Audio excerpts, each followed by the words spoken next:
and welcome to the Sleepy Librarian channel. I'm the librarian, and I'm so glad you joined us tonight. This is our Whispers of Austen bedtime story time, your peaceful escape into the world of Jane Austen, where the timeless elegance of Emma gently guides you to a restful night's sleep. The book revolves around Emma. Beautiful, clever, and wealthy, Emma is the epitome of what a young woman should be in Regency England, except for the fact that she's spoiled and used to getting her own way. Her true critic and voice of reason is the handsome and brilliant and rich Mr. Knightley, a gentleman whose opinion she values greatly. As you will see, Emma has a lot of lessons to learn, including how a partner who can challenge her to become a better woman is also a wonderful addition to her life. This video is designed to help you relax, unwind, and find peaceful slumber before the book's final pages are even read.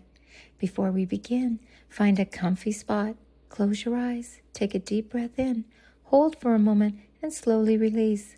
Let go of any stress or tension, and let this interesting tale carry you into dreamland. Close your eyes, let the gentle cadence of the words carry you away. Sleep has never been so literary and tranquil. Now, let's begin. Emma. Chapter 1. Emma Woodhouse, handsome, clever, and rich, with a comfortable home and happy disposition, seemed to unite some of the best blessings of existence, and had lived nearly 21 years in the world with very little to distress or vex her. She was the youngest of the 2 daughters of a most affectionate, indulgent father, and had, in consequence of her sister's marriage, been mistress of his house from a very early period. Her mother had died too long ago for her to have more than an indistinct remembrance of her caresses, and her place had been supplied by an excellent woman as governess, who had fallen little short of a mother in affection. 16 years had Miss Taylor been in Mr. Woodhouse's family, less as a governess than a friend, very fond of both daughters, but particularly of Emma. Between them it was more the intimacy of sisters. Even before Miss Taylor had ceased to hold the nominal office of governess, the mildness of her temper had hardly allowed her to impose any restraint, and the shadow of authority being now long passed away, they had been living together as friend and friend, very mutually attached, and Emma doing just what she liked, highly esteeming Miss Taylor's judgment, but directed chiefly by her own.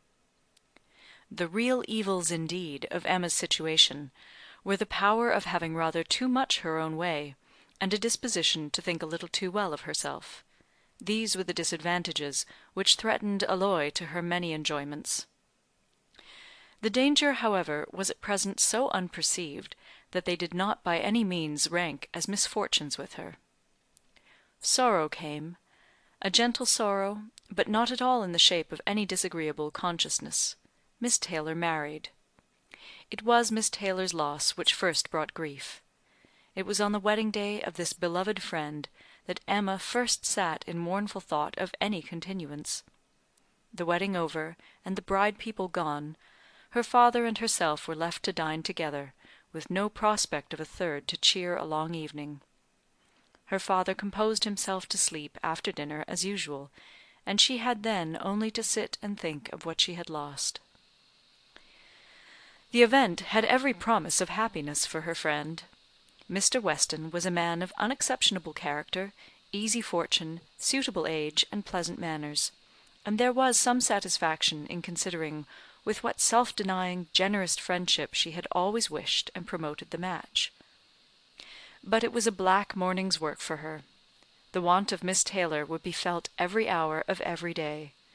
She recalled her past kindness, the kindness, the affection of 16 years, how she had taught, and how she had played with her from 5 years old, how she had devoted all her powers to attach and amuse her in health, and how nursed her through the various illnesses of childhood. A large debt of gratitude was owing here, but the intercourse of the last 7 years, the equal footing and perfect unreserve which had soon followed Isabella's marriage, on their being left to each other, was yet a dearer, tenderer recollection. She had been a friend and companion such as few possessed, intelligent, well-informed, useful, gentle, knowing all the ways of the family, interested in all its concerns, and peculiarly interested in herself, in every pleasure, every scheme of hers; one to whom she could speak every thought as it arose, and who had such an affection for her as could never find fault. How was she to bear the change?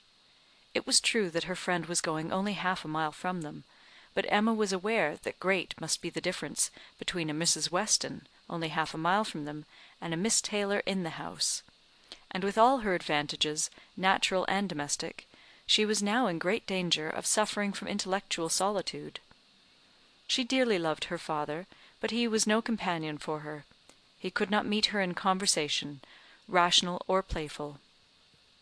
The evil of the actual disparity in their ages, and Mr. Woodhouse had not married early, was much increased by his constitution and habits; for, having been a valetudinarian all his life, without activity of mind or body, he was a much older man in ways than in years; and though everywhere beloved for the friendliness of his heart and his amiable temper, his talents could not have recommended him at any time. Her sister, though comparatively but little removed by matrimony, being settled in London only 16 miles off, was much beyond her daily reach, and many a long October and November evening must be struggled through at Hartfield, before Christmas brought the next visit from Isabella and her husband, and their little children, to fill the house and give her pleasant society again.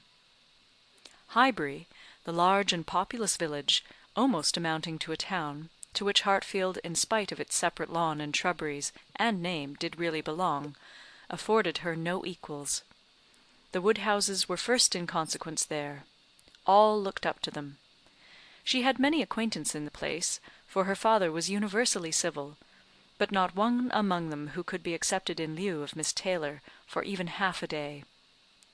It was a melancholy change, and Emma could not but sigh over it, and wish for impossible things, till her father awoke and made it necessary to be cheerful. His spirits required support.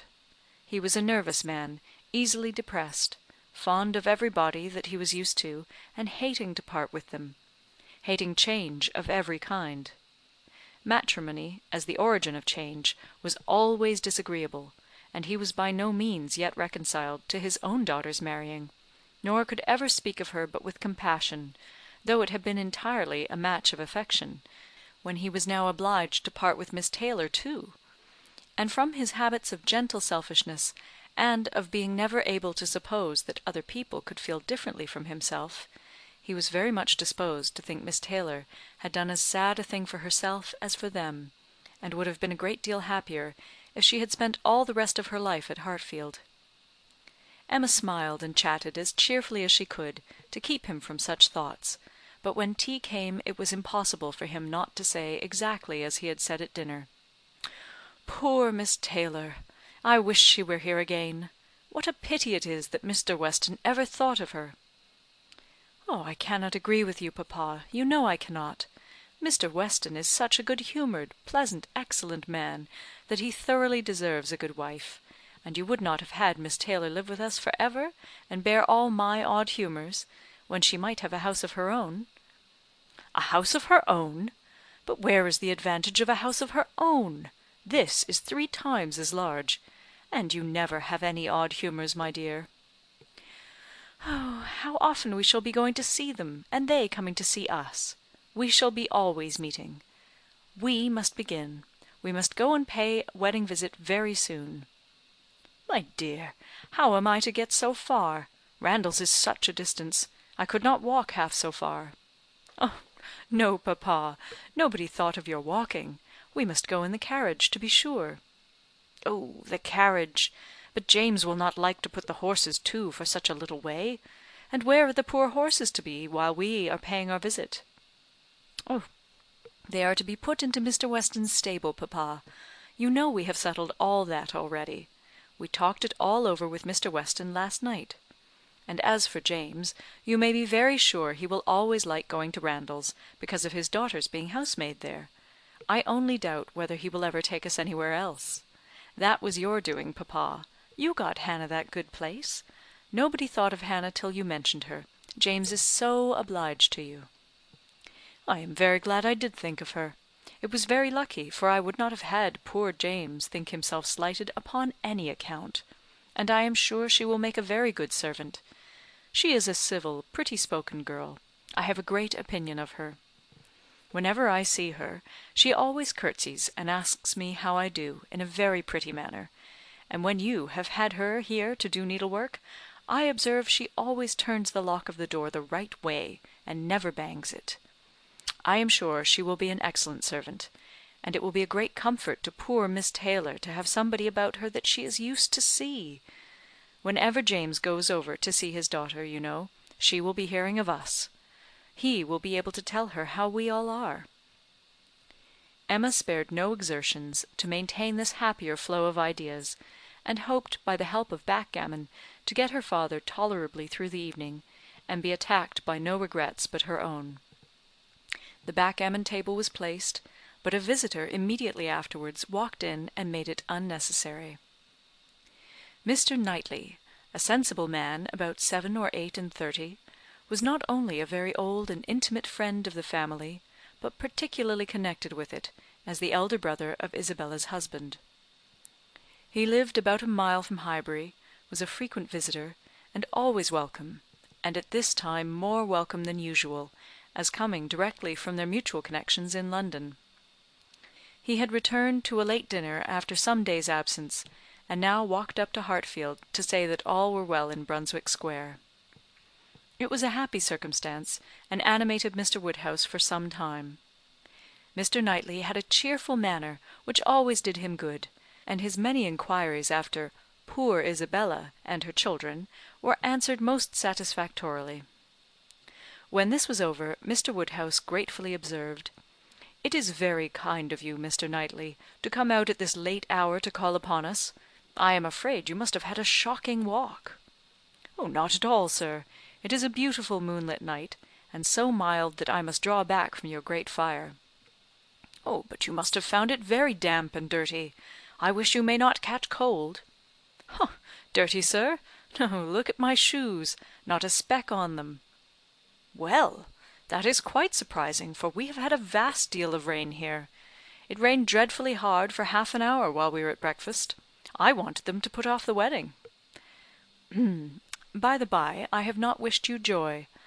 Being pretty well aware of what sort of joy you must both be feeling, I have been in no hurry with my congratulations, but I hope it all went off tolerably well. How did you all behave? Who cried most?" "Ah, poor Miss Taylor! 'Tis a sad business." "Poor Mr. and Miss Woodhouse, if you please. But I cannot possibly say poor Miss Taylor. I have a great regard for you and Emma, but when it comes to the question of dependence or independence, at any rate, it must be better to have only one to please than two." "Especially when one of those two is such a fanciful, troublesome creature," said Emma playfully. "That is what you have in your head, I know, and what you would certainly say if my father were not by." "Oh, I believe it is very true, my dear, indeed," said Mr. Woodhouse, with a sigh. "I am afraid I am sometimes very fanciful and troublesome." "Oh, my dearest papa! You do not think I could mean you, or suppose Mr. Knightley to mean you? What a horrible idea! Oh, no, I meant only myself. Mr. Knightley loves to find fault with me, you know, in a joke. It is all a joke. We always say what we like to one another." Mr. Knightley, in fact, was one of the few people who could see faults in Emma Woodhouse, and the only one who ever told her of them; and though this was not particularly agreeable to Emma herself, she knew it would be so much less so to her father, that she would not have him really suspect such a circumstance as her not being thought perfect by everybody. "Emma knows I never flatter her," said Mr. Knightley, "but I meant no reflection on anybody. Miss Taylor has been used to have 2 persons to please; she will now have but 1. The chances are that she must be a gainer." "Well," said Emma, willing to let it pass, "you want to hear about the wedding, and I shall be happy to tell you, for we all behaved charmingly. Everybody was punctual, everybody in their best looks, not a tear, and hardly a long face to be seen. Oh, no. We all felt that we were going to be only half a mile apart, and were sure of meeting every day." "Oh, dear Emma bears everything so well," said her father. But, Mr. Knightley, she is really very sorry to lose poor Miss Taylor, and I am sure she will miss her more than she thinks for." Emma turned away her head, divided between tears and smiles. "It is impossible that Emma should not miss such a companion," said Mr. Knightley. "We should not like her so well as we do, sir, if we could suppose it. But she knows how much the marriage is to Miss Taylor's advantage. She knows how very acceptable it must be, at Miss Taylor's time of life, to be settled in a home of her own, and how important to her to be secure of a comfortable provision, and therefore cannot allow herself to feel so much pain as pleasure. Every friend of Miss Taylor must be glad to have her so happily married." "And you have forgotten one matter of joy to me," said Emma, "and a very considerable one, that I made the match myself. I made the match, you know, 4 years ago, and to have it take place, and be proved in the right when so many people said Mr. Weston would never marry again, may comfort me for anything." Mr. Knightley shook his head at her. Her father fondly replied, "Ah, my dear, I wish you would not make matches and foretell things, for whatever you say always comes to pass. Pray do not make any more matches." "Oh, I promise you to make none for myself, papa, but I must indeed for other people. It is the greatest amusement in the world. And after such success, you know. Everybody said that Mr. Weston would never marry again. Oh dear no! Mr. Weston, who had been a widower so long, and who seemed so perfectly comfortable without a wife, so constantly occupied either in his business in town or among his friends here, always acceptable wherever he went, always cheerful, Mr. Weston need not spend a single evening in the year alone if he did not like it. Oh no, Mr. Weston certainly would never marry again. Some people even talked of a promise to his wife on her death-bed, and others of the son and the uncle not letting him. All manner of solemn nonsense was talked on the subject, but I believed none of it. Ever since the day, about 4 years ago, that Miss Taylor and I met with him in Broadway Lane, when, because it began to drizzle, he darted away with so much gallantry, and borrowed 2 umbrellas for us from Farmer Mitchell's, I made up my mind on the subject. I planned the match from that hour, and when such success has blessed me in this instance, dear papa, you cannot think that I shall leave off match-making." "I do not understand what you mean by success," said Mr. Knightley. "Success supposes endeavour. Your time has been properly and delicately spent, if you have been endeavouring for the last 4 years to bring about this marriage. A worthy employment for a young lady's mind. But if, which I rather imagine, your making the match, as you call it, means only your planning it, your saying to yourself one idle day, 'I think it would be a very good thing for Miss Taylor if Mr. Weston were to marry her,' and saying it again to yourself every now and then afterwards, why do you talk of success? Where is the merit? What are you proud of? You made a lucky guess, and that is all that can be said." "And have you never known the pleasure and triumph of a lucky guess? I pity you. I thought you cleverer. For depend upon it, a lucky guess is never merely luck. There is always some talent in it. And as to my poor word success, which you quarrel with, I do not know that I am so entirely without any claim to it. You have drawn 2 pretty pictures, but I think there may be a third, a something between the do-nothing and the do-all. If I had not promoted Mr. Weston's visits here, and given many little encouragements, and smoothed many little matters, it might not have come to anything after all. I think you must know Hartfield enough to comprehend that." A straightforward, open-hearted man like Weston, and a rational, unaffected woman like Miss Taylor, may be safely left to manage their own concerns. You are more likely to have done harm to yourself than good to them by interference. "Oh, Emma never thinks of herself, if she can do good to others," rejoined Mr. Woodhouse, understanding but in part. "But, my dear, pray do not make any more matches. They are silly things, and break up one's family circle grievously." "Only one more, papa. Only for Mr. Elton. Poor Mr. Elton! You like Mr. Elton, papa. I must look about for a wife for him. There is nobody in Highbury who deserves him, And he has been here a whole year, and has fitted up his house so comfortably that it would be a shame to have him single any longer. And I thought when he was joining their hands to-day, he looked so very much as if he would like to have the same kind office done for him. I think very well of Mr. Elton, and this is the only way I have of doing him a service." "Oh, Mr. Elton is a very pretty young man, to be sure, and a very good young man, and I have a great regard for him.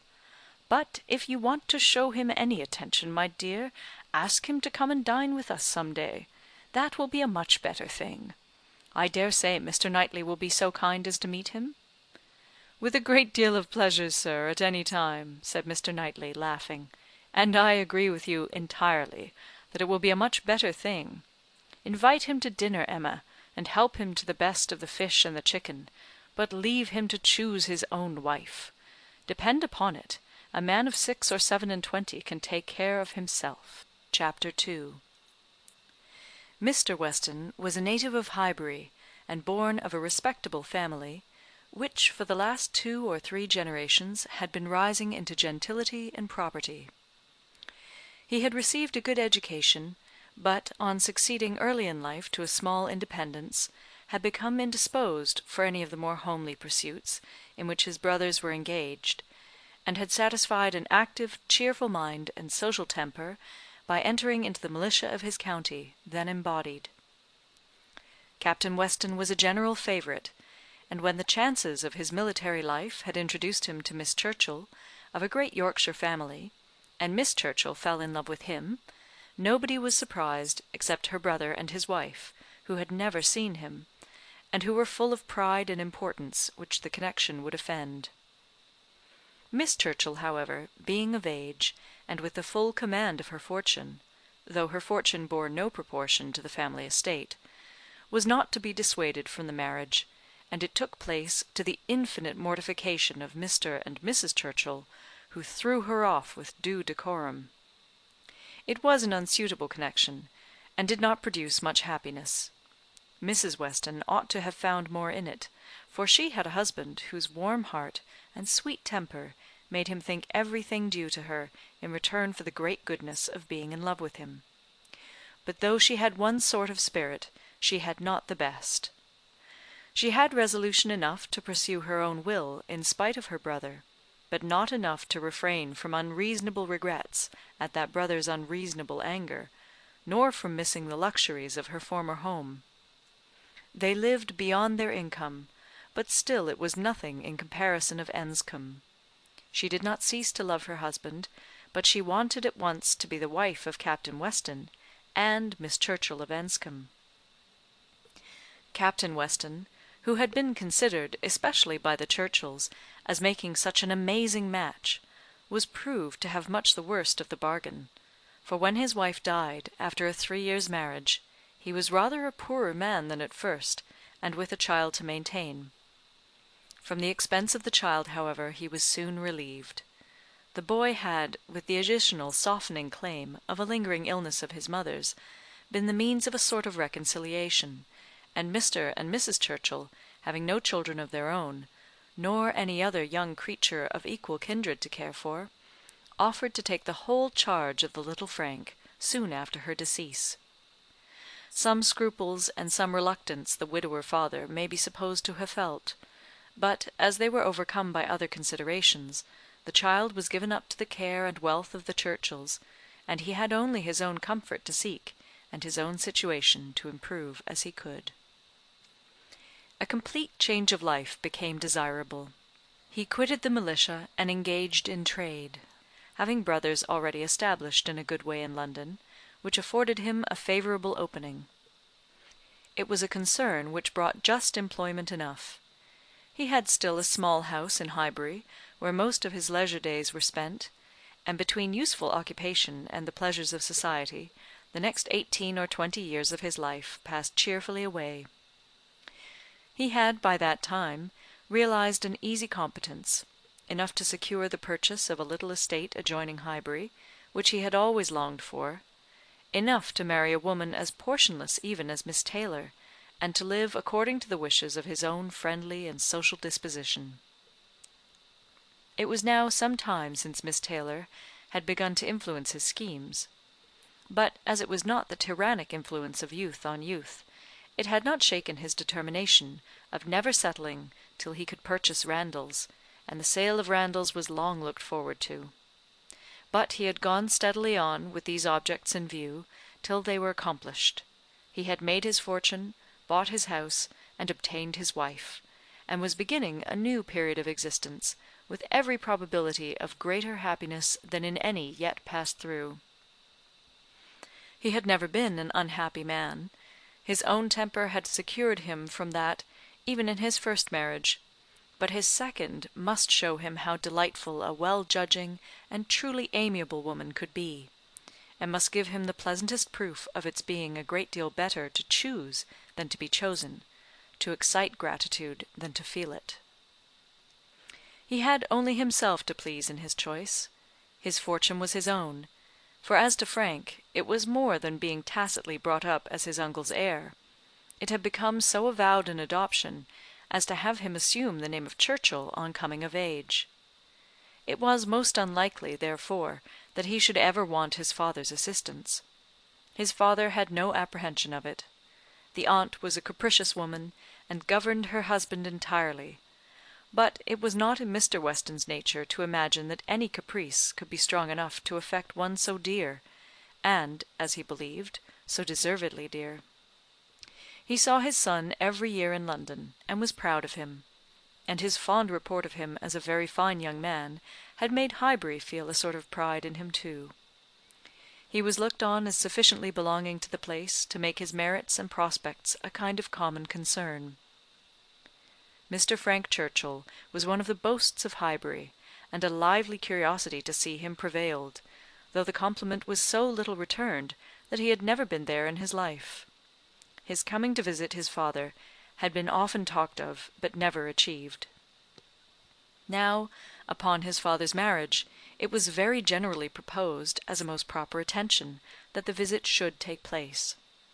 There was not a dissentient voice on the subject, either when Mrs. Perry drank tea with Mrs. and Miss Bates, or when Mrs. and Miss Bates returned the visit. Now was the time for Mr. Frank Churchill to come among them, and the hope strengthened when it was understood that he had written to his new mother on the occasion. For a few days every morning visit in Highbury included some mention of the handsome letter Mrs. Weston had received. "I suppose you have heard of the handsome letter Mr. Frank Churchill has written to Mrs. Weston? I understand it was a very handsome letter indeed. Mr. Woodhouse told me of it. Mr. Woodhouse saw the letter, and he says he never saw such a handsome letter in his life." It was, indeed, a highly prized letter. Mrs. Weston had, of course, formed a very favourable idea of the young man, and such a pleasing attention was an irresistible proof of his great good sense, and a most welcome addition to every source and every expression of congratulation which her marriage had already secured. She felt herself a most fortunate woman, and she had lived long enough to know how fortunate she might well be thought, where the only regret was for a partial separation from friends whose friendship for her had never cooled, and who could ill bear to part with her.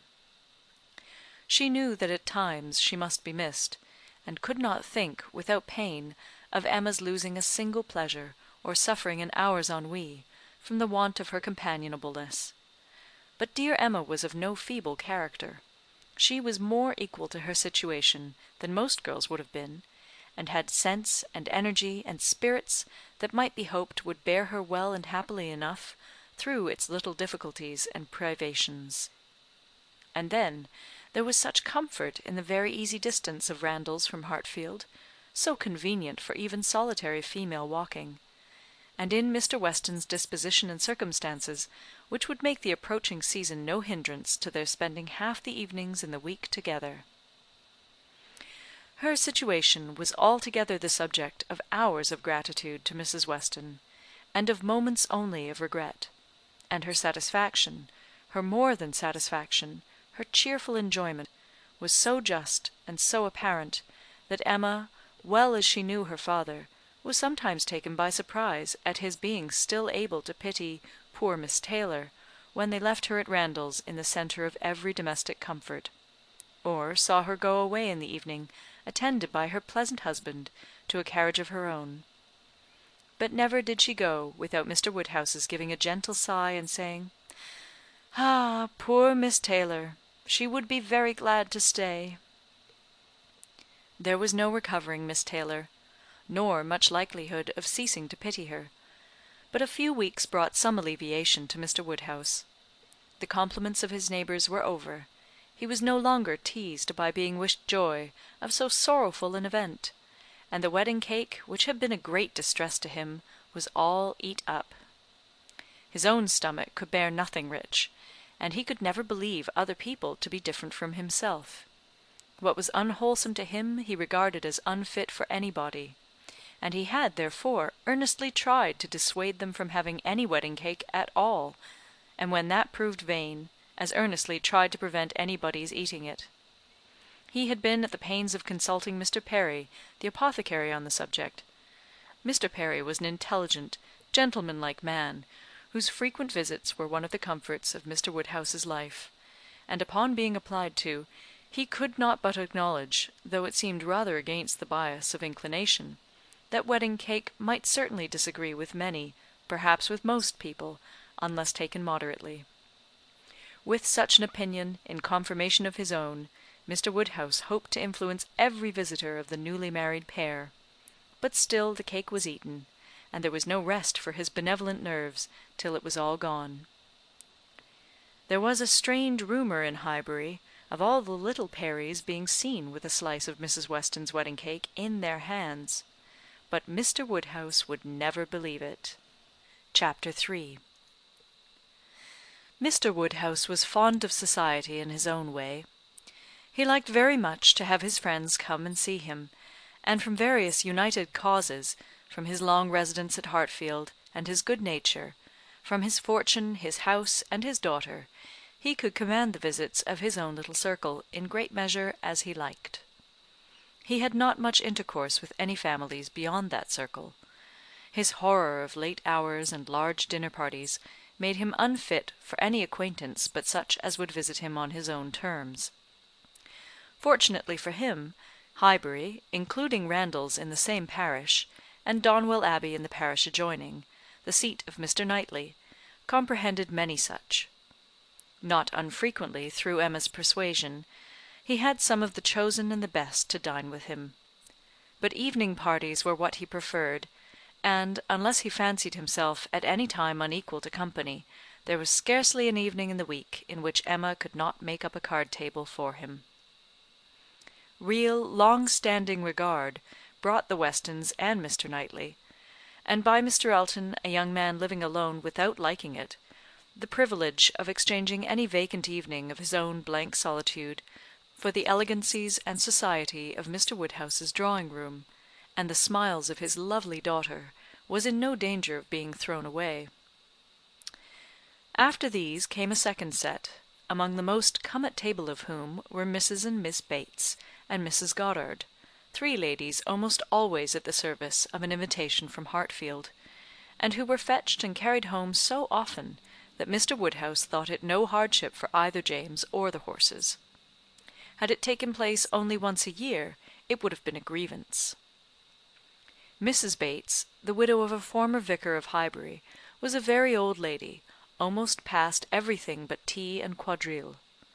She lived with her single daughter in a very small way, and was considered with all the regard and respect which a harmless old lady, under such untoward circumstances, can excite. Her daughter enjoyed a most uncommon degree of popularity for a woman neither young, handsome, rich, nor married.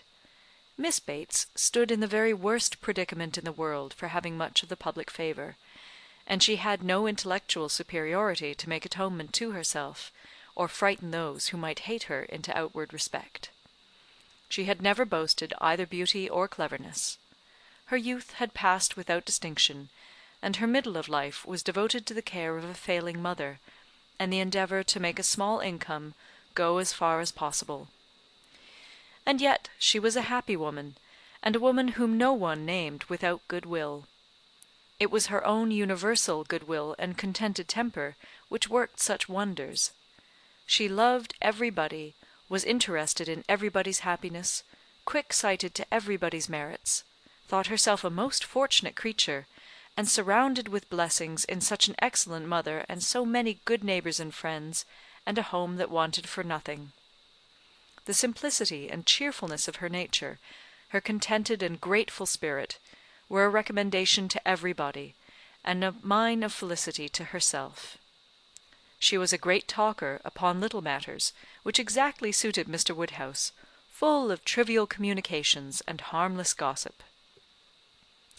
Mrs. Goddard was the mistress of a school, not of a seminary or an establishment, or anything which professed, in long sentences of refined nonsense, to combine liberal acquirements with elegant morality, upon new principles and new systems, and where young ladies for enormous pay might be screwed out of health and into vanity; but a real, honest, old-fashioned boarding school, where a reasonable quantity of accomplishments were sold at a reasonable price, and where girls might be sent to be out of the way and scramble themselves into a little education, without any danger of coming back prodigies. Mrs. Goddard's school was in high repute, and very deservedly, for Highbury was reckoned a particularly healthy spot. She had an ample house and garden, gave the children plenty of wholesome food, let them run about a great deal in the summer, and in winter dressed their chilblains with her own hands. It was no wonder that a train of 20 young couple now walked after her to church.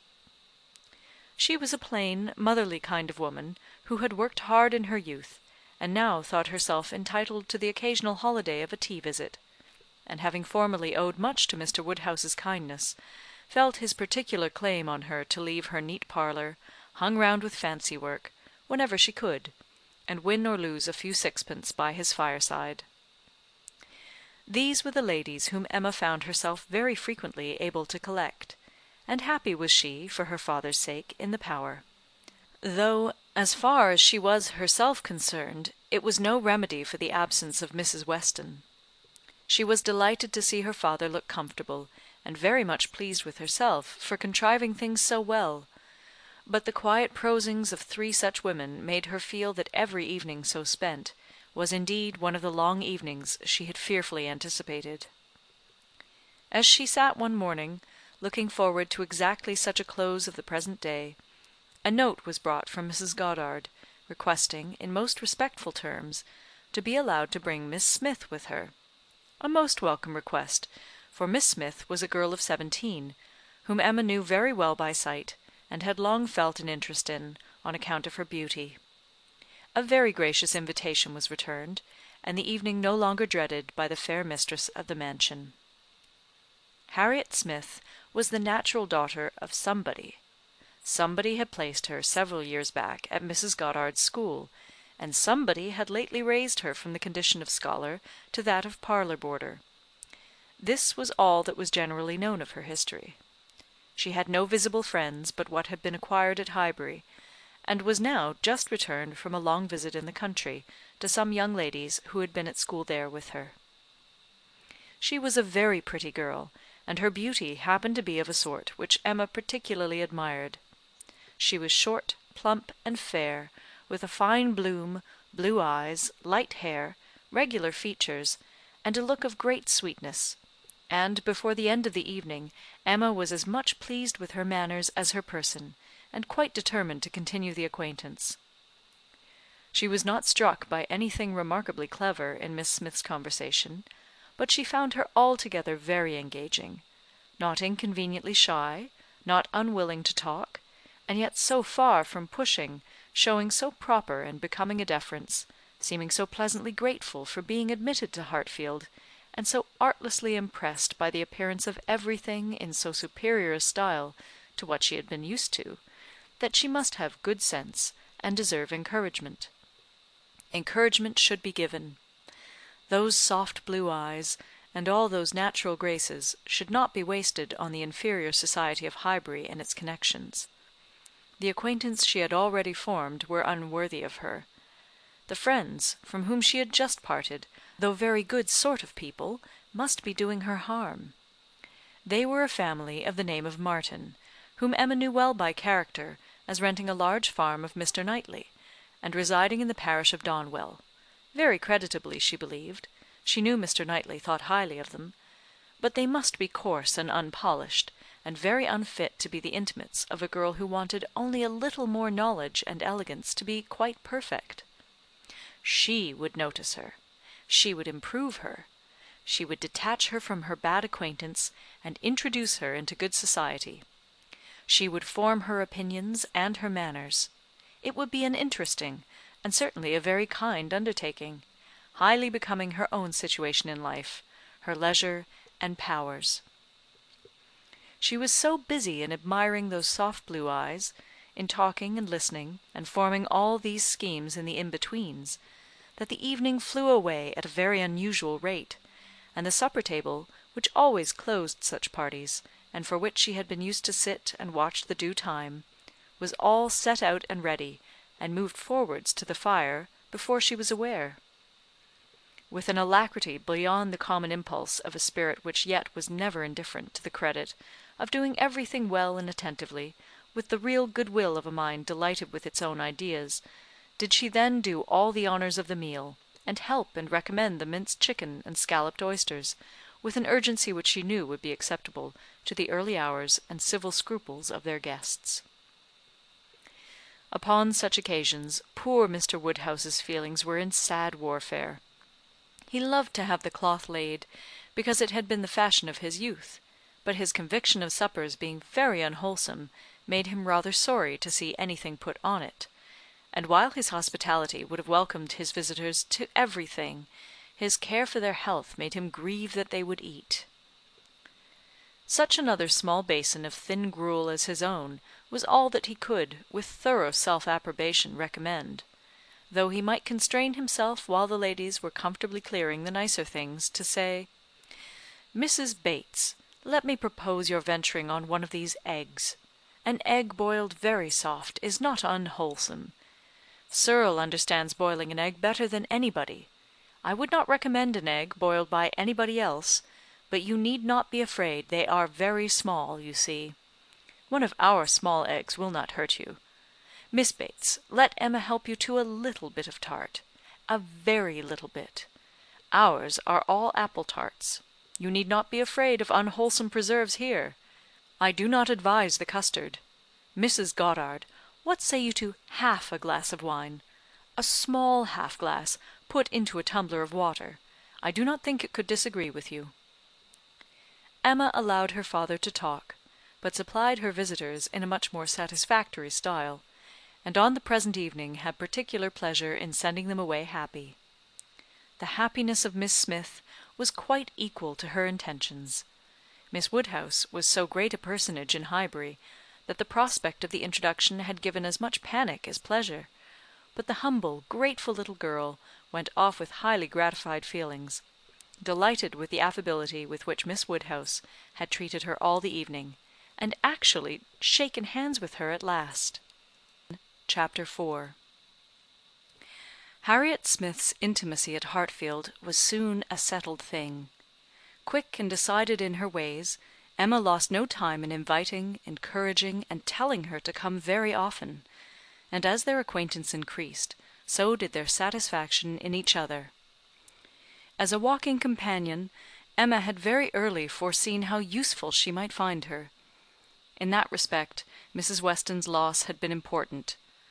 Her father never went beyond the shrubbery, where 2 divisions of the ground sufficed him for his long walk, or his short, as the year varied; and since Mrs. Weston's marriage, her exercise had been too much confined. She had ventured once alone to Randalls, but it was not pleasant; and a Harriet Smith, therefore, one whom she could summon at any time to a walk, would be a valuable addition to her privileges. But in every respect, as she saw more of her, she approved her, and was confirmed in all her kind designs. Harriet certainly was not clever, but she had a sweet, docile, grateful disposition, was totally free from conceit, and only desiring to be guided by any one she looked up to. Her early attachment to herself was very amiable, and her inclination for good company, and power of appreciating what was elegant and clever, showed that there was no want of taste, though strength of understanding must not be expected. Altogether, she was quite convinced of Harriet Smith's being exactly the young friend she wanted, exactly the something which her home required. Such a friend as Mrs. Weston was out of the question. Two such could never be granted. Two such she did not want. It was quite a different sort of thing, a sentiment distinct and independent. Mrs. Weston was the object of a regard which had its basis in gratitude and esteem. Harriet would be loved as one to whom she could be useful. For Mrs. Weston there was nothing to be done. For Harriet, everything. Her first attempts at usefulness were in an endeavour to find out who were the parents, but Harriet could not tell. She was ready to tell everything in her power, but on this subject questions were vain. Emma was obliged to fancy what she liked, but she could never believe that in the same situation she should not have discovered the truth. Harriet had no penetration. She had been satisfied to hear and believe just what Mrs. Goddard chose to tell her, and looked no farther. Mrs. Goddard and the teachers, and the girls, and the affairs of the school in general, formed naturally a great part of the conversation; and but for her acquaintance with the Martins of Abbey Mill Farm, it must have been the whole. But the Martins occupied her thoughts a good deal. She had spent 2 very happy months with them, and now loved to talk of the pleasures of her visit, and describe the many comforts and wonders of the place. Emma encouraged her talkativeness, amused by such a picture of another set of beings, and enjoying the youthful simplicity which could speak with so much exultation of Mrs. Martin's having 2 parlours, 2 very good parlours indeed, one of them quite as large as Mrs. Goddard's drawing-room, and of her having an upper maid who lived 25 years with her, and of their having 8 cows, 2 of them Alderneys, and 1 a little Welch cow, a very pretty little Welch cow indeed, and of Mrs. Martin saying she was so fond of it, it should be called her cow, and of their having a very handsome summer house in their garden, where some day next year they were all to drink tea, a very handsome summer house, large enough to hold 12 people. For some time she was amused, without thinking beyond the immediate cause. But as she came to understand the family better, other feelings arose. She had taken up a wrong idea, fancying it was a mother and daughter, a son and son's wife, who all lived together. But when it appeared that the Mr. Martin, who bore a part in the narrative, and was always mentioned with the approbation for his great good nature in doing something or other, was a single man, that there was no young Mrs. Martin, no wife in the case, she did suspect danger to her poor little friend from all this hospitality and kindness, and that, if she were not taken care of, she might be required to sink herself for ever. With this inspiriting notion, her questions increased in number and meaning, and she particularly led Harriet to talk more of Mr. Martin, and there was evidently no dislike to it. Harriet was very ready to speak of the share he had had in their moonlight walks and merry evening games, and dwelt a good deal upon his being so very good-humoured and obliging. He had gone 3 miles round one day in order to bring her some walnuts, because she had said how fond she was of them, and in everything else he was so very obliging.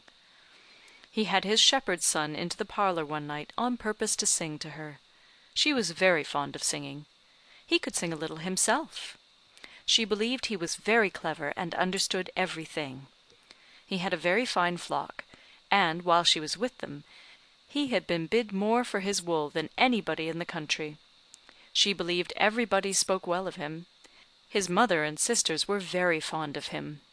Mrs. Martin had told her one day, and there was a blush as she said it, that it was impossible for anybody to be a better son, and therefore she was sure, whenever he married, he would make a good husband.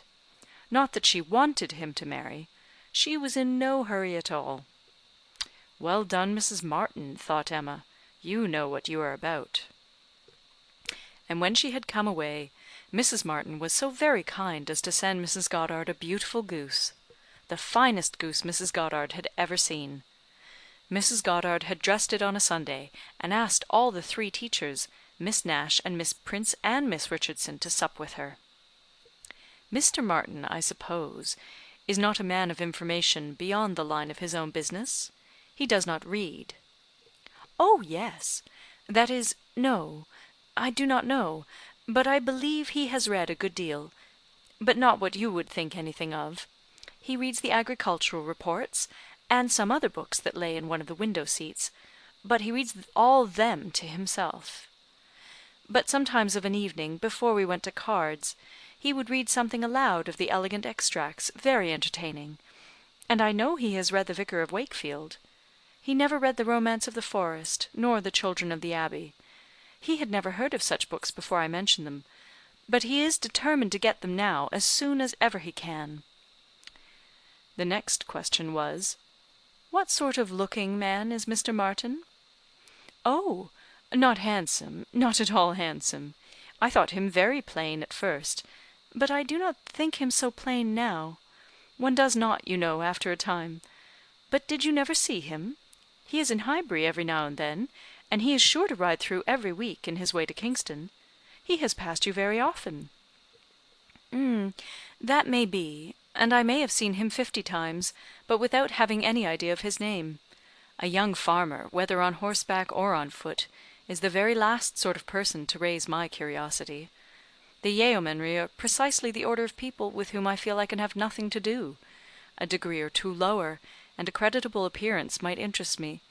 I might hope to be useful to their families in some way or other, but a farmer can need none of my help, and is, therefore, in one sense, as much above my notice as in every other he is below it. To be sure. Oh, yes. It is not likely you should ever have observed him, but he knows you very well indeed. I mean, by sight. I have no doubt of his being a very respectable young man. I know indeed that he is so, and, as such, wish him well. What do you imagine his age to be? He was 24 the 8th of last June, and my birthday is the 23rd, just a fortnight and a day's difference, which is very odd. Oh, only 24. Oh, that is too young to settle. His mother is perfectly right not to be in a hurry. They seem very comfortable as they are, and if she were to take any pains to marry him, she would probably repent it. 6 years hence, if he could meet with a good sort of young woman in the same rank as his own, with a little money, it might be very desirable. 6 years hence! Dear Miss Woodhouse, he would be 30 years old. Well, and that is as early as most men can afford to marry, who are not born to an independence. Mr. Martin, I imagine, has his fortune entirely to make, cannot be at all beforehand with the world. Whatever money he might come into when his father died, whatever his share of the family property, it is, I dare say, all afloat, all employed in his stock and so forth. And though with diligence and good luck he may be rich in time, it is next to impossible that he should have realized anything yet. Oh, to be sure, so it is. But they live very comfortably. They have no indoors man, else they do not want for anything. And Mrs. Martin talks of taking a boy another year. Oh, I wish you may not get into a scrape, Harriet. Whenever he does marry, I mean, as to being acquainted with his wife, for though his sisters from a superior education are not to be altogether objected to, it does not follow that he might marry anybody at all fit for you to notice. The misfortune of your birth ought to make you particularly careful as to your associates. There can be no doubt of your being a gentleman's daughter, and you must support your claim to that station by everything within your own power, or there will be plenty of people who would take pleasure in degrading you. Yes, to be sure, I suppose there are. But while I visit at Hartfield, and you are so kind to me, Miss Woodhouse, I am not afraid of what anybody can do. You understand the force of influence pretty well, Harriet, but I would have you so firmly established in good society as to be independent even of Hartfield and Miss Woodhouse. I want to see you permanently well connected, and to that end it will be advisable to have as few odd acquaintance as may be, and therefore I say that if you should still be in this country when Mr. Martin marries, I wish you may not be drawn in by your intimacy with the sisters, to be acquainted with the wife, who will probably be some mere farmer's daughter without education." "To be sure. Yes. Not that I think Mr. Martin would ever marry anybody but what had some education, and been very well brought up. However, I do not mean to set up my opinion against yours, and I am sure I shall not wish for the acquaintance of his wife. I shall always have a great regard for the Miss Martins, especially Elizabeth, and should be very sorry to give them up, for they are quite as well educated as me. But if he marries a very ignorant, vulgar woman, certainly I had better not visit her if I can help it." Emma watched her through the fluctuations of this speech, and saw no alarming symptoms of love. The young man had been the first admirer, but she trusted there was no other hold, and that there would be no serious difficulty on Harriet's side to oppose any friendly arrangement of her own. They met Mr. Martin the very next day, as they were walking on the Donwell road. He was on foot, and after looking very respectfully at her, looked with most unfeigned satisfaction at her companion. Emma was not sorry to have had such an opportunity of survey, and walking a few yards forward while they talked together, soon made her quick eye sufficiently acquainted with Mr. Robert Martin. His appearance was very neat, and he looked like a sensible young man, but his person had no other advantage, and when he came to be contrasted with gentlemen, she thought he must lose all the ground he had gained in Harriet's inclination. Harriet was not insensible of manner. She had voluntarily noticed her father's gentleness with admiration as well as wonder. Mr. Martin looked as if he did not know what manner was. They remained but a few minutes together, as Miss Woodhouse must not be kept waiting, and Harriet then came running to her with a smiling face and in a flutter of spirits, which Miss Woodhouse hoped very soon to compose. "Only think of our happening to meet him! How very odd! It was quite a chance, he said, that he had not gone round by Randalls. He did not think that we ever walked this road. He thought we walked towards Randalls most days. He has not been able to get the Romance of the Forest yet. He was so busy the last time he was at Kingston that he quite forgot, but he goes again to-morrow. So very odd we should happen to meet. Well, Miss Woodhouse, is he like what you expected? What do you think of him? Do you think him so very plain?" "He is very plain, undoubtedly, remarkably plain. But that is nothing compared with his entire want of gentility. I had no right to expect much, and I did not expect much, but I had no idea that he could be so very clownish, so totally without air. I had imagined him, I confess, a degree or two nearer gentility." "Oh, to be sure," said Harriet, in a mortified voice, "he is not so genteel as real gentlemen." "I think, Harriet, since your acquaintance with us, you have been repeatedly in the company of some such very real gentlemen, that you must yourself be struck with the difference in Mr. Martin.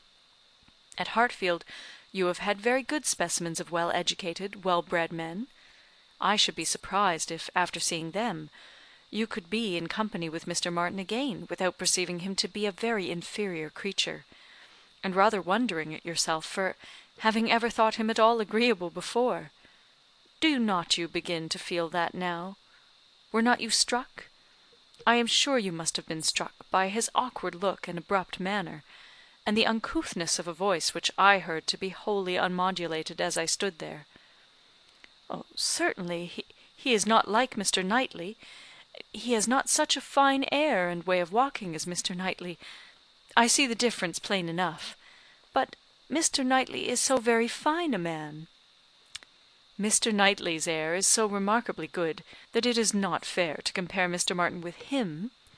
You might not see one in 100 with gentlemen so plainly written as in Mr. Knightley. But he is not the only gentleman you have been lately used to. What say you to Mr. Weston and Mr. Elton? Compare Mr. Martin with either of them. Compare their manner of carrying themselves, of walking, of speaking, of being silent. You must see the difference." "Oh, yes, there is a great difference. But Mr. Weston is almost an old man. Mr. Weston must be between 40 and 50. "Which makes his good manners the more valuable. The older a person grows, Harriet, the more important it is that their manners should not be bad. the more glaring and disgusting any loudness or coarseness or awkwardness becomes. What is passable in youth is detestable in later age. Mr. Martin is now awkward and abrupt. What will he be at Mr. Weston's time of life?" "Oh, there is no saying, indeed," replied Harriet, rather solemnly. "But there may be pretty good guessing. He will be a completely gross, vulgar farmer, totally inattentive to appearances, and thinking of nothing but profit and loss." "Will he, indeed? That will be very bad." "How much his business engrosses him already is very plain from the circumstance of his forgetting to inquire for the book you recommended. He was a great deal too full of the market to think of anything else, which is just as it should be for a thriving man. What has he to do with books? And I have no doubt that he will thrive, and be a very rich man in time, and his being illiterate and coarse need not disturb us." "I wonder he did not remember the book," was all Harriet's answer, and spoken with a degree of grave displeasure which Emma thought might be safely left to itself. She, therefore, said no more for some time. Her next beginning was, "In one respect, perhaps, Mr. Elton's manners are superior to Mr. Knightley's or Mr. Weston's. They have more gentleness. They might be more safely held up as a pattern. There is an openness, a quickness, almost a bluntness in Mr. Weston, which everybody likes in him, because there is so much good humour in it, but that would not do to be copied. Neither would Mr. Knightley's downright, decided, commanding sort of manner, though it suits him very well. His figure and look and situation in life seem to allow it, but if any young man were to set about copying him, he would not be sufferable. On the contrary, I think a young man might be very safely recommended to take Mr. Elton as a model. Mr. Elton is good-humoured, cheerful, obliging, and gentle. He seems to me to be grown particularly gentle of late. I do not know whether he has any design of ingratiating himself with either of us, Harriet, by additional softness, but it strikes me that his manners are softer than they used to be. If he means anything, it must be to please you. Did I not tell you what he said of you the other day?" She then repeated some warm personal praise which she had drawn from Mr. Elton, and now did full justice to, and Harriet blushed and smiled, and said she had always thought Mr. Elton very agreeable.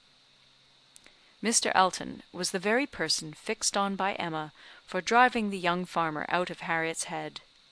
She thought it would be an excellent match, and only too palpably desirable, natural, and probable for her to have much merit in planning it. She feared it was what everybody else must think of and predict. It was not likely, however, that anybody should have equalled her in the date of the plan, as it had entered her brain during the very first evening of Harriet's coming to Hartfield. The longer she considered it, the greater was her sense of its expediency.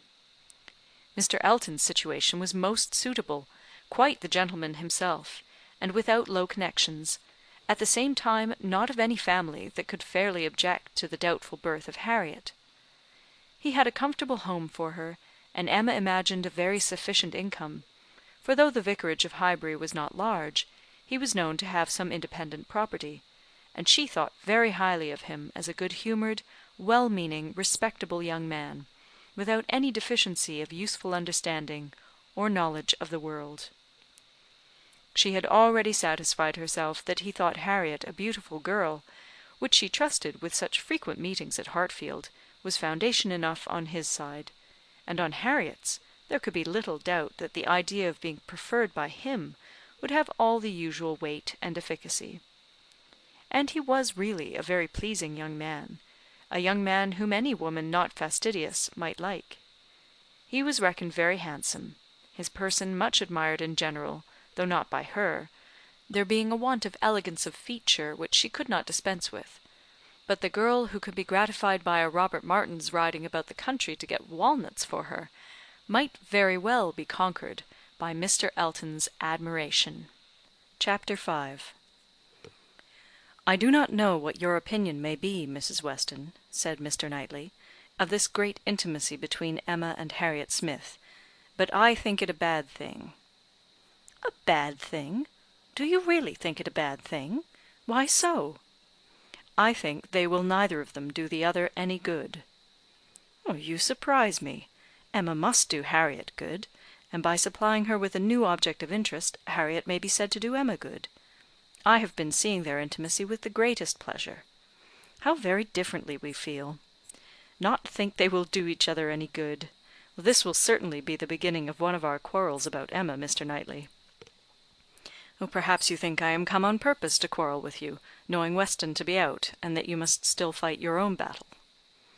"Mr. Weston would undoubtedly support me, if he were here, for he thinks exactly as I do on the subject. We were speaking of it only yesterday, and agreeing how fortunate it was for Emma that there should be such a girl in Highbury for her to associate with. Mr. Knightley, I shall not allow you to be a fair judge in this case. You are so much used to live alone, that you do not know the value of a companion, and perhaps no man can be a good judge of the comfort a woman feels in the society of one of her own sex, after being used to it all her life. I can imagine your objection to Harriet Smith. She is not the superior young woman which Emma's friend ought to be; but on the other hand, as Emma wants to see her better informed, it will be an inducement to her to read more herself. They will read together. She means it, I know." "Emma has been meaning to read more ever since she was 12 years old. I have seen a great many lists of her drawing up at various times of books that she meant to read regularly through, and very good lists they were, very well chosen, and very neatly arranged, sometimes alphabetically, and sometimes by some other rule. The list she drew up when only 14, I remember thinking it did her judgment so much credit that I preserved it some time, and I dare say she may have made out a very good list now. But I have done with expecting any course of steady reading from Emma. She will never submit to anything requiring industry and patience, and a subjection of the fancy to the understanding. Where Miss Taylor failed to stimulate, I may safely affirm that Harriet Smith will do nothing. You never could persuade her to read half so much as you wished. You know you could not." "I dare say," replied Mrs. Weston, smiling, "that I thought so then; but since we have parted I can never remember Emma's omitting to do anything I wished." "There is hardly any desiring to refresh such a memory as that," said Mr. Knightley, feelingly; and for a moment or two he had done. "But I," he soon added, "who have had no such charm thrown over my senses, must still see, hear, and remember. Emma is spoiled by being the cleverest of her family. At 10 years old she had the misfortune of being able to answer questions which puzzled her sister at 17. She was always quick and assured, Isabella slow and diffident; and ever since she was 12 Emma has been mistress of the house and of you all. In her mother she lost the only person able to cope with her. She inherits her mother's talents, and must have been under subjection to her. I should have been sorry, Mr. Knightley, to be dependent on your recommendation, had I quitted Mr. Woodhouse's family and wanted another situation. I do not think you would have spoken a good word for me to anybody. I am sure you always thought me unfit for the office I held." "Yes," said he, smiling, "you are better placed here, very fit for a wife, but not at all for governess. But you were preparing yourself to be an excellent wife all the time you were at Hartfield. You might not give Emma such a complete education as your powers would seem to promise, but you were receiving a very good education from her, on the very matrimonial point of submitting your own will, and doing as you were bid; and if Weston had asked me to recommend him a wife, I should certainly have named Miss Taylor." "Thank you. There will be very little merit in making a good wife to such a man as Mr. Weston." "Why, to own the truth, I am afraid you are rather thrown away, and that with every disposition to bear, there will be nothing to be borne. We will not despair, however. Weston may grow cross from the wantonness of comfort, or his son may plague him." "I hope not that. It is not likely. No, Mr. Knightley, do not foretell vexation from that quarter." "Not I, indeed. I only name possibilities. I do not pretend to Emma's genius for foretelling and guessing. I hope with all my heart the young man may be a Weston in merit and a Churchill in fortune. But Harriet Smith, I have not half done about Harriet Smith. I think her the very worst sort of companion that Emma could possibly have. She knows nothing herself, and looks upon Emma as knowing everything. She is a flatterer in all her ways, and so much the worse, because undesigned. Her ignorance is hourly flattery. How can Emma imagine she has anything to learn herself, while Harriet is presenting such a delightful inferiority? And as for Harriet, I will venture to say that she cannot gain by the acquaintance. Hartfield will only put her out of conceit with all the other places she belongs to. She will grow just refined enough to be uncomfortable with those among whom birth and circumstances have placed her home. I am much mistaken if Emma's doctrines give any strength of mind, or tend at all to make a girl adapt herself rationally to the varieties of her situation in life. They only give a little polish. I either depend more upon Emma's good sense than you do, or am more anxious for her present comfort, for I cannot lament the acquaintance. How well she looked last night!" "Oh, you would rather talk of her person than her mind, would you? Very well. I shall not attempt to deny Emma's being pretty." "Pretty! Say beautiful, rather. Can you imagine anything nearer perfect beauty than Emma altogether, face and figure?" "I do not know what I could imagine, but I confess that I have seldom seen a face or figure more pleasing to me than hers. But I am a partial old friend. Such an eye, the true hazel eye, and so brilliant! Regular features, open countenance, with complexion, oh! what a bloom of full health, and such a pretty height and size, such a firm and upright figure. There is health not merely in her bloom, but in her air, her head, her glance. One hears sometimes of a child being the picture of health. Now Emma always gives me the idea of being the complete picture of grown-up health. She is loveliness itself, Mr. Knightley, is not she?" "I have not a fault to find with her person," he replied. "I think her all you describe. I love to look at her, and I will add this praise, that I do not think her personally vain. Considering how very handsome she is, she appears to be little occupied with it. Her vanity lies another way. Mrs. Weston, I am not to be talked out of my dislike of Harriet Smith, or my dread of its doing them both harm." "And I, Mr. Knightley, am equally stout in my confidence of its not doing them any harm. With all dear Emma's little faults, she is an excellent creature. Where shall we see a better daughter, or a kinder sister, or a truer friend? No, no, she has qualities which may be trusted. She will never lead any one really wrong. She will make no lasting blunder. Where Emma errs once, she is in the right 100 times." "Very well. I will not plague you any more. Emma shall be an angel, and I will keep my spleen to myself till Christmas brings John and Isabella. John loves Emma with a reasonable, and therefore not a blind affection, and Isabella always thinks as he does, except when he is not quite frightened enough about the children. I am sure of having their opinions with me." "I know that you all love her really too well to be unjust or unkind. But excuse me, Mr. Knightley, if I take the liberty I consider myself, you know, as having somewhat of the privilege of speech that Emma's mother might have had the liberty of hinting that I do not think any possible good can arise from Harriet Smith's intimacy being made a matter of much discussion among you. Pray excuse me, but supposing any little inconvenience may be apprehended from the intimacy, it cannot be expected that Emma, accountable to nobody but her father, who perfectly approves the acquaintance, should put an end to it, so long as it is a source of pleasure to herself. It has been so many years my province to give advice, that you cannot be surprised, Mr. Knightley, at this little remains of office." "Not at all," cried he. "I am much obliged to you for it. It is very good advice, and it shall have a better fate than your advice has often found, for it shall be attended to." "Mrs. John Knightley is easily alarmed, and might be made unhappy about her sister." "Be satisfied," said he. "I will not raise any outcry. I will keep my ill humour to myself. I have a very sincere interest in Emma. Isabella does not seem more my sister, has never excited a greater interest, perhaps hardly so great. There is an anxiety, a curiosity in what one feels for Emma. I wonder what will become of her." "So do I," said Mrs. Weston gently. "Very much." "She always declares she will never marry, which, of course, means just nothing at all. but I have no idea that she has yet ever seen a man she cared for. It would not be a bad thing for her to be very much in love with a proper object.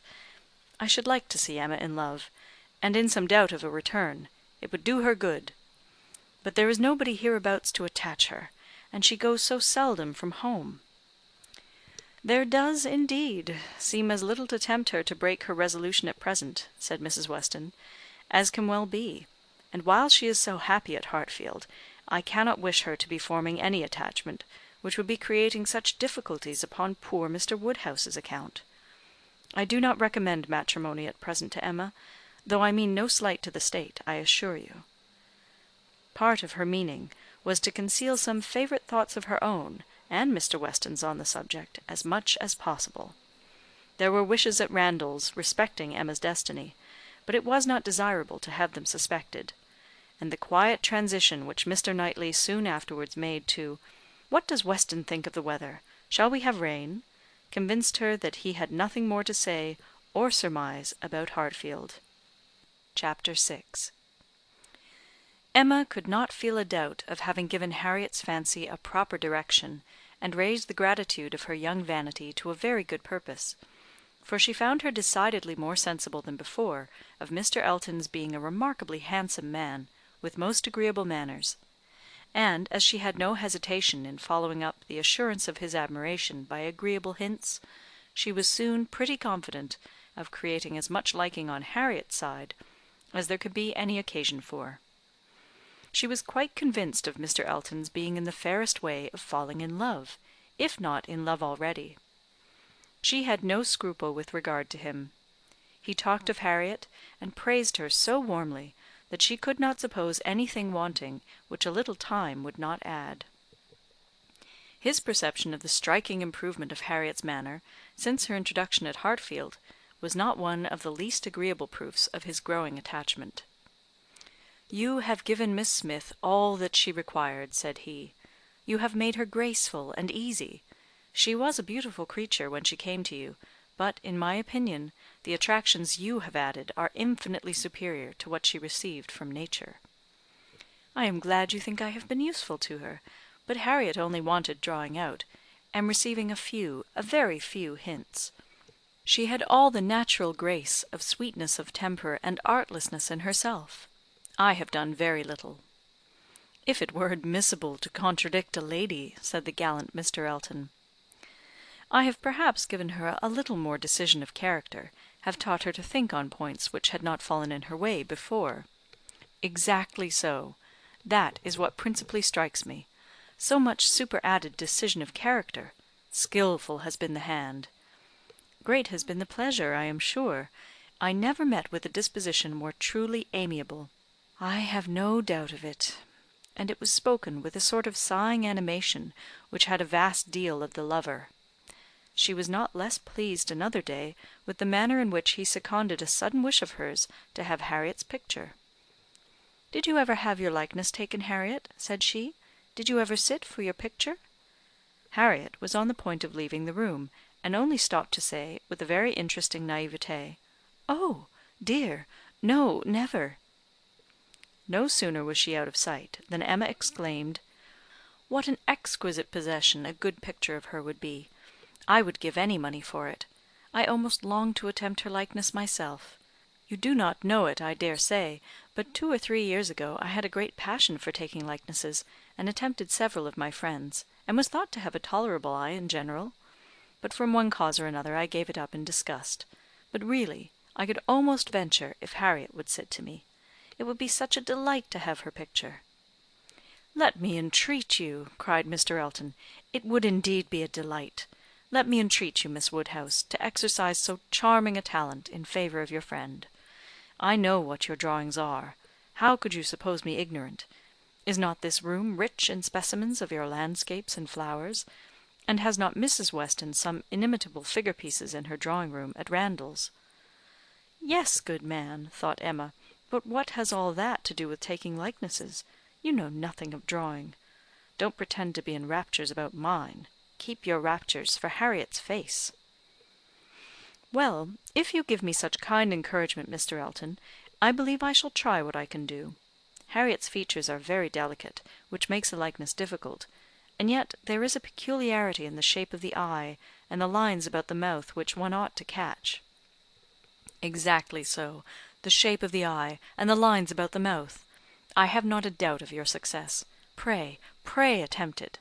As you will do it, it will indeed, to use your own words, be an exquisite possession." "But I am afraid, Mr. Elton, Harriet will not like to sit. She thinks so little of her own beauty. Did you not observe her manner of answering me? How completely it meant, 'Why should my picture be drawn?'" "Oh! yes, I observed it, I assure you. It was not lost on me. But still I cannot imagine she would not be persuaded." Harriet was soon back again, and the proposal almost immediately made, and she had no scruples which could stand many minutes against the earnest pressing of both the others. Emma wished to go to work directly, and therefore produced the portfolio containing her various attempts at portraits, for not one of them had ever been finished, that they might decide together on the best size for Harriet. Her many beginnings were displayed. Miniatures, half-lengths, whole lengths, pencil, crayon, and water-colours had all been tried in turn. She had always wanted to do everything, and had made more progress both in drawing and music than many might have done with so little labour as she would ever submit to. She played and sang, and drew in almost every style, but steadiness had always been wanting, and in nothing had she approached the degree of excellence which she would have been glad to command, and ought not to have failed of. She was not much deceived as to her own skill either as an artist or as a musician, but she was not unwilling to have others deceived, or sorry to know her reputation for accomplishment often higher than it deserved. There was merit in every drawing, in the least finished perhaps the most. Her style was spirited, but had there been much less, or had there been 10 times more, the delight and admiration of her two companions would have been the same. They were both in ecstasies. A likeness pleases everybody, and Miss Woodhouse's performances must be capital. "No great variety of faces for you," said Emma. "I had only my own family to study from. There is my father, another of my father, but the idea of sitting for his picture made him so nervous that I could only take him by stealth, neither of them very like, therefore. Mrs. Weston again, and again, and again, you see. Dear Mrs. Weston, always my kindest friend on every occasion. She would sit whenever I asked her. There is my sister, and really quite her own little elegant figure, and the face not unlike. I should have made a good likeness of her if she would have sat longer, but she was in such a hurry to have me draw her 4 children that she would not be quiet. Then here come all my attempts at 3 of those 4 children. There they are, Henry and John and Bella, from one end of the sheet to the other, and any one of them might do for any one of the rest. She was so eager to have them drawn that I could not refuse, but there is no making children of 3 or 4 years old stand still, you know. Nor can it be very easy to take any likeness of them, beyond the air and complexion, unless they are coarser featured than any of mamma's children ever were. Here is my sketch of the 4th, who was a baby. I took him as he was sleeping on the sofa, and it is as strong a likeness of his cockade as you would wish to see. He had nestled down his head most conveniently. That's very like. I am rather proud of little George. The corner of the sofa is very good. Then here is my last, unclosing a pretty sketch of a gentleman in small size, whole length. My last and my best, my brother, Mr. John Knightley. This did not want much of being finished, when I put it away in a pet, and vowed I would never take another likeness. I could not help being provoked, for, after all my pains, and when I had really made a very good likeness of it, Mrs. Weston and I were quite agreed in thinking it very like, only too handsome, too flattering, but that was a fault on the right side. After all this came poor dear Isabella's cold approbation of, yes, it was a little like, but to be sure it did not do him justice. We had a great deal of trouble in persuading him to sit at all. It was made a great favour of, and altogether it was more than I could bear, and so I never would finish it, to have it apologized over as an unfavourable likeness to every morning visitor in Brunswick Square. And, as I said, I did then forswear ever drawing anybody again. But for Harriet's sake, or rather for my own, and as there are no husbands and wives in the case at present, I will break my resolution now." Mr. Elton seemed very properly struck and delighted by the idea, and was repeating, "No husbands and wives in the case at present, indeed. As you observe. Exactly so. No husbands and wives," with so interesting a consciousness that Emma began to consider whether she had not better leave them together at once. But as she wanted to be drawing, the declaration must wait a little longer. She had soon fixed on the size and sort of portrait. It was to be a whole length, in water colours, like Mr. John Knightley's, and was destined, if she could please herself, to hold a very honourable station over the mantelpiece. The sitting began, and Harriet, smiling and blushing, and afraid of not keeping her attitude and countenance, presented a very sweet mixture of youthful expression to the steady eyes of the artist. But there was no doing anything with Mr. Elton fidgeting behind her and watching every touch. She gave him credit for stationing himself where he might gaze and gaze again without offence, but was really obliged to put an end to it, and request him to place himself elsewhere. It then occurred to her to employ him in reading. If he would be so good as to read to them, it would be a kindness indeed. It would amuse away the difficulties of her part, and lessen the irksomeness of Miss Smith's. Mr. Elton was only too happy. Harriet listened, and Emma drew in peace. She must allow him to be still frequently coming to look; anything less would certainly have been too little in a lover, and he was ready at the smallest intermission of the pencil to jump up and see the progress and be charmed. There was no being displeased with such an encourager, for his admiration made him discern a likeness almost before it was possible. She could not respect his eye, but his love and his complaisance were unexceptionable. The sitting was altogether very satisfactory. She was quite enough pleased with the first day's sketch to wish to go on. There was no want of likeness; she had been fortunate in the attitude, and as she meant to throw in a little improvement to the figure, to give a little more height and considerably more elegance, she had great confidence of its being in every way a pretty drawing at last, and of its filling its destined place with credit to them both, a standing memorial to the beauty of one, the skill of the other, and the friendship of both, with as many other agreeable associations as Mr. Elton's very promising attachment was likely to add. Harriet was to sit again the next day, and Mr. Elton, just as he ought, entreated for the permission of attending and reading to them again. "By all means. We shall be most happy to consider you as one of the party." The same civilities and courtesies, the same success and satisfaction, took place on the morrow, and accompanied the whole progress of the picture, which was rapid and happy. Everybody who saw it was pleased, but Mr. Elton was in continual raptures, and defended it through every criticism. "Oh, Miss Woodhouse has given her friend the only beauty she wanted," observed Mrs. Weston to him, not in the least suspecting that she was addressing a lover. "The expression of the eye is most correct, but Miss Smith has not those eyebrows and eyelashes. It is the fault of her face that she has them not." "Do you think so?" replied he. "I cannot agree with you. It appears to me a most perfect resemblance in every feature. I never saw such a likeness in my life. We must allow for the effect of shade, you know." "You have made her too tall, Emma," said Mr. Knightley. Emma knew that she had, but would not own it, and Mr. Elton warmly added, "Oh no, certainly not too tall, not in the least too tall. Consider, she is sitting down, which naturally presents a different, which in short gives exactly the idea, and the proportions must be preserved, you know, proportions, foreshortening. Oh no, it gives one exactly the idea of such a height as Miss Smith's, exactly so indeed." "It is very pretty," said Mr. Woodhouse, "so prettily done, just as your drawings always are, my dear. I do not know anybody who draws so well as you do.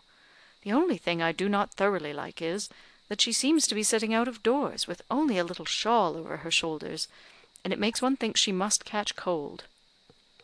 "But, my dear papa, it is supposed to be summer, a warm day in summer. Look at the tree."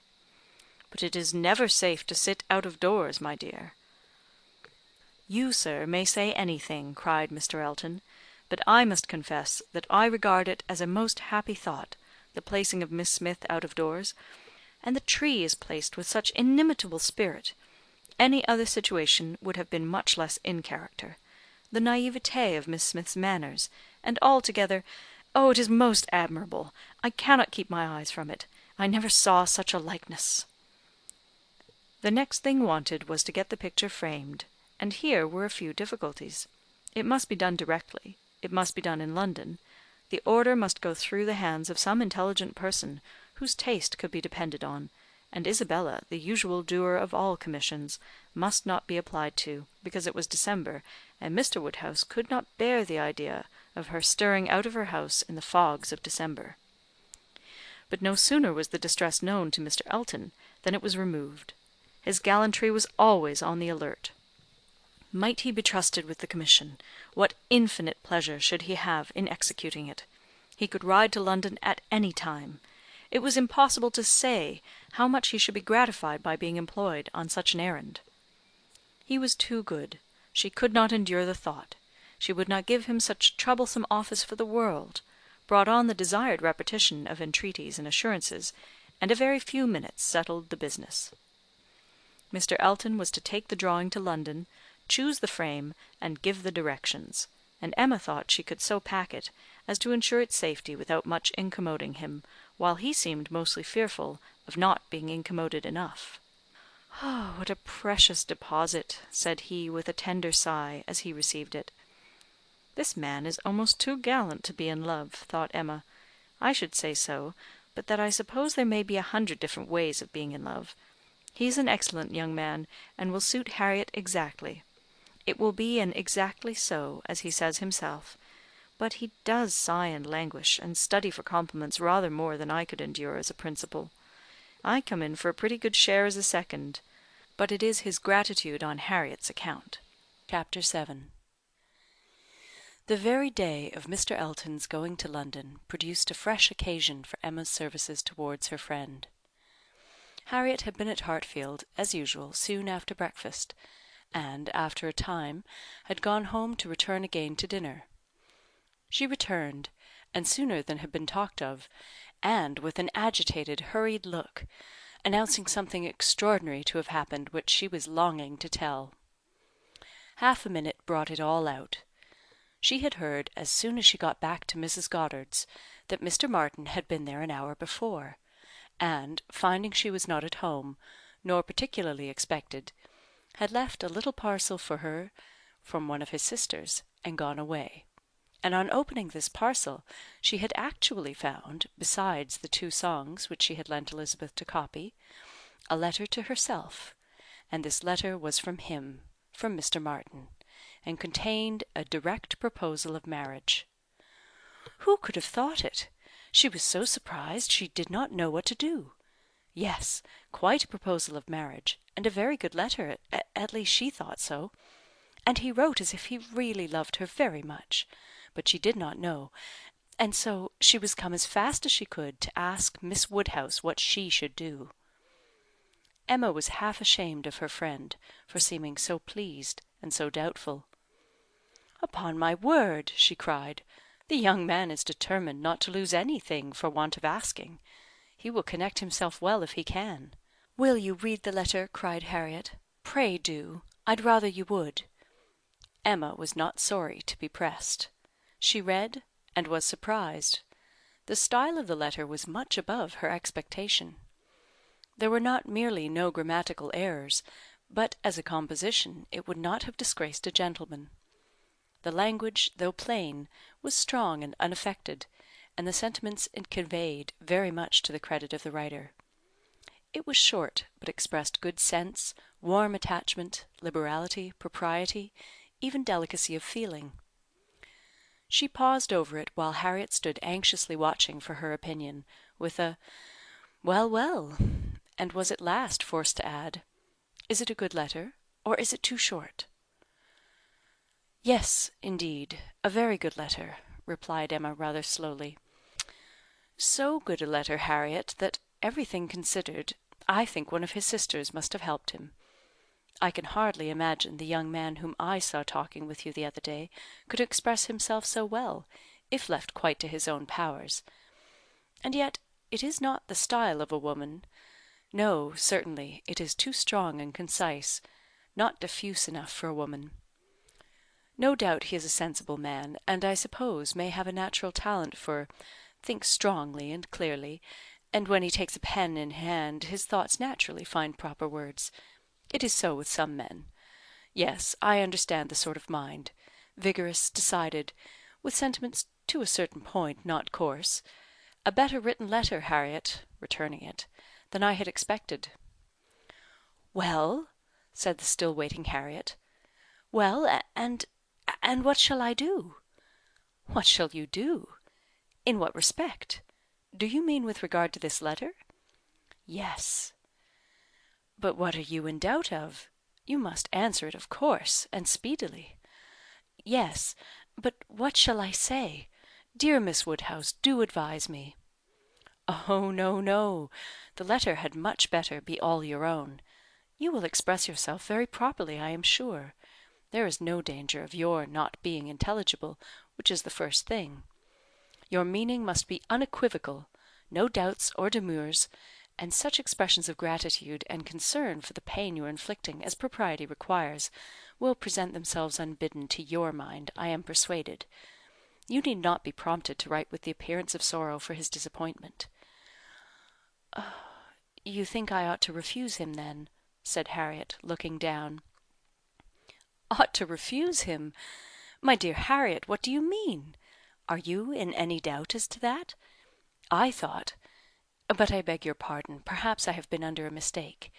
I certainly have been misunderstanding you, if you feel in doubt as to the purport of your answer. I had imagined you were consulting me only as to the wording of it." Harriet was silent.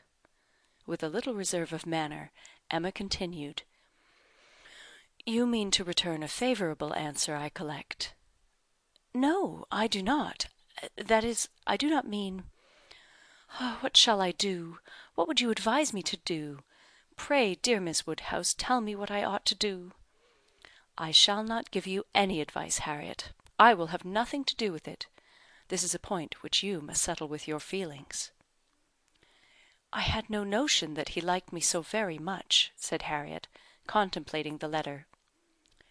For a little while Emma persevered in her silence, but beginning to apprehend the bewitching flattery of that letter might be too powerful, she thought it best to say: "I lay it down as a general rule, Harriet, that if a woman doubts as to whether she should accept a man or not, she certainly ought to refuse him.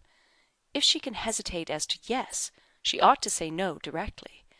It is not a state to be safely entered into with doubtful feelings, with half a heart. I thought it my duty as a friend, and older than yourself, to say thus much to you. But do not imagine that I want to influence you."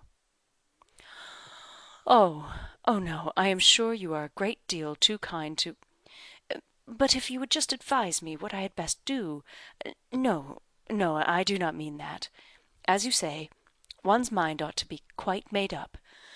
One should not be hesitating. It is a very serious thing. It will be safer to say no, perhaps. Do you think I had better say no?" "Not for the world," said Emma, smiling graciously, "would I advise you either way. You must be the best judge of your own happiness. If you prefer Mr. Martin to every other person, if you think him the most agreeable man you have ever been in company with, why should you hesitate? You blush, Harriet.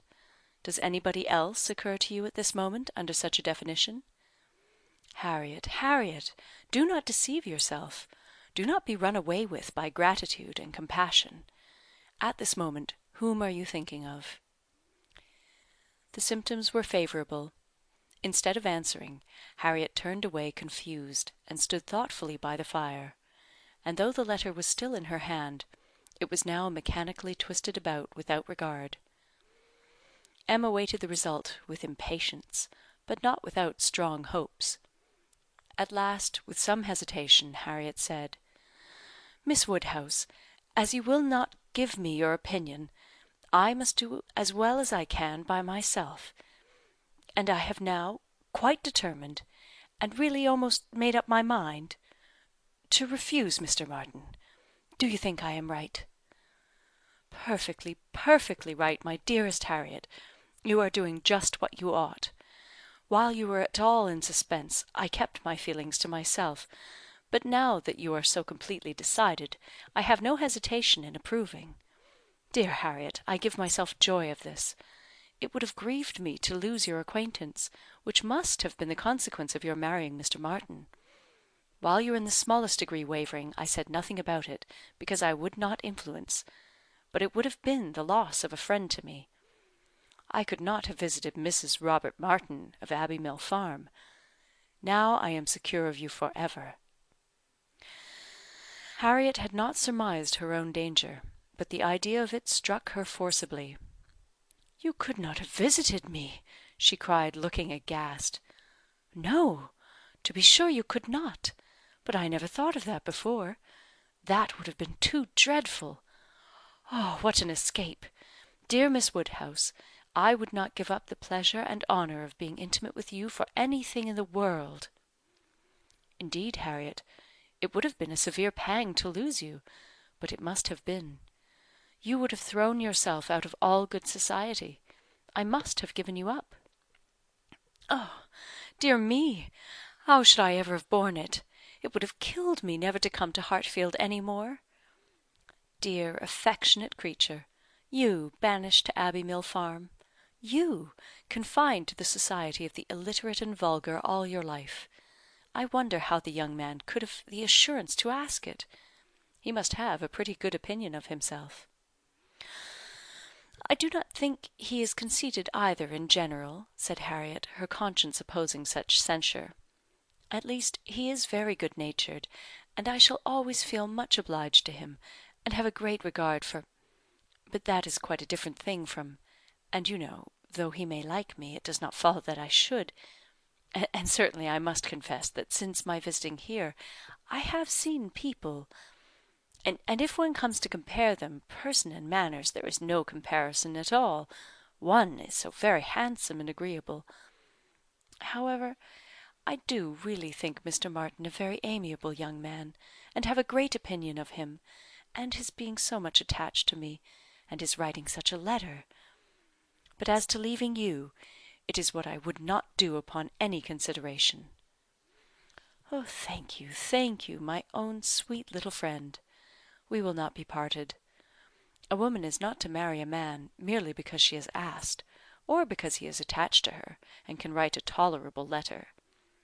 Oh, no, and it is but a short letter, too." Emma felt the bad taste of her friend, but let it pass with a "very true," and it would be a small consolation to her for the clownish manner which might be offending her every hour of the day, to know that her husband could write a good letter. "Oh, yes, very. Nobody cares for a letter. The thing is, to be always happy with pleasant companions. I am quite determined to refuse him. Oh, but how shall I do? What shall I say?" Emma assured her there would be no difficulty in the answer, and advised its being written directly, which was agreed to, in the hope of her assistance; and though Emma continued to protest against any assistance being wanted, it was in fact given in the formation of every sentence. The looking over his letter again, in replying to it, had such a softening tendency, that it was particularly necessary to brace her up with a few decisive expressions; and she was so very much concerned at the idea of making him unhappy, and thought so much of what his mother and sisters would think and say, and was so anxious that they should not fancy her ungrateful, that Emma believed if the young man had come in her way at that moment, he would have been accepted after all.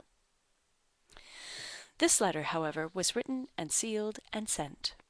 The business was finished, and Harriet safe. She was rather low all the evening, but Emma could allow for her amiable regrets, and sometimes relieved them by speaking of her own affection, sometimes by bringing forward the idea of Mr. Elton. "Oh, I shall never be invited to Abbey Mill again," was said, in rather a sorrowful tone. "Nor, if you were, could I ever bear to part with you, my Harriet. You are a great deal too necessary at Hartfield to be spared to Abbey Mill. And I am sure I should never want to go there, for I am never happy but at Hartfield."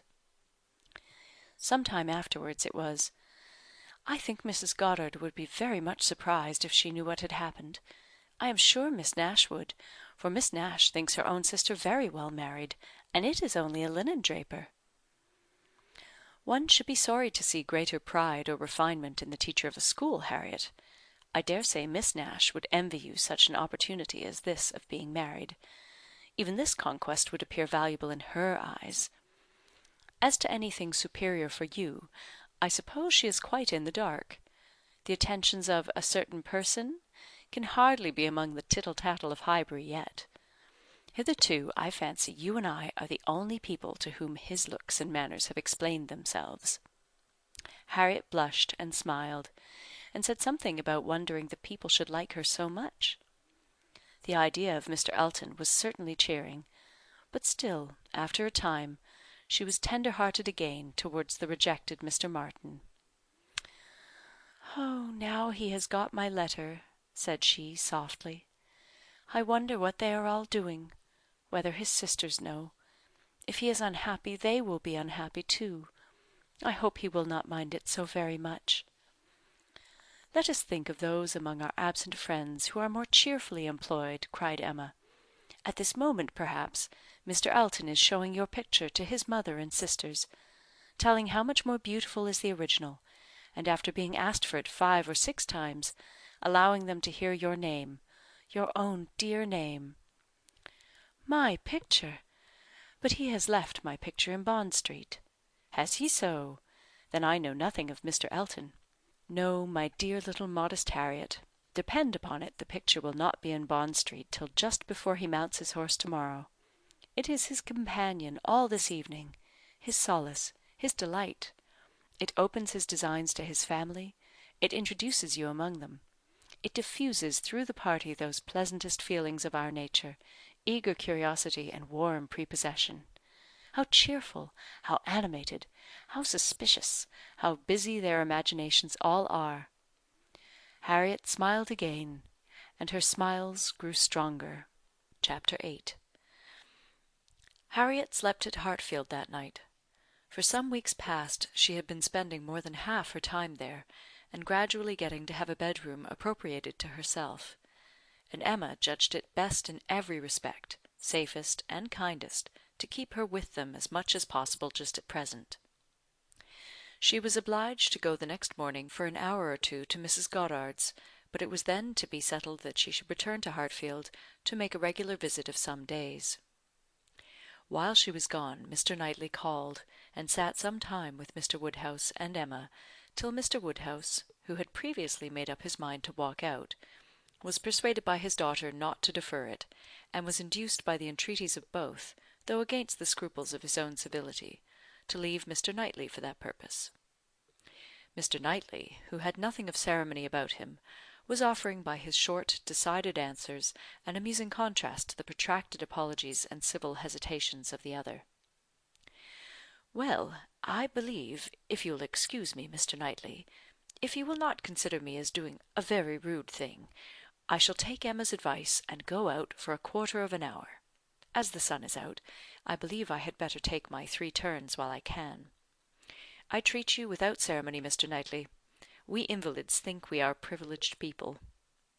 "My dear sir, do not make a stranger of me." "I leave an excellent substitute in my daughter. Emma will be happy to entertain you, and therefore I think I will beg your excuse and take my 3 turns, my winter walk." "You cannot do better, sir." "I would ask for the pleasure of your company, Mr. Knightley, but I am a very slow walker, and my pace would be tedious to you. And besides, you have another long walk before you to Donwell Abbey." "Thank you, sir, thank you. I am going this moment myself, and I think the sooner you go the better. I will fetch your greatcoat and open the garden door for you." Mr. Woodhouse at last was off, but Mr. Knightley, instead of being immediately off likewise, sat down again, seemingly inclined for more chat. He began speaking of Harriet, and speaking of her with more voluntary praise than Emma had ever heard before. "I cannot rate her beauty as you do," said he, "but she is a pretty little creature, and I am inclined to think very well of her disposition. Her character depends upon those she is with, but in good hands she will turn out a valuable woman." "I am glad you think so, and the good hands, I hope, may not be wanting." "Come," said he, "you are anxious for a compliment, so I will tell you that you have improved her. You have cured her of her schoolgirl's giggle. She really does you credit." "Thank you. I should be mortified indeed if I did not believe I had been of some use, but it is not everybody who will bestow praise where they may.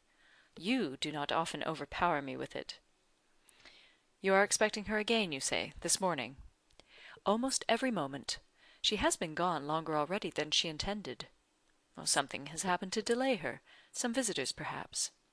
"Highbury gossips. Tiresome wretches." "Harriet may not consider everybody tiresome that you would." Emma knew this was too true for contradiction, and therefore said nothing. He presently added, with a smile, "I do not pretend to fix on times or places, but I must tell you that I have good reason to believe your little friend will soon hear of something to her advantage." "Indeed? How so? Of what sort?" "A very serious sort, I assure you," still smiling. "Very serious? I can think of but one thing. Who is in love with her? Who makes you their confidant?" Emma was more than half in hopes of Mr. Elton's having dropped a hint. Mr. Knightley was a sort of general friend and adviser, and she knew Mr. Elton looked up to him. "I have reason to think," he replied, "that Harriet Smith will soon have an offer of marriage, and from a most unexceptionable quarter. Robert Martin is the man. Her visit to Abbey Mill this summer seems to have done his business. He is desperately in love, and means to marry her." "Oh, he is very obliging," said Emma. "But is he sure that Harriet means to marry him?" "Well, well, means to make her an offer, then. Will that do? He came to the Abbey 2 evenings ago, on purpose to consult me about it. He knows I have a thorough regard for him and all his family, and I believe considers me as one of his best friends. He came to ask me whether I thought it would be imprudent in him to settle so early, whether I thought her too young; in short, whether I approved his choice altogether, having some apprehension perhaps of her being considered, especially since you're making so much of her, as in a line of society above him. I was very much pleased with all that he said. I never hear better sense from any one than Robert Martin. He always speaks to the purpose, open, straightforward, and very well judging. He told me everything, his circumstances and plans, and what they all propose doing in the event of his marriage. He is an excellent young man, both as son and brother. I had no hesitation in advising him to marry. He proved to me that he could afford it, and that being the case, I was convinced he could not do better. I praised the fair lady too, and altogether sent him away very happy. If he had never esteemed my opinion before, he would have thought highly of me then, and I dare say left the house thinking me the best friend and counsellor man ever had. This happened the night before last. Now, as we may fairly suppose, he would not allow much time to pass before he spoke to the lady, and as he does not appear to have spoken yesterday, it is not unlikely that he should be at Mrs. Goddard's to-day, and she may be detained by a visitor without thinking him at all a tiresome wretch. "Pray, Mr. Knightley," said Emma, who had been smiling to herself through a great part of this speech, "how do you know that Mr. Martin did not speak yesterday?" "Certainly," replied he, surprised. "I do not absolutely know it, but it may be inferred. Was not she the whole day with you?" "Come," said she, "I will tell you something, in return for what you have told me. He did speak yesterday; that is, he wrote, and was refused." This was obliged to be repeated before it could be believed, and Mr. Knightley actually looked red with surprise and displeasure, as he stood up in tall indignation, and said, "Then she is a greater simpleton than I ever believed her. What is the foolish girl about?" "Oh, to be sure," cried Emma, "it is always incomprehensible to a man that a woman should ever refuse an offer of marriage. A man always imagines a woman to be ready for anybody who asks her." "Nonsense! A man does not imagine any such thing. But what is the meaning of this? Harriet Smith refuse Robert Martin? Madness, if it is so. But I hope you are mistaken. I saw her answer. Nothing could be clearer." "You saw her answer? You wrote her answer too. Emma, this is your doing. You persuaded her to refuse him. And if I did, which, however, I am far from allowing, I should not feel that I had done wrong. Mr. Martin is a very respectable young man, but I cannot admit him to be Harriet's equal, and am rather surprised indeed that he should have ventured to address her. By your account, he does seem to have had some scruples. It is a pity that they were ever got over." "Not Harriet's equal!" exclaimed Mr. Knightley loudly and warmly, and with calmer asperity added, a few moments afterwards, "No, he is not her equal indeed, for he is as much her superior in sense as in situation. Emma, your infatuation about that girl blinds you. What are Harriet Smith's claims, either of birth, nature, or education, to any connection higher than Robert Martin? She is the natural daughter of nobody knows whom, with probably no settled provision at all, and certainly no respectable relations. She is known only as a parlour boarder at a common school. She is not a sensible girl, nor a girl of any information. She has been taught nothing useful, and is too young and too simple to have acquired anything herself. At her age she can have no experience, and with her little wit is not very likely ever to have any that can avail her. She is pretty, and she is good-tempered, and that is all. My only scruple in advising the match was on his account, as being beneath his deserts and a bad connection for him. I felt that as to fortune, in all probability he might do much better, and that as to a rational companion or useful helpmate he could not do worse. But I could not reason so to a man in love, and was willing to trust to there being no harm in her, to her having that sort of disposition which, in good hands, like his, might be easily led aright, and turn out very well. The advantage of the match I felt to be all on her side, and had not the smallest doubt, nor have I now, that there would be a general cry out upon her extreme good luck. Even your satisfaction I made sure of. It crossed my mind immediately that you would not regret your friend's leaving Highbury for the sake of her being settled so well. I remember saying to myself, even Emma, with all her partiality for Harriet, will think this is a good match." "I cannot help wondering at your knowing so little of Emma as to say any such thing. What! Think a farmer, and with all his sense, and all his merit, Mr. Martin is nothing more, a good match for my intimate friend? Not regret her leaving Highbury for the sake of marrying a man whom I could never admit as an acquaintance of my own? I wonder you should think it possible for me to have such feelings. I assure you mine are very different. I must think your statement by no means fair. You are not just to Harriet's claims. They would be estimated very differently by others as well as myself. Mr. Martin may be the richest of the two, but he is undoubtedly her inferior as to rank in society. The sphere in which she moves is much above his. It would be a degradation." "A degradation! To illegitimacy and ignorance, to be married to a respectable, intelligent gentleman farmer." "As to the circumstances of her birth, though in a legal sense she may be called nobody, it will not hold in common sense.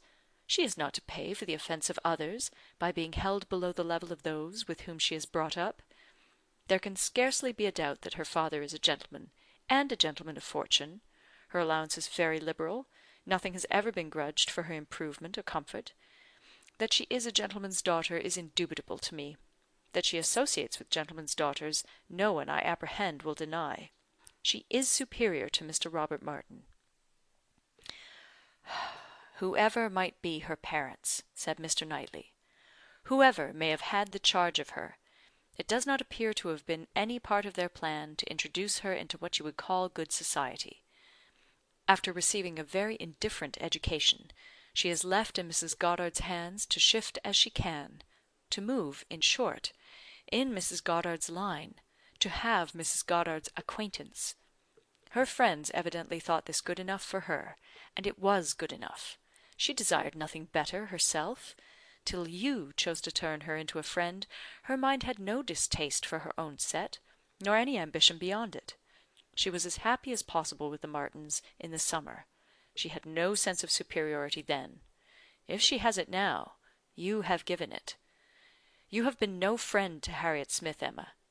Robert Martin would never have proceeded so far if he had not felt persuaded of her not being disinclined to him. I know him well.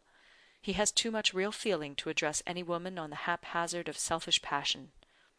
And as to conceit, he is the farthest from it of any man I know. Depend upon it he had encouragement." It was most convenient to Emma not to make a direct reply to this assertion. She chose rather to take up her own line of the subject again. "You are a very warm friend to Mr. Martin, but as I said before, are unjust to Harriet. Harriet's claims to marry well are not so contemptible as you represent them. She is not a clever girl, but she has better sense than you are aware of, and does not deserve to have her understanding spoken of so slightingly. Waiving that point, however, and supposing her to be, as you describe her, only pretty and good-natured, let me tell you that in the degree she possesses them they are not trivial recommendations to the world in general, for she is in fact a beautiful girl, and must be thought so by 99 people out of 100. And till it appears that men are much more philosophic on the subject of beauty than they are generally supposed, till they do fall in love with well-informed minds instead of handsome faces, a girl with such loveliness as Harriet has a certainty of being admired and sought after, of having the power of choosing from among many, consequently a claim to be nice. Her good nature, too, is not so very slight a claim, comprehending as it does real, thorough sweetness of temper and manner, a very humble opinion of herself, and a great readiness to be pleased with other people. I am very much mistaken if your sex in general would not think such beauty and such temper the highest claims a woman could possess." "Upon my word, Emma, to hear you abusing the reason you have is almost enough to make me think so too. Better be without sense than misapply it as you do." "Oh, to be sure!" cried she playfully. "I know that is the feeling of you all. I know that such a girl as Harriet is exactly what every man delights in, what at once bewitches his senses and satisfies his judgment. Oh, Harriet may pick and choose. Were you yourself ever to marry, she is the very woman for you.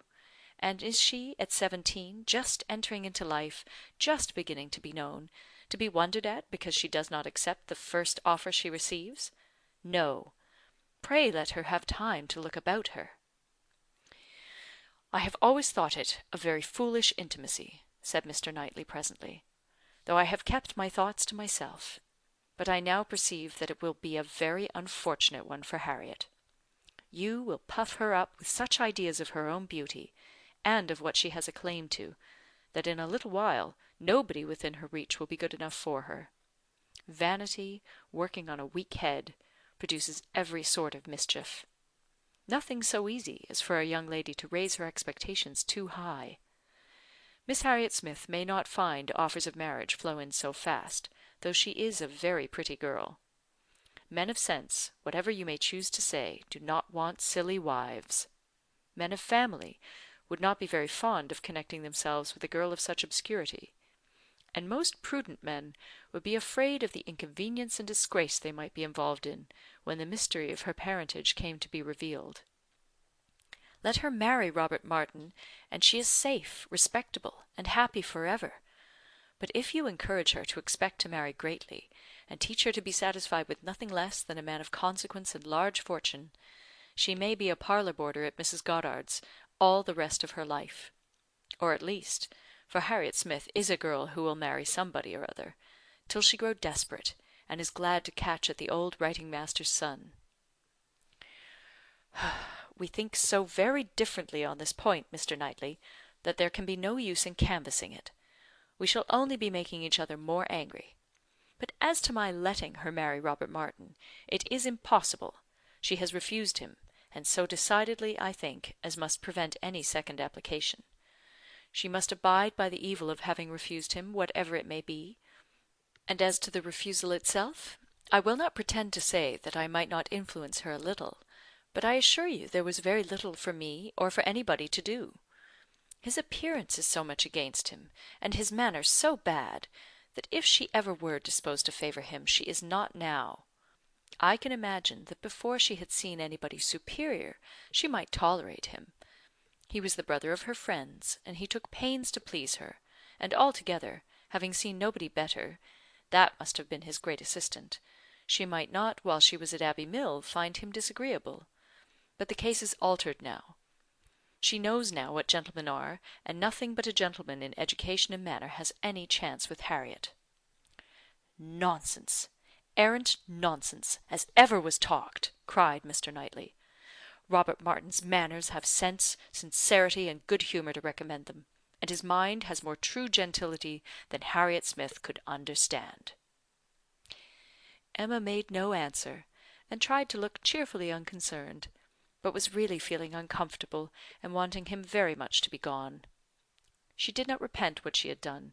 She still thought herself a better judge of such a point of female right and refinement than he could be. But yet she had a sort of habitual respect for his judgment in general, which made her dislike having it so loudly against her, and to have him sitting just opposite to her in angry state was very disagreeable.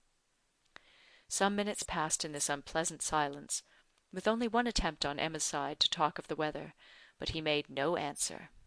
He was thinking. The result of his thoughts appeared at last in these words: "Robert Martin has no great loss, if he can but think so, and I hope it will not be long before he does. Your views for Harriet are best known to yourself, but as you make no secret of your love of match-making, it is fair to suppose that views, and plans, and projects you have, and as a friend, I shall just hint to you that if Elton is the man, I think it will be all labour in vain." Emma laughed and disclaimed. He continued: "Depend upon it, Elton will not do. Elton is a very good sort of man, and a very respectable vicar of Highbury, but not at all likely to make an imprudent match. He knows the value of a good income as well as anybody. Elton may talk sentimentally, but he will act rationally. He is as well acquainted with his own claims as you can be with Harriet's.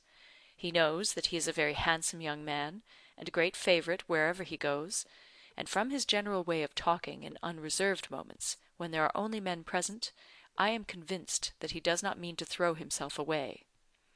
I have heard him speak with great animation of a large family of young ladies that his sisters are intimate with, who all have 20,000 pounds apiece." "Well, I am very much obliged to you," said Emma, laughing again. "If I had set my heart on Mr. Elton's marrying Harriet, it would have been very kind to open my eyes; but at present I only want to keep Harriet to myself. I have done with match-making, indeed. I could never hope to equal my own doings at Randalls. I shall leave off while I am well." "Good morning to you," said he, rising and walking off abruptly. He was very much vexed. He felt the disappointment of the young man, and was mortified to have been the means of promoting it by the sanction he had given; and the part which he was persuaded Emma had taken in the affair was provoking him exceedingly. Emma remained in a state of vexation too, but there was more indistinctness in the causes of hers than in his. She did not always feel so absolutely satisfied with herself, so entirely convinced that her opinions were right and her adversaries wrong, as Mr. Knightley. He walked off in more complete self-approbation than he left for her. She was not so materially cast down, however, but that a little time and the return of Harriet were very adequate restoratives. Harriet's staying away so long was beginning to make her uneasy. The possibility of the young man's coming to Mrs. Goddard's that morning, and meeting with Harriet and pleading his own cause, gave alarming ideas. The dread of such a failure, after all, became the prominent uneasiness; and when Harriet appeared, and in very good spirits, and without having any such reason to give for her long absence, she felt a satisfaction which settled with her own mind, and convinced her that let Mr. Knightley think or say what he would, she had done nothing which woman's friendship and woman's feelings would not justify. He had frightened her a little about Mr. Elton; but when she considered that Mr. Knightley could not have observed him as she had done, neither with the interest, nor, she must be allowed to tell herself, in spite of Mr. Knightley's pretensions, with the skill of such an observer on such a question as herself, that he had spoken it hastily and in anger, she was able to believe that he had rather said what he wished resentfully to be true than what he knew anything about. He certainly might have heard Mr. Elton speak with more unreserve than she had ever done, and Mr. Elton might not be of an imprudent, inconsiderate disposition as to money matters, he might naturally be rather attentive than otherwise to them. But then Mr. Knightley did not make due allowance for the influence of a strong passion at war with all interested motives. Mr. Knightley saw no such passion, and of course thought nothing of its effects, but she saw too much of it to feel a doubt of its overcoming any hesitations that a reasonable prudence might originally suggest, and more than a reasonable becoming degree of prudence she was very sure did not belong to Mr. Elton. Harriet's cheerful look and manner established hers. She came back, not to think of Mr. Martin, but to talk of Mr. Elton. Miss Nash had been telling her something, which she repeated immediately with great delight. Mr. Perry had been to Mrs. Goddard's to attend a sick child, and Miss Nash had seen him, and he had told Miss Nash that as he was coming back yesterday from Clayton Park, he had met Mr. Elton, and found to his great surprise that Mr. Elton was actually on his road to London, and not meaning to return till the morrow, though it was the whist club night, which he had been never known to miss before. And Mr. Perry had remonstrated with him about it, and told him how shabby it was in him, their best player, to absent himself, and tried very much to persuade him to put off his journey only one day, but it would not do.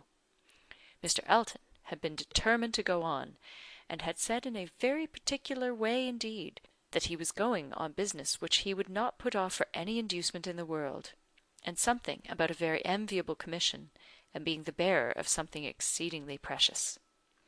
Mr. Perry could not quite understand him, but he was very sure there must be a lady in the case, and he told him so. And Mr. Elton only looked very conscious and smiling, and rode off in great spirits. Miss Nash had told her all this, and had talked a great deal more about Mr. Elton, and said, looking so very significantly at her, that she did not pretend to understand what his business might be, but she only knew that any woman whom Mr. Elton could prefer, she should think the luckiest woman in the world, for, beyond a doubt, Mr. Elton had not his equal for beauty or agreeableness. Chapter 9. Mr. Knightley might quarrel with her, but Emma could not quarrel with herself. He was so much displeased that it was longer than usual before he came to Hartfield again, and when they did meet, his grave looks showed that she was not forgiven.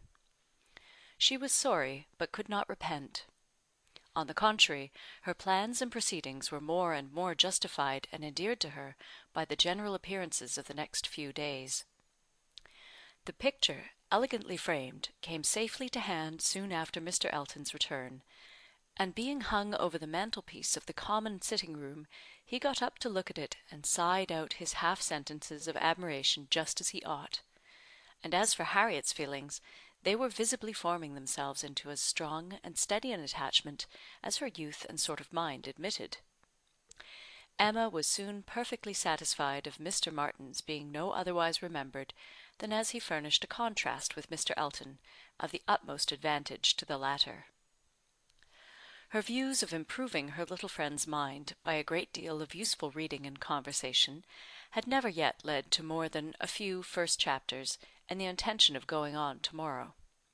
It was much easier to chat than to study, much pleasanter to let her imagination range and work at Harriet's fortune than to be labouring to enlarge her comprehension or exercise it on sober facts, and the only literary pursuit which engaged Harriet at present, the only mental provision she was making for the evening of life, was the collecting and transcribing all the riddles of every sort that she could meet with into a thin quarto of hot-pressed paper, made up by her friend, and ornamented with ciphers and trophies.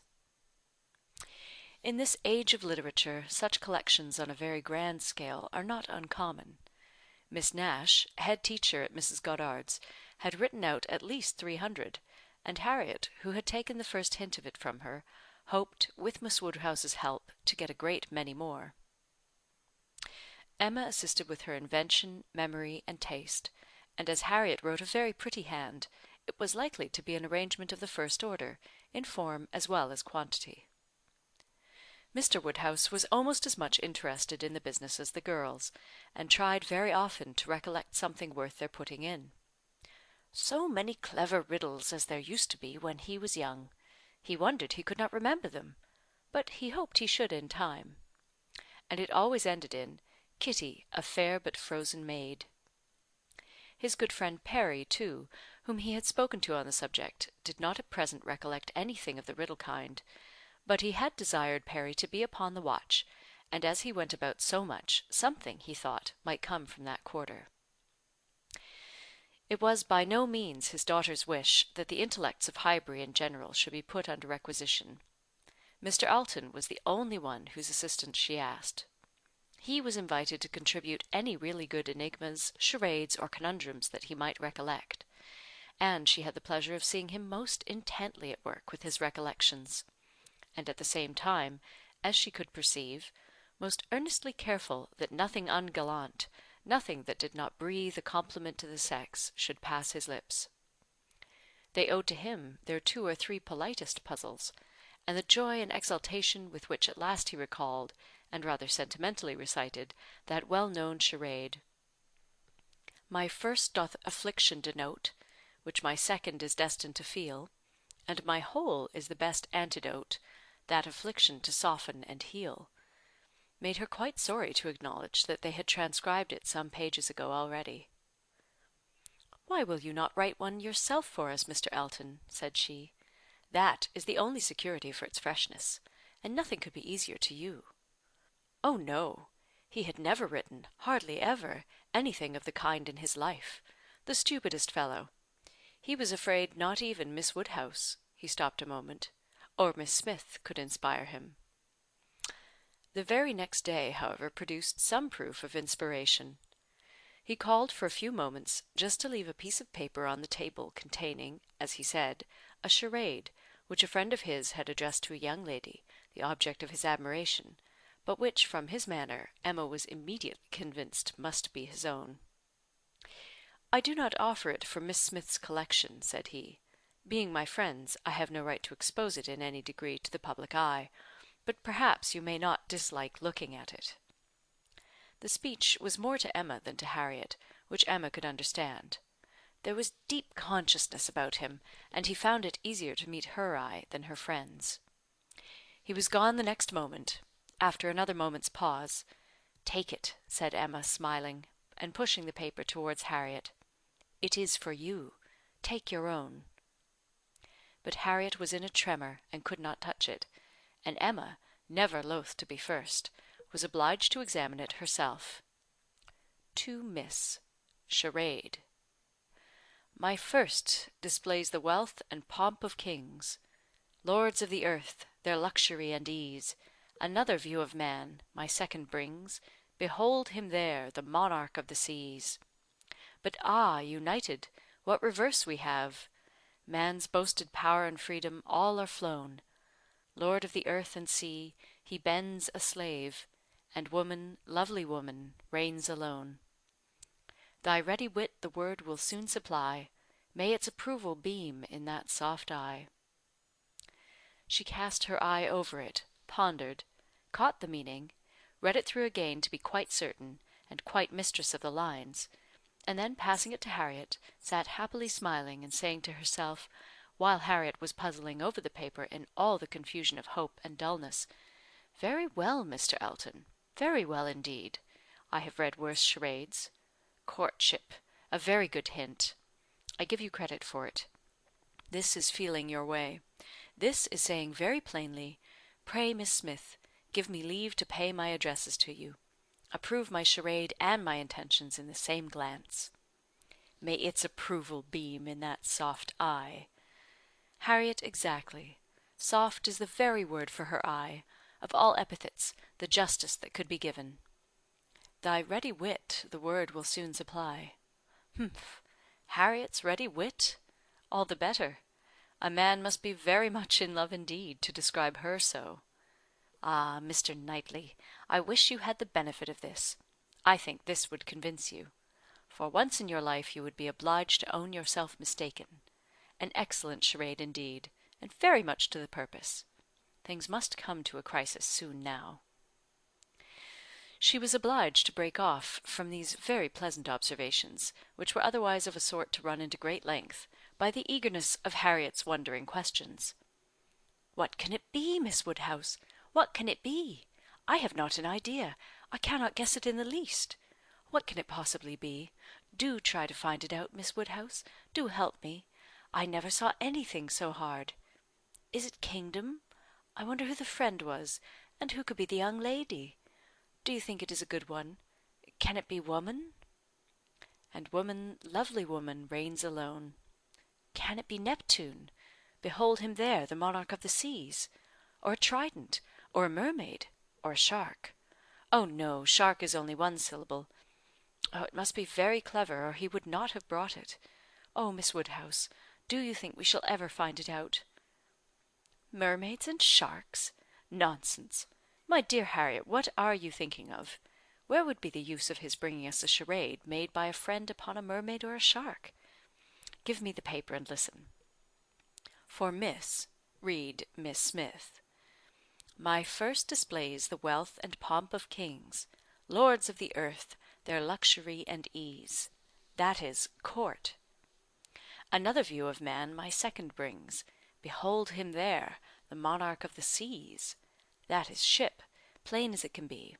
Now for the cream. But united, court ship, you know.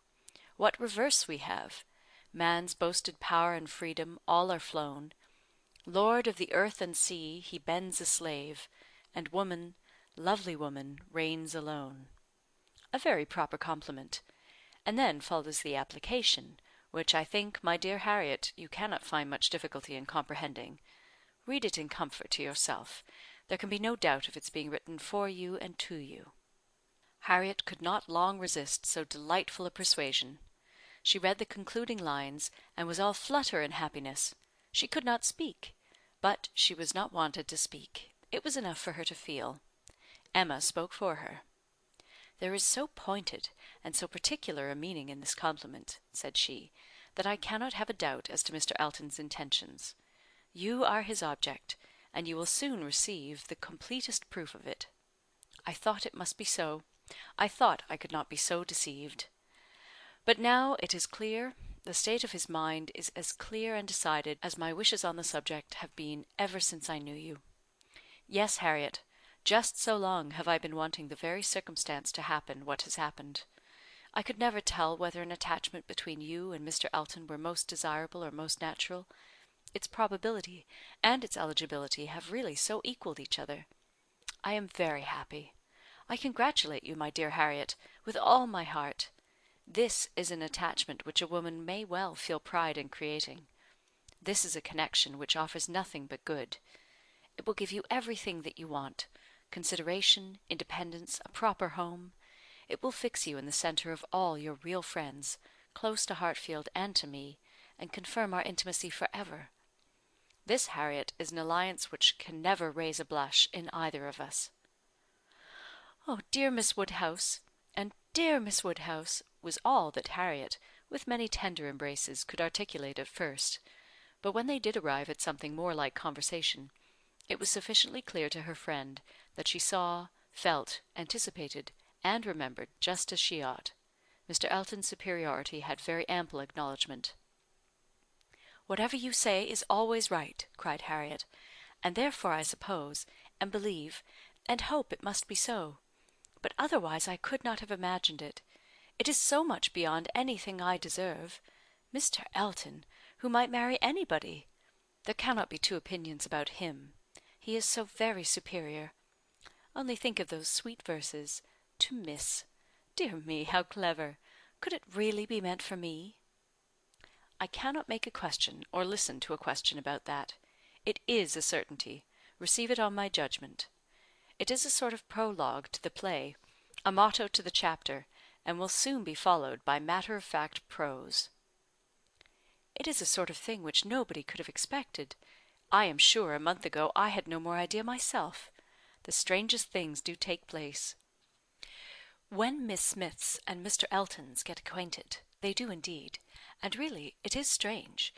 It is out of the common course that what is so evidently, so palpably desirable, what courts the prearrangement of other people, should so immediately shape itself into the proper form. You and Mr. Elton are by situation called together. You belong to one another by every circumstance of your respective homes. Your marrying will be equal to the match at Randall's. There does seem to be a something in the air of Hartfield which gives love exactly the right direction, and sends it into the very channel where it ought to flow. The course of true love never did run smooth. A Hartfield edition of Shakespeare would have a long note on that passage. Oh, that Mr. Elton should really be in love with me! Me, of all people, who did not know him to speak to him at Michaelmas, and he the very handsomest man that ever was, and a man that everybody looks up to, quite like Mr. Knightley. His company so sought after that everybody says he need not eat a single meal by himself if he does not choose it, that he has more invitations than there are days in the week, and so excellent in the church. Miss Nash has put down all the texts he has ever preached from since he came to Highbury. Dear me! When I look back to the first time I saw him, how little did I think! The two abbots and I ran into the front room and peeped through the blind where we heard he was going by, and Miss Nash came and scolded us away, and stayed to look through herself. However, she called me back presently, and let me look too, which was very good-natured. And how beautiful we thought he looked! He was arm in arm with Mr. Cole.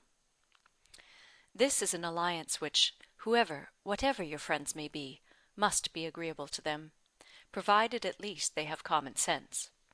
And we are not to be addressing our conduct to fools. If they are anxious to see you happily married, here is a man whose amiable character gives every assurance of it. If they wish to have you settled in the same country and circle which they have chosen to place you in, here it will be accomplished. And if their only object is that you should, in the common phrase, be well married, here is the comfortable fortune, the respectable establishment, the rise in the world which must satisfy them. Oh yes, very true. How nicely you talk. I love to hear you. You understand everything. You and Mr. Elton are one as clever as the other. This charade, if I had studied a 12-month, I could never have made anything like it. I thought he meant to try his skill by his manner of declining it yesterday. I do think it is, without exception, the best charade I ever read. I never read one more to the purpose, certainly. It is as long again as almost all we have had before. I do not consider its length as particularly in its favour. Such things in general cannot be too short. Harriet was too intent on the lines to hear. The most satisfactory comparisons were rising in her mind. "It is one thing," said she presently, her cheeks in a glow, "to have very good sense in a common way, like everybody else, and if there is anything to say, to sit down and write a letter, and say just what you must, in a short way, and another to write verses and charades like this." Emma could not have desired a more spirited rejection of Mr. Martin's prose. "Such sweet lines," continued Harriet. "These two last. But how shall I ever be able to return the paper? Or say I have found it out? Oh, Miss Woodhouse, what can we do about that?" "Leave it to me. You do nothing. He will be here this evening, I dare say, and then I will give it him back, and some nonsense or other will pass between us, and you shall not be committed. Your soft eyes shall choose their own time for beaming. Trust to me." "Oh, Miss Woodhouse, what a pity that I must not write this beautiful charade into my book. I am sure I have not got one half so good." "Leave out the last two lines, and there is no reason why you should not write it into your book." "Oh, but those two lines are the best of all. Granted, for private enjoyment, and for private enjoyment keep them. They are not at all the less written, you know, because you divide them. The couplet does not cease to be, nor does its meaning change. But take it away, and all appropriation ceases, and a very pretty gallant charade remains, fit for any collection. Depend upon it, he would not like to have his charade slighted, much better than his passion. A poet in love must be encouraged in both capacities, or neither. Give me the book, I will write it down, and then there can be no possible reflection on you." Harriet submitted, though her mind could hardly separate the parts, so as to feel quite sure that her friend were not writing down a declaration of love. It seemed too precious an offering for any degree of publicity. "I shall never let that book go out of my own hands," said she. "Very well," replied Emma. "A most natural feeling, and the longer it lasts, the better I shall be pleased. But here is my father coming. You will not object to my reading the charade to him. It will be giving him so much pleasure. He loves anything of the sort, and especially anything that pays a woman a compliment. He has the tenderest spirit of gallantry towards us all. You must let me read it to him." Harriet looked grave. "My dear Harriet, you must not refine too much upon this charade. You will betray your feelings improperly if you are too conscious and too quick, and appear to affix more meaning, or even quite all the meaning which may be affixed to it. Do not be overpowered by such a little tribute of admiration. If he had been anxious for secrecy, he would not have left the paper while I was by, but he rather pushed it towards me than towards you. Do not let us be too solemn on the business. He has encouragement enough to proceed without our sighing out our souls over this charade." "Oh no, I hope I shall not be ridiculous about it. Do as you please." Mr. Woodhouse came in, and very soon led to the subject again by the recurrence of his very frequent inquiry of, "Well, my dears, how does your book go on? Have you got anything fresh?" "Yes, papa, we have something to read to you, something quite fresh. A piece of paper was found on the table this morning, dropped, we suppose, by a fairy, containing a very pretty charade, and we have just copied it in." She read it to him, just as he liked to have anything read, slowly and distinctly, and 2 or 3 times over, with explanations of every part as she proceeded, and he was very much pleased, and, as she had foreseen, especially struck with the complimentary conclusion. "Ay, that's very just indeed. That's very properly said. Very true. Woman, lovely woman. It is such a pretty charade, my dear, that I can easily guess what fairy brought it. Nobody could have written so prettily but you, Emma." Emma only nodded and smiled. After a little thinking, and a very tender sigh, he added, "Ah, it is no difficulty to see who you take after. Your dear mother was so clever at all those things. If I had but her memory! But I can remember nothing, not even that particular riddle which you have heard me mention. I can only recollect the first stanza, and there are several. Kitty, a fair but frozen maid, kindled a flame I yet deplore. The hoodwinked boy I called to aid, though of his near approach afraid, so fatal to my suit before." And that is all I can recollect of it. But it is very clever all the way through. But I think, my dear, you said you had got it. "Yes, papa. It is written out in our second page. We copied it from the elegant extracts. It was Garrick's, you know." "Ay, very true. I wish I could recollect more of it. Kitty, a fair but frozen maid. The name makes me think of poor Isabella, for she was very near being christened Catherine after her grandmamma. I hope we shall have her here next week. Have you thought, my dear, where you shall put her, and what room there will be for the children?" "Oh, yes. She will have her own room, of course, the room she always has, and there is the nursery for the children, just as usual, you know. Why should there be any change?"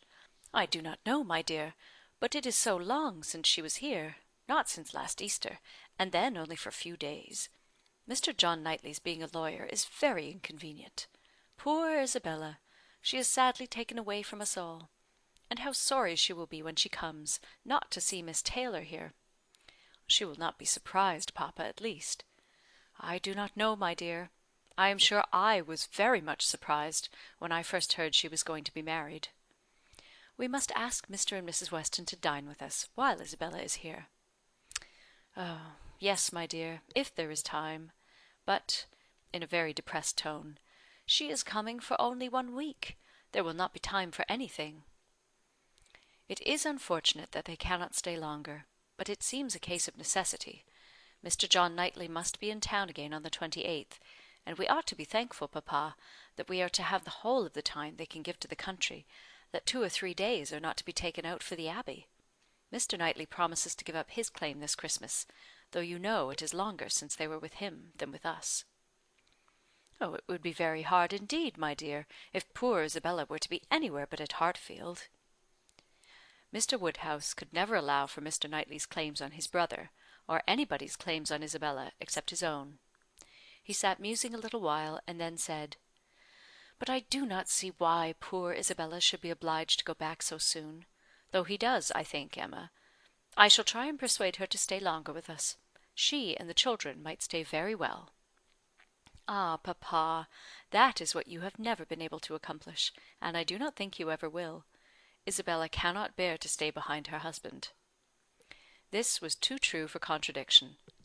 Unwelcome as it was, Mr. Woodhouse could only give a submissive sigh; and as Emma saw his spirits affected by the idea of his daughter's attachment to her husband, she immediately led to such a branch of the subject as must raise them. "Harriet must give us as much of her company as she can while my brother and sister are here. I am sure she will be pleased with the children. We are very proud of the children, are we not, papa? I wonder which she will think the handsomest, Henry or John?" "Ay, I wonder which she will. Poor little dears, how glad they will be to come. They are very fond of being at Hartfield, Harriet." "I dare say they are, sir. I am sure I do not know who is not." "Henry is a fine boy, but John is very like his mamma. Henry is the eldest; he was named after me, not after his father. John the second is named after his father. Some people are surprised, I believe, that the eldest was not, but Isabella would have him called Henry, which I thought very pretty of her. And he is a very clever boy indeed.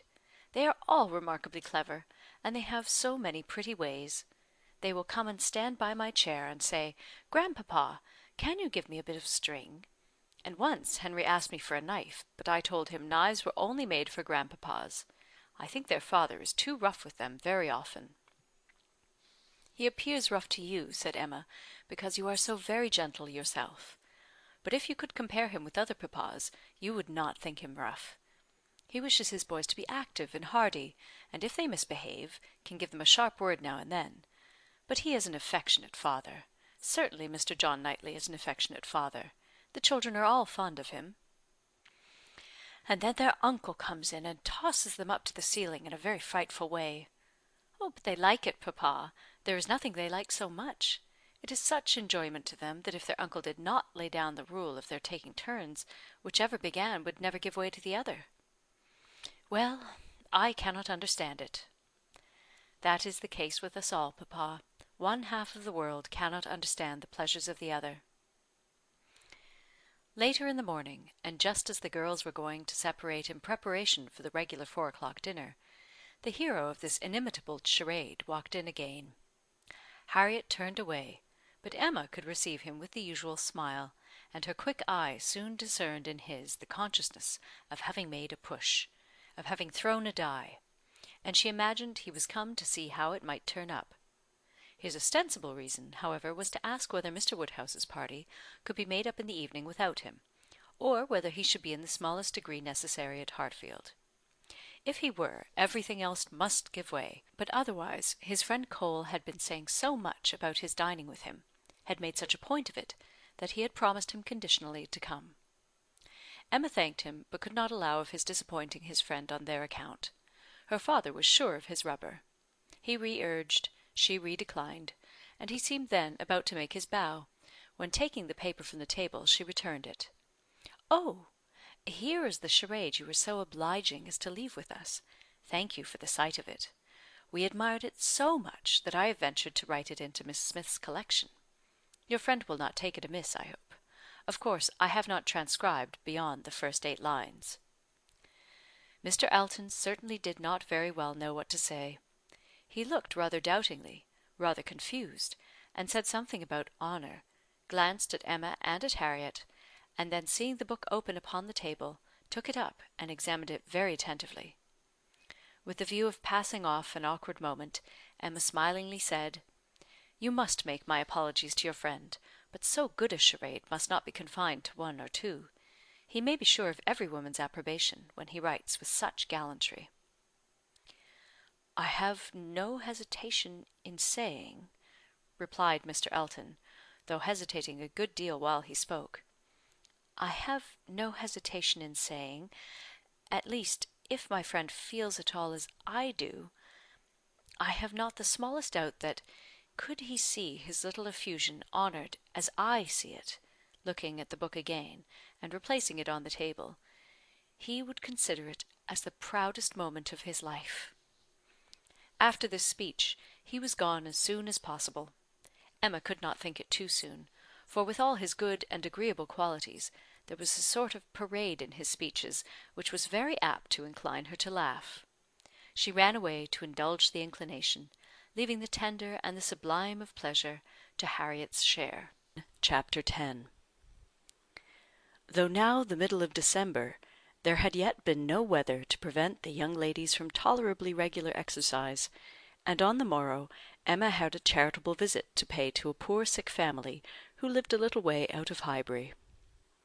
Their road to this detached cottage was down Vicarage Lane, a lane leading at right angles from the broad, though irregular, main street of the place, and, as may be inferred, containing the blessed abode of Mr. Elton.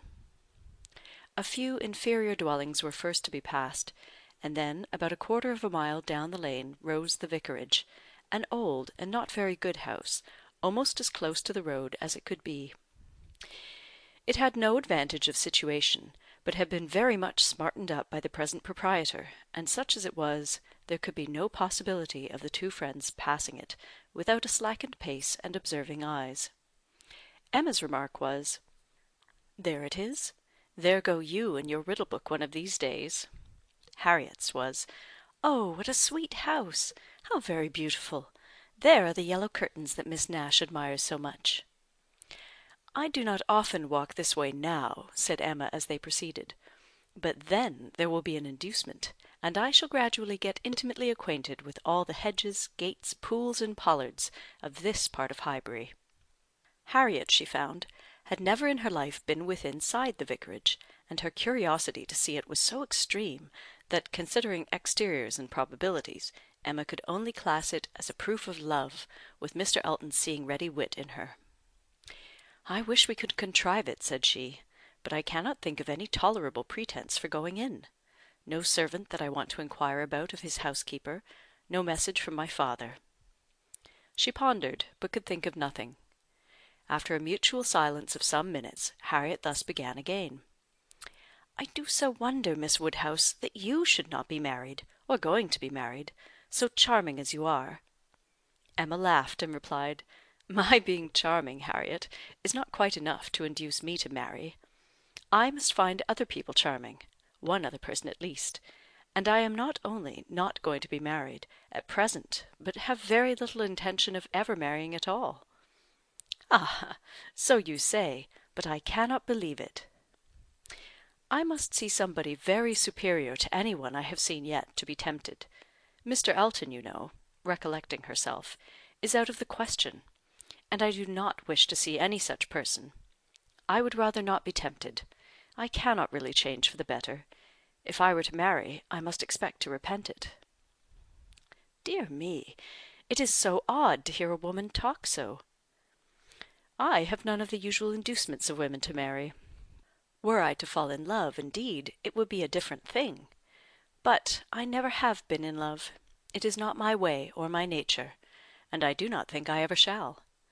And without love, I am sure I should be a fool to change such a situation as mine. Fortune I do not want, employment I do not want, consequence I do not want. I believe few married women are half as much mistress of their husband's house as I am of Hartfield, and never, never could I expect to be so truly beloved and important, so always first and always right in any man's eyes as I am in my father's. But then, to be an old maid at last, like Miss Bates! That is as formidable an image as you could present, Harriet, and if I thought I should ever be like Miss Bates, so silly, so satisfied, so smiling, so prosing, so undistinguishing and unfastidious, and so apt to tell everything relative to everybody about me, I would marry to-morrow. But between us, I am convinced there never can be any likeness, except in being unmarried." "But still, you will be an old maid, and that's so dreadful." "Never mind, Harriet. I shall not be a poor old maid, and it is poverty only which makes celibacy contemptible to a generous public. A single woman with a very narrow income must be a ridiculous disagreeable old maid, the proper sport of boys and girls. But a single woman of good fortune is always respectable, and may be as sensible and pleasant as anybody else. And the distinction is not quite so much against the candour and common sense of the world as appears at first, for a very narrow income has a tendency to contract the mind, and sour the temper. Those who can barely live, and who live perforce in a very small and generally very inferior society, may well be illiberal and cross. This does not apply, however, to Miss Bates. She is only too good-natured and too silly to suit me. But in general she is very much to the taste of everybody, though single and though poor.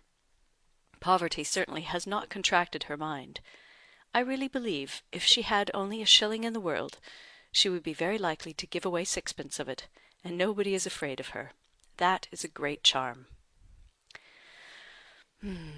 Dear me, but what shall you do? How shall you employ yourself when you grow old? If I know myself, Harriet, mine is an active, busy mind, with a great many independent resources, and I do not perceive why I should be more in want of employment at 40 or 50 than at 21. Woman's usual occupations of hand and mind will be as open to me then as they are now, or with no important variation. If I draw less, I shall read more. If I give up music, I shall take to carpet work. And as for objects of interest, objects for the affections, which is in truth the great point of inferiority, the want of which is really the great evil to be avoided in not marrying, I shall be very well off, with all the children of a sister I love so much to care about. There will be enough of them, in all probability, to supply every sort of sensation that declining life can need. There will be enough for every hope and every fear, and though my attachment to none can equal that of a parent, it suits my ideas of comfort better than what is warmer and blinder. My nephews and nieces. I shall often have a niece with me. Do you know Miss Bates's niece? That is, I know you must have seen her 100 times, but are you acquainted? Oh, yes. We are always forced to be acquainted whenever she comes to Highbury.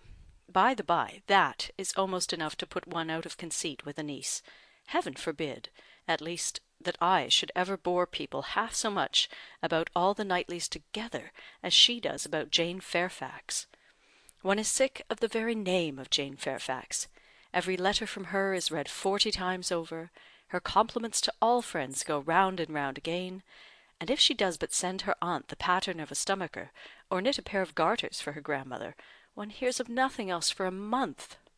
I wish Jane Fairfax very well, but she tires me to death. They were now approaching the cottage, and all idle topics were superseded. Emma was very compassionate, and the distresses of the poor were as sure of relief from her personal attention and kindness, her counsel and her patience, as from her purse. She understood their ways, could allow for their ignorance and their temptations, had no romantic expectations of extraordinary virtue from those for whom education had done so little, entered into their troubles with ready sympathy, and always gave her assistance with as much intelligence as good-will. In the present instance it was sickness and poverty together which she came to visit, and after remaining there as long as she could give comfort or advice, she quitted the cottage with such an impression of the scene as made her say to Harriet as they walked away, "These are the sights, Harriet, to do one good. How trifling they make everything else appear. I feel now as if I could think of nothing but these poor creatures all the rest of the day. And yet, who can say how soon it may all vanish from my mind?" "Very true," said Harriet. "Poor creatures! One can think of nothing else." "And really, I do not think the impression will soon be over," said Emma, as she crossed the low hedge and tottering footstep which ended the narrow, slippery path through the cottage garden, and brought them into the lane again. "I do not think it will." Stopping to look once more at all the outward wretchedness of the place, and recall the still greater within. "Oh dear no," said her companion. They walked on. The lane made a slight bend, and when that bend was passed, Mr. Alton was immediately in sight, and so near as to give Emma time only to say farther, "Ah, Harriet, here comes a very sudden trial of our stability and good thoughts. Well," smiling, "I hope it may be allowed that if compassion has produced exertion and relief to the sufferers, it has done all that is truly important. If we feel for the wretched, enough to do all we can for them, the rest is empty sympathy, only distressing to ourselves." Harriet could just answer, "Oh, dear, yes," before the gentleman joined them. The wants and sufferings of the poor family, however, were the first subject on meeting. He had been going to call on them. His visit he would now defer, but they had a very interesting parley about what could be done and should be done. Mr. Elton then turned back to accompany them. To fall in with each other on such an errand as this, thought Emma, to meet in a charitable scheme, this will bring a great increase of love on each side. I should not wonder if it were to bring on the Declaration. It must, if I were not here. Oh, I wish I were anywhere else.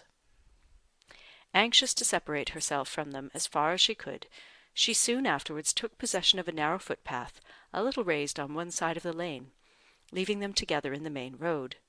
But she had not been there 2 minutes when she found that Harriet's habits of dependence and imitation were bringing her up too, and that, in short, they would both be soon after her. This would not do. She immediately stopped, under pretence of having some alteration to make in the lacing of her half-boot, and stooping down in complete occupation of the footpath, begged them to have the goodness to walk on, and she would follow in half a minute. They did as they were desired, and by the time she judged it reasonable to have done with her boot, she had the comfort of farther delay in her power, being overtaken by a child from the cottage, setting out, according to orders, with her pitcher, to fetch broth from Hartfield. To walk by the side of this child, and talk to and question her, was the most natural thing in the world, or would have been the most natural, had she been acting just then without design, and by this means the others were still able to keep ahead, without any obligation of waiting for her. She gained on them, however, involuntarily. The child's pace was quick, and theirs rather slow, and she was the more concerned at it from their being evidently in a conversation which interested them. Mr. Elton was speaking with animation, Harriet listening with a very pleased attention, and Emma, having sent the child on, was beginning to think how she might draw back a little more, when they both looked around, and she was obliged to join them. Mr. Elton was still talking, still engaged in some interesting detail, and Emma experienced some disappointment when she found that he was only giving his fair companion an account of the yesterday's party at his friend Cole's, and that she was come in herself for the Stilton cheese, the North Wiltshire, the butter, the celery, the beetroot, and all the dessert. This would soon have led to something better, of course, was her consoling reflection. Anything interests between those who love, and anything will serve as introduction to what is near the heart. Oh, if I could but have kept longer away! They now walked on together quietly, till within view of the vicarage pales, when a sudden resolution of at least getting Harriet into the house made her again find something very much amiss about her boot, and fall behind to arrange it once more. She then broke the lace off short, and dexterously throwing it into a ditch, was presently obliged to entreat them to stop, and acknowledged her inability to put herself to rights so as to be able to walk home in tolerable comfort. "Part of my lace is gone," said she, "and I do not know how I am to contrive. I really am a most troublesome companion to you both, but I hope I am not often so ill-equipped. Mr. Elton, I must beg leave to stop at your house, and ask your housekeeper for a bit of riband or string, or anything just to keep my boot on." Mr. Elton looked all happiness at this proposition, and nothing could exceed his alertness and attention in conducting them into his house and endeavouring to make everything appear to advantage. The room they were taken into was the one he chiefly occupied, and looking forwards, behind it was another with which it immediately communicated. The door between them was open, and Emma passed into it with the housekeeper to receive her assistance in the most comfortable manner. She was obliged to leave the door ajar as she found it, but she fully intended that Mr. Elton should close it. It was not closed, however; it still remained ajar, but by engaging the housekeeper in incessant conversation, she hoped to make it practicable for him to choose his own subject in the adjoining room. For 10 minutes she could hear nothing but herself. It could be protracted no longer. She was then obliged to be finished, and make her appearance. The lovers were standing together at one of the windows. It had a most favourable aspect, and for half a minute Emma felt the glory of having schemed successfully. But it would not do. He had not come to the point. He had been most agreeable, most delightful. He had told Harriet that he had seen them go by, and had purposely followed them. Other little gallantries and allusions had been dropped, but nothing serious. Cautious, very cautious, thought Emma. He advances inch by inch, and will hazard nothing till he believes himself secure.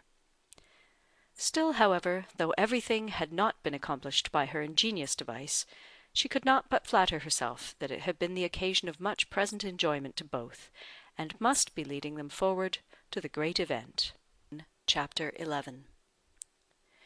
Mr. Elton must now be left to himself. It was no longer in Emma's power to superintend his happiness or quicken his measures.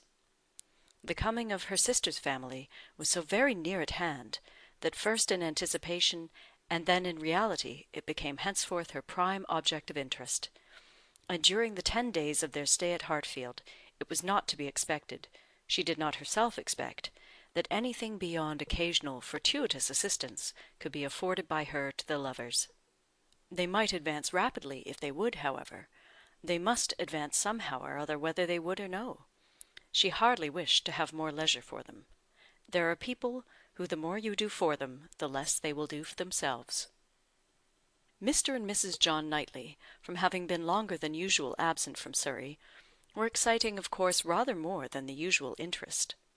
Till this year, every long vacation since their marriage had been divided between Hartfield and Donwell Abbey; but all the holidays of this autumn had been given to sea-bathing for the children, and it was therefore many months since they had been seen in a regular way by their Surrey connections, or seen at all by Mr. Woodhouse, who could not be induced to get so far as London, even for poor Isabella's sake, and who consequently was now most nervously and apprehensively happy in forestalling this too short visit. He thought much of the evils of the journey for her, and not a little of the fatigues of his own horses and coachman, who were to bring some of the party the last half of the way. But his alarms were needless, the 16 miles being happily accomplished, and Mr. and Mrs. John Knightley, their 5 children, and a competent number of nursery maids, all reaching Hartfield in safety.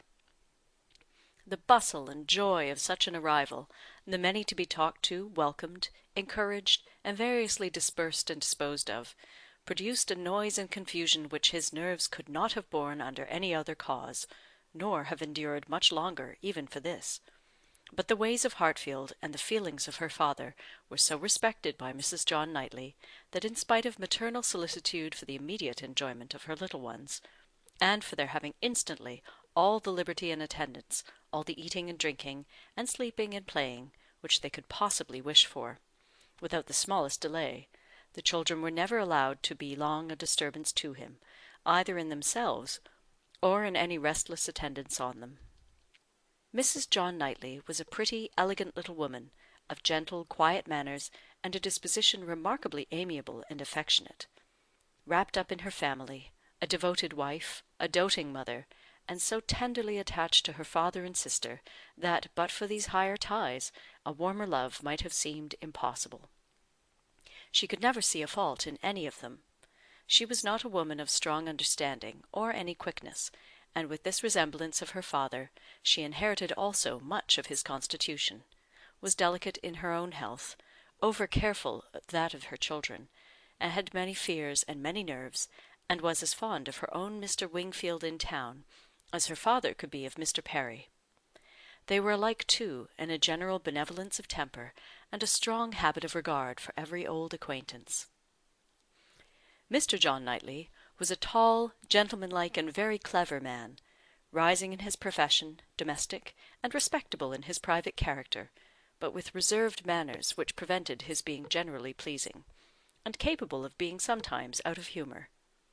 He was not an ill-tempered man, not so often unreasonably cross as to deserve such a reproach, but his temper was not his great perfection, and indeed, with such a worshipping wife, it was hardly possible that any natural defects in it should not be increased. The extreme sweetness of her temper must hurt his. He had all the clearness and quickness of mind which she wanted, and he could sometimes act an ungracious or say a severe thing. He was not a great favourite with his fair sister-in-law. Nothing wrong in him escaped her. She was quick in feeling the little injuries to Isabella, which Isabella never felt herself. Perhaps she might have passed over more had his manners been flattering to Isabella's sister, but they were only those of a calmly kind brother and friend, without praise and without blindness. but hardly any degree of personal compliment could have made her regardless of that greatest fault of all in her eyes which he sometimes fell into, the want of respectful forbearance towards her father. There he had not always the patience that could have been wished. Mr. Woodhouse's peculiarities and fidgetiness were sometimes provoking him to a rational remonstrance or sharp retort equally ill bestowed. It did not often happen, for Mr. John Knightley had really a great regard for his father-in-law, and generally a strong sense of what was due to him. But it was too often for Emma's charity, especially as there was all the pain of apprehension frequently to be endured, though the offence came not. The beginning, however, of every visit displayed none but the properest feelings, and this being of necessity so short, might be hoped to pass away in unsullied cordiality. They had not been long seated and composed, when Mr. Woodhouse, with a melancholy shake of the head and a sigh, called his daughter's attention to the sad change at Hartfield since she had been there last. "Ah, my dear," said he, "poor Miss Taylor! It is a grievous business." "Oh, yes, sir," cried she with ready sympathy. "How you must miss her! And dear Emma too. What a dreadful loss to you both! I have been so grieved for you. I could not imagine how you could possibly do without her. It is a sad change indeed. But I hope she is pretty well, sir." "Pretty well, my dear, I hope pretty well. I do not know but that the place agrees with her tolerably." Mr. John Knightley here asked Emma quietly whether there were any doubts of the heir of Randalls. "Oh, no, none in the least. I never saw Mrs. Weston better in my life, never looking so well. Papa is only speaking his own regret." "Very much to the honour of both," was the handsome reply. "And do you see her, sir, tolerably often?" asked Isabella in the plaintive tone which just suited her father. Mr. Woodhouse hesitated. "Not near so often, my dear, as I could wish." "Oh, papa! We have missed seeing them but one entire day since they married. Either in the morning or evening of every day excepting one, we have seen either Mr. Weston or Mrs. Weston, and generally both, either at Randalls or here, and as you may suppose, Isabella, most frequently here. They are very, very kind in their visits. Mr. Weston is really as kind as herself. Papa, if you speak in that melancholy way, you will be giving Isabella a false idea of us all. Everybody must be aware that Miss Taylor must be missed, but everybody ought also to be assured that Mr. and Mrs. Weston do really prevent our missing her by any means to the extent we ourselves anticipated, which is the exact truth." "Just as it should be," said Mr. John Knightley, "and just as I hoped it was from your letters. Her wish of showing you attention could not be doubted, and his being a disengaged and social man makes it all easy. I have been always telling you, my love, that I had no idea of the change being so very material to Hartfield as you apprehended, and now you have Emma's account, I hope you will be satisfied." "Why, to be sure," said Mr. Woodhouse. "Yes, certainly. I cannot deny that Mrs. Weston, poor Mrs. Weston, does come and see us pretty often. But then, she is always obliged to go away again." "It would be very hard upon Mr. Weston if she did not, papa. You quite forget poor Mr. Weston." "I think, indeed," said John Knightley pleasantly, "that Mr. Weston has some little claim. You and I, Emma, will venture to take the part of the poor husband. I being a husband, and you not being a wife, the claims of the man may very likely strike us with equal force. As for Isabella, she has been married long enough to see the convenience of putting all the Mr. Westons aside as much as she can." "Me, my love!" cried his wife, hearing and understanding only in part. "Are you talking about me? I am sure nobody ought to be, or can be a greater advocate for matrimony than I am. And if it had not been for the misery of her leaving Hartfield, I should never have thought of Miss Taylor but as the most fortunate woman in the world. And as to slighting Mr. Weston, that excellent Mr. Weston, I think there is nothing he does not deserve. I believe he is one of the very best tempered men that ever existed. Excepting yourself and your brother, I do not know his equal for temper. I shall never forget his flying Henry's kite for him that very windy day last Easter. and ever since his particular kindness last September 12th, in writing that note at 12 o'clock at night, on purpose to assure me that there was no scarlet fever at Cobham, I have been convinced there could not be a more feeling heart, nor a better man in existence. If anybody can deserve him, it must be Miss Taylor." "Where is the young man?" said John Knightley. "Has he been here on this occasion, or has he not?" "He has not been here yet," replied Emma. "There was a strong expectation of his coming soon after the marriage, but it ended in nothing, and I have not heard him mentioned lately." "But you should tell them of the letter, my dear," said her father. "He wrote a letter to poor Mrs. Weston, to congratulate her, and a very proper, handsome letter it was. She showed it to me. I thought it very well done of him indeed. Whether it was his own idea, you know, one cannot tell. He is but young, and his uncle, perhaps. My dear papa, he is 23. You forget how time passes." "Huh! 23! Is he indeed? Well, I could not have thought it. And he was but 2 years old when he lost his poor mother. Well, time does fly indeed, and my memory is very bad. However, it was an exceeding good, pretty letter, and gave Mr. and Mrs. Weston a great deal of pleasure. I remember it was written from Weymouth, and dated September 28th, and began, 'My dear Madam,' but I forget how it went on. And it was signed F.C. Weston Churchill. I remember that perfectly." "How very pleasing and proper of him!" cried the good-hearted Mrs. John Knightley. "I have no doubt of his being a most amiable young man. But how sad it is that he should not live at home with his father. There is something so shocking in a child's being taken away from his parents and natural home. I never could comprehend how Mr. Weston could part with him. To give up one's child! I really never could think well of anybody who proposed such a thing to anybody else." "Nobody ever did think well of the Churchills, I fancy," observed Mr. John Knightley coolly. "But you need not imagine Mr. Weston to have felt what you would feel in giving up Henry or John. Mr. Weston is rather an easy, cheerful-tempered man, than a man of strong feelings. He takes things as he finds them, and makes enjoyment of them somehow or other, depending, I suspect, much more upon what is called society for his comforts, that is, upon the power of eating and drinking, and playing whist with his neighbours 5 times a week, than upon family affection, or anything that home affords." Emma could not like what bordered on a reflection on Mr. Weston, and had half a mind to take it up, but she struggled and let it pass. She would keep the peace if possible, and there was something honourable and valuable in the strong domestic habits, the all-sufficiency of home to himself, whence resulted her brother's disposition to look down on the common rate of social intercourse, and those to whom it was important. It had a high claim to forbearance. Chapter 12.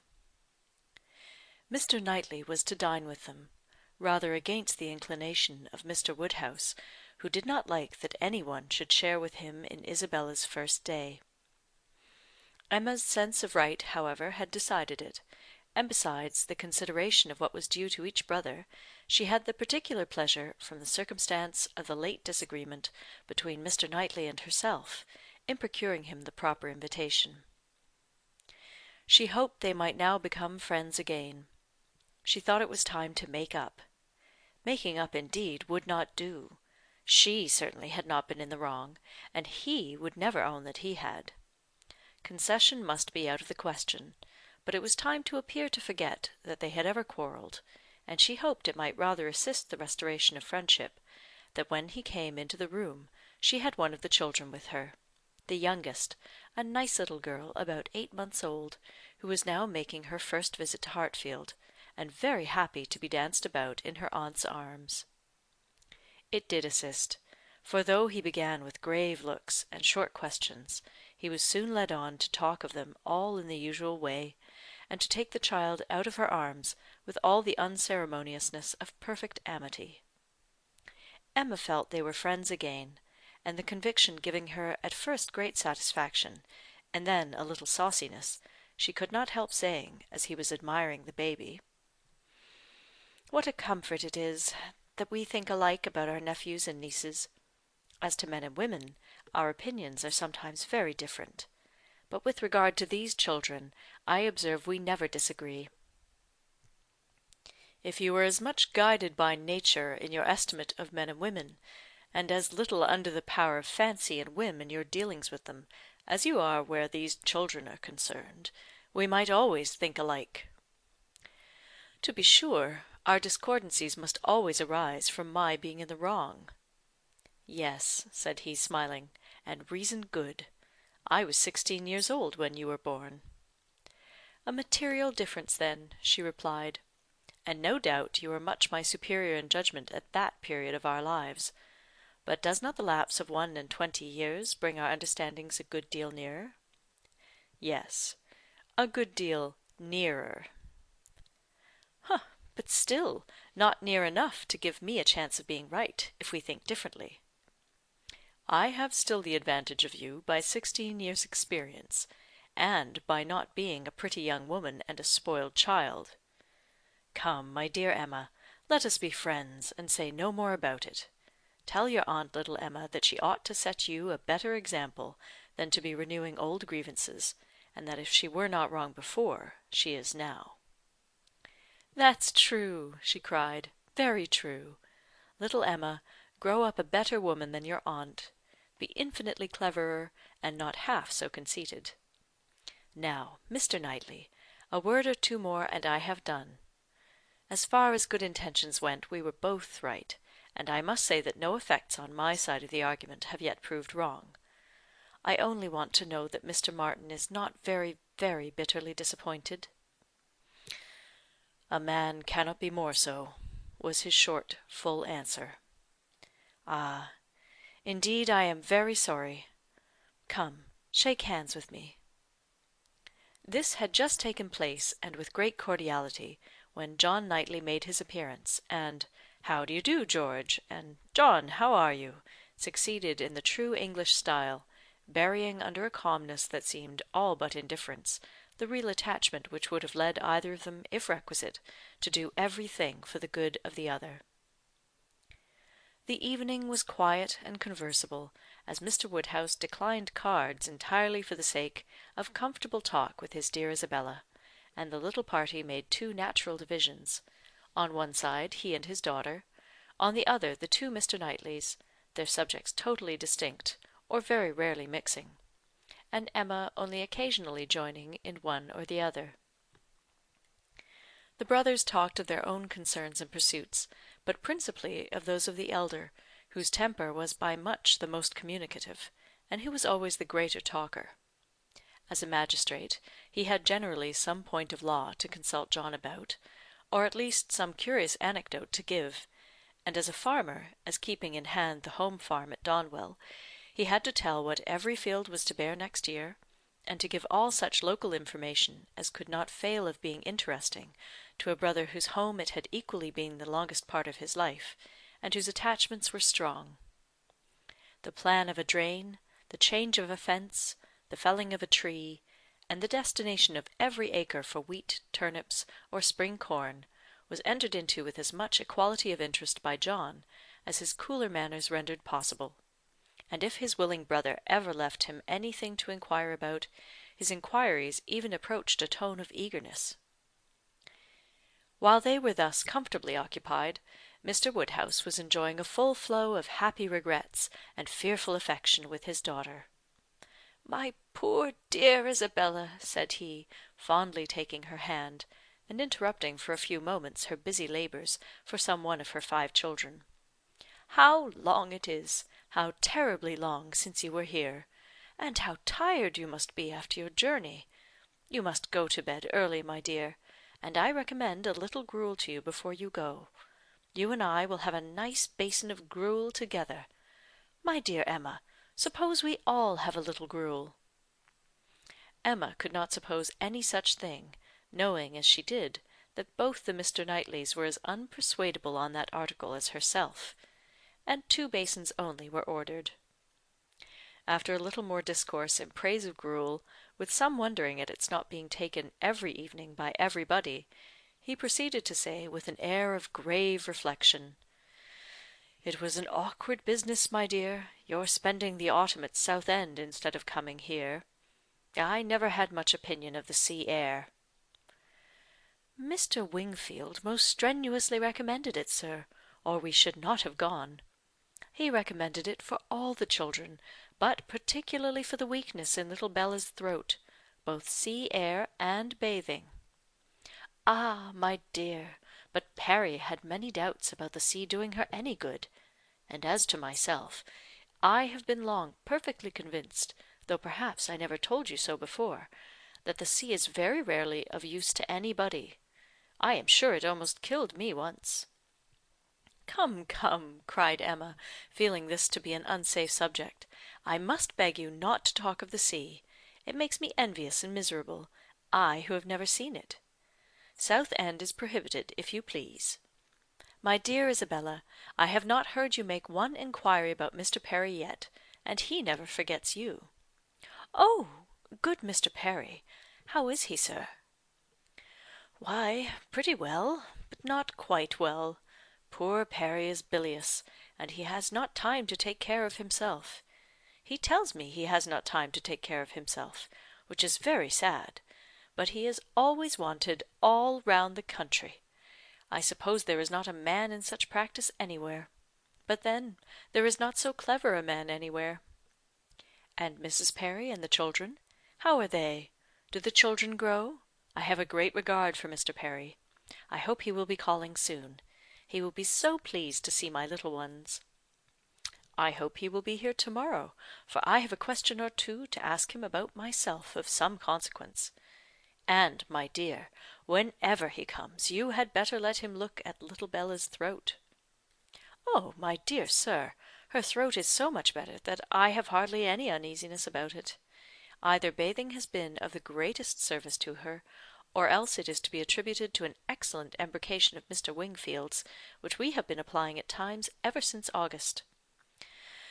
"It is not very likely, my dear, that bathing should have been of use to her; and if I had known you were wanting an embrocation, I would have spoken to—" "You seem to me to have forgotten Mrs. and Miss Bates," said Emma. "I have not heard one inquiry after them." "Oh, the good Bateses! I am quite ashamed of myself. But you mention them in most of your letters. I hope they are quite well. Good old Mrs. Bates! I will call upon her to morrow and take my children. They are always so pleased to see my children. And that excellent Miss Bates! Such thorough, worthy people. How are they, sir?" "Why, pretty well, my dear, upon the whole. But poor Mrs. Bates had a bad cold about a month ago. Oh, how sorry I am! But colds were never so prevalent as they have been this autumn. Mr. Wingfield told me that he has never known them more general or heavy, except when it has been quite an influenza." "That has been a good deal the case, my dear, but not to the degree you mention. Perry says that colds have been very general, but not so heavy as he has very often known them in November. Perry does not call it altogether a sickly season." "No, I do not know that Mr. Wingfield considers it very sickly, except— Ah, my poor dear child, the truth is that in London it is always a sickly season. Nobody is healthy in London; nobody can be. It is a dreadful thing to have you forced to live there, so far off, and the air so bad." "No, indeed. We are not at all in a bad air. Our part of London is very superior to most others. You must not confound us with London in general, my dear sir. The neighbourhood of Brunswick Square is very different from almost all the rest. We are so very airy. I should be unwilling, I own, to live in any other part of the town. There is hardly any other that I could be satisfied to have my children in. But we are so remarkably airy. Mr. Wingfield thinks the vicinity of Brunswick Square decidedly the most favourable as to air." "Ah, my dear, it is not like Hartfield. You make the best of it; but after you have been a week at Hartfield, you are all of you different creatures. You do not look the same. Now I cannot say that I think you are any of you looking well at present." "I am sorry to hear you say so, sir; but I assure you, excepting those little nervous headaches and palpitations which I am never entirely free from anywhere, I am quite well myself; and if the children were rather pale before they went to bed, it was only because they were a little more tired than usual from their journey and the happiness of coming. I hope you will think better of their looks to morrow, for I assure you Mr. Wingfield told me that he did not believe he had ever sent us off altogether in such good case.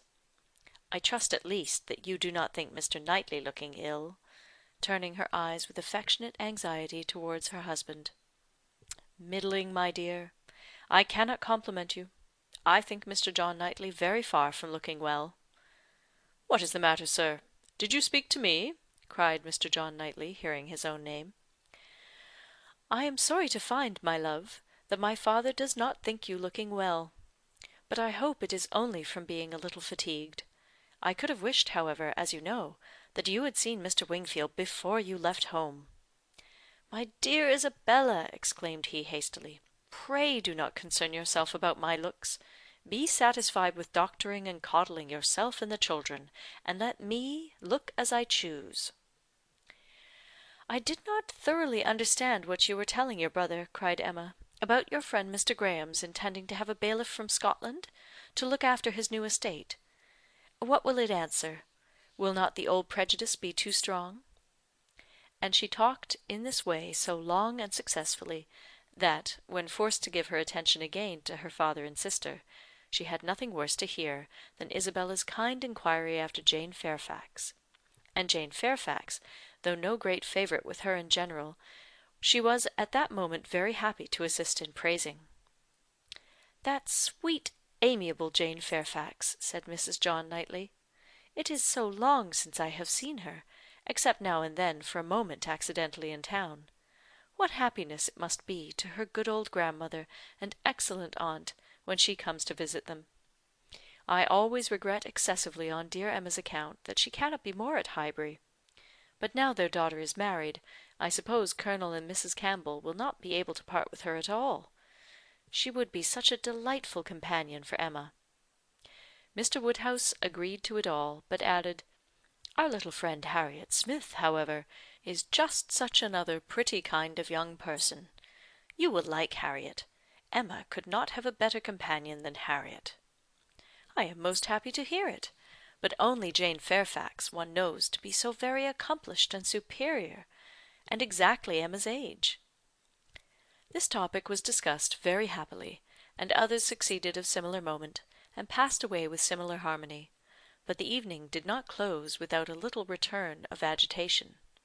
The gruel came and supplied a great deal to be said, much praise and many comments, undoubting decision of its wholesomeness for every constitution, and pretty severe philippics upon the many houses where it was never met with tolerable. But, unfortunately, among the failures which the daughter had to instance, the most recent and therefore most prominent was in her own cook at Southend, a young woman hired for the time, who never had been able to understand what she meant by a basin of nice smooth gruel, thin, but not too thin. Often as she had wished for and ordered it, she had never been able to get anything tolerable. Here was a dangerous opening. "Ah!" said Mr. Woodhouse, shaking his head and fixing his eyes on her with tender concern. The ejaculation in Emma's ear expressed, "Ah! there is no end of the sad consequences of your going to Southend. It does not bear talking of." And for a little while she hoped he would not talk of it, and that a silent rumination might suffice to restore him to the relish of his own smooth gruel. After an interval of some minutes, however, he began with, "I shall always be very sorry that you went to the sea this autumn, instead of coming here." "But why should you be sorry, sir? I assure you it did the children a great deal of good. And, moreover, if you must go to the sea, it had better not have been to Southend. Southend is an unhealthy place. Perry was surprised to hear you had fixed upon Southend." "I know there is such an idea with many people, but indeed it is quite a mistake, sir. We all had our health perfectly well there, never found the least inconvenience from the mud, and Mr. Wingfield says it is entirely a mistake to suppose the place unhealthy. And I am sure he may be depended on, for he thoroughly understands the nature of the air, and his own brother and family have been there repeatedly. You should have gone to Cromer, my dear, if you went anywhere. Perry was a week at Cromer once, and he holds it to be the best of all the sea-bathing places. A fine open sea, he says, and very pure air. And, by what I understand, you might have had lodgings there quite away from the sea, a quarter of a mile off, very comfortable. You should have consulted Perry. But, my dear sir, the difference of the journey! Only consider how great it would have been. 100 miles, perhaps, instead of 40. Ah, my dear, as Perry says, where health is at stake, nothing else should be considered. And if one is to travel, there is not much to choose between 40 miles and 100. Better not move at all. Better stay in London altogether than travel 40 miles, to get into a worse air. This is just what Perry said. It seemed to him a very ill-judged measure. Emma's attempts to stop her father had been vain, and when he had reached such a point as this, she could not wonder at her brother-in-law's breaking out. "Mr. Perry," said he, in a voice of very strong displeasure, "would do as well to keep his opinion till it is asked for. Why does he make it any business of his to wonder at what I do, at my taking my family to one part of the coast or another? I may be allowed, I hope, the use of my judgment, as well as Mr. Perry. I want his directions no more than his drugs." He paused, and growing cooler in a moment, added, with only sarcastic dryness, "If Mr. Perry can tell me how to convey a wife and 5 children a distance of 130 miles, with no greater expense or inconvenience than a distance of 40, I should be as willing to prefer Cromer to Southend as he could himself." "True, true," cried Mr. Knightley, with most ready interposition. "Very true. That's a consideration indeed. But, John, as to what I was telling you of my idea of moving the path to Langham, of turning it more to the right, that it may not cut through the home meadows, I cannot conceive any difficulty. I should not attempt it, if it were to be the means of inconvenience to the Highbury people. But if you call to mind exactly the present line of the path, the only way of proving it, however, will be to turn to our maps. I shall see you at the Abbey to-morrow morning, I hope, and then we will look them over, and you shall give me your opinion." Mr. Woodhouse was rather agitated by such harsh reflections on his friend Perry, to whom he had, in fact, though unconsciously, been attributing many of his own feelings and expressions. But the soothing attentions of his daughters gradually removed the present evil, and the immediate alertness of one brother, and better recollections of the other, prevented any renewal of it. Chapter 13. There could hardly be a happier creature in the world than Mrs. John Knightley, in this short visit to Hartfield, going about every morning among her old acquaintance with her 5 children, and talking over what she had done every evening with her father and sister. She had nothing to wish otherwise, but that the days did not pass so swiftly. It was a delightful visit, perfect in being much too short. In general, their evenings were less engaged with friends than their mornings, but one complete dinner engagement, and out of the house too, there was no avoiding, though at Christmas.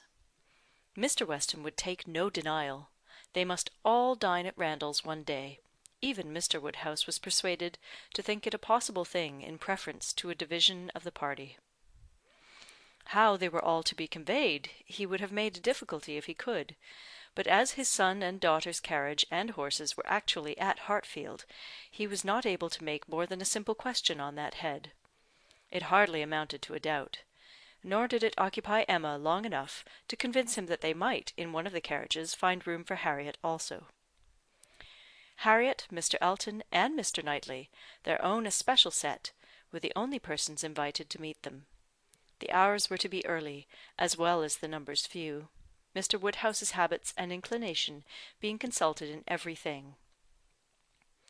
The evening before this great event, for it was a very great event that Mr. Woodhouse should dine out on the 24th of December, had been spent by Harriet at Hartfield, and she had gone home so much indisposed with a cold, that, but for her own earnest wish of being nursed by Mrs. Goddard, Emma could not have allowed her to leave the house.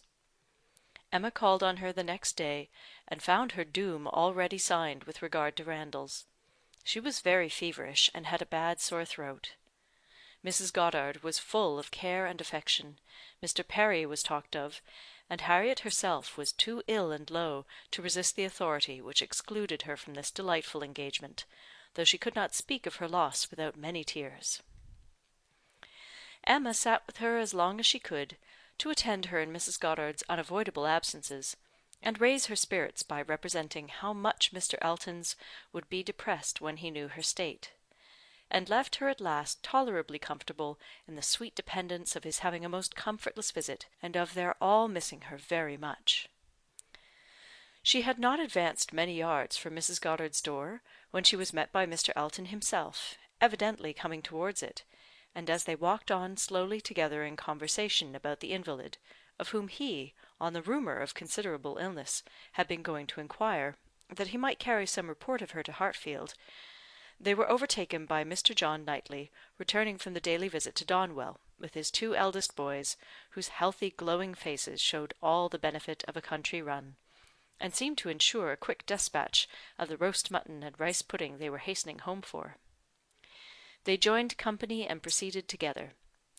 Emma was just describing the nature of her friend's complaint, a throat very much inflamed, with a great deal of heat about her, a quick low pulse, etc., and she was sorry to find from Mrs. Goddard that Harriet was liable to very bad sore throats, and had often alarmed her with them. Mr. Elton looked all alarm on the occasion, as he exclaimed, "A sore throat! I hope not infectious. I hope not of a putrid infectious sort. Has Perry seen her? Indeed, you should take care of yourself as well as of your friend. Let me entreat you to run no risks. Why does not Perry see her?" Emma, who was not really at all frightened herself, tranquillized this excess of apprehension by assurances of Mrs. Goddard's experience and care.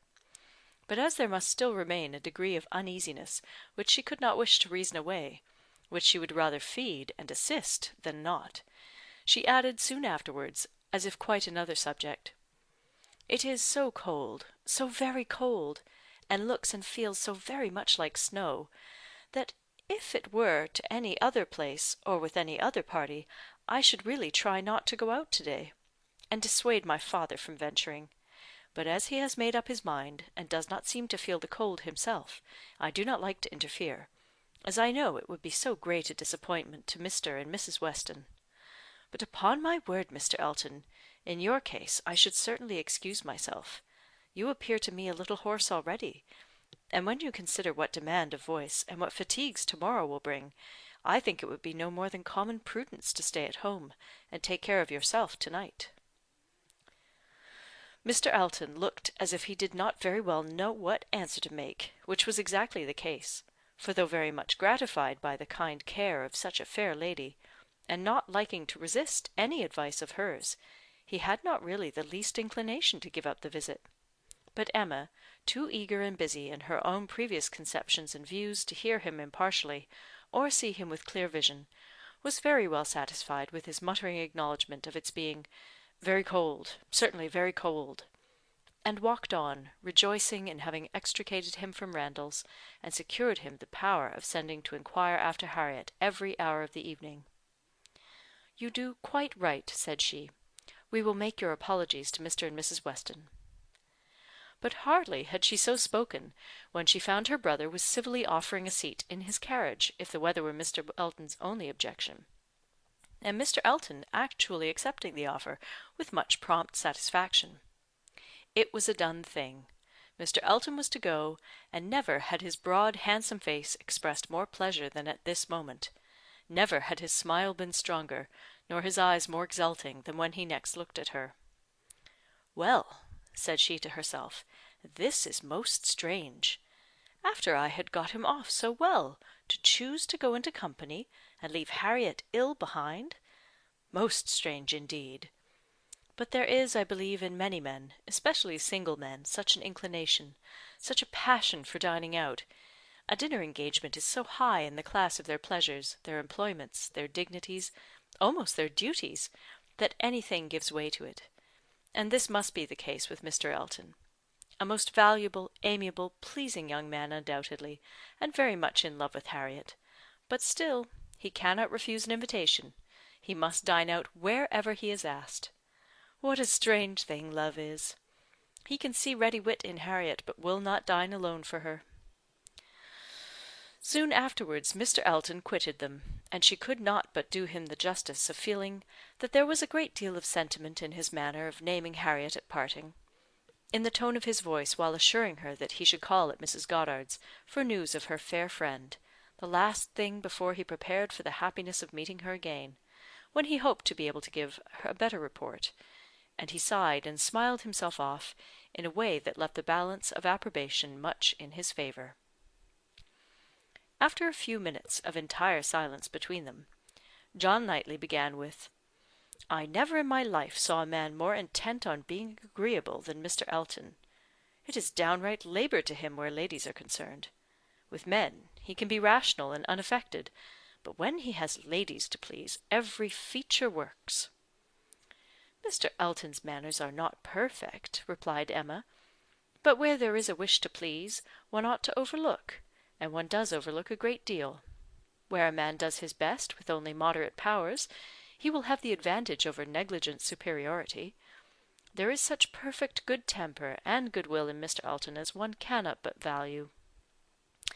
"Yes," said Mr. John Knightley presently, with some slyness, "he seems to have a great deal of goodwill towards you."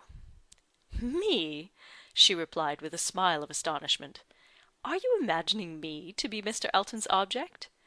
Such an imagination has crossed me, I own, Emma, and if it never occurred to you before, you may as well take it into consideration now." "Mr. Elton in love with me! What an idea!" "I do not say it is so, but you will do well to consider whether it is so or not, and to regulate your behaviour accordingly. I think your manners to him encouraging. I speak as a friend, Emma. You had better look about you and ascertain what you do, and what you mean to do." "I thank you, but I assure you you are quite mistaken. Mr. Elton and I are very good friends, and nothing more." And she walked on, amusing herself in the consideration of the blunders which often arise from a partial knowledge of circumstances, of the mistakes which people of high pretensions to judgment are for ever falling into, and not very well pleased with her brother for imagining her blind and ignorant, and in want of counsel. He said no more. Mr. Woodhouse had so completely made up his mind to the visit, that in spite of the increasing coldness he seemed to have no idea of shrinking from it, and set forward at last most punctually with his eldest daughter in his own carriage, with less apparent consciousness of the weather than either of the others.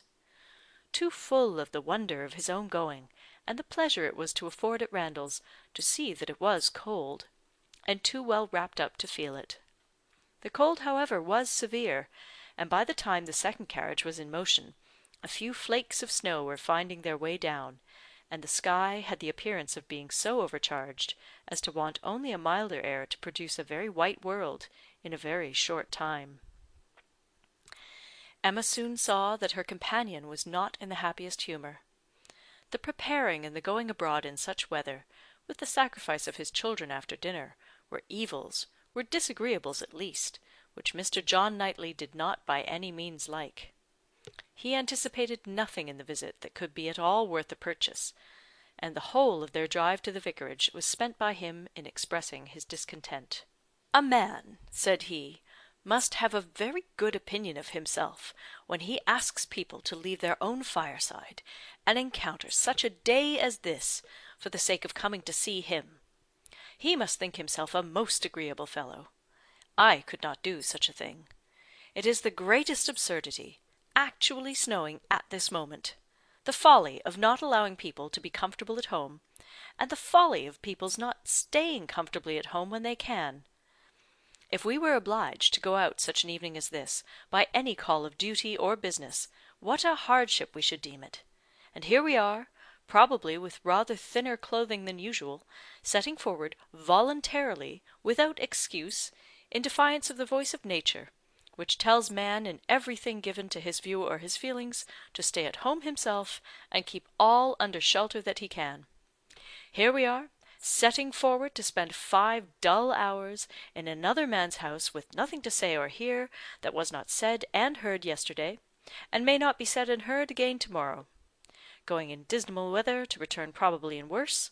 4 horses and 4 servants taken out for nothing but to convey 5 idle, shivering creatures into colder rooms and worse company than they might have had at home.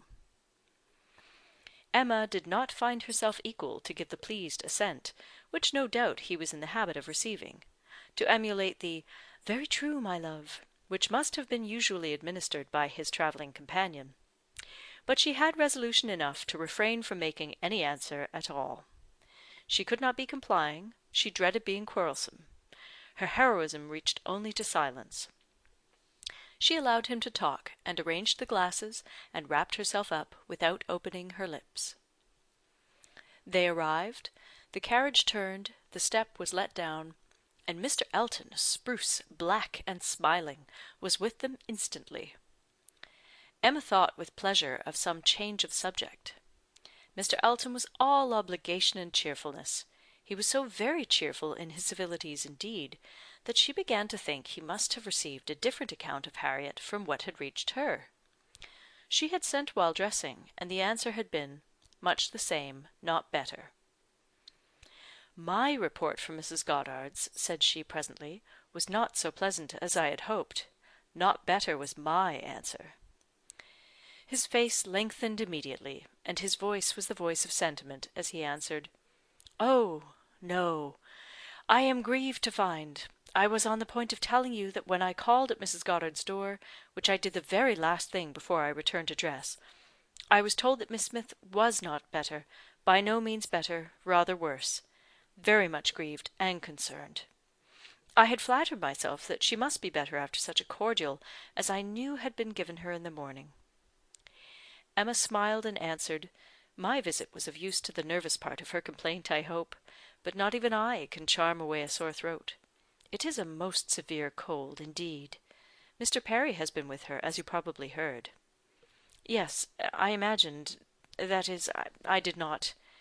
He has been used to her in these complaints, and I hope to-morrow morning will bring us both a more comfortable report.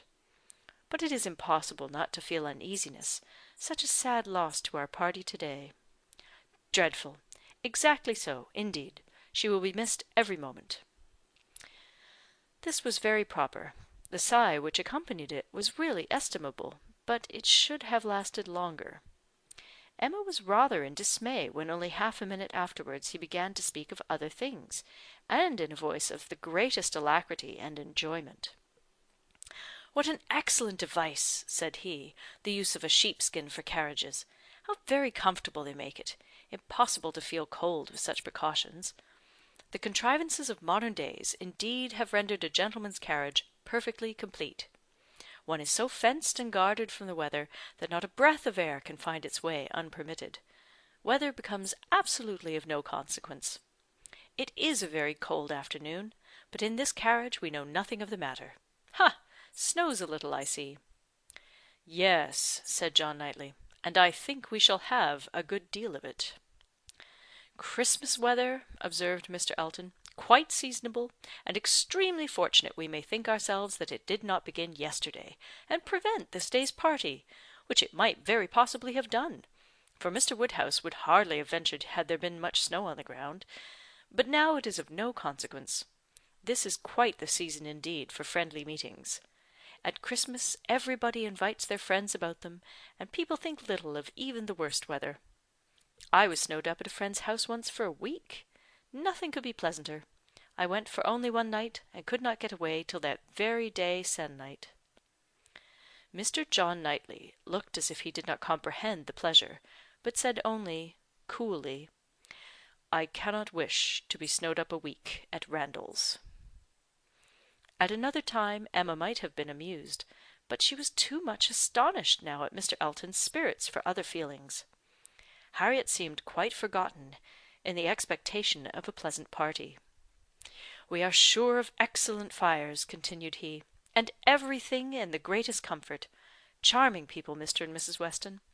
Mrs. Weston, indeed, is much beyond praise, and he is exactly what one values, so hospitable, and so fond of society. It will be a small party, but where small parties are select, they are perhaps the most agreeable of any. Mr. Weston's dining room does not accommodate more than 10 comfortably, and for my part, I would rather, under such circumstances, fall short by 2 than exceed by 2. I think you will agree with me," turning a soft air to Emma. "I think I shall certainly have your approbation, though Mr. Knightley, perhaps, from being used to the large parties of London, may not quite enter into our feelings." "I know nothing of the large parties of London, sir. I never dine with anybody." "Indeed!" in a tone of wonder and pity. "I had no idea that the law had been so great a slavery. Well, sir, the time must come when you will be paid for all this, when you will have little labour and great enjoyment." "My first enjoyment," replied John Knightley, as they passed through the sweep gate, "will be to find myself safe at Hartfield again." Chapter 14. Some change of countenance was necessary for each gentleman as they walked into Mrs. Weston's drawing room. Mr. Elton must compose his joyous looks, and Mr. John Knightley disperse his ill humour. Mr. Elton must smile less, and Mr. John Knightley more, to fit them for the place. Emma only might be as nature prompted, and show herself just as happy as she was. To her it was real enjoyment to be with the Westons. Mr. Weston was a great favourite, and there was not a creature in the world to whom she spoke with such unreserve as to his wife, not any one to whom she related with such conviction of being listened to and understood, of being always interesting and always intelligible, the little affairs, arrangements, perplexities, and pleasures of her father and herself. She could tell nothing of Hartfield in which Mrs. Weston had not a lively concern, and half an hour's uninterrupted communication of all those little matters on which the daily happiness of private life depends was one of the first gratifications of each. This was a pleasure which perhaps the whole day's visit might not afford, which certainly did not belong to the present half hour, but the very sight of Mrs. Weston, her smile, her touch, her voice, was grateful to Emma, and she determined to think as little as possible of Mr. Elton's oddities, or of anything else unpleasant, and enjoy all that was enjoyable to the utmost. The misfortune of Harriet's cold had been pretty well gone through before her arrival. Mr. Woodhouse had been safely seated long enough to give the history of it, besides all the history of his own and Isabella's coming, and of Emma's being to follow, and had indeed just got to the end of his satisfaction that James should come and see his daughter, when the others appeared, and Mrs. Weston, who had been almost wholly engrossed by her attentions to him, was able to turn away and welcome her dear Emma. Emma's project of forgetting Mr. Elton for a while made her rather sorry to find, when they had all taken their places, that he was close to her. The difficulty was great of driving his strange insensibility towards Harriet from her mind, while he not only sat at her elbow, but was continually obtruding his happy countenance on her notice, and solicitously addressing her upon every occasion. Instead of forgetting him, his behaviour was such that she could not avoid the internal suggestion of, "Can it really be as my brother imagined? Can it be possible for this man to be beginning to transfer his affections from Harriet to me? Absurd and insufferable!" Yet he would be so anxious for her being perfectly warm, would be so interested about her father, and so delighted with Mrs. Weston, and at last would begin admiring her drawings with so much zeal and so little knowledge, as seemed terribly like a would-be lover, and made it some effort with her to preserve her good manners. For her own sake she could not be rude, and for Harriet's, in the hope that all would yet turn out right, she was even positively civil. But it was an effort, especially as something was going on amongst the others, in the most overpowering period of Mr. Elton's nonsense, which she particularly wished to listen to. She heard enough to know that Mr. Weston was giving some information about his son. She heard the words "my son," and "Frank," and "my son," repeated several times over, and from a few other half-syllables very much suspected that he was announcing an early visit from his son. But before she could quiet Mr. Elton, the subject was so completely past that any reviving question from her would have been awkward. Now, it so happened that in spite of Emma's resolution of never marrying, there was something in the name, in the idea of Mr. Frank Churchill, which always interested her. She had frequently thought, especially since his father's marriage with Miss Taylor, that if she were to marry, he was the very person to suit her in age, character, and condition. He seemed by this connection between the families quite to belong to her. She could not but suppose it to be a match that everybody who knew them must think of.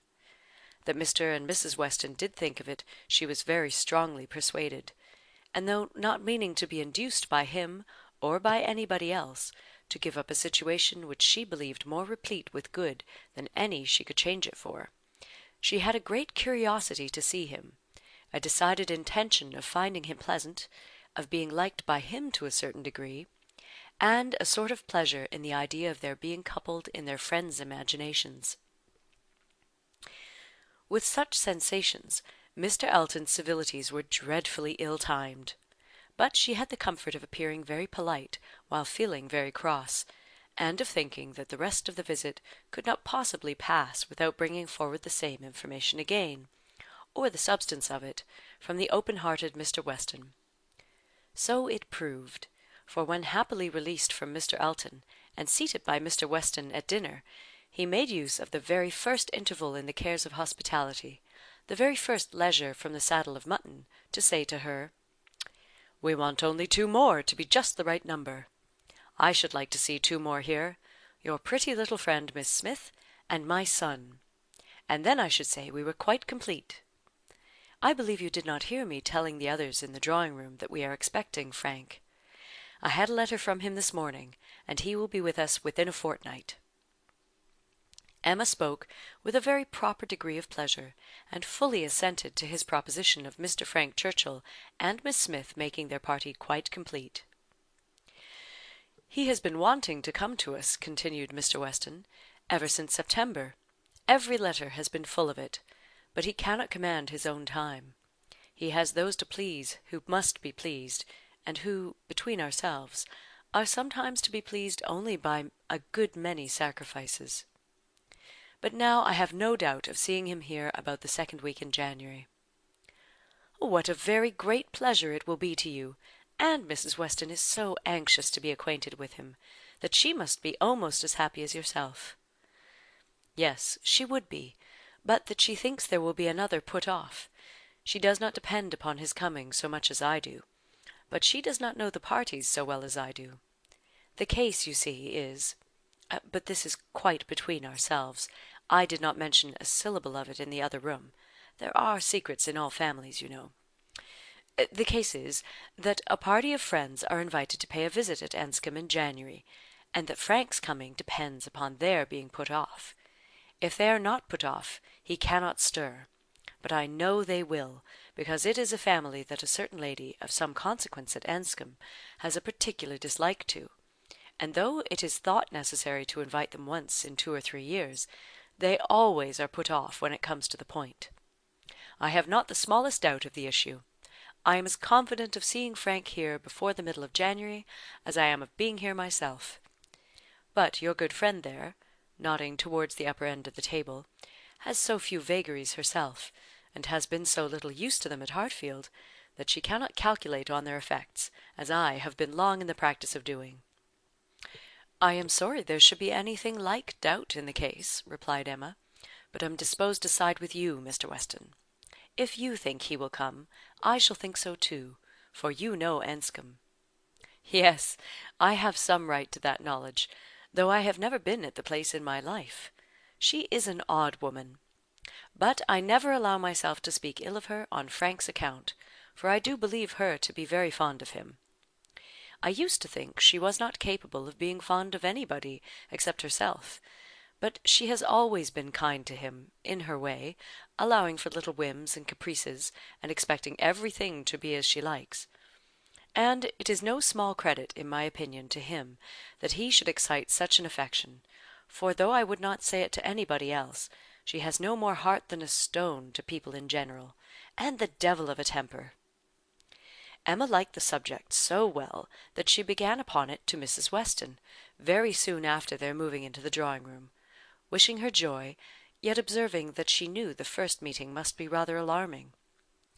Mrs. Weston agreed to it, but added that she should be very glad to be secure of undergoing the anxiety of a first meeting at the time talked of, "for I cannot depend upon his coming.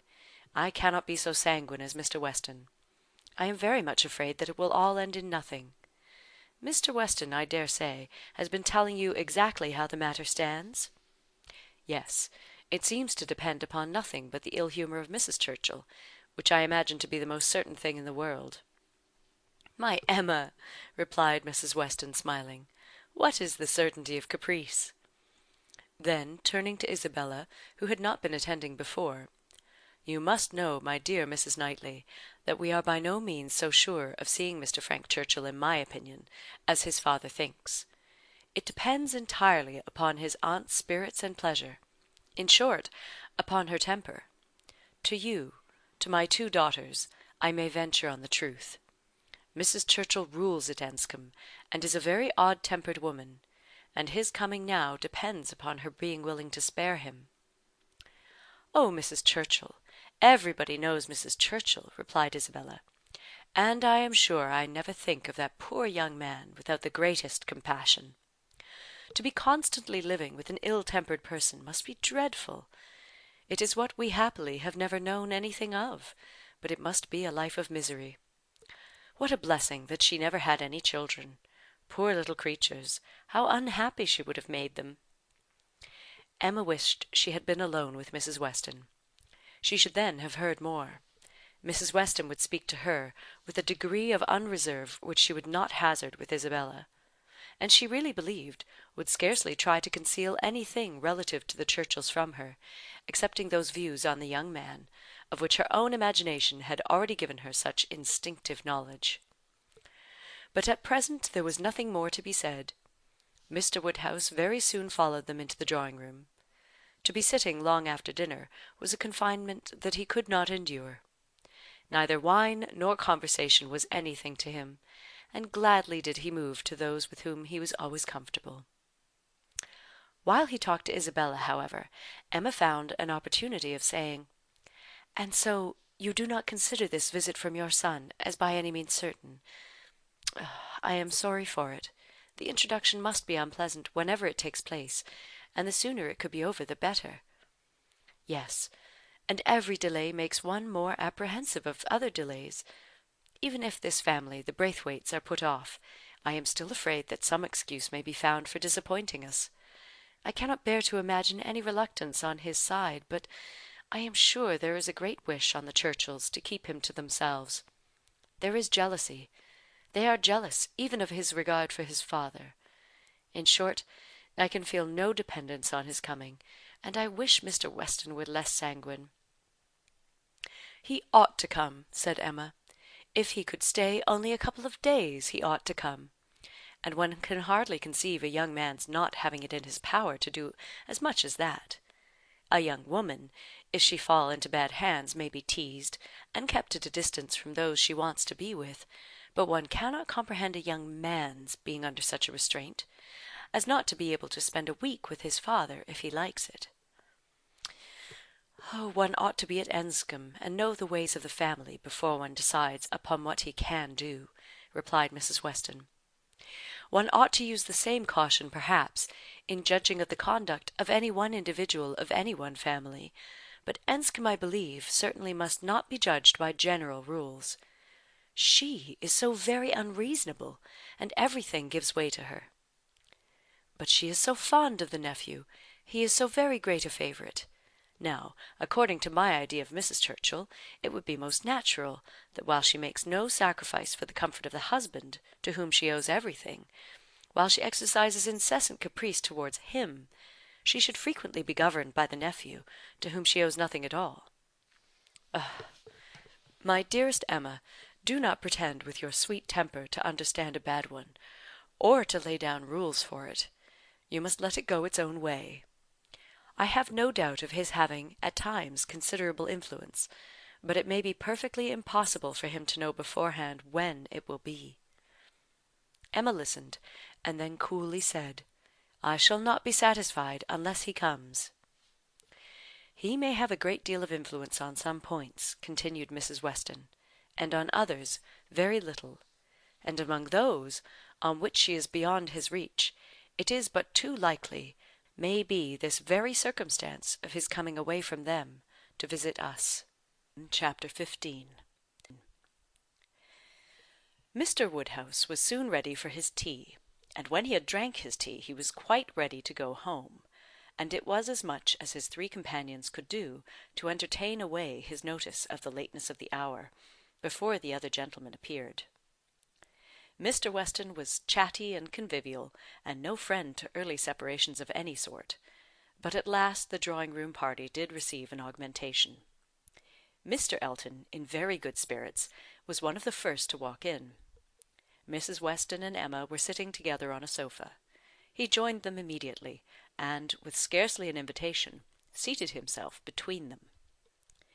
Emma, in good spirits too, from the amusement afforded her mind by the expectation of Mr. Frank Churchill, was willing to forget his late improprieties, and be as well satisfied with him as before, and on his making Harriet his very first subject, was ready to listen with most friendly smiles.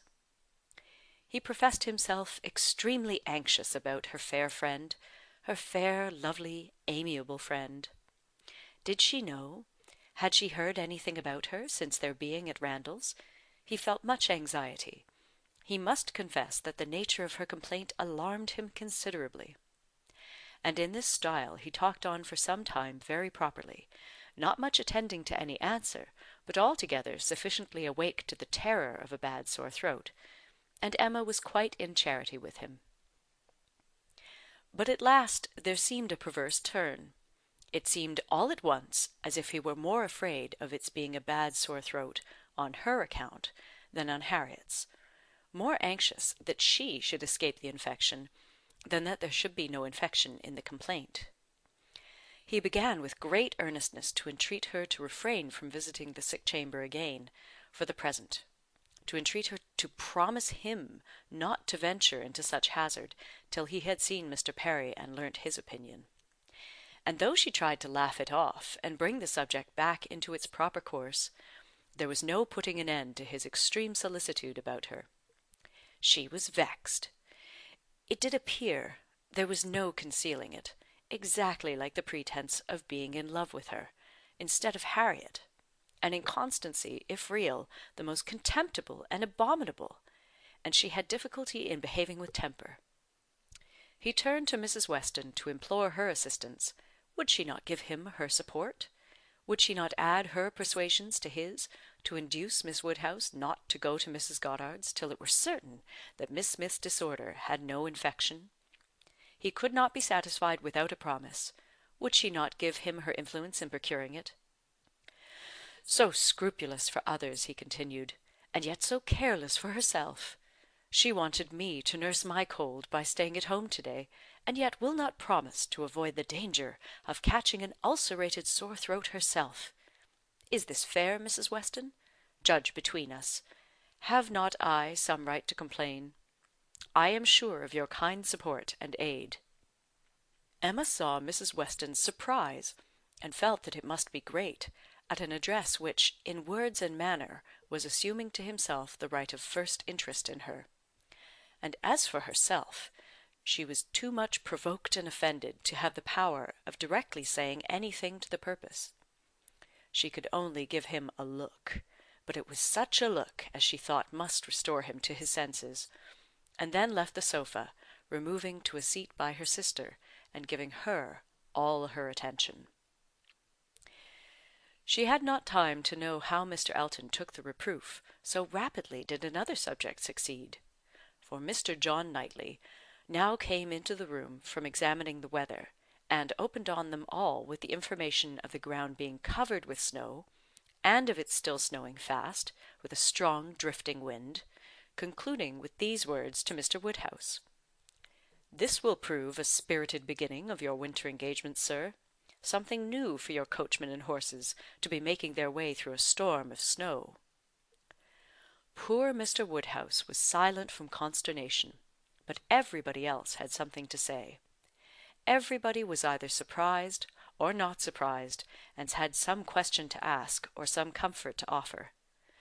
Mrs. Weston and Emma tried earnestly to cheer him, and turn his attention from his son-in-law, who was pursuing his triumph rather unfeelingly. "I admired your resolution very much, sir," said he, "in venturing out in such weather, for of course you saw there would be snow very soon. Everybody must have seen the snow coming on. I admired your spirit, and I dare say we shall get home very well. Another hour or two's snow can hardly make the road impassable, and we are 2 carriages. If one is blown over in the bleak part of the common field, there will be the other at hand. I dare say we shall be all safe at Hartfield before midnight."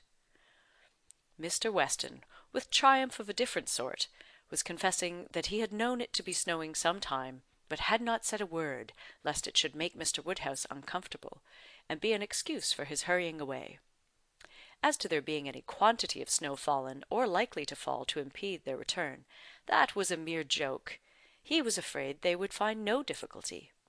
He wished the road might be impassable, that he might be able to keep them all at Randalls, and with the utmost goodwill was sure that accommodation might be found for everybody, calling on his wife to agree with him, that with a little contrivance everybody might be lodged, which she hardly knew how to do, from the consciousness of there being but 2 spare rooms in the house. "Oh, what is to be done, my dear Emma? What is to be done?" was Mr. Woodhouse's first exclamation, and all that he could say for some time. To her he looked for comfort, and her assurances of safety, her representation of the excellence of the horses and of James, and of their having so many friends about them, revived him a little. His eldest daughter's alarm was equal to his own. The horror of being blocked up at Randalls, while her children were at Hartfield, was full in her imagination, and fancying the road to be now just passable for adventurous people, but in a state that admitted no delay, she was eager to have it settled that her father and Emma should remain at Randalls, while she and her husband set forward instantly through all the possible accumulations of drifted snow that might impede them. "You had better order the carriage directly, my love," said she. "I dare say we shall be able to get along, if we set off directly, and if we do not come to anything very bad, I can get out and walk. I am not at all afraid. I should not mind walking half the way. I could change my shoes, you know, the moment I got home, and it is not the sort of thing that gives me cold." "Indeed," replied he, "then, my dear Isabella, it is the most extraordinary sort of thing in the world, for in general everything does give you cold. Walk home! You are prettily shod for walking home, I dare say. It will be bad enough for the horses." Isabella turned to Mrs. Weston for her approbation of the plan. Mrs. Weston could only approve. Isabella then went to Emma, but Emma could not so entirely give up the hope of their being all able to get away, and they were still discussing the point when Mr. Knightley, who had left the room immediately after his brother's first report of the snow, came back again and told them that he had been out of doors to examine, and could answer for there not being the smallest difficulty in their getting home whenever they liked it, either now or an hour hence. He had gone beyond the sweep, some way along the Highbury road. The snow was nowhere above half an inch deep; in many places hardly enough to whiten the ground. A very few flakes were falling at present, but the clouds were parting, and there was every appearance of its being soon over. He had seen the coachman, and they both agreed with him in there being nothing to apprehend. To Isabella, the relief of such tidings was very great, and they were scarcely less acceptable to Emma on her father's account, who was immediately set as much at ease on the subject as his nervous constitution allowed. But the alarm that had been raised could not be appeased so as to admit of any comfort for him while he continued at Randalls. He was satisfied of there being no present danger in returning home, but no assurances could convince him that it was safe to stay; and while the others were variously urging and recommending, Mr. Knightley and Emma settled it in a few brief sentences thus: Your father will not be easy. Why do not you go? I am ready, if the others are. Shall I ring the bell? Yes, do. And the bell was rung, and the carriages spoken for. A few minutes more, and Emma hoped to see one troublesome companion deposited in his own house, to get sober and cool, and the other recover his temper and happiness when this visit of hardship were over. The carriage came, and Mr. Woodhouse, always the first object on such occasions, was carefully attended to his own by Mr. Knightley and Mr. Weston. But not all that either could say could prevent some renewal of alarm at the sight of the snow which had actually fallen, and the discovery of a much darker night than he had been prepared for. He was afraid they should have a very bad drive. He was afraid poor Isabella would not like it, and there would be poor Emma in the carriage behind. He did not know what they had best do. They must keep as much together as they could. And James was talked to, and given a charge to go very slow and wait for the other carriage. Isabella stepped in after her father. John Knightley, forgetting that he did not belong to their party, stepped in after his wife very naturally, so that Emma found, on being escorted and followed into the second carriage by Mr. Elton, that the door was to be lawfully shut on them, and that they were to have a tete-a-tete drive. It would not have been the awkwardness of a moment. It would have been rather a pleasure, previous to the suspicions of this very day. She could have talked to him of Harriet, and the 3/4 of a mile would have seemed but one. But now she would rather it had not happened. She believed he had been drinking too much of Mr. Weston's good wine, and felt sure that he would want to be talking nonsense.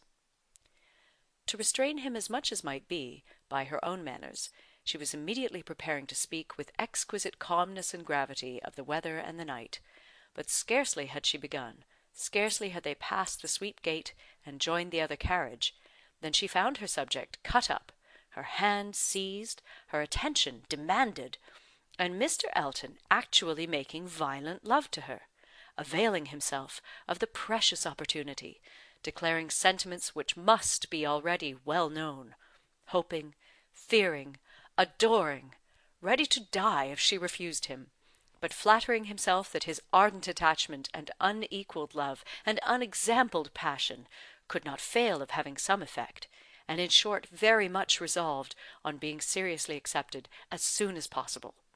It really was so. Without scruple, without apology, without much apparent diffidence, Mr. Elton, the lover of Harriet, was professing himself her lover. She tried to stop him, but vainly. He would go on and say it all. Angry as she was, the thought of the moment made her resolve to restrain herself when she did speak. She felt that half this folly must be drunkenness, and therefore could hope that it might belong only to the passing hour.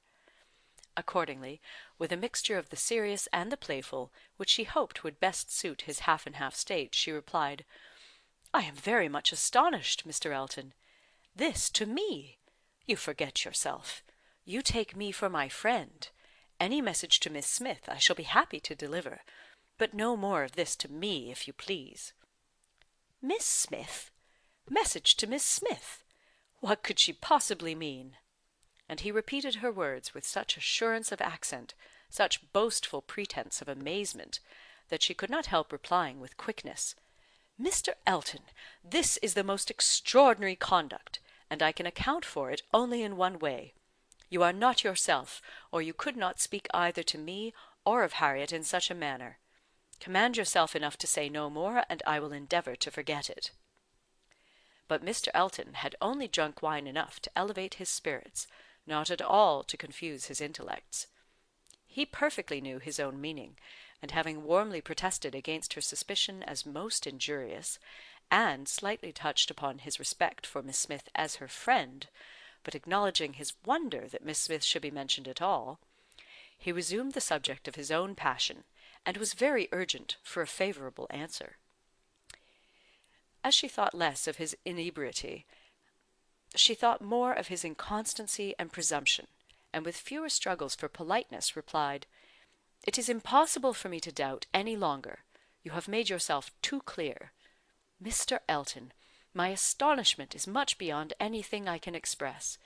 After such behaviour as I have witnessed during the last month to Miss Smith, such attentions as I have been in the daily habit of observing, to be addressing me in this manner, this is an unsteadiness of character, indeed, which I had not supposed possible. Believe me, sir, I am far, very far from gratified in being the object of such professions." "Good heaven!" cried Mr. Elton. "What can be the meaning of this? Miss Smith! I never thought of Miss Smith in the whole course of my existence, never paid her any attentions but as your friend, never cared whether she were dead or alive but as your friend. If she has fancied otherwise, her own wishes have misled her, and I am very sorry, extremely sorry. But Miss Smith, indeed! Oh, Miss Woodhouse! Who can think of Miss Smith when Miss Woodhouse is near? No, upon my honour, there is no unsteadiness of character. I have thought only of you. I protest against having paid the smallest attention to any one else. Everything that I have said or done for many weeks past has been with the sole view of marking my adoration of yourself. You cannot really seriously doubt it. No," in an accent meant to be insinuating, "I am sure you have seen and misunderstood me." It would be impossible to say what Emma felt on hearing this, which of all her unpleasant sensations was uppermost. She was too completely overpowered to be immediately able to reply, and 2 moments of silence being ample encouragement for Mr. Elton's sanguine state of mind, he tried to take her hand again, as he joyously exclaimed, "Charming Miss Woodhouse, allow me to interpret this interesting silence. It confesses that you have long understood me." "No, sir," cried Emma, "it confesses no such thing. So far from having long understood you, I have been in a most complete error with respect to your views till this moment. As to myself, I am very sorry that you should have been giving way to any feelings. Nothing could be farther from my wishes. Your attachment to my friend Harriet, your pursuit of her, pursuit it appeared, gave me great pleasure, and I have been very earnestly wishing you success. But had I supposed that she were not your attraction to Hartfield, I should certainly have thought you judged ill in making your visits so frequent. Am I to believe that you have never sought to recommend yourself particularly to Miss Smith, that you have never thought seriously of her?" "Never, madam," cried he, affronted in his turn. "Never, I assure you. I think seriously of Miss Smith! Miss Smith is a very good sort of girl, and I should be happy to see her respectably settled. I wish her extremely well, and no doubt there are men who might not object to everybody has their level. But as for myself, I am not, I think, quite so much at a loss. I need not so totally despair of an equal alliance as to be addressing myself to Miss Smith. No, madam, my visits to Hartfield have been for yourself only, and the encouragement I received— Encouragement! I give you encouragement? Sir, you have been entirely mistaken in supposing it. I have seen you only as the admirer of my friend. In no other light could you have been more to me than a common acquaintance. I am exceedingly sorry, but it is well that the mistake ends where it does. Had the same behaviour continued, Miss Smith might have been led into a misconception of your views, not being aware, probably, any more than myself of the very great inequality which you are so sensible of. But as it is, the disappointment is single, and I trust will not be lasting. I have no thoughts of matrimony at present." He was too angry to say another word. Her manner too decided to invite supplication, and in this state of swelling resentment and mutually deep mortification, they had to continue together a few minutes longer, for the fears of Mr. Woodhouse had confined them to a foot-pace. If there had not been so much anger, there would have been desperate awkwardness, but their straightforward emotions left no room for the little zigzags of embarrassment. Without knowing when the carriage turned into Vicarage Lane, or when it stopped, they found themselves all at once at the door of his house, and he was out before another syllable passed. Emma then felt it indispensable to wish him a good night. The compliment was just returned, coldly and proudly, and, under indescribable irritation of spirits, she was then conveyed to Hartfield.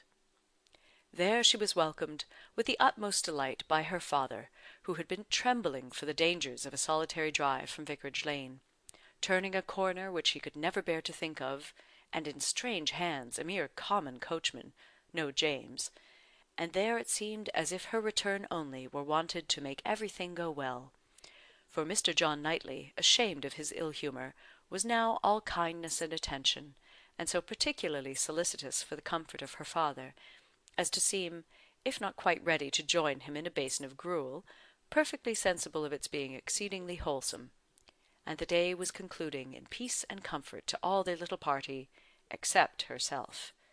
But her mind had never been in such perturbation, and it needed a very strong effort to appear attentive and cheerful till the usual hour of separating allowed her the relief of quiet reflection. Chapter 16. The hair was curled, and the maid sent away, and Emma sat down to think and be miserable. It was a wretched business indeed. Such an overthrow of everything she had been wishing for, such a development of everything most unwelcome, such a blow for Harriet. That was the worst of all. Every part of it brought pain and humiliation of some sort or other, but, compared with the evil to Harriet, all was light, and she would gladly have submitted to feel yet more mistaken, more in error, more disgraced by misjudgment than she actually was, could the effects of her blunders have been confined to herself. If I had not persuaded Harriet into liking the man, I could have borne anything. He might have doubled his presumption to me, but poor Harriet! How could she have been so deceived? He protested that he had never thought seriously of Harriet. Never! She looked back as well as she could, but it was all confusion. She had taken up the idea, she supposed, and made everything bend to it. His manners, however, must have been unmarked, wavering, dubious, or she could not have been so misled. The picture! How eager he had been about the picture! And the charade! And 100 other circumstances. How clearly they had seemed to point at Harriet! To be sure, the charade with its ready wit, but then the soft eyes. In fact, it suited neither. It was a jumble without taste or truth. Who could have seen through such thick-headed nonsense? Certainly she had often, especially of late, thought his manners to herself unnecessarily gallant, but it had passed as his way, as a mere error of judgment, of knowledge, of taste, as one proof among others that he had not always lived in the best society, that with all the gentleness of his address, true elegance was sometimes wanting. But, till this very day, she had never for an instant suspected it to mean anything but grateful respect to her as Harriet's friend. To Mr. John Knightley was she indebted for her first idea on the subject, for the first start of its possibility. There was no denying that those brothers had penetration. She remembered what Mr. Knightley had once said to her about Mr. Elton, the caution he had given, the conviction he had professed that Mr. Elton would never marry indiscreetly, and blushed to think how much truer a knowledge of his character had been there shown than any she had reached herself. It was dreadfully mortifying, but Mr. Elton was proving himself, in many respects, the very reverse of what she had meant and believed him. Proud, assuming, conceited, very full of his own claims, and little concerned about the feelings of others. Contrary to the usual course of things, Mr. Elton's wanting to pay his addresses to her had sunk him in her opinion. His professions and his proposals did him no service. She thought nothing of his attachment, and was insulted by his hopes. He wanted to marry well, and having the arrogance to raise his eyes to her, pretended to be in love, but she was perfectly easy as to his not suffering any disappointment that need be cared for. There had been no real affection either in his language or manners. Sighs and fine words had been given in abundance, but she could hardly devise any set of expressions, or fancy any tone of voice less allied with real love. She need not trouble herself to pity him. He only wanted to aggrandise and enrich himself, and if Miss Woodhouse of Hartfield, the heiress of £30,000, were not quite so easily obtained as he had fancied, he would soon try for Miss Somebody else with 20, or with 10. But that he should talk of encouragement, should consider her as aware of his views, accepting his attentions, meaning, in short, to marry him, should suppose himself her equal in connection or mind, look down upon her friend, so well understanding the gradations of rank below him, and be so blind to what rose above as to fancy himself showing no presumption in addressing her, it was most provoking. Perhaps it was not fair to expect him to feel how very much he was her inferior in talent and all the elegancies of mind. The very want of such equality might prevent his perception of it, but he must know that in fortune and consequence she was greatly his superior. He must know that the Woodhouses had been settled for several generations at Hartfield, the younger branch of a very ancient family, and that the Eltons were nobody. The landed property of Hartfield certainly was inconsiderable, being but a sort of notch in the Donwell Abbey estate, to which all the rest of Highbury belonged; but their fortune from other sources was such as to make them scarcely secondary to Donwell Abbey itself in every other kind of consequence, and the Woodhouses had long held a high place in the consideration of the neighbourhood, which Mr. Elton had first entered not 2 years ago, to make his way as he could, without any alliances but in trade, or anything to recommend him to notice but his situation and his civility. But he had fancied her in love with him!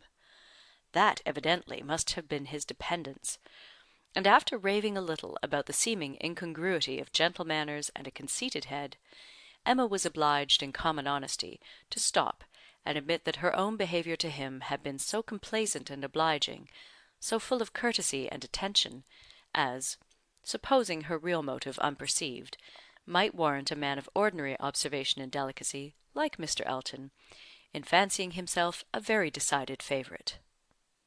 If she had so misinterpreted his feelings, she had little right to wonder that he, with self-interest to blind him, should have mistaken hers.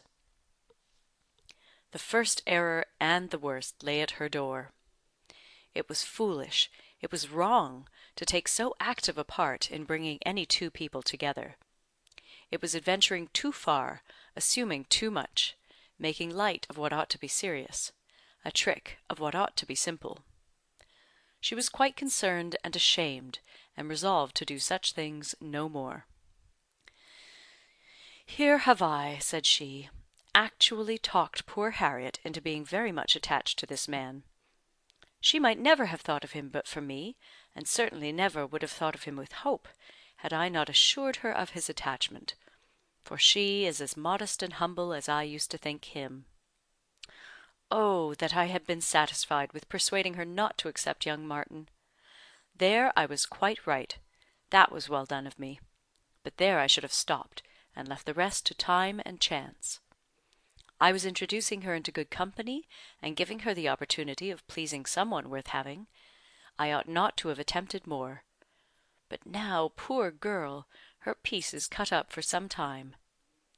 I have been but half a friend to her, and if she were not to feel this disappointment so very much, I am sure I have not an idea of anybody else who would be at all desirable for her. William Cox? Oh, no, I could not endure William Cox, a pert young lawyer." She stopped, to blush and laugh at her own relapse, and then resumed a more serious, more dispiriting cogitation upon what had been, and might be, and must be. The distressing explanation she had to make to Harriet, and all that poor Harriet would be suffering, with the awkwardness of future meetings, the difficulties of continuing or discontinuing the acquaintance, of subduing feelings, concealing resentment, and avoiding éclat, were enough to occupy her in most unmirthful reflections some time longer, and she went to bed at last with nothing settled but the conviction of her having blundered most dreadfully.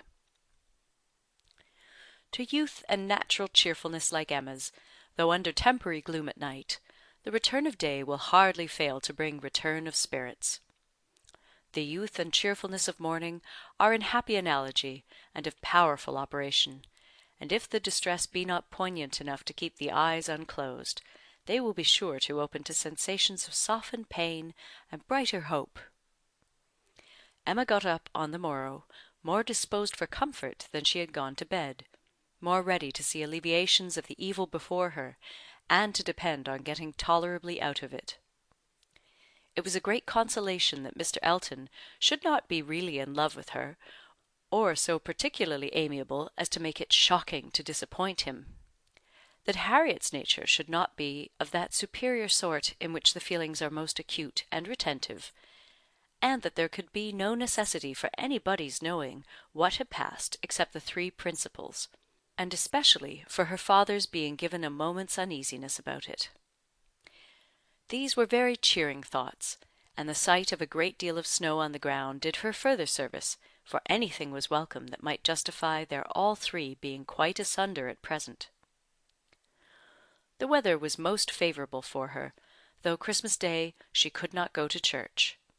Mr. Woodhouse would have been miserable had his daughter attempted it, and she was therefore safe from either exciting or receiving unpleasant and most unsuitable ideas. The ground covered with snow, and the atmosphere in that unsettled state between frost and thaw, which is of all others the most unfriendly for exercise, every morning beginning in rain or snow, and every evening setting in to freeze, she was for many days a most honourable prisoner. No intercourse with Harriet possible but by note, no church for her on Sunday, any more than on Christmas Day, and no need to find excuses for Mr. Elton's absenting himself. It was weather which might fairly confine everybody at home, and though she hoped and believed him to be really taking comfort in some society or other, it was very pleasant to have her father so well satisfied with his being all alone in his own house, too wise to stir out, and to hear him say to Mr. Knightley, whom no weather could keep entirely from them, "Ah, Mr. Knightley, why do not you stay at home, like poor Mr. Elton?" These days of confinement would have been, but for her private perplexities, remarkably comfortable, as such seclusion exactly suited her brother, whose feelings must always be of great importance to his companions; and he had, besides, so thoroughly cleared off his ill humour at Randalls, that his amiableness never failed him during the rest of his stay at Hartfield. He was always agreeable and obliging, and speaking pleasantly of everybody; but with all the hopes of cheerfulness, and all the present comfort of delay, there was still such an evil hanging over her in the hour of explanation with Harriet, as made it impossible for Emma to be ever perfectly at ease. Chapter 17. Mr. and Mrs. John Knightley were not detained long at Hartfield. The weather soon improved enough for those to move who must move, and Mr. Woodhouse having, as usual, tried to persuade his daughter to stay behind with all her children, was obliged to see the whole party set off, and return to his lamentations over the destiny of poor Isabella; which poor Isabella, passing her life with those she doted on, full of their merits, blind to their faults, and always innocently busy, might have been a model of right feminine happiness. The evening of the very day on which they went brought a note from Mr. Elton to Mr. Woodhouse, a long, civil, ceremonious note, to say, with Mr. Elton's best compliments, that he was proposing to leave Highbury the following morning, in his way to Bath, where, in compliance with the pressing entreaties of some friends, he had engaged to spend a few weeks, and very much regretted the impossibility he was under, from various circumstances of weather and business, of taking a personal leave of Mr. Woodhouse, of whose friendly civilities he should ever retain a grateful sense, and had Mr. Woodhouse any commands, should be happy to attend to them. Emma was most agreeably surprised. Mr. Elton's absence just at this time was the very thing to be desired. She admired him for contriving it, though not able to give him much credit for the manner in which it was announced. Resentment could not have been more plainly spoken than in a civility to her father, from which she was so pointedly excluded. She had not even a share in his opening compliments; her name was not mentioned; and there was so striking a change in all this, and such an ill-judged solemnity of leave-taking in his graceful acknowledgments, as she thought at first could not escape her father's suspicion. It did, however. Her father was quite taken up with the surprise of so sudden a journey, and his fears that Mr. Elton might never get safely to the end of it, and saw nothing extraordinary in his language. It was a very useful note, for it supplied them with fresh matter for thought and conversation during the rest of their lonely evening. Mr. Woodhouse talked over his alarms, and Emma was in spirits to persuade them away with all her usual promptitude. She now resolved to keep Harriet no longer in the dark. She had reason to believe her nearly recovered from her cold, and it was desirable that she should have as much time as possible for getting the better of her other complaint before the gentleman's return. She went to Mrs. Goddard's accordingly the very next day, to undergo the necessary penance of communication, and a severe one it was. She had to destroy all the hopes which she had been so industriously feeding, to appear in the ungracious character of the one preferred, and acknowledge herself grossly mistaken and misjudging in all her ideas on one subject, all her observations, all her convictions, all her prophecies for the last 6 weeks. The confession completely renewed her first shame, and the sight of Harriet's tears made her think that she should never be in charity with herself again. Harriet bore the intelligence very well, blaming nobody, and in everything testifying such an ingenuousness of disposition and lowly opinion of herself as must appear with particular advantage at that moment to her friend. Emma was in the humour to value simplicity and modesty to the utmost, and all that was amiable, all that ought to be attaching, seemed on Harriet's side, not her own. Harriet did not consider herself as having anything to complain of. The affection of such a man as Mr. Elton would have been too great a distinction. She could never have deserved him, and nobody but so partial and kind a friend as Miss Woodhouse would have thought it possible. Her tears fell abundantly, but her grief was so truly artless that no dignity could have made it more respectable in Emma's eyes, and she listened to her and tried to console her with all her heart and understanding, really for the time convinced that Harriet was the superior creature of the two, and that to resemble her would be more for her own welfare and happiness than all that genius or intelligence could do. It was rather too late in the day to set about being simple-minded and ignorant, but she left her with every previous resolution confirmed of being humble and discreet, and repressing imagination all the rest of her life. Her second duty now, inferior only to her father's claims, was to promote Harriet's comfort, and endeavour to prove her own affection in some better method than by match-making. She got her to Hartfield, and showed her the most unvarying kindness, striving to occupy and amuse her, and by books and conversation to drive Mr. Elton from her thoughts. Time, she knew, must be allowed for this being thoroughly done, and she could suppose herself but an indifferent judge of such matters in general, and very inadequate to sympathize in an attachment to Mr. Elton in particular. But it seemed to her reasonable that at Harriet's age, and with the entire extinction of all hope, such a progress might be made towards a state of composure by the time of Mr. Elton's return, as to allow them all to meet again in the common routine of acquaintance, without any danger of betraying sentiments or increasing them. Harriet did think him all perfection, and maintained the non-existence of anybody equal to him in person or goodness, and did, in truth, prove herself more resolutely in love than Emma had foreseen. But yet it appeared to her so natural, so inevitable to strive against an inclination of that sort unrequited, that she could not comprehend its continuing very long in equal force. If Mr. Elton on his return made his own indifference as evident and indubitable as she could not doubt he would anxiously do, she could not imagine Harriet's persisting to place her happiness in the sight or the recollection of him. Their being fixed, so absolutely fixed in the same place, was bad for each, for all three. Not one of them had the power of removal, or of effecting any material change of society. They must encounter each other, and make the best of it. Harriet was rather unfortunate in the tone of her companions at Mrs. Goddard's, Mr. Elton being the adoration of all the teachers and great girls in the school, and it must be at Hartfield only that she could have any chance of hearing him spoken of with cooling moderation or repellent truth. Where the wound had been given, there must be the cure found, if anywhere, and Emma felt that till she saw her in the way of cure, there could be no true peace for herself. Chapter 18. Mr. Frank Churchill did not come. When the time proposed drew near, Mrs. Weston's fears were justified in the arrival of a letter of excuse. For the present he could not be spared, to his very great mortification and regret, but still he looked forward with the hope of coming to Randalls at no distant period.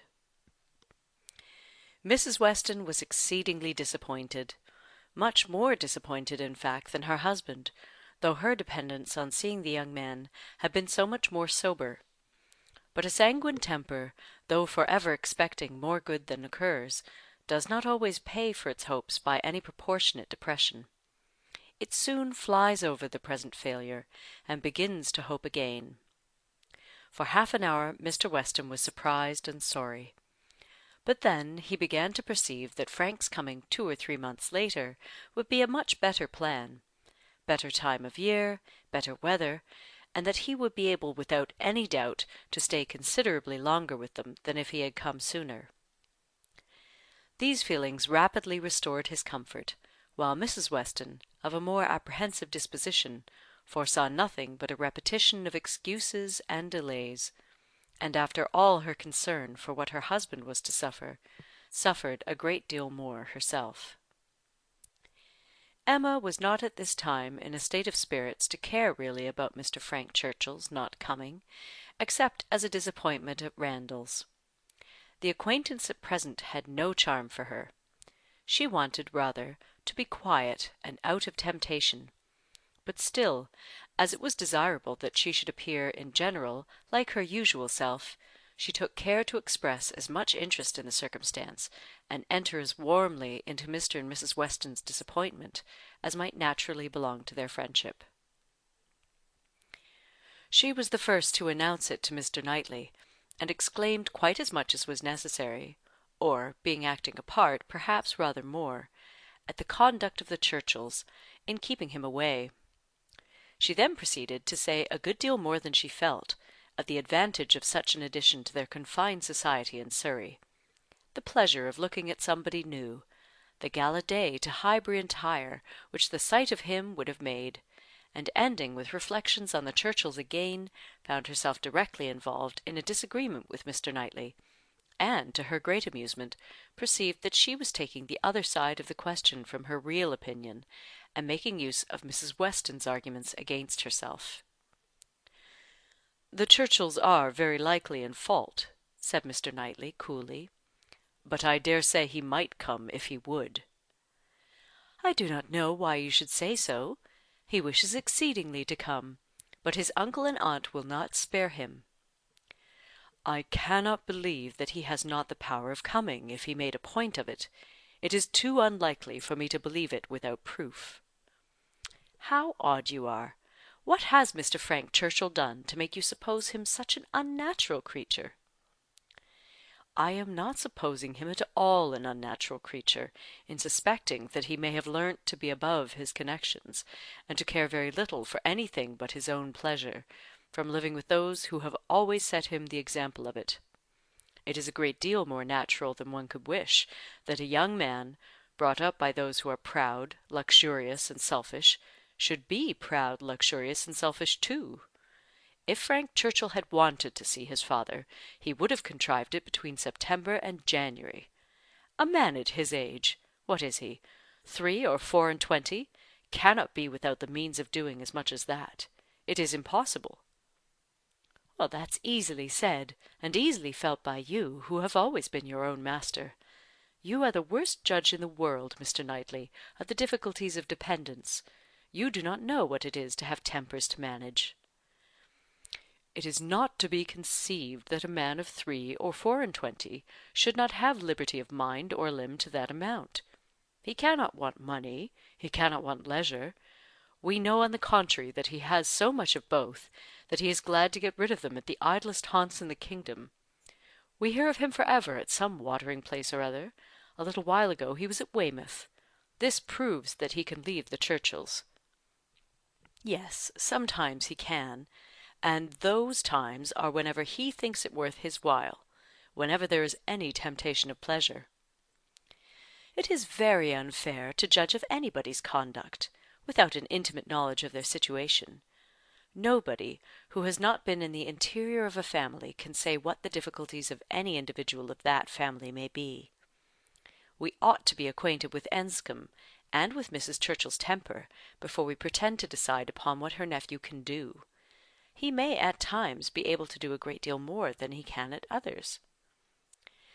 There is one thing, Emma, which a man can always do if he chooses, and that is his duty, not by manoeuvring and finessing, but by vigour and resolution.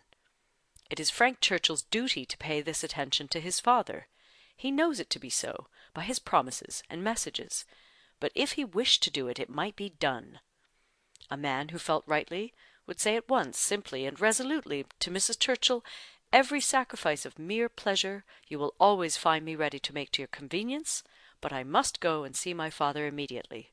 I know he would be hurt by my failing in such a mark of respect to him on the present occasion. I shall therefore set off to-morrow." If he would say so to her at once, in the tone of decision becoming a man, there would be no opposition made to his going. "No," said Emma, laughing, "but perhaps there might be some made to his coming back again. Such language for a young man entirely dependent to use! Nobody but you, Mr. Knightley, would imagine it possible. But you have not an idea of what is requisite in situations directly opposite to your own. Mr. Frank Churchill to be making such a speech as that to the uncle and aunt who have brought him up, and are to provide for him, standing up in the middle of the room, I suppose, and speaking as loud as he could. How can you imagine such conduct practicable?" "Depend upon it, Emma, a sensible man would find no difficulty in it.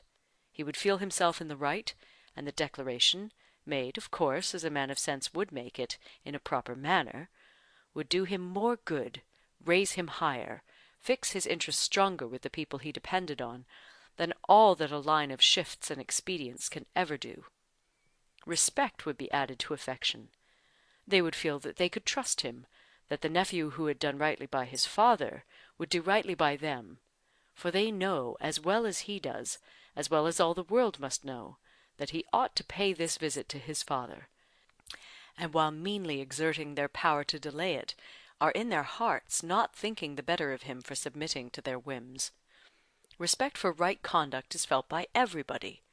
If he would act in this sort of manner on principle, consistently, regularly, their little minds would bend to his." "Oh, I rather doubt that.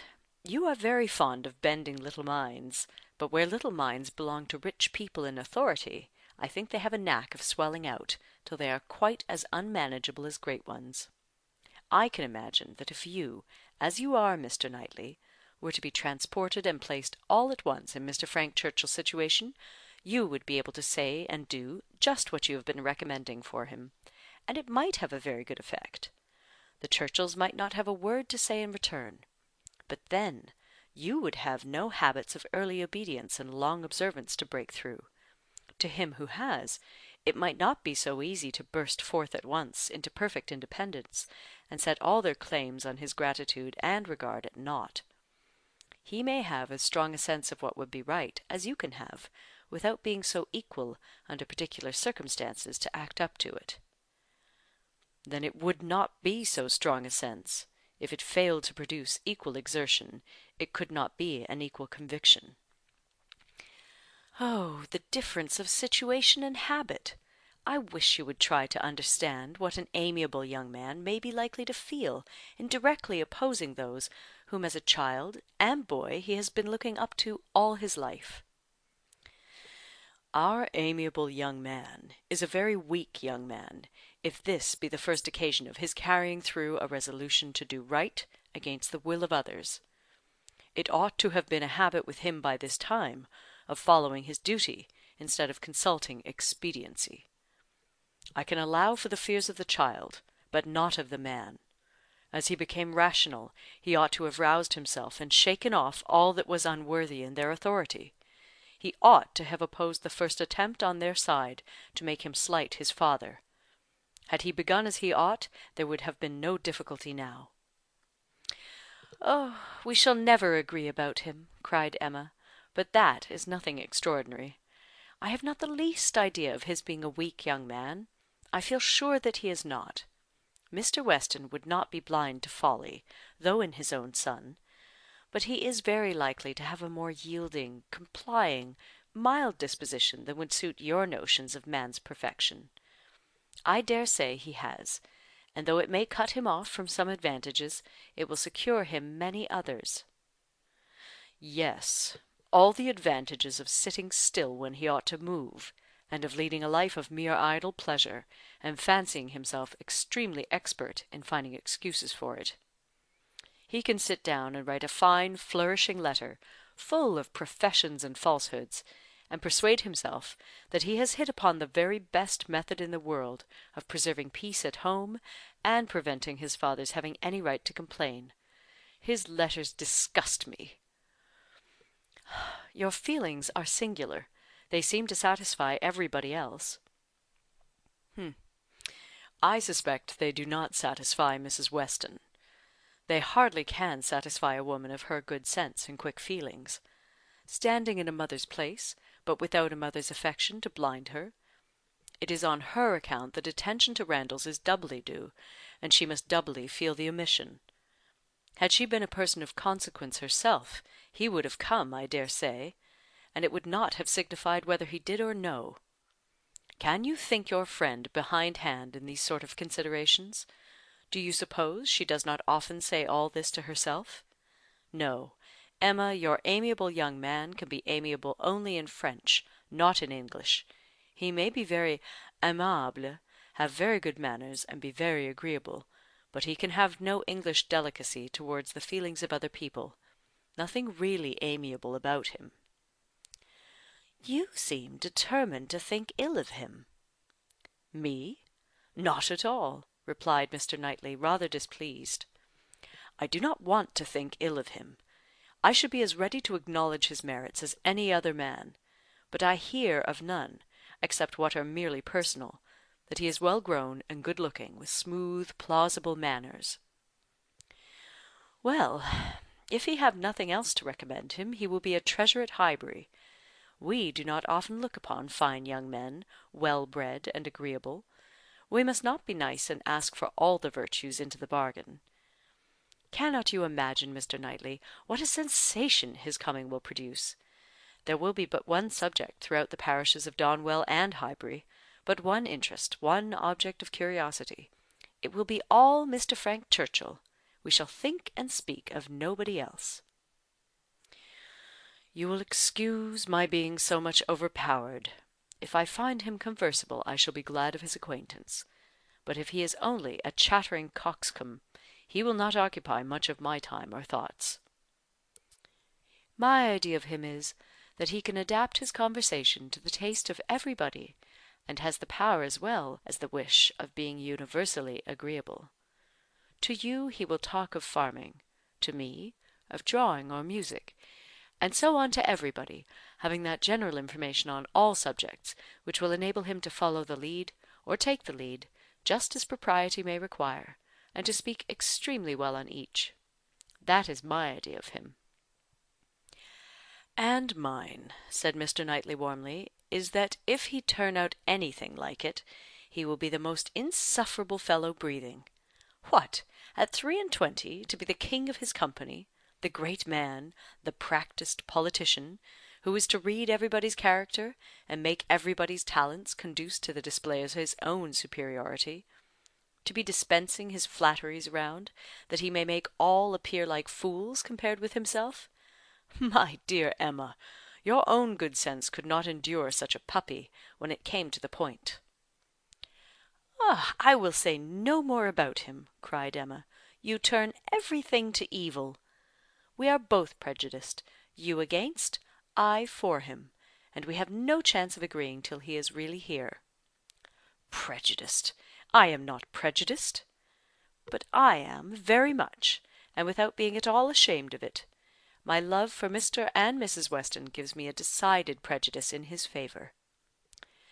"He is a person I never think of from one month's end to another," said Mr. Knightley, with a degree of vexation which made Emma immediately talk of something else, though she could not comprehend why he should be angry.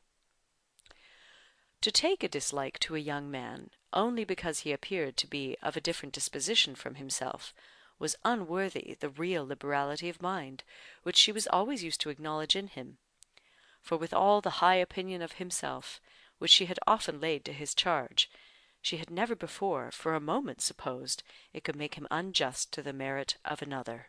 Volume 2, Chapter 1. Emma and Harriet had been walking together one morning, and, in Emma's opinion, had been talking enough of Mr. Elton for that day. She could not think that Harriet's solace or her own sins required more, and she was therefore industriously getting rid of the subject as they returned. But it burst out again when she thought she had succeeded, and after speaking some time of what the poor must suffer in winter, and receiving no other answer than a very plaintive "Mr. Elton is so good to the poor," she found something else must be done. They were just approaching the house where lived Mrs. and Miss Bates. She determined to call upon them and seek safety in numbers. There was always sufficient reason for such an attention. Mrs. and Miss Bates loved to be called on, and she knew she was considered, by the very few who presumed ever to see imperfection in her, as rather negligent in that respect, and as not contributing what she ought to the stock of their scanty comforts. She had had many a hint from Mr. Knightley, and some from her own heart, as to her deficiency, but none were equal to counteract the persuasion of its being very disagreeable, a waste of time, tiresome women, and all the horror of being in danger of falling in with the second rate and third rate of Highbury, who were calling on them for ever, and therefore she seldom went near them. But now she made the sudden resolution of not passing their door without going in, observing, as she proposed it to Harriet, that, as well as she could calculate, they were just now quite safe from any letter from Jane Fairfax. The house belonged to people in business. Mrs. and Miss Bates occupied the drawing-room floor, and there, in the very moderate-sized apartment, which was everything to them, the visitors were most cordially and even gratefully welcomed. The quiet, neat old lady, who with her knitting was seated in the warmest corner, wanting even to give up her place to Miss Woodhouse, and her more active, talking daughter, almost ready to overpower them with care and kindness, thanks for their visit, solicitude for their shoes, anxious inquiries after Mr. Woodhouse's health, cheerful communications about her mother's, and sweet cake from the buffet. Mrs. Cole had just been there, just called in for 10 minutes, and had been so good as to sit an hour with them, and she had taken a piece of cake, and been so kind as to say she liked it very much, and therefore she hoped Miss Woodhouse and Miss Smith would do them the favour to eat a piece too.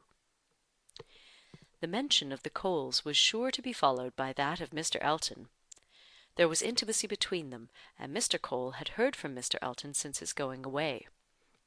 Emma knew what was coming. They must have the letter over again, and settle how long he had been gone, and how much he was engaged in company, and what a favourite he was wherever he went, and how full of the Master of Ceremonies ball had been, and she went through it very well, with all the interest and all the commendation that could be requisite, and always putting forward to prevent Harriet's being obliged to say a word. This she had been prepared for when she entered the house, but meant, having once talked him handsomely over, to be no farther incommoded by any troublesome topic, and to wander at large amongst all the mistresses and misses of Highbury and their card parties.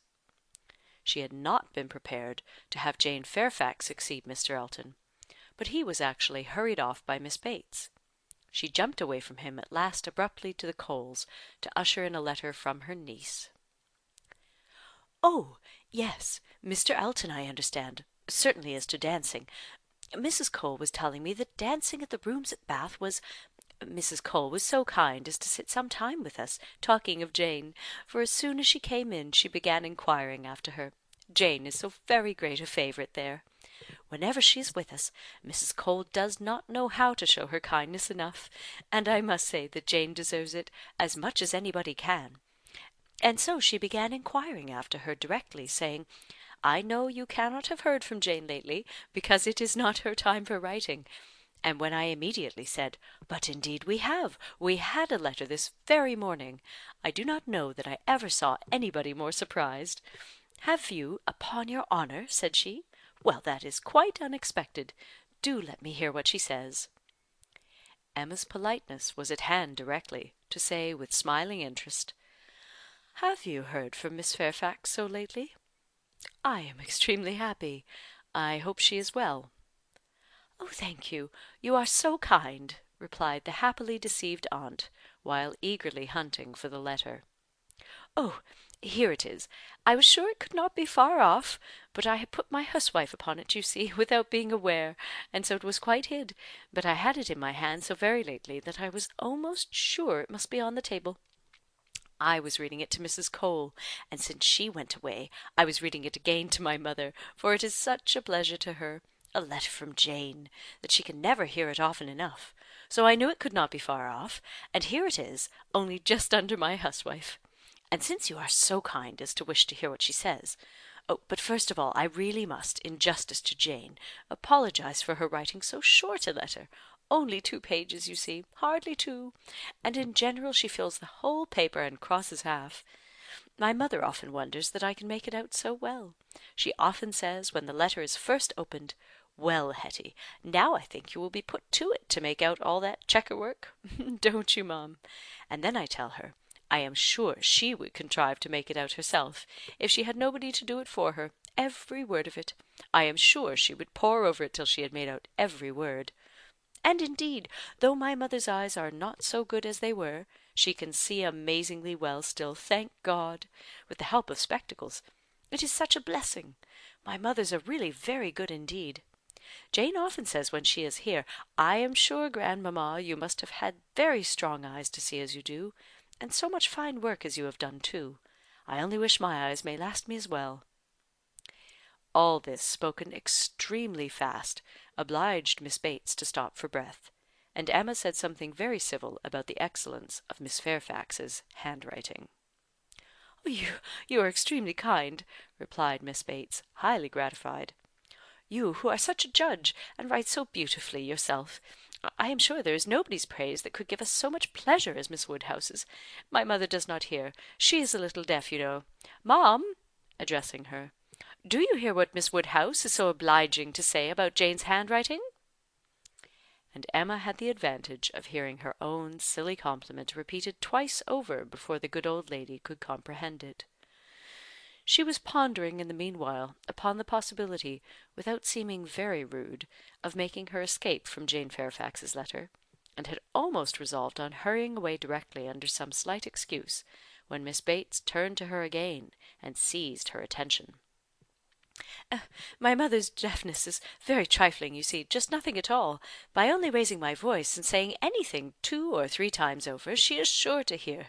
But then, she is used to my voice. But it is very remarkable that she should always hear Jane better than she does me. Jane speaks so distinct. However, she will not find her grandmamma at all deafer than she was 2 years ago, which is saying a great deal at my mother's time of life. And it really is full 2 years, you know, since she was here. We never were so long without seeing her before, and as I was telling Mrs. Cole, we shall hardly know how to make enough of her now." "Are you expecting Miss Fairfax here soon?" "Oh, yes, next week." "Indeed! That must be a very great pleasure." "Thank you. You are very kind. Yes, next week. Everybody is so surprised, and everybody says the same obliging things. I am sure she will be as happy to see her friends at Highbury as they can be to see her. Yes, Friday or Saturday. She cannot say which, because Colonel Campbell will be wanting the carriage himself one of those days. So very good of them to send her the whole way. But they always do, you know. Oh, yes, Friday or Saturday next. That is what she writes about. That is the reason of her writing out of rule, as we call it, for in the common course we should not have heard from her before next Tuesday or Wednesday. Yes, so I imagined. I was afraid there could be little chance of my hearing anything of Miss Fairfax to-day. Oh, so obliging of you! No, we should not have heard, if it had not been for this particular circumstance of her being come here so soon. My mother is so delighted, for she is to be 3 months with us at least. 3 months, she says so positively, as I am going to have the pleasure of reading to you. The case is, you see, that the Campbells are going to Ireland. Mrs. Dickson has persuaded her father and mother to come over and see her directly. They had not intended to go over till the summer, but she is so impatient to see them again, for till she married last October, she was never away from them so much as a week, which must make it very strange to be in different kingdoms, I was going to say, but however different countries. And so she wrote a very urgent letter to her mother, or her father. I declare I do not know which it was, but we shall see presently in Jane's letter. Wrote in Mr. Dickson's name as well as her own, to press their coming over directly, and they would give them the meeting in Dublin, and take them back to their country seat.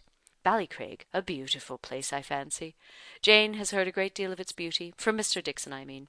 I do not know that she ever heard about it from anybody else, but it was very natural, you know, that he should like to speak of his own place while he was paying his addresses.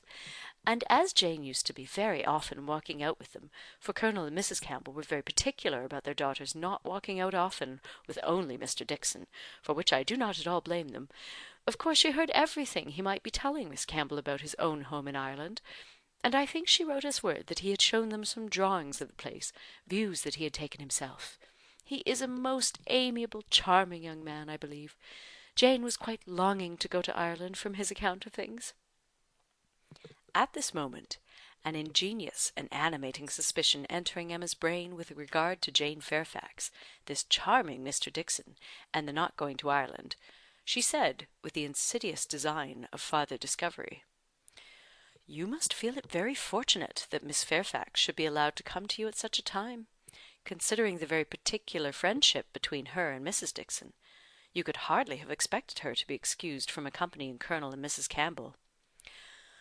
"Oh, very true indeed. The very thing that we have always been rather afraid of, for we should not have liked to have her at such a distance from us for months together, not able to come if anything was to happen. But you see, everything turns out for the best. They want her, Mr. and Mrs. Dickson, excessively to come over with Colonel and Mrs. Campbell, quite depend upon it. Nothing can be more kind or pressing than their joint invitation, Jane says, as you will hear presently. Mr. Dickson does not seem in the least backward in any attention. He is a most charming young man. Ever since the service he rendered Jane at Weymouth, when they were out in that party on the water, and she, by the sudden whirling round of something or other among the sails, would have been dashed into the sea at once, and actually was all but gone, if he had not, with the greatest presence of mind, caught hold of her habit. I can never think of it without trembling. But ever since we had the history of that day, I have been so fond of Mr. Dickson. But, in spite of all her friend's urgency, and her own wish of seeing Ireland, Miss Fairfax prefers devoting the time to you and Mrs. Bates? Yes, entirely her own doing, entirely her own choice, and Colonel and Mrs. Campbell think she does quite right, just what they should recommend, and indeed they particularly wish her to try her native air, as she has not been quite so well as usual lately. Oh, I am concerned to hear of it. I think they judge wisely. But Mrs. Dickson must be very much disappointed. Mrs. Dickson, I understand, has no remarkable degree of personal beauty, is not by any means to be compared with Miss Fairfax. Oh, no, you are very obliging to say such things, but certainly not. There is no comparison between them. Miss Campbell always was absolutely plain, but extremely elegant and amiable. Yes, that of course. Oh, Jane caught a bad cold, poor thing, so long ago as the 7th of November, as I am going to read to you, and has never been well since. A long time, is not it, for a cold to hang upon her? She never mentioned it before, because she would not alarm us. Just like her, so considerate. But, however, she is so far from well that her kind friends the Campbells think she had better come home, and try an air that always agrees with her; and they have no doubt that 3 or 4 months at Highbury will entirely cure her; and it is certainly a great deal better that she should come here than go to Ireland, if she is unwell. Nobody could nurse her as we should do." "It appears to me the most desirable arrangement in the world." "And so she is to come to us next Friday or Saturday, and the Campbells leave town in their way to Holyhead the Monday following, as you will find from Jane's letter. So sudden, you may guess, dear Miss Woodhouse, what a flurry it has thrown me in, if it was not for the drawback of her illness; but I am afraid we must expect to see her grown thin, and looking very poorly. I must tell you what an unlucky thing happened to me as to that. I always make a point of reading Jane's letters through to myself first, before I read them aloud to my mother, you know, for fear of there being anything in them to distress her.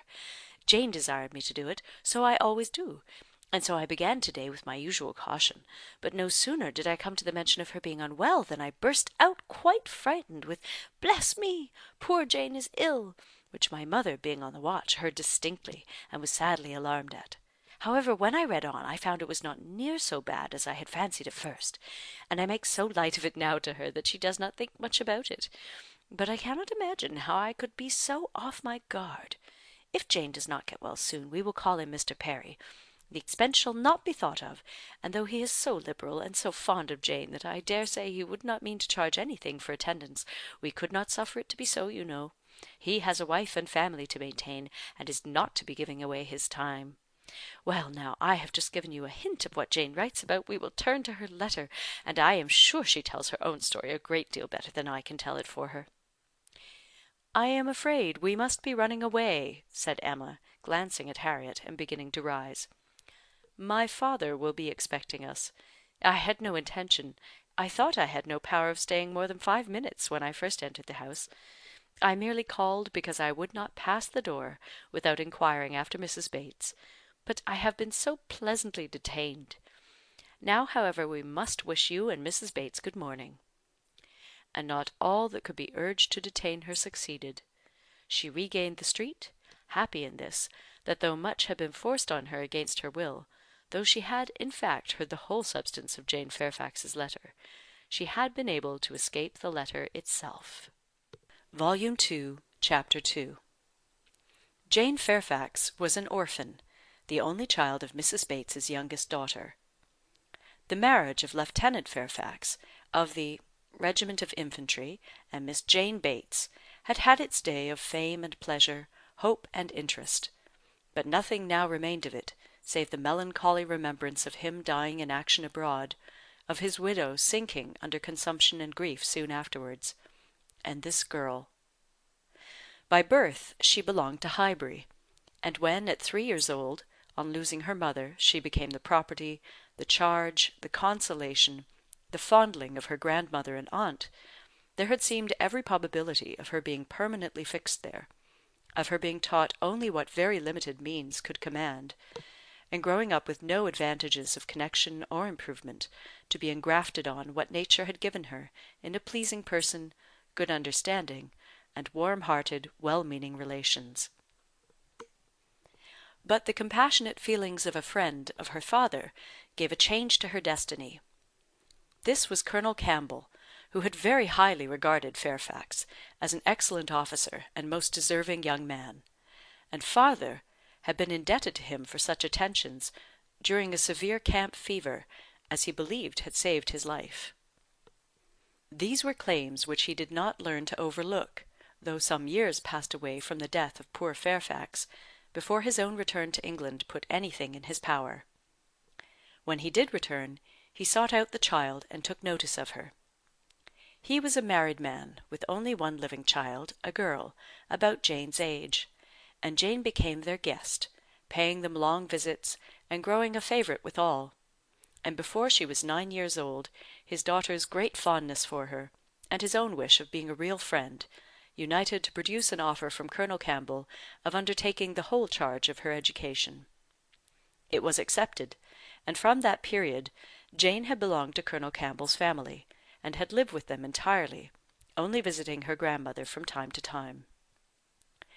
The plan was that she should be brought up for educating others. the very few £100 which she inherited from her father making independence impossible.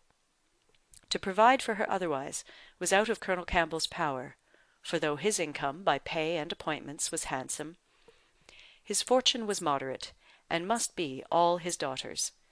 But, by giving her an education, he hoped to be supplying the means of respectable subsistence hereafter. Such was Jane Fairfax's history. She had fallen into good hands, known nothing but kindness from the Campbells, and been given an excellent education. Living constantly with right-minded and well-informed people, her heart and understanding had received every advantage of discipline and culture, and Colonel Campbell's residence being in London, every lighter talent had been done full justice to by the attendance of first-rate masters.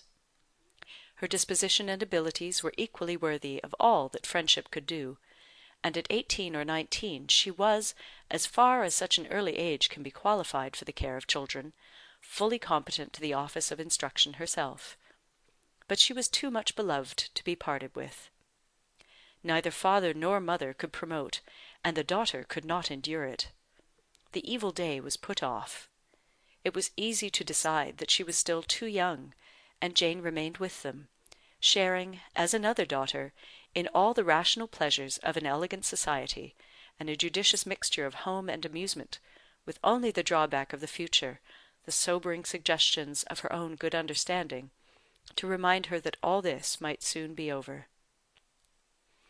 The affection of the whole family, the warm attachment of Miss Campbell in particular, was the more honourable to each party from the circumstance of Jane's decided superiority, both in beauty and acquirements.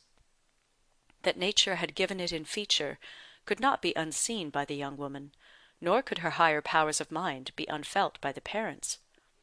They continued together with unabated regard, however, till the marriage of Miss Campbell, who by that chance, that luck which so often defies anticipation in matrimonial affairs, giving attraction to what is moderate than to what is superior, engaged the affections of Mr. Dickson, a young man, rich and agreeable, almost as soon as they were acquainted, and was eligibly and happily settled, while Jane Fairfax had yet her bread to earn.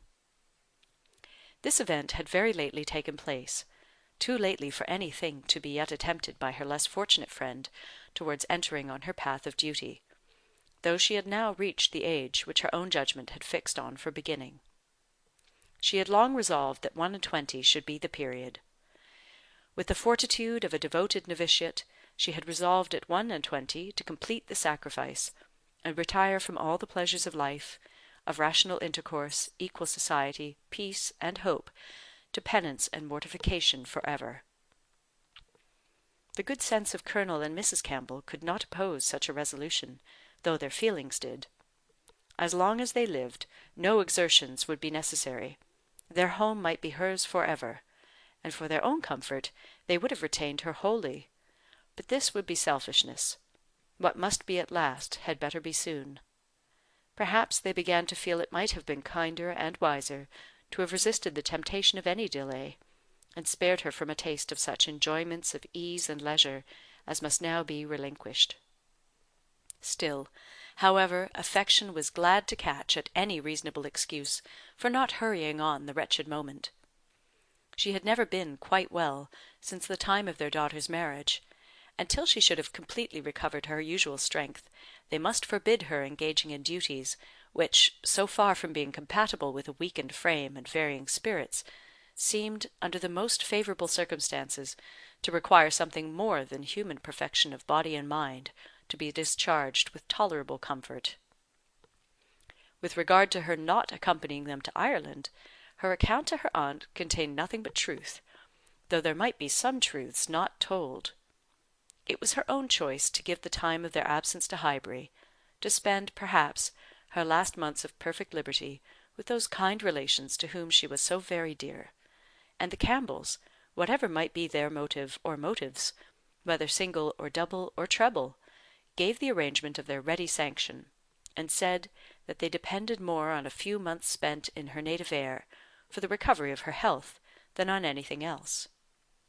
Certain it was that she was to come, and that Highbury, instead of welcoming that perfect novelty which had been so long promised it, Mr. Frank Churchill, must put up for the present with Jane Fairfax, who could bring only the freshness of a 2 years' absence. Emma was sorry. To have to pay civilities to a person she did not like through 3 long months! To be always doing more than she wished, and less than she ought. Why she did not like Jane Fairfax might be a difficult question to answer. Mr. Knightley had once told her it was because she saw in her the really accomplished young woman which she wanted to be thought herself, and though the accusation had been eagerly refuted at the time, there were moments of self-examination in which her conscience could not quite acquit her. But she could never get acquainted with her. She did not know how it was, but there was such coldness and reserve, such apparent indifference whether she pleased or not. And then her aunt was such an eternal talker, and she was made such a fuss with by everybody, and it had been always imagined that they were to be so intimate, because their ages were the same, everybody had supposed they must be so fond of each other. These were her reasons. She had no better. It was a dislike so little just, every imputed fault was so magnified by fancy, that she never saw Jane Fairfax the first time after any considerable absence, without feeling that she had injured her, and now, when the due visit was paid, on her arrival after a 2 years' interval, she was particularly struck with the very appearance and manners, which for those 2 whole years she had been depreciating. Jane Fairfax was very elegant, remarkably elegant, and she had herself the highest value for elegance. Her height was pretty, just such as almost everybody would think tall, and nobody could think very tall. Her figure particularly graceful, her size a most becoming medium, between fat and thin, though a slight appearance of ill health seemed to point out the likeliest evil of the two. Emma could not but feel all this, and then her face, her features! There was more beauty in them altogether than she had remembered. It was not regular, but it was very pleasing beauty. Her eyes, a deep grey, with dark eyelashes and eyebrows, had never been denied their praise, but the skin, which she had been used to cavil at, as wanting colour, had a clearness and delicacy which really needed no fuller bloom. It was a style of beauty of which elegance was the reigning character, and as such she must, in honour, by all her principles, admire it. Elegance, which, whether of person or of mind, she saw so little in Highbury. There, not to be vulgar was distinction, and merit. In short, she sat, during the first visit, looking at Jane Fairfax with twofold complacency, the sense of pleasure and the sense of rendering justice, and was determining that she would dislike her no longer. When she took in her history, indeed, her situation, as well as her beauty, when she considered what all this elegance was destined to, what she was going to sink from, how she was going to live, it seemed impossible to feel anything but compassion and respect, especially if to every well-known particular entitling her to interest were added the highly probable circumstance of an attachment to Mr. Dickson, which she had so naturally started to herself. In that case nothing could be more pitiable or more honourable than the sacrifices she had resolved on. Emma was very willing now to acquit her of having seduced Mr. Dickson's actions from his wife, or of anything mischievous which her imagination had suggested at first. If it were love, it might be simple, single, successless love on her side alone. She might have been unconsciously sucking in the sad poison, while a sharer of his conversation with her friend, and from the best, the purest of motives, might now be denying herself this visit to Ireland, and resolving to divide herself effectually from him and his connections by soon beginning her career of laborious duty. Upon the whole, Emma left her with such softened, charitable feelings as made her look around in walking home, and lament that Highbury afforded no young man worthy of giving her independence, nobody that she could wish to scheme about for her. These were charming feelings, but not lasting. Before she had committed herself by any public profession of eternal friendship for Jane Fairfax, or done more towards a recantation of past prejudices and errors than saying to Mr. Knightley, "She certainly is handsome, She is better than handsome. Jane had spent an evening at Hartfield with her grandmother and aunt, and everything was relapsing much into its usual state. Former provocations appeared. The aunt was as tiresome as ever, more tiresome, because anxiety for her health was now added to admiration of her powers, and they had to listen to the description of exactly how little bread and butter she ate for breakfast, and how small a slice of mutton for dinner, as well as to see exhibitions of new caps and new work-bags for her mother and herself, and Jane's offences rose again. They had music. Emma was obliged to play, and the thanks and praise which necessarily followed appeared to her an affectation of candour, an air of greatness, meaning only to show off in higher style her very own superior performance. She was, besides, which was the worst of all, so cold, so cautious. There was no getting at her real opinion. Wrapped up in a cloak of politeness, she seemed determined to hazard nothing. She was suspiciously reserved. If anything could be more, where all was most, she was more reserved on the subject of Weymouth and the Dicksons than anything. She seemed bent on giving no real insight into Mr. Dickson's character, or her own value for his company, or opinion of the suitableness of the match. It was all general approbation and smoothness, nothing delineated or distinguished. It did her no service, however. Her caution was thrown away. Emma saw its artifice, and returned to her first surmises. There probably was something more to conceal than her own preference. Mr. Dickson, perhaps, had been very near changing one friend for the other, or been fixed only to Miss Campbell for the sake of the future £12,000. The like reserve prevailed on other topics. She and Mr. Frank Churchill had been at Weymouth at the same time. It was known that they were a little acquainted, but not a syllable of real information could Emma procure as to what he truly was. Was he handsome? She believed he was reckoned a very fine young man. Was he agreeable? He was generally thought so.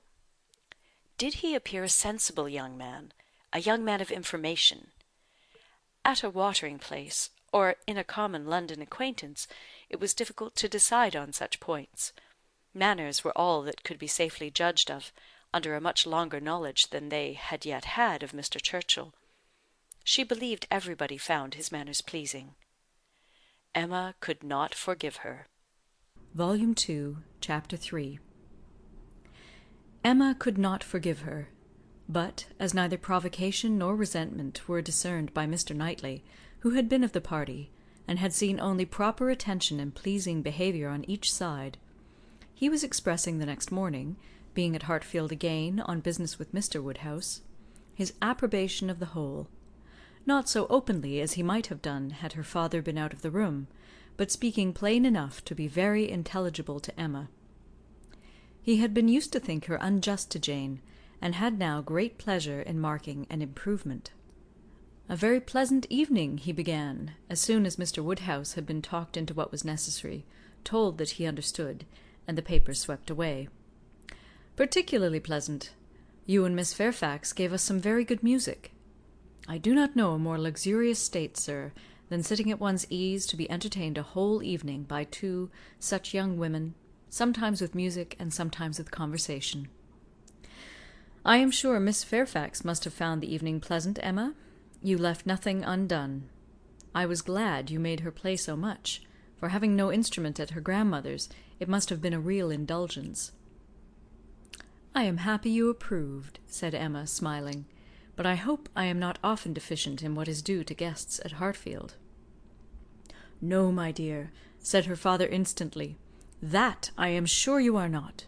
There is nobody half so attentive and civil as you are. If anything, you are too attentive. The muffin last night, if it had been handed round once, I think it would have been enough. No, said Mr. Knightley, nearly at the same time. You are not often deficient, not often deficient either in manner or comprehension. I think you understand me, therefore. An arch look expressed, I understand you well enough. But she said only, Miss Fairfax is reserved. I always told you she was, a little. But you will soon overcome all that part of her reserve which ought to be overcome, all that has its foundation in diffidence. What arises from discretion must be honoured. You think her diffident. I do not see it. My dear Emma, said he, moving from his chair into one close by her, you are not going to tell me, I hope, that you had not a pleasant evening? Oh, no. I was pleased with my own perseverance in asking questions, and amused to think how little information I obtained. I am disappointed, was his only answer. I hope everybody had a pleasant evening, said Mr. Woodhouse in his quiet way. I had. Once I felt the fire rather too much, but then I moved back my chair a little, a very little, and it did not disturb me. Miss Bates was very chatty and good-humoured, as she always is, though she speaks rather too quick. However, she is very agreeable, and Mrs. Bates too, in a different way. I like old friends, and Miss Jane Fairfax is a very pretty sort of young lady, a very pretty and a very well-behaved young lady indeed. She must have found the evening agreeable, Mr. Knightley, because she had Emma. True, sir, and Emma because she had Miss Fairfax. Emma saw his anxiety, and wishing to appease it, at least for the present, said, and with a sincerity which no one could question, "She is a sort of elegant creature, that one cannot keep one's eyes from. I am always watching her to admire, and I do pity her from my heart." Mr. Knightley looked as if he were more gratified than he cared to express, and before he could make any reply, Mr. Woodhouse, whose thoughts were on the Bateses, said, "It is a great pity that their circumstances should be so confined, a great pity indeed. And I have often wished, but it is so little one can venture to do, small trifling presents of anything uncommon. Now we have killed a porker, and Emma thinks of sending them a loin or a leg. It is very small and delicate. Hartfield pork is not like any other pork, but still it is pork. And, my dear Emma, unless one could be sure of their making it into steaks, nicely fried as ours are fried, without the smallest grease, and not roasted, for no stomach can bear roast pork, I think we had better send the leg. Do not you think so, my dear?" "My dear papa, I sent the whole hind quarter. I knew you would wish it. There will be the leg to be salted, you know, which is so very nice, and the loin to be dressed directly in any manner they like." "That's right, my dear, very right. I had not thought of it before, but that is the best way. They must not oversalt the leg, and then, if it is not oversalted, and if it is very thoroughly boiled, just as Cyril boils ours, and eaten very moderately of, with a boiled turnip, and a little carrot or parsnip, I do not consider it unwholesome." "Emma," said Mr. Knightley presently, "I have a piece of news for you. You like news, and I heard an article in my way hither that I think will interest you." "News? Oh, yes. I always like news. What is it? Why do you smile so? Where did you hear it? At Randall's?" He had time only to say, "No, not at Randall's. I have not been near Randall's," when the door was thrown open, and Miss Bates and Miss Fairfax walked into the room.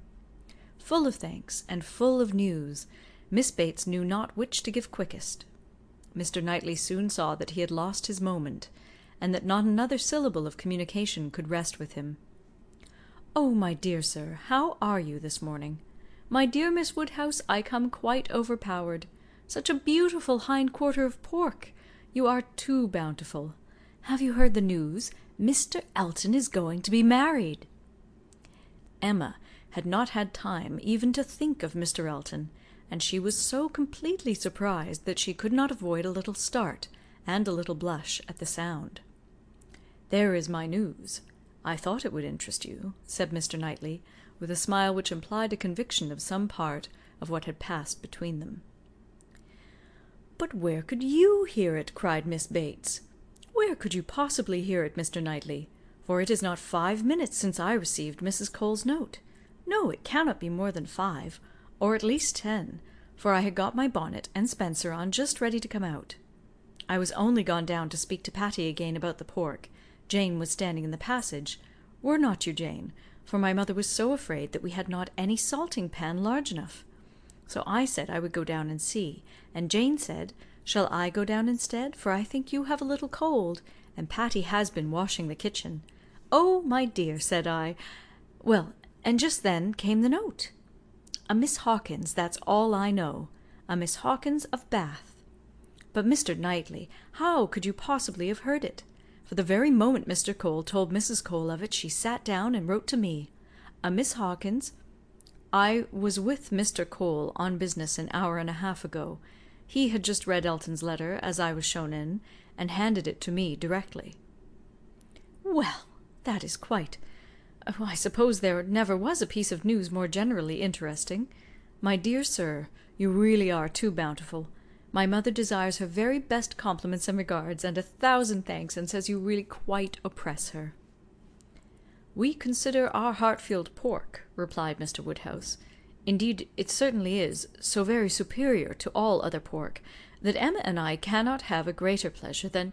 Oh, my dear sir, as my mother says, our friends are only too good to us.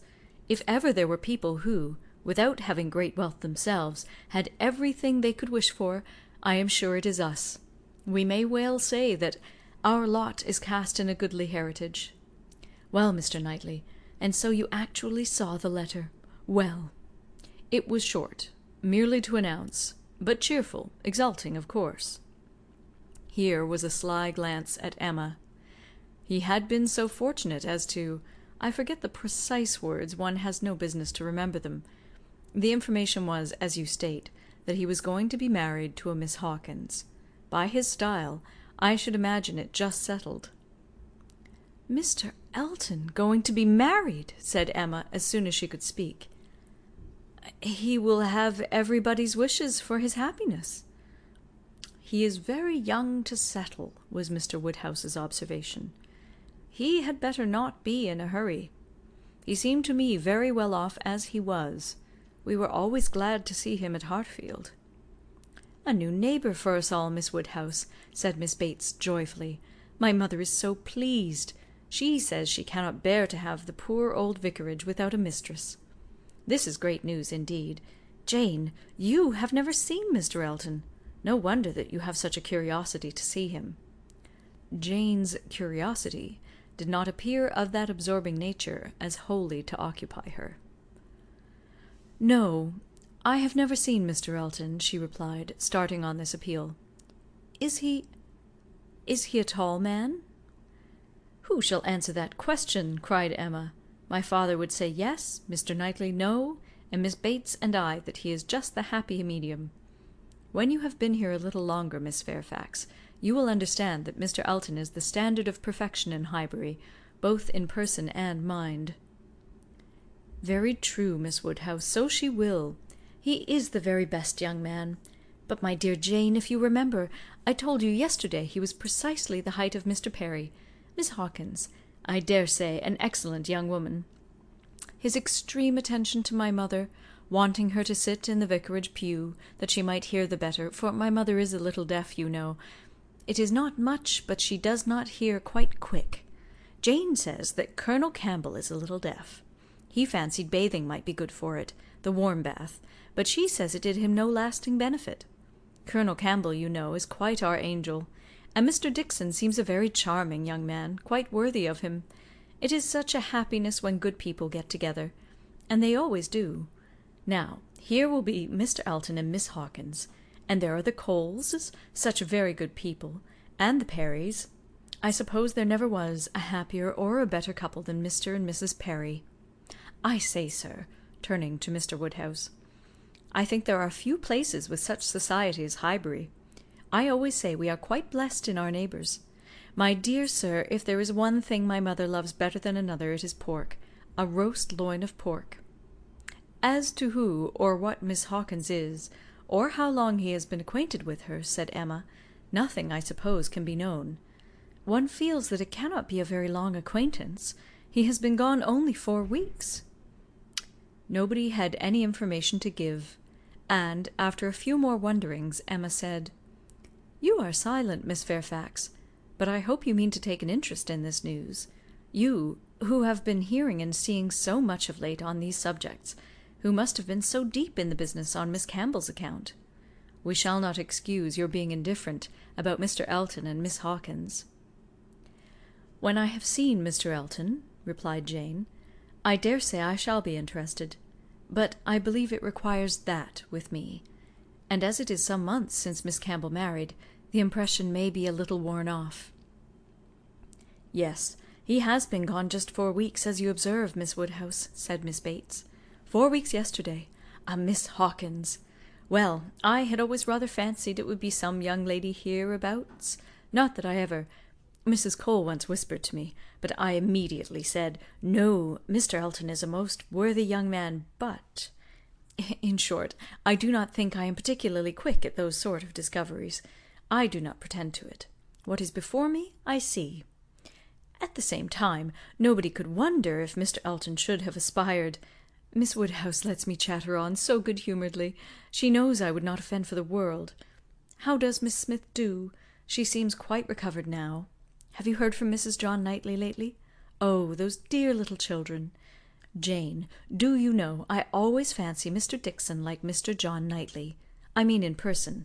Tall, and with that sort of look, and not very talkative. Quite wrong, my dear aunt. There is no likeness at all. Very odd. But one never does form a just idea of anybody beforehand. One takes up a notion and runs away with it. Mr. Dixon, you say, is not, strictly speaking, handsome? Handsome? Oh, no, far from it. Certainly plain. I told you he was plain. My dear, you said that Miss Campbell would not allow him to be plain, and that you yourself— Oh, as for me, my judgment is worth nothing.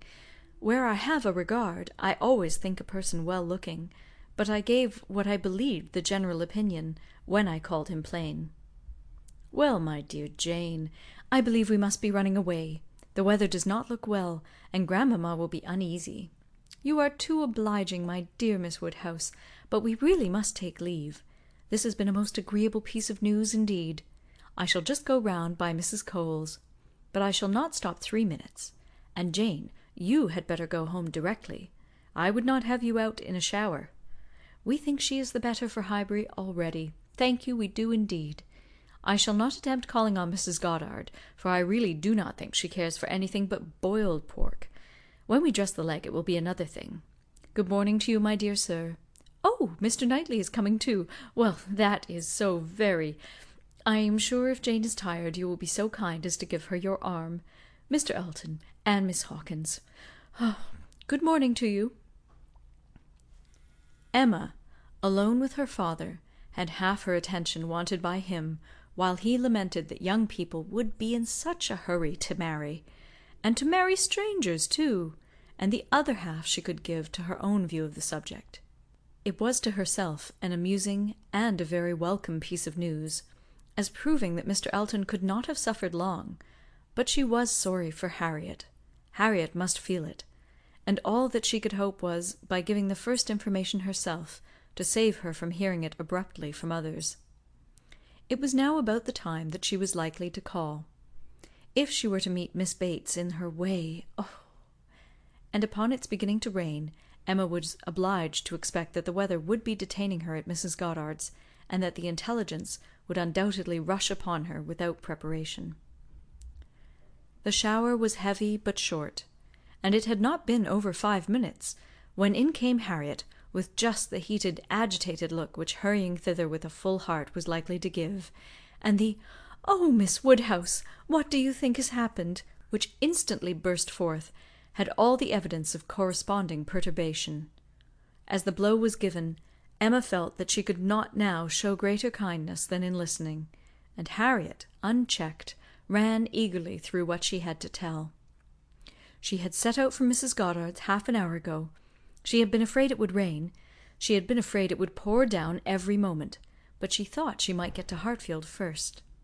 She had hurried on as fast as possible, but then, as she was passing by the house where a young woman was making up a gown for her, she thought she would just step in and see how it went on, and though she did not seem to stay half a moment there, soon after she came out it began to rain, and she did not know what to do. so she ran on directly as fast as she could, and took shelter at Ford's. Ford's was the principal woollen draper, linen draper, and haberdasher's shop united, the shop first in size and fashion in the place.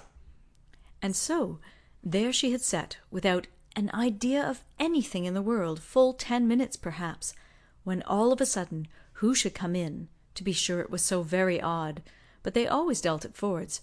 Who should come in but Elizabeth Martin and her brother? Dear Miss Woodhouse, only think!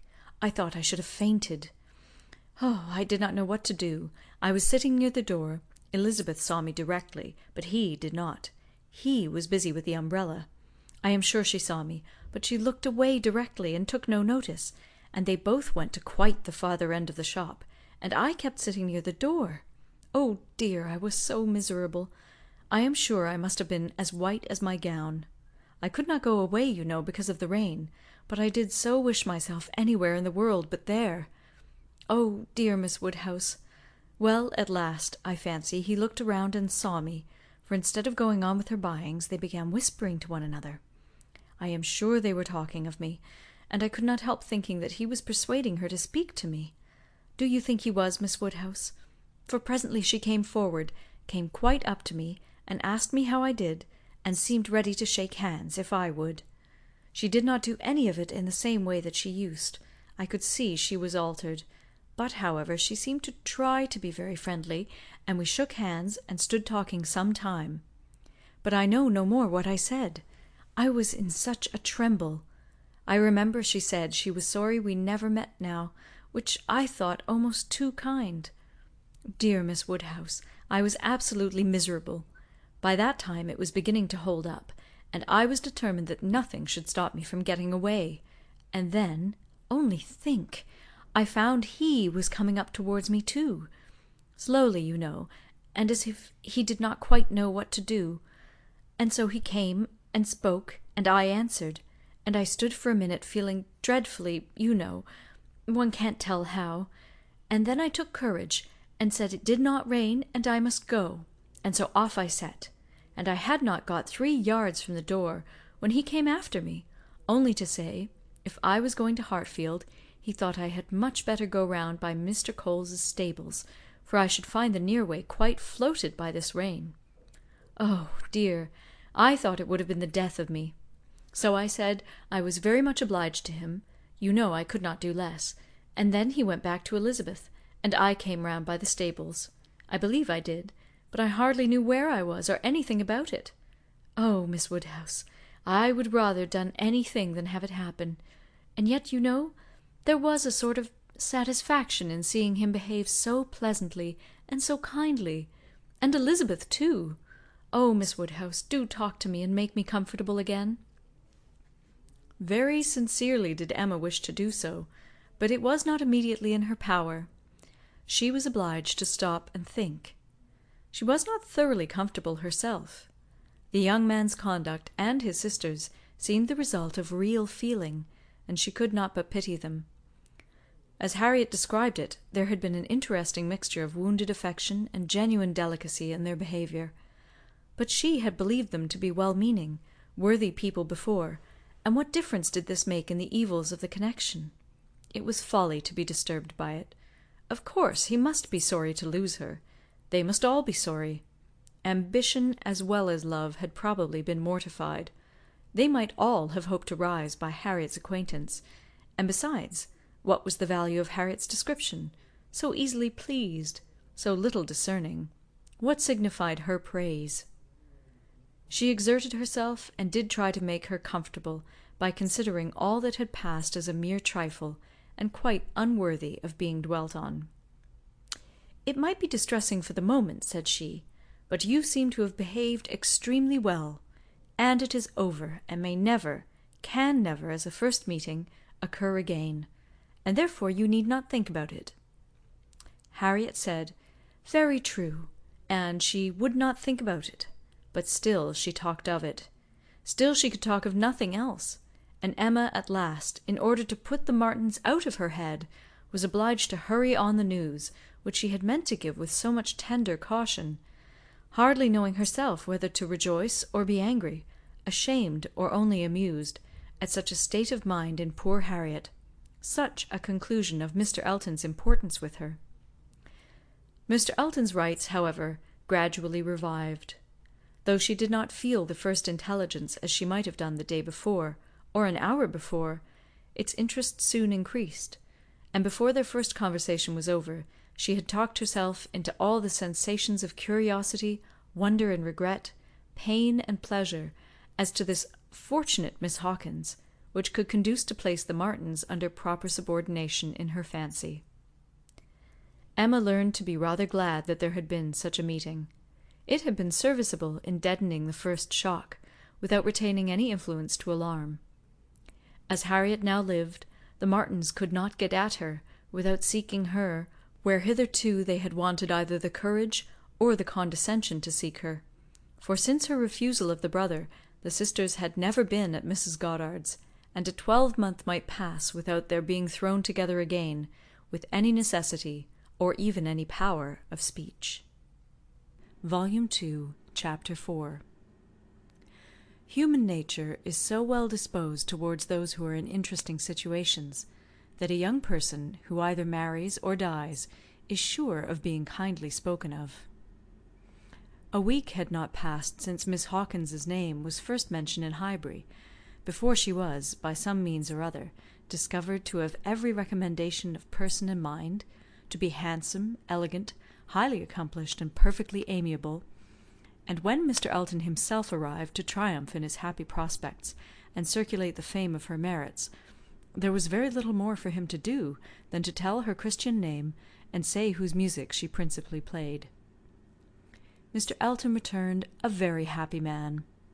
He had gone away rejected and mortified, disappointed in a very sanguine hope, after a series of what appeared to him strong encouragement, and not only losing the right lady, but finding himself debased to the level of a very wrong one.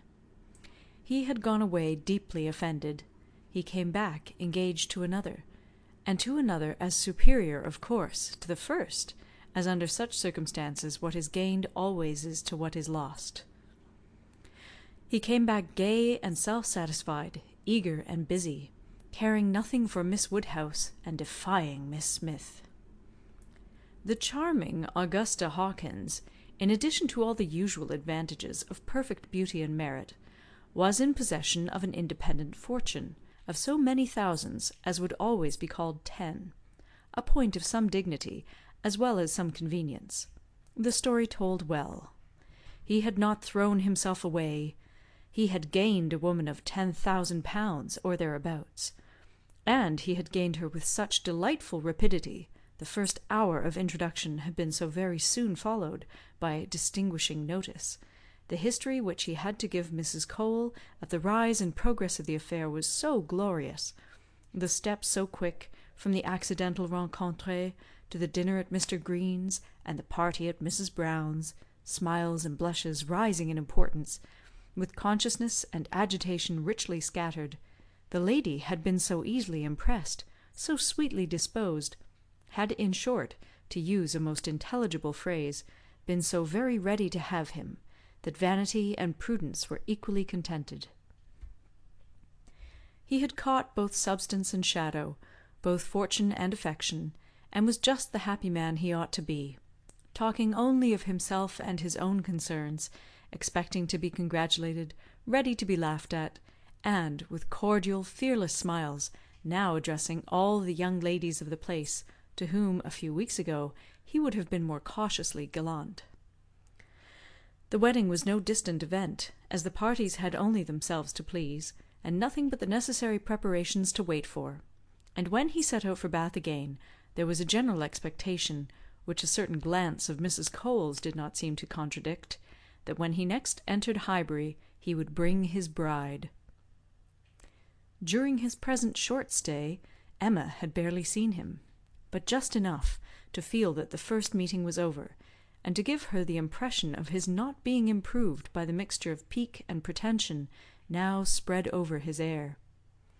She was, in fact, beginning very much to wonder that she had ever thought him pleasing at all, and his sight was so inseparably connected with some very disagreeable feelings that, except in a moral light, as a penance, a lesson, a source of profitable humiliation to her own mind, she would have been thankful to be assured of never seeing him again.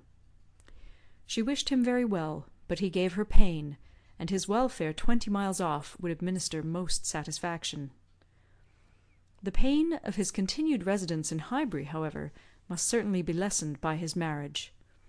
Many vain solicitudes would be prevented, many awkwardnesses smoothed by it. A Mrs. Elton would be an excuse for any change of intercourse.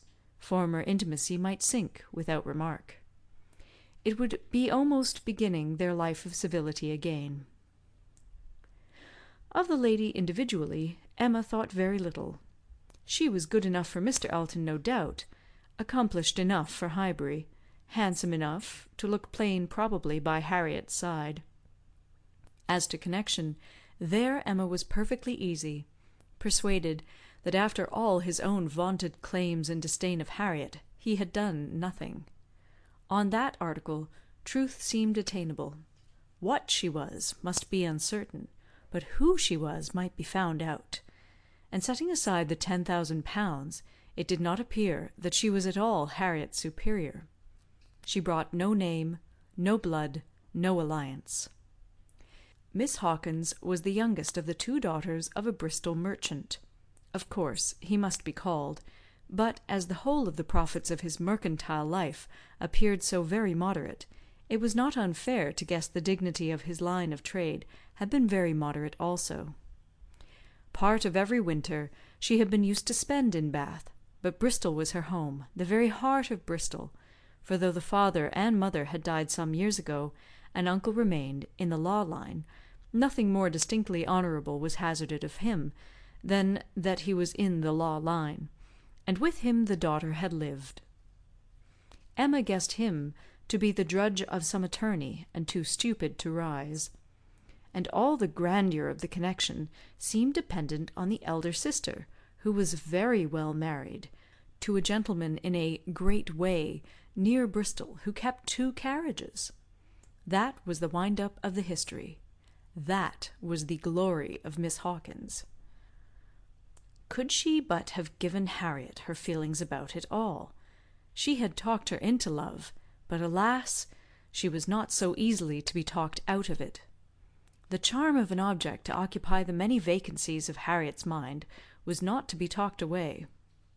He might be superseded by another; he certainly would indeed; nothing could be clearer; even a Robert Martin would have been sufficient; but nothing else, she feared, would cure her. Harriet was one of those who, having once begun, would be always in love. And now, poor girl, she was considerably worse from this reappearance of Mr. Elton. She was always having a glimpse of him somewhere or other. Emma saw him only once, but 2 or 3 times every day Harriet was sure just to meet with him, or just to miss him, just to hear his voice, or see his shoulder, just to have something occur to preserve him in her fancy, in all the favouring warmth of surprise and conjecture.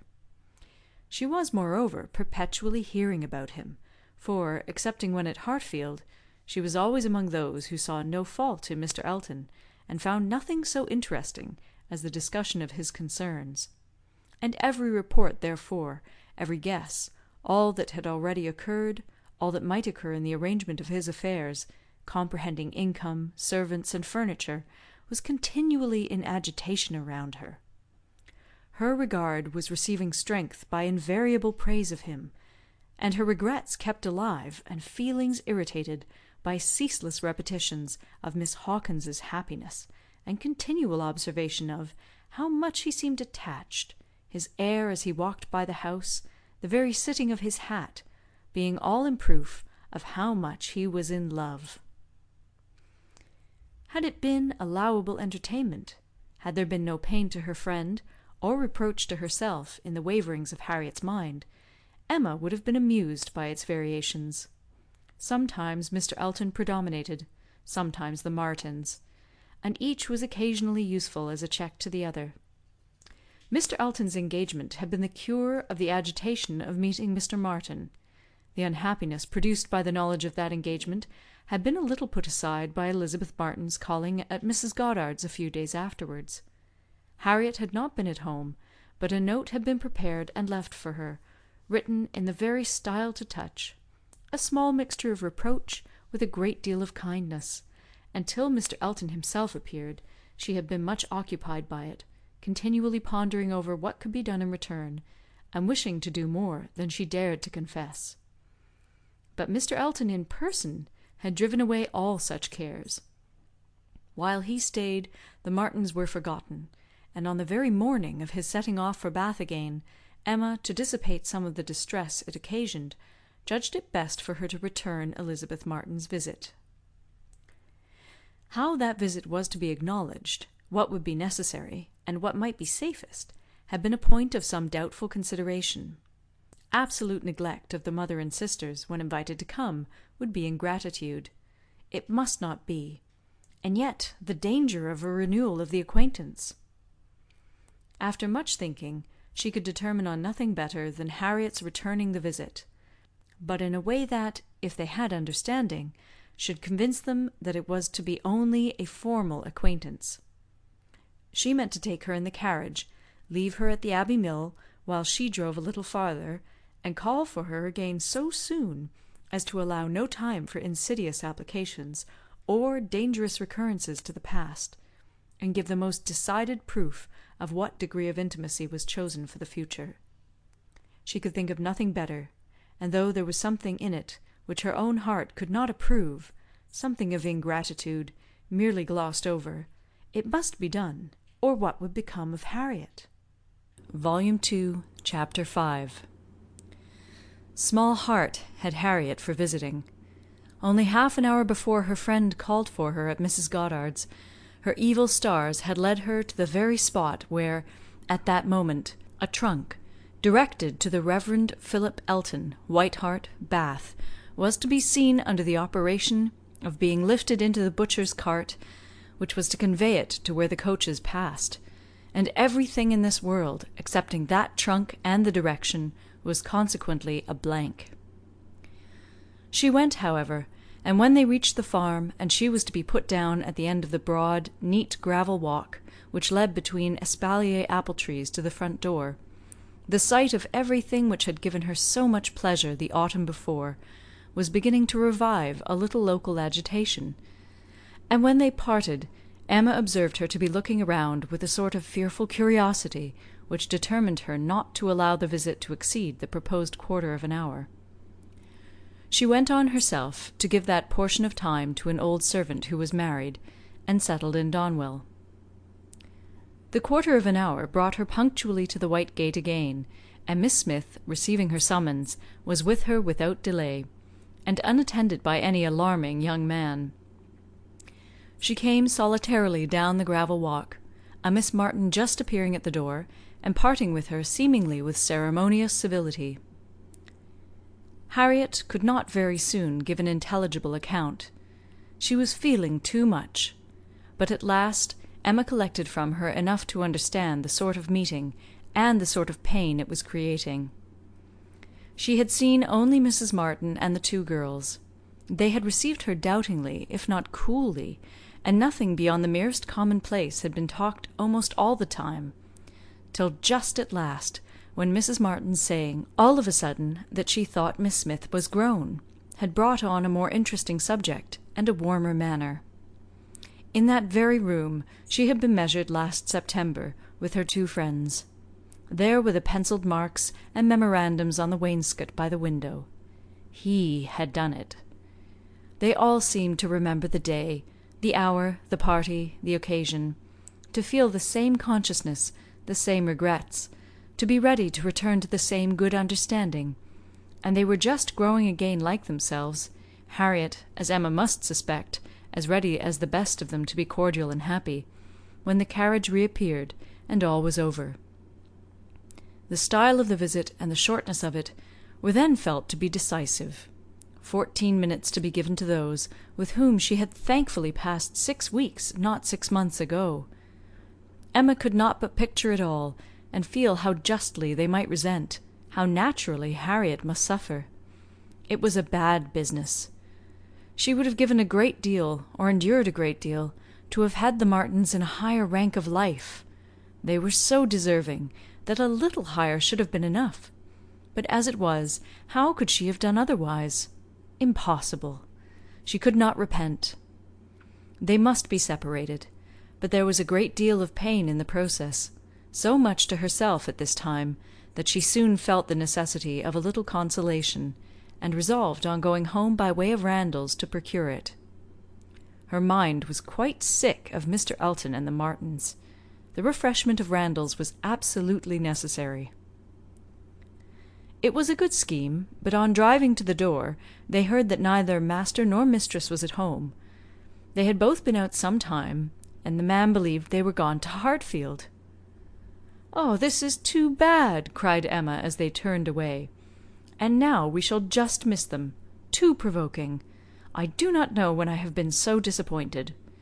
And she leaned back in the corner to indulge her murmurs, or to reason them away, probably a little of both, such being the commonest process of a not ill-disposed mind.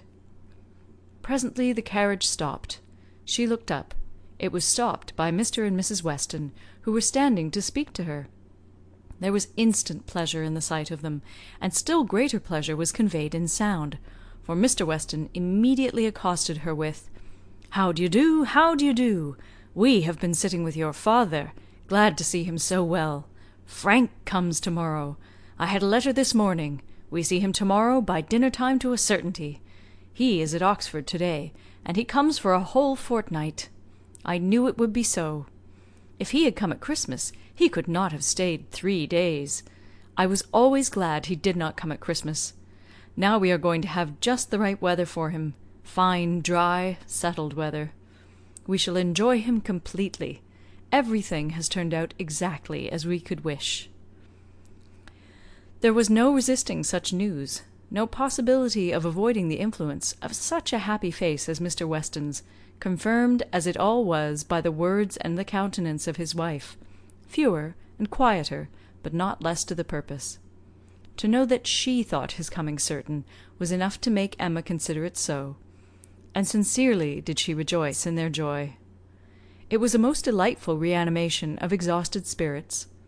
The worn-out past was sunk in the freshness of what was coming, and in the rapidity of half a moment's thought, she hoped Mr. Elton would now be talked of no more. Mr. Weston gave her the history of the engagements at Enscombe, which allowed his son to answer for having an entire fortnight at his command, as well as the route and the method of his journey, and she listened and smiled and congratulated. "I shall soon bring him over to Hartfield," said he at the conclusion. Emma could imagine she saw a touch of the arm at this speech from his wife. "We had better move on, Mr. Weston," said she. "We are detaining the girls." "Well, well, I am ready." And turning again to Emma, "But you must not be expecting such a very fine young man. You have only had my account, you know. I dare say he is really nothing extraordinary," though his own sparkling eyes at the moment were speaking a very different conviction. Emma could look perfectly unconscious and innocent, and answer in a manner that appropriated nothing. "Think of me to-morrow, my dear Emma, about 4 o'clock," was Mrs. Weston's parting injunction, spoken with some anxiety, and meant only for her. 4 o'clock, depend on it, he will be here by 3, was Mr. Weston's quick amendment, and so ended a most satisfactory meeting. Emma's spirits were mounted quite up to happiness. Everything wore a different air. James and his horses seemed not half so sluggish as before. When she looked at the hedges, she thought the elder, at least, must soon be coming out.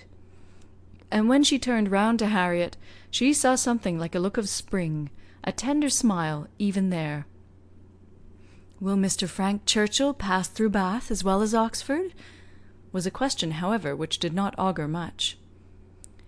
But neither geography nor tranquillity could come all at once, and Emma was now in a humour to resolve that they should both come in time. The morning of the interesting day arrived, and Mrs. Weston's faithful pupil did not forget, either at 10 or 11 or 12 o'clock, that she was to think of her at 4. "My dear, dear, anxious friend," said she in mental soliloquy, while walking downstairs from her own room. "Always over careful for everybody's comfort but your own. I see you now, in all your little fidgets, going again and again into his room to be sure that all is right." The clock struck 12 as she passed through the hall. "'Tis 12. I shall not forget to think of you 4 hours hence; and by this time to-morrow, perhaps, or a little later, I may be thinking of the possibility of their all calling here. I am sure they will bring him soon." She opened the parlour door, and saw 2 gentlemen sitting with her father, Mr. Weston and his son. They had been arrived only a few minutes, and Mr. Weston had scarcely finished his explanation of Frank's being a day before his time, and her father was yet in the midst of his very civil welcome and congratulations, when she appeared, to have her share of surprise, introduction, and pleasure. The Frank Churchill so long talked of, so high in interest, was actually before her. He was presented to her, and she did not think too much had been said in his praise. He was a very good-looking young man. Height, air, address, all were unexceptionable, and his countenance had a great deal of the spirit and liveliness of his father's. He looked quick and sensible. She felt immediately that she should like him, and there was a well-bred ease of manner, and a readiness to talk, which convinced her that he came intending to be acquainted with her, and that acquainted they soon must be. He had reached Randalls the evening before. She was pleased with the eagerness to arrive which had made him alter his plan, and travel earlier, later, and quicker, that he might gain half a day. "I told you yesterday," cried Mr. Weston with exultation. "I told you all that he would be here before the time named. I remembered what I used to do myself. One cannot creep upon a journey. One cannot help getting on faster than one has planned. And the pleasure of coming in upon one's friends before the look-out begins is worth a great deal more than any little exertion it needs." "It is a great pleasure where one can indulge in it," said the young man, "though there are not many houses that I should presume on so far. But in coming home, I felt I might do anything." The word home made his father look on him with fresh complacency. Emma was directly sure that he knew how to make himself agreeable. The conviction was strengthened by what followed. He was very much pleased with Randalls, thought it a most admirably arranged house, would hardly allow it even to be very small, admired the situation, the walk to Highbury, Highbury itself, Hartfield still more, and professed himself to have always felt the sort of interest in the country which none but one's own country gives, and the greatest curiosity to visit it.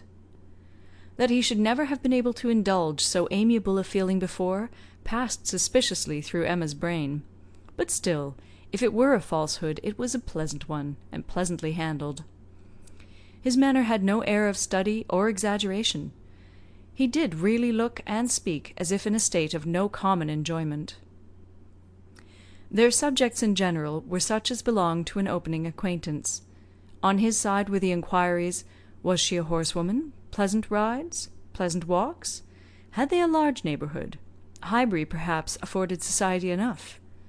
There were several very pretty houses in and about it. Balls. Had they balls? Was it a musical society? But when satisfied on all these points, and their acquaintance proportionably advanced, he contrived to find an opportunity, while their 2 fathers were engaged with each other, of introducing his mother-in-law, and speaking of her with so much handsome praise, so much warm admiration, so much gratitude for the happiness she secured to his father, and her very kind reception of himself, as was an additional proof of his knowing how to please, and of his certainly thinking it worth while to try to please her. He did not advance a word of praise beyond what she knew to be thoroughly deserved by Mrs. Weston, but, undoubtedly, he could know very little of the matter. He understood what would be welcome; he could be sure of little else. His father's marriage, he said, had been the wisest measure; every friend must rejoice in it, and the family from whom he had received such a blessing must be ever considered as having conferred the highest obligation on him. He got as near as he could to thanking her for Miss Taylor's merits, without seeming quite to forget that in the common course of things it was to be rather supposed that Miss Taylor had formed Miss Woodhouse's character than Miss Woodhouse Miss Taylor's. And at last, as if resolved to qualify his opinion completely for travelling round to its object, he wound it all up with astonishment at the youth and beauty of her person. "Elegant, agreeable manners I was prepared for," said he, "but I confess that, considering everything, I had not expected more than a very tolerably well-looking woman of a certain age. I did not know that I was to find a pretty young woman in Mrs. Weston." "Oh, you cannot see too much perfection in Mrs. Weston for my feelings," said Emma. "Were you to guess her to be 18, I should listen with pleasure, but she would be ready to quarrel with you for using such words. Don't let her imagine that you have spoken of her as a pretty young woman." "I hope I should know better," he replied. "No, depend upon it," with a gallant bow, "that in addressing Mrs. Weston I should understand whom I might praise, without any danger of being thought extravagant in my terms." Emma wondered whether the same suspicion of what might be expected from their knowing each other, which had taken strong possession of her mind, had ever crossed his, and whether his compliments were to be considered as marks of acquiescence or proofs of defiance. She must see more of him to understand his ways. At present, she only felt they were agreeable. She had no doubt of what Mr. Weston was often thinking about. His quick eye she detected again and again glancing towards them with a happy expression, and even when he might have determined not to look, she was confident that he was often listening. Her own father's perfect exemption from any thought of the kind, the entire deficiency in him of all such sort of penetration or suspicion, was a most comfortable circumstance.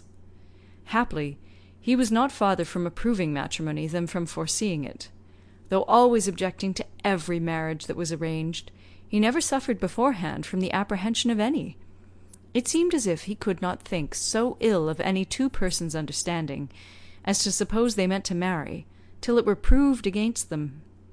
She blessed the favouring blindness.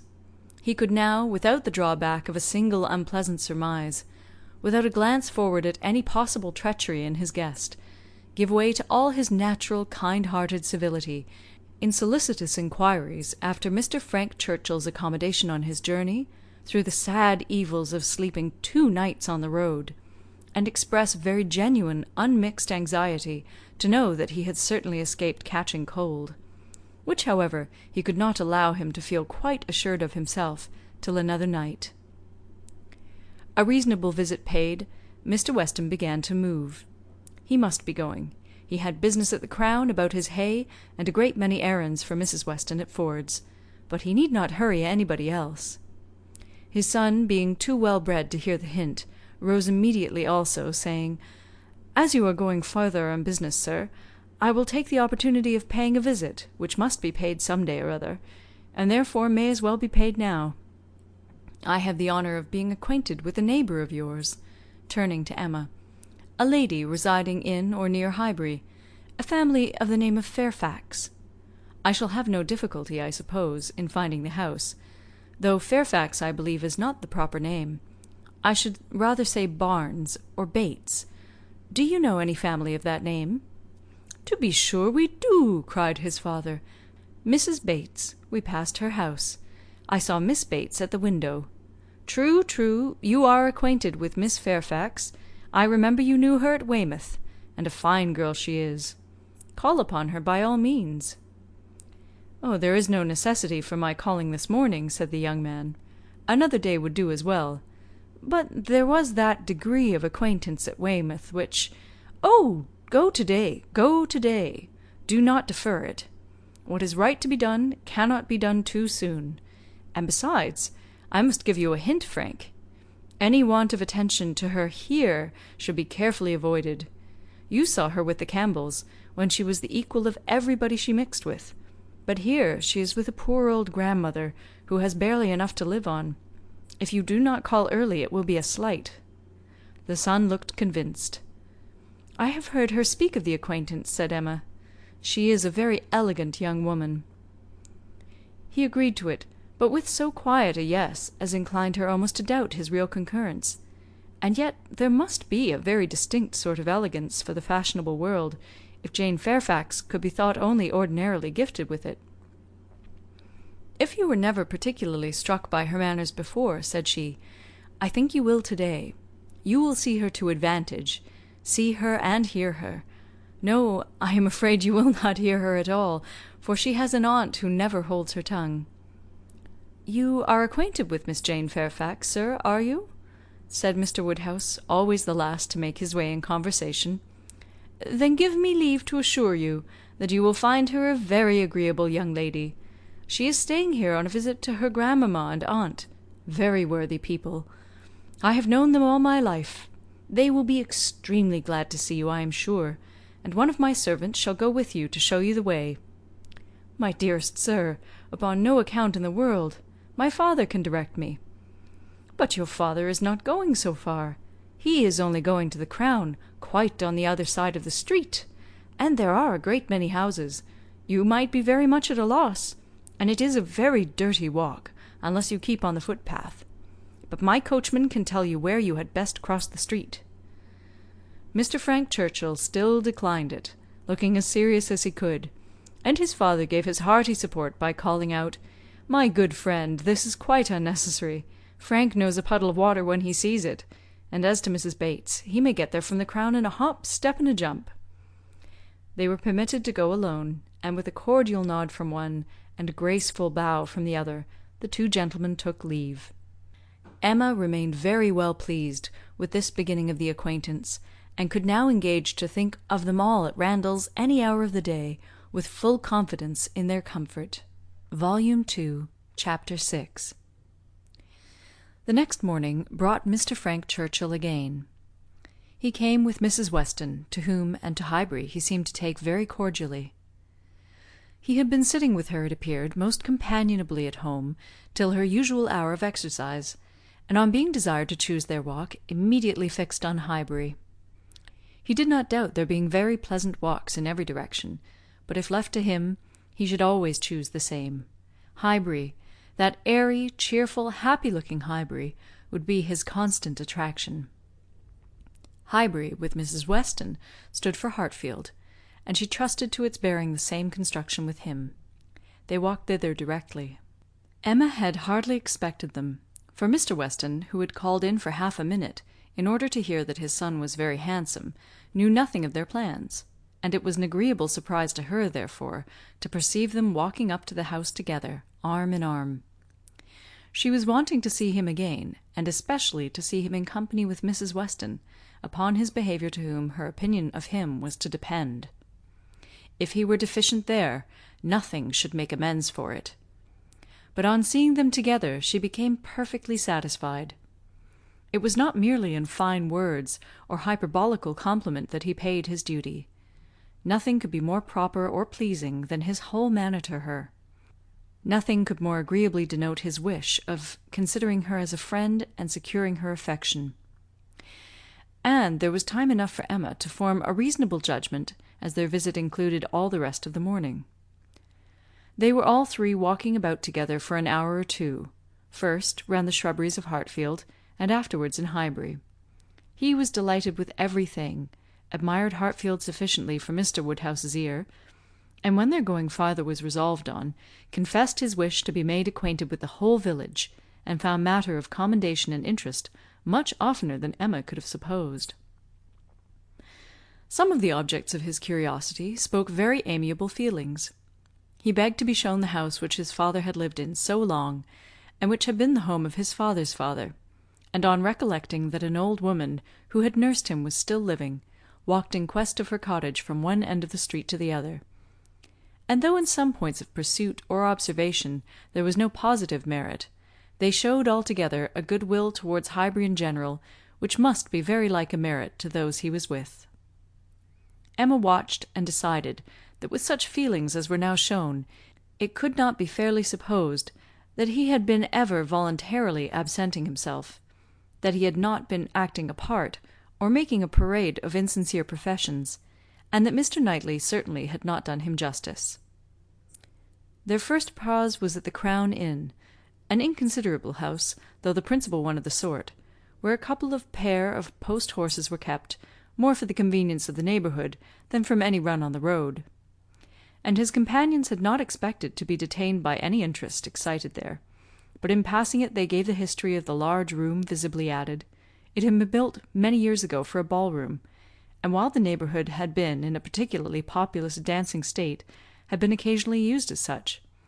But such brilliant days had long passed away, and now the highest purpose for which it was ever wanted was to accommodate a whist club established among the gentlemen and half-gentlemen of the place. He was immediately interested. Its character as a ball-room caught him, and instead of passing on, he stopped for several minutes at the 2 superior sashed windows which were open, to look in and contemplate its capabilities, and lament that its original purpose should have ceased. He saw no fault in the room. He would acknowledge none which they suggested. No, it was long enough, broad enough, handsome enough. It would hold the very number for comfort. They ought to have balls there at least every fortnight through the winter. Why had not Miss Woodhouse revived the former good old days of the room? She who could do anything in Highbury. The want of proper families in the place, and the conviction that none beyond the place and its immediate environs could be tempted to attend, were mentioned, but he was not satisfied. He could not be persuaded that so many good-looking houses as he saw around him could not furnish members enough for such a meeting, and even when particulars were given and families described, he was still unwilling to admit that the inconvenience of such a mixture would be anything, or that there would be the smallest difficulty in everybody's returning into their proper place the next morning. He argued like a young man very much bent on dancing, and Emma was rather surprised to see the constitution of the Weston prevail so decidedly against the habits of the Churchills. He seemed to have all the life and spirit, cheerful feelings, and social inclinations of his father, and nothing of the pride or reserve of Enscombe. Of pride, indeed, there was perhaps scarcely enough. His indifference to a confusion of rank bordered too much on inelegance of mind. He could be no judge, however, of the evil he was holding cheap. It was but an effusion of lively spirits. At last he was persuaded to move on from the front of the Crown, and being now almost facing the house where the Bateses lodged, Emma recollected his intended visit the day before, and asked him if he had paid it. "Yes, oh yes," he replied. "I was just going to mention it. A very successful visit. I saw all the 3 ladies, and felt very much obliged to you for your preparatory hint. If the talking aunt had taken me quite by surprise, it must have been the death of me. As it was, I was only betrayed into paying a most unreasonable visit. 10 minutes would have been all that was necessary, perhaps all that was proper, and I had told my father I should certainly be at home before him, but there was no getting away, no pause, and to my utter astonishment I found, when he, finding me nowhere else, joined me there at last, that I had been actually sitting with them very nearly 3/4 of an hour. The good lady had not given me the possibility of escape before." "And how did you think Miss Fairfax looking?" "Ill, very ill. That is, if a young lady can ever be allowed to look ill. But the expression is hardly admissible, Mrs. Weston, is it? Ladies can never look ill. And, seriously, Miss Fairfax is naturally so pale as almost always to give the appearance of ill health, a most deplorable want of complexion." Emma would not agree to this, and began a warm defence of Miss Fairfax's complexion. It was certainly never brilliant, but she would not allow it to have a sickly hue in general, and there was a softness and delicacy in her skin which gave peculiar elegance to the character of her face. He listened with all due deference, acknowledged that he had heard many people say the same, but yet he must confess that to him nothing could make amends for the want of the fine glow of health.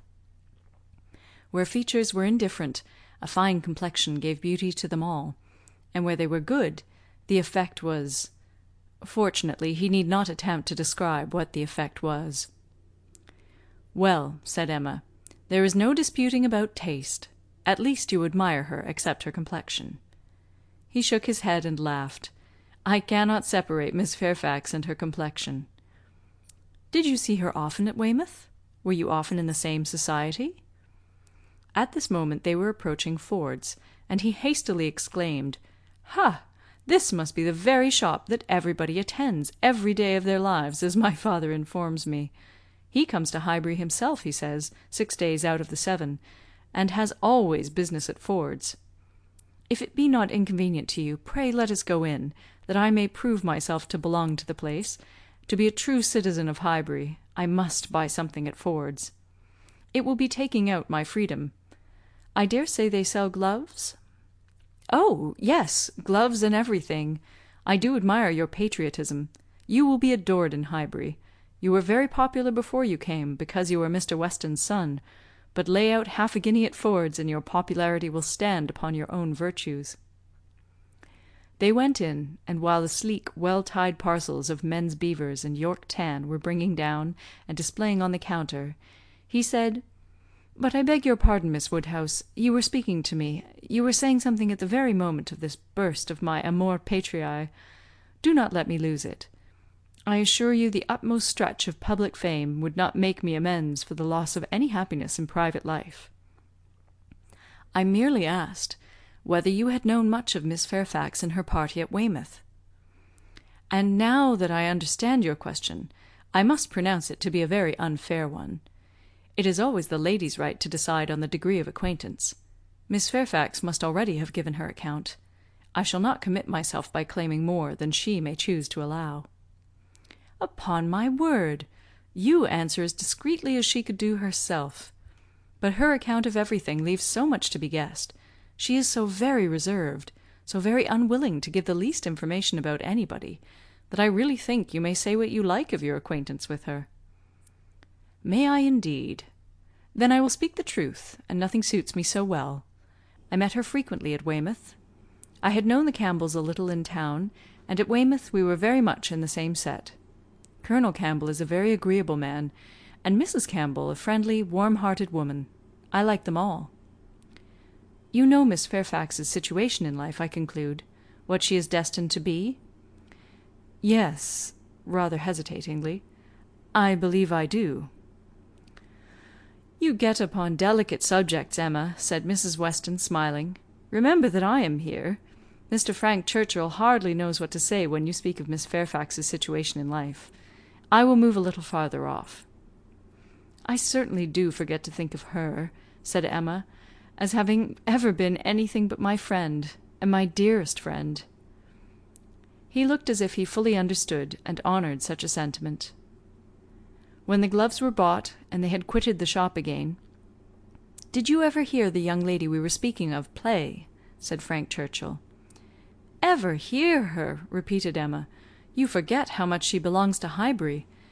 I have heard her every year of our lives since we both began. She plays charmingly." "You think so, do you? I wanted the opinion of some one who could really judge. She appeared to me to play well, that is, with considerable taste, but I know nothing of the matter myself. I am excessively fond of music, but without the smallest skill or right of judging anybody's performance. I have been used to hear hers admired, and I remember one proof of her being thought to play well. A man, a very musical man, and in love with another woman, engaged to her, on the point of marriage, would yet never ask that other woman to sit down to the instrument, if the lady in question could sit down instead. Never seemed to like to hear one, if he could hear the other. That, I thought, in a man of known musical talent, was some proof." "Proof, indeed," said Emma, highly amused. "Mr. Dixon is very musical, is he? We shall know more about them all, in half an hour from you, than Miss Fairfax would have vouchsafed in half a year." "Yes, Mr. Dixon and Miss Campbell were the persons, and I thought it a very strong proof." "Certainly, very strong it was. To own the truth, a great deal stronger than, if I had been Miss Campbell, would have been at all agreeable to me. I could not excuse a man's having more music than love, more ear than eye, a more acute sensibility to fine sounds than to my feelings.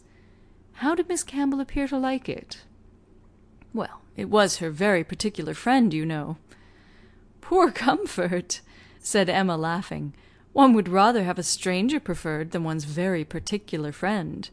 With a stranger it might not recur again, but the misery of having a very particular friend always at hand, to do everything better than one does oneself. Oh, poor Miss Dixon!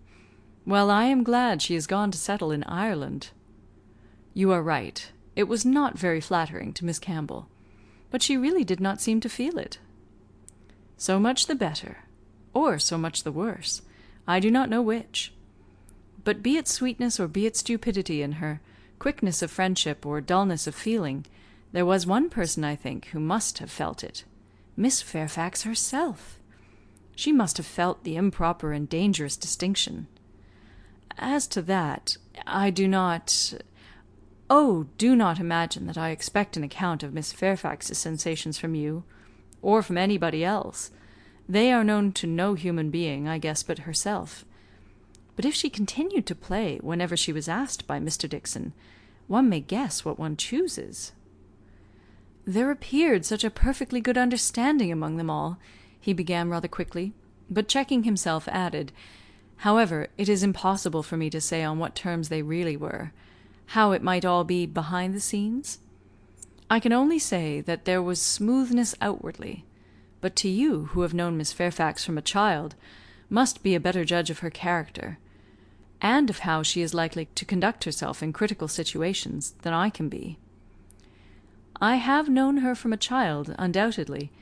We have been children and women together, and it is natural to suppose that we should be intimate, that we should have taken to each other whenever she visited her friends, but we never did.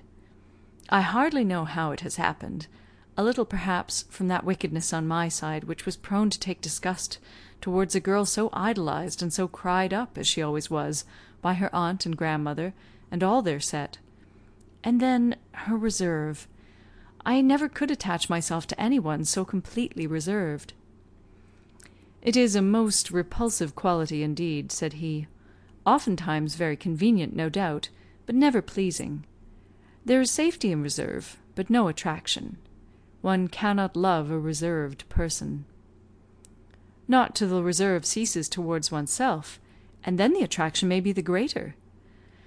But I must be more in want of a friend, or an agreeable companion, than I have yet been, to take the trouble of conquering anybody's reserve to procure one. Intimacy between Miss Fairfax and me is quite out of the question. I have no reason to think ill of her, not the least, except that such extreme and perpetual cautiousness of word and manner, such a dread of giving a distinct idea about anybody, is apt to suggest suspicions of there being something to conceal."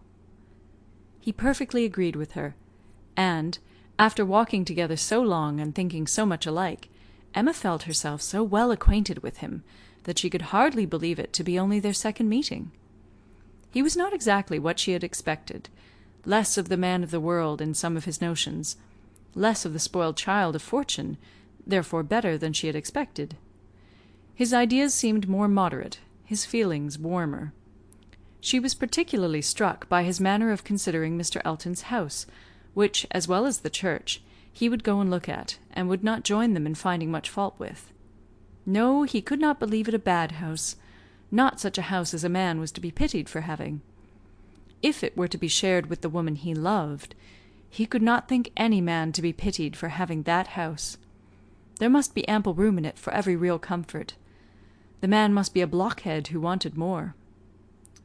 Mrs. Weston laughed, and said he did not know what he was talking about, used only to a large house himself, and without ever thinking how many advantages and accommodations were attached to its size, he could be no judge of the privations inevitably belonging to a small one.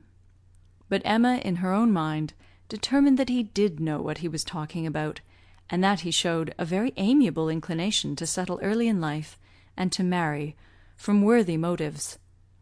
He might not be aware of the inroads on domestic peace to be occasioned by no housekeeper's room, or a bad butler's pantry, but no doubt he did perfectly feel that Enscombe could not make him happy, and that whenever he were attached he would willingly give up much of wealth to be allowed an early establishment. Volume 2, Chapter 7. Emma's very good opinion of Frank Churchill was a little shaken the following day by hearing that he was gone off to London merely to have his hair cut. A sudden freak seemed to have seized him at breakfast, and he had sent for a chaise and set off, intending to return to dinner, but with no more important view that appeared than having his hair cut.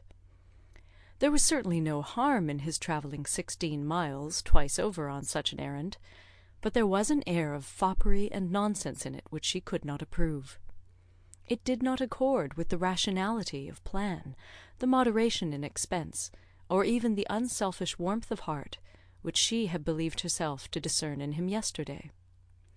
Vanity, extravagance, love of change, restlessness of temper, which must be doing something, good or bad, heedlessness as to the pleasure of his father and Mrs. Weston, indifferent as to how his conduct might appear in general, he became liable to all these charges. His father only called him a coxcomb, and thought it a very good story, but that Mrs. Weston did not like it was clear enough, by her passing it over as quickly as possible, and making no other comment than that all young people would have their little whims. With the exception of this little blot, Emma found that his visit hitherto had given her friend only good ideas of him. Mrs. Weston was very ready to say how attentive and pleasant a companion he made himself, how much she saw to like in his disposition altogether. He appeared to have a very open temper, certainly a very cheerful and lively one. She could observe nothing wrong in his notions, a great deal decidedly right. He spoke of his uncle with warm regard, was fond of talking of him, said he would be the best man in the world if he were left to himself, and though there was no being attached to the aunt, he acknowledged her kindness with gratitude, and seemed to mean always to speak of her with respect. This was all very promising, and, but for such an unfortunate fancy for having his hair cut, there was nothing to denote him unworthy of the distinguished honour which her imagination had given him. The honour, if not of being really in love with her, of being at least very near it, and saved only by her own indifference, for still her resolution held of never marrying. The honour, in short, of being marked out for her by all their joint acquaintance.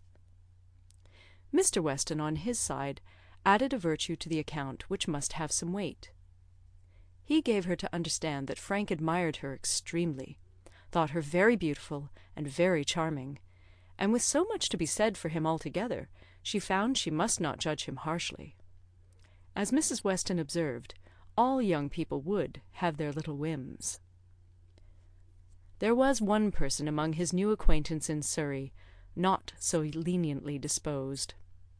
In general he was judged, throughout the parishes of Donwell and Highbury, with great candour. Liberal allowances were made for the little excesses of such a handsome young man, one who smiled so often and bowed so well. But there was one spirit among them not to be softened from its power of censure by bows or smiles, Mr. Knightley. The circumstance was told him at Hartfield. For the moment he was silent, but Emma heard him almost immediately afterwards say to himself, over a newspaper he held in his hand, "Hum! Just the trifling, silly fellow I took him for." She had half a mind to resent, but an instant's observation convinced her that it was really said only to relieve his own feelings, and not meant to provoke, and therefore she let it pass. Although in one instance the bearers of not good tidings, Mr. and Mrs. Weston's visit this morning was in another respect particularly opportune. Something occurred while they were at Hartfield to make Emma want their advice, and, which was still more lucky, she wanted exactly the advice they gave. This was the occurrence. The Coles had been settled some years in Highbury, and were very good sort of people, friendly, liberal, and unpretending. But, on the other hand, they were of low origin, in trade, and only moderately genteel. On their first coming into the country, they had lived in proportion to their income, quietly, keeping little company, and that little unexpensively. But the last year or two had brought them a considerable increase of means, the house in town had yielded greater profits, and fortune in general had smiled on them. With their wealth their views increased, their want of a larger house, their inclination for more company.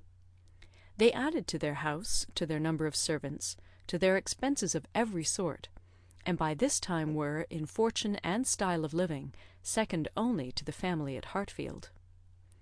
Their love of society and their new dining-room prepared everybody for their keeping dinner company, and a few parties, chiefly among the single men, had already taken place. The regular and best families Emma could hardly suppose they would presume to invite, neither Donwell nor Hartfield nor Randalls. Nothing should tempt her to go if they did, and she regretted that her father's known habits would be giving her refusal less meaning than she could wish. The Coles were very respectable in their way, but they ought to be taught that it was not for them to arrange the terms on which the superior families would visit them. This lesson, she very much feared, they would receive only from herself. She had little hope of Mr. Knightley, none of Mr. Weston. But she had made up her mind how to meet this presumption so many weeks before it appeared, that when the insult came at last, it found her very differently affected. Donwell and Randalls had received their invitation, and none had come for her father and herself, and Mrs. Weston's accounting for it with, "I suppose they will not take the liberty with you. They know you do not dine out," was not quite sufficient. She felt that she should like to have had the power of refusal, and afterwards, as the idea of the party to be assembled there, consisting precisely of those whose society was dearest to her, occurred again and again, she did not know that she might not have been tempted to accept. Harriet was to be there in the evening, and the Bateses. They had been speaking of it as they walked about Highbury the day before, and Frank Churchill had most earnestly lamented her absence. Might not the evening end in a dance? Had been a question of his. The bare possibility of it acted as a farther irritation on her spirits, and her being left in solitary grandeur, even supposing the omission to be intended as a compliment, was but poor comfort.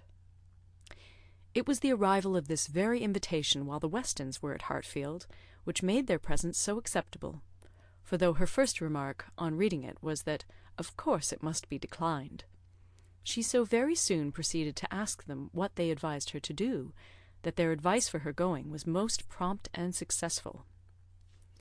She owned that, considering everything, she was not absolutely without inclination for the party. The Coles expressed themselves so properly, there was so much real attention in the manner of it, so much consideration for her father, they would have solicited the honour earlier, but had been waiting the arrival of a folding screen from London, which they hoped might keep Mr. Woodhouse from any draught of air, and therefore induce him the more readily to give them the honour of his company. Upon the whole, she was very persuadable, and it being briefly settled among themselves how it might be done without neglecting his comfort, how certainly Mrs. Goddard, if not Mrs. Bates, might be depended on for bearing him company, Mr. Woodhouse was to be talked into an acquiescence of his daughter's going out to dinner, on a day now near at hand, and spending the whole evening away from him. As for his going, Emma did not wish him to think it possible. The hours would be too late, and the party too numerous. He was soon pretty well resigned. "I am not fond of dinner visiting," said he. "I never was. No more is Emma. Late hours do not agree with us. I am sorry Mr. and Mrs. Cole should have done it. I think it would be much better if they would come in one afternoon next summer, and take their tea with us.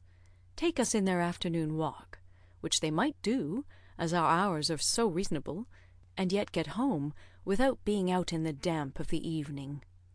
The dews of a summer evening are what I would not expose anybody to.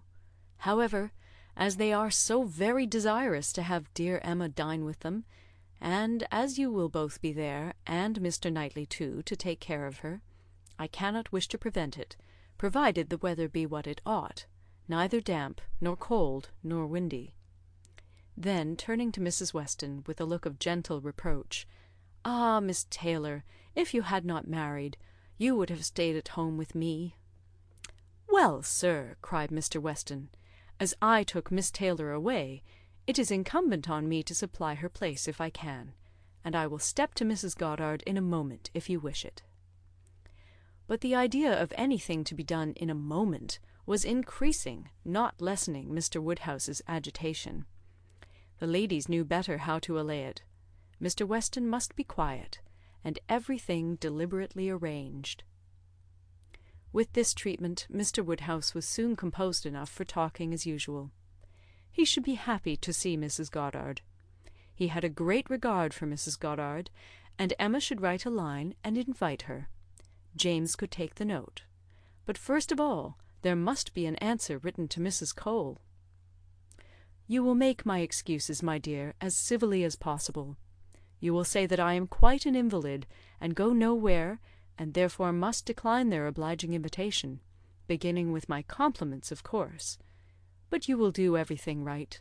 I need not tell you what is to be done. We must remember to let James know that the carriage will be wanted on Tuesday. I shall have no fears for you with him. We have never been there above once since the new approach was made, but still I have no doubt that James will take you very safely.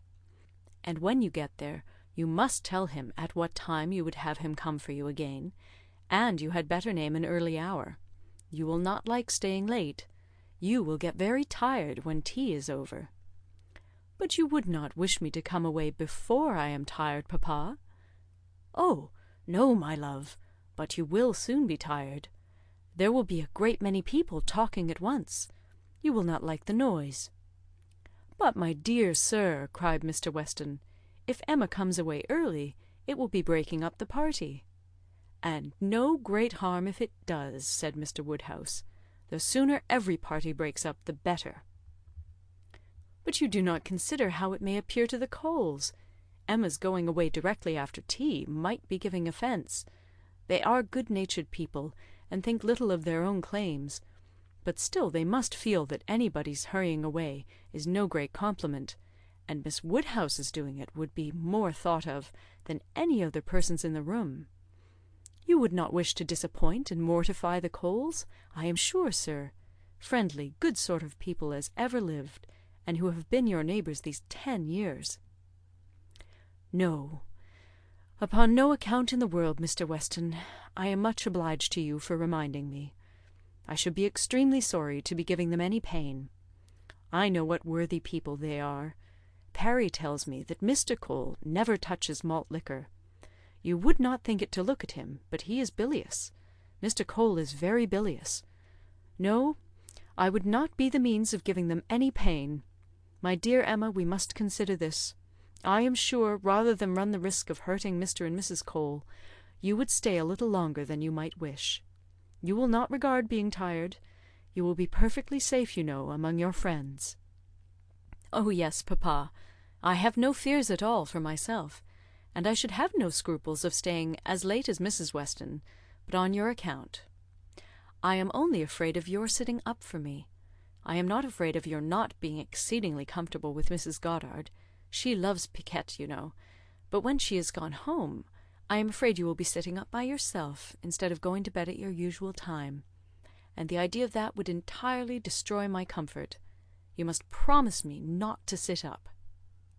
He did, on the condition of some promises on her side, such as that, if she came home cold, she would be sure to warm herself thoroughly; if hungry, that she would take something to eat; that her own maid should sit up for her; and that Searle and the butler should see that everything were safe in the house, as usual. Volume 2, Chapter 8. Frank Churchill came back again, and if he kept his father's dinner waiting, it was not known at Hartfield, for Mrs. Weston was too anxious for his being a favourite with Mr. Woodhouse to betray any imperfection which could be concealed. He came back, had had his hair cut, and laughed at himself with a very good grace, but without seeming really at all ashamed of what he had done. He had no reason to wish his hair longer, to conceal any confusion of face; no reason to wish the money unspent, to improve his spirits. He was quite as undaunted and lively as ever, and after seeing him, Emma thus moralised to herself: "I do not know whether it ought to be so, but certainly silly things do cease to be silly if they are done by sensible people in an impudent way. Wickedness is always wickedness, but folly is not always folly. It depends upon the character of those who handle it. Mr. Knightley, he is not a trifling, silly young man. If he were, he would have done this differently. He would either have gloried in the achievement or been ashamed of it. There would have been either the ostentation of a coxcomb, or the evasions of a mind too weak to defend its own vanities. No, I am perfectly sure that he is not trifling or silly." With Tuesday came the agreeable prospect of seeing him again, and for a longer time than hitherto; of judging his general manners, and by inference of the meaning of his manners towards herself; of guessing how soon it might be necessary for her to throw coldness into her air, and of fancying what the observations of all those might be who were now seeing them together for the first time. She meant to be very happy, in spite of the scene being laid at Mr. Cole's, and without being able to forget that among the failings of Mr. Elton, even in the days of his favour, none had disturbed her more than his propensity to dine with Mr. Cole. Her father's comfort was amply secured, Mrs. Bates as well as Mrs. Goddard being able to come, and her last pleasing duty before she left the house was to pay her respects to them as they sat together after dinner, and while her father was fondly noticing the beauty of her dress, to make the two ladies all the amends in her power by helping them to large slices of cake and full glasses of wine, for whatever unwilling self-denial his care of their constitution might have obliged them to practise during the meal. She had provided a plentiful dinner for them. She wished she could know that they had been allowed to eat it. She followed another carriage to Mr. Coles's door, and was pleased to see that it was Mr. Knightley's, for Mr. Knightley, keeping no horses, having little spare money, and a great deal of health, activity, and independence, was too apt, in Emma's opinion, to get about as he could, and not use his carriage so often as became the owner of Donwell Abbey. She had an opportunity now of speaking her approbation while warm from her heart, for he stopped to hand her out. "This is coming as you should do," said she, "like a gentleman. I am quite glad to see you." He thanked her, observing, how lucky that we should arrive at the same moment; for, if we had met first in the drawing-room, I doubt whether you would have discerned me to be more of a gentleman than usual. You might not have distinguished how I came, by my look or manner. "Yes, I should. I am sure I should. There is always a look of consciousness or bustle when people come in a way which they know to be beneath them. You think you carry it off very well, I dare say; but with you it is a sort of bravado, an air of affected unconcern. I always observe it whenever I meet you under those circumstances. Now you have nothing to try for. You are not afraid of being supposed ashamed. You are not striving to look taller than anybody else. Now I shall really be very happy to walk into the same room with you." "Nonsensical girl," was his reply, but not at all in anger. Emma had as much reason to be satisfied with the rest of the party as with Mr. Knightley. She was received with a cordial respect which could not but please, and given all the consequence she could wish for. When the Westons arrived, the kindest looks of love, the strongest of admiration, were for her, from both husband and wife. The son approached her with a cheerful eagerness which marked her as his peculiar object, and at dinner she found him seated by her, and, as she firmly believed, not without some dexterity on his side. The party was rather large, as it included one other family, a proper, unobjectionable country family, whom the Coles had the advantage of naming among their acquaintance, and the male part of Mr. Cox's family, the lawyer of Highbury. The less worthy females were to come in the evening, with Miss Bates, Miss Fairfax, and Miss Smith; but already at dinner they were too numerous for any subject of conversation to be general, and, while politics and Mr. Elton were talked over, Emma could fairly surrender all her attention to the pleasantness of her neighbour. The first remote sound to which she felt herself obliged to attend was the name of Jane Fairfax. Mrs. Cole seemed to be relating something of her that was expected to be very interesting. She listened, and found it well worth listening to. That very dear part of Emma, her fancy, received an amusing supply. Mrs. Cole was telling that she had been calling on Miss Bates, and as soon as she entered the room, had been struck by the sight of a piano-forte, a very elegant-looking instrument, not a grand, but a large-sized square piano-forte, and the substance of the story, the end of all the dialogue which ensued of surprise and inquiry and congratulations on her side, and explanations on Mrs. Bates's, was, that this piano-forte had arrived from Broadwoods the day before, to the great astonishment of both aunt and niece, entirely unexpected. that at first, by Miss Bates's account, Jane herself was quite at a loss, quite bewildered to think who could possibly have ordered it. But now they were both perfectly satisfied that it could be from only one quarter. Of course it must be from Colonel Campbell. "One can suppose nothing else," added Mrs. Cole, "and I was only surprised that there could ever have been a doubt. But Jane, it seems, had a letter from them very lately, and not a word was said about it. She knows their ways best, but I should not consider their silence as any reason for their not meaning to make the present. They might choose to surprise her." Mrs. Cole had many to agree with her. Everybody who spoke on the subject was equally convinced that it must come from Colonel Campbell, and equally rejoiced that such a present had been made. And there were enough ready to speak to allow Emma to think her own way, and still listen to Mrs. Cole. "I declare I do not know when I have heard anything that has given me more satisfaction. It always has quite hurt me that Jane Fairfax, who plays so delightfully, should not have an instrument.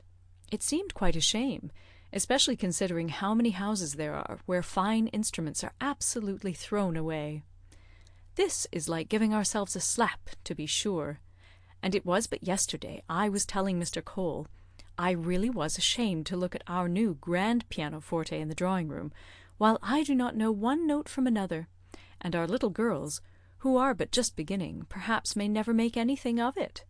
And there is poor Jane Fairfax, who is mistress of music, has not anything of the nature of an instrument, not even the pitifullest old spinet in the world, to amuse herself with. I was saying this to Mr. Cole but yesterday, and he quite agreed with me. Only he is so particularly fond of music that he could not help indulging himself in the purchase, hoping that some of our good neighbours might be so obliging occasionally to put it to a better use than we can. And that really is the reason why the instrument was bought, or else I am sure we ought to be ashamed of it. We are in great hopes that Miss Woodhouse may be prevailed with to try it this evening." Miss Woodhouse made the proper acquiescence, and finding that nothing more was to be entrapped from any communication of Mrs. Cole's, turned to Frank Churchill. "Why do you smile?" said she. "Nay, why do you?" "Me? I suppose I smile for pleasure at Colonel Campbell's being so rich and so liberal. It is a handsome present." "Very." "I rather wonder that it was never made before." "Perhaps Miss Fairfax has never been staying here so long before." "Or that he did not give her the use of their own instrument, which now must be shut up in London, untouched by anybody. That is a grand pianoforte, and he might think it too large for Mrs. Bates's house." "You may say what you choose, but your countenance testifies that your thoughts on the subject are very much like mine." "I do not know. I rather believe you are giving me more credit for acuteness than I deserve. I smile because you smile, and shall probably suspect whatever I find you suspect. But at present I do not see what there is to question. If Colonel Campbell is not the person, who can be?" "What do you say to Mrs. Dixon?" "Mrs. Dixon? Very true indeed. I had not thought of Mrs. Dixon. She must know as well as her father how acceptable an instrument would be, and perhaps the mode of it, the mystery, the surprise, is more like a young woman's scheme than an elderly man's. It is Mrs. Dixon, I dare say. I told you that your suspicions would guide mine. If so, you must extend your suspicions, and comprehend Mr. Dixon in them." "Mr. Dixon? Very well. Yes, I immediately perceived that it must be the joint present of Mr. and Mrs. Dixon. We were speaking the other day, you know, of his being so warm an admirer of her performance." "Yes. And what you told me on that head confirmed an idea which I had entertained before. I do not mean to reflect upon the good intentions of either Mr. Dixon or Miss Fairfax, but I cannot help suspecting either that, after making his proposals to her friend, he had the misfortune to fall in love with her, or that he became conscious of a little attachment on her side. One might guess 20 things without guessing exactly the right, but I am sure there must be a particular case for her choosing to come to Highbury instead of going with the Campbells to Ireland. Here she must be leading a life of privation and penance. There it would have been all enjoyment. As to the pretence of trying her native air, I look upon that as a mere excuse. In the summer it might have passed, but what can anybody's native air do for them in the months of January, February, and March? Good fires and carriages would be much more to the purpose in most cases of delicate health, and I dare say in hers. I do not require you to adopt all my suspicions, though you make so noble a profession of doing it, but I honestly tell you what they are. And upon my word, they have an air of great probability. Mr. Dixon's preference of her music to her friend's I can answer for being very decided. And then he saved her life. Did you ever hear of that? A water party, and by some accident she was falling overboard. He caught her. He did. I was there, one of the party. Were you really? Well, but you observed nothing, of course, for it seems to be a new idea to you. If I had been there, I think I should have made some discoveries. I dare say you would, but I, simple I, saw nothing but the fact that Miss Fairfax was nearly dashed from the vessel, and that Mr. Dixon caught her. It was the work of a moment, and though the consequent shock and alarm was very great and much more durable, indeed I believe it was half an hour before any of us were comfortable again, yet that was too general a sensation for anything of peculiar anxiety to be observable. I do not mean to say, however, that you might not have made discoveries. The conversation was here interrupted. They were called on to share in the awkwardness of a rather long interval between the courses, and obliged to be as formal and as orderly as the others. But when the table was again safely covered, when every corner dish was placed exactly right, and occupation and ease were generally restored, Emma said, "The arrival of this pianoforte is decisive with me. I wanted to know a little more, and this tells me quite enough. Depend upon it, we shall soon hear that it is a present from Mr. and Mrs. Dixon." "And if the Dixons should absolutely deny all knowledge of it, we must conclude it to come from the Campbells."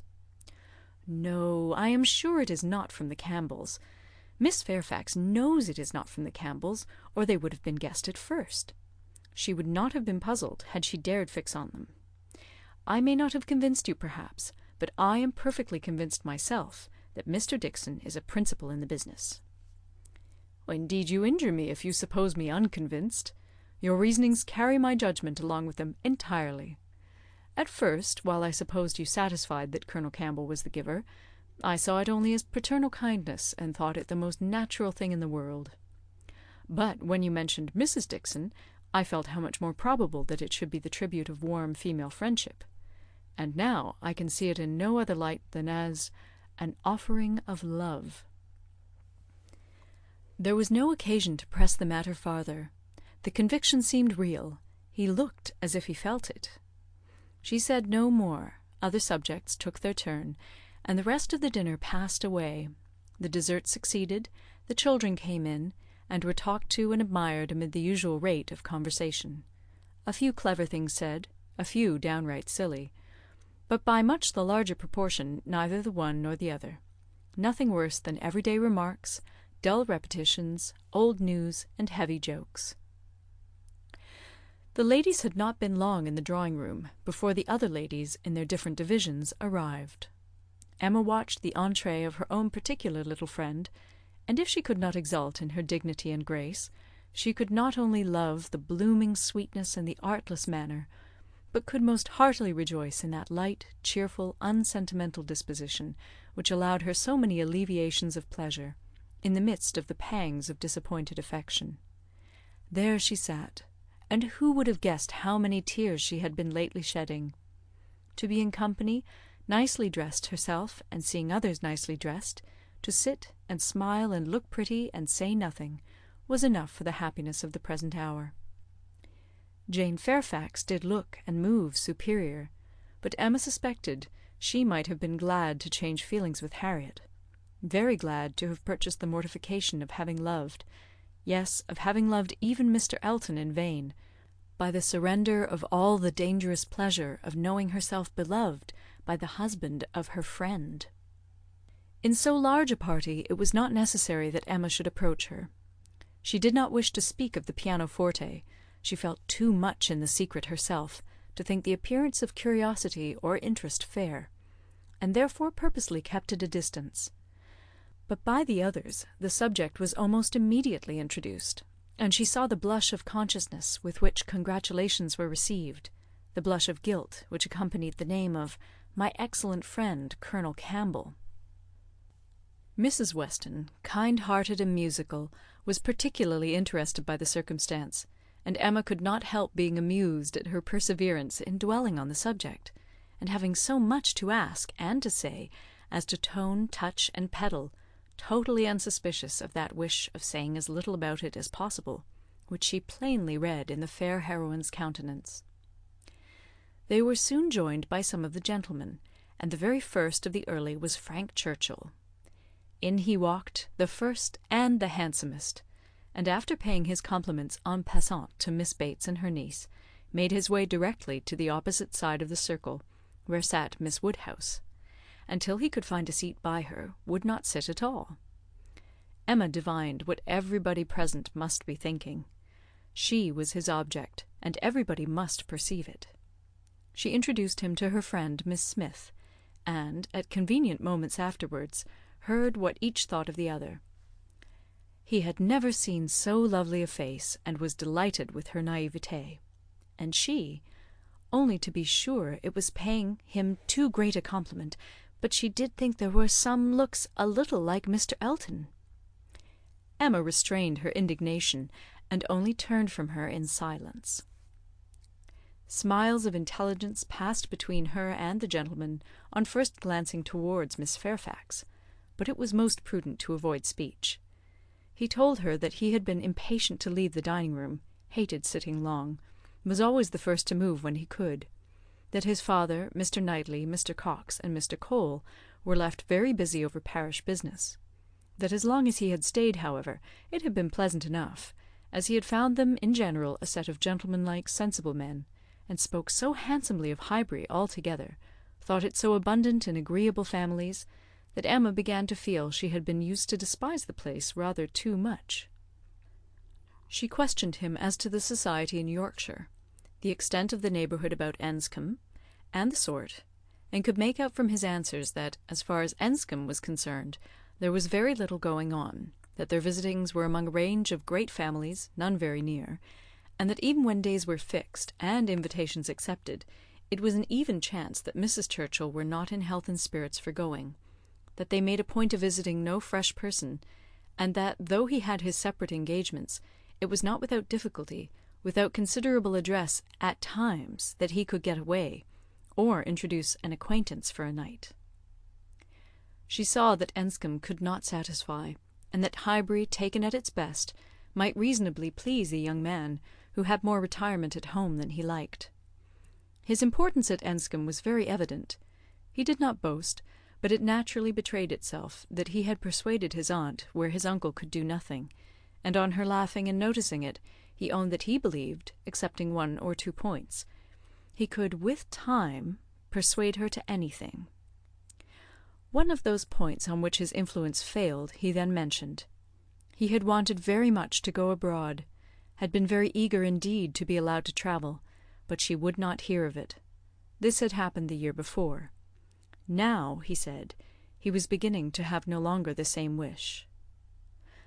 The unpersuadable point, which he did not mention, Emma guessed to be good behaviour to his father. "I have made a most wretched discovery," said he, after a short pause. "I have been here a week to-morrow, half my time. I never knew days fly so fast. A week to-morrow, and I have hardly begun to enjoy myself, but just got acquainted with Mrs. Weston, and others. I hate the recollection. Perhaps you may now begin to regret that you spent 1 whole day, out of so few, in having your hair cut." "No," said he, smiling, "that is no subject of regret at all. I have no pleasure in seeing my friends, unless I can believe myself fit to be seen." The rest of the gentlemen being now in the room, Emma found herself obliged to turn from him for a few minutes, and listen to Mr. Cole. When Mr. Cole had moved away, and her attention could be restored as before, she saw Frank Churchill looking intently across the room at Miss Fairfax, who was sitting exactly opposite. "What is the matter?" said she. He started. "Thank you for rousing me," he replied. "I believe I have been very rude, but really Miss Fairfax has done her hair in so odd a way, so very odd a way, that I cannot keep my eyes from her. I never saw anything so outré. Those curls! This must be a fancy of her own. I see nobody else looking like her. I must go and ask her whether it is an Irish fashion. Shall I? Yes, I will. I declare I will, and you shall see how she takes it, whether she colours." He was gone immediately, and Emma soon saw him standing before Miss Fairfax, and talking to her. But as to its effect on the young lady, as he had improvidently placed himself exactly between them, exactly in front of Miss Fairfax, she could absolutely distinguish nothing. Before he could return to his chair, it was taken by Mrs. Weston. "This is the luxury of a large party," said she. "One can get near everybody, and say everything. My dear Emma, I am longing to talk to you. I have been making discoveries and forming plans just like yourself, and I must tell them while the idea is fresh. Do you know how Miss Bates and her niece came here?" "How? They were invited, were not they?" "Oh, yes, but how they were conveyed hither, the manner of their coming." "They walked, I conclude. How else could they come?" "Very true. Well, a little while ago it occurred to me how very sad it would be to have Jane Fairfax walking home again, late at night, and cold as the nights are now, and as I looked at her, though I never saw her appear to more advantage, it struck me that she was heated, and would therefore be particularly liable to take cold. Poor girl! I could not bear the idea of it, so, as soon as Mr. Weston came into the room and I could get at him, I spoke to him about the carriage. You may guess how readily he came into my wishes, and having his approbation, I made my way directly to Miss Bates to assure her that the carriage would be at her service before it took us home, for I thought it would be making her comfortable at once. Good soul, she was as grateful as possible, you may be sure. Nobody was ever so fortunate as herself, but with many, many thanks, there was no occasion to trouble us, for Mr. Knightley's carriage had brought, and was to take them home again. I was quite surprised. Very glad, I am sure, but really quite surprised. Such a very kind attention, and so thoughtful an attention. The sort of thing that so few men would think of. And in short, from knowing his usual ways, I am very much inclined to think that it was for their accommodation the carriage was used at all. I do suspect he would not have had a pair of horses for himself, and that it was only as an excuse for assisting them." "Very likely," said Emma. "Nothing more likely. I know no man more likely than Mr. Knightley to do the sort of thing, to do anything really, good-natured, youthful, considerate, or benevolent. He is not a gallant man, but he is a very humane one, and this, considering Jane Fairfax's ill health, would appear a case of humanity to him. And for an act of unostentatious kindness there is nobody whom I would fix on more than on Mr. Knightley. I know he had horses to-day, for we arrived together, and I laughed at him about it, but he said not a word that could betray." "Well," said Mrs. Weston, smiling, "you give him credit for more simple, disinterested benevolence in this instance than I do, for while Miss Bates was speaking, a suspicion darted into my head, and I have never been able to get it out again. The more I think of it, the more probable it appears. In short, I have made a match between Mr. Knightley and Jane Fairfax. See the consequence of keeping you company. What do you say to it?" "Mr. Knightley and Jane Fairfax!" exclaimed Emma. "Dear Mrs. Weston, how could you think of such a thing? Mr. Knightley? Mr. Knightley must not marry. You would not have little Henry cut out from Donwell. Oh, no, no, Henry must have Donwell. I cannot at all consent to Mr. Knightley's marrying, and I am sure it is not at all likely. I am amazed that you would think of such a thing." "Oh, my dear Emma, I have told you what led me to think of it. I do not want the match. I do not want to injure dear little Henry. But the idea has been given me by circumstances. And if Mr. Knightley really wished to marry, you would not have him refrain on Henry's account, a boy of 6 years old, who knows nothing of the matter." "Yes, I would.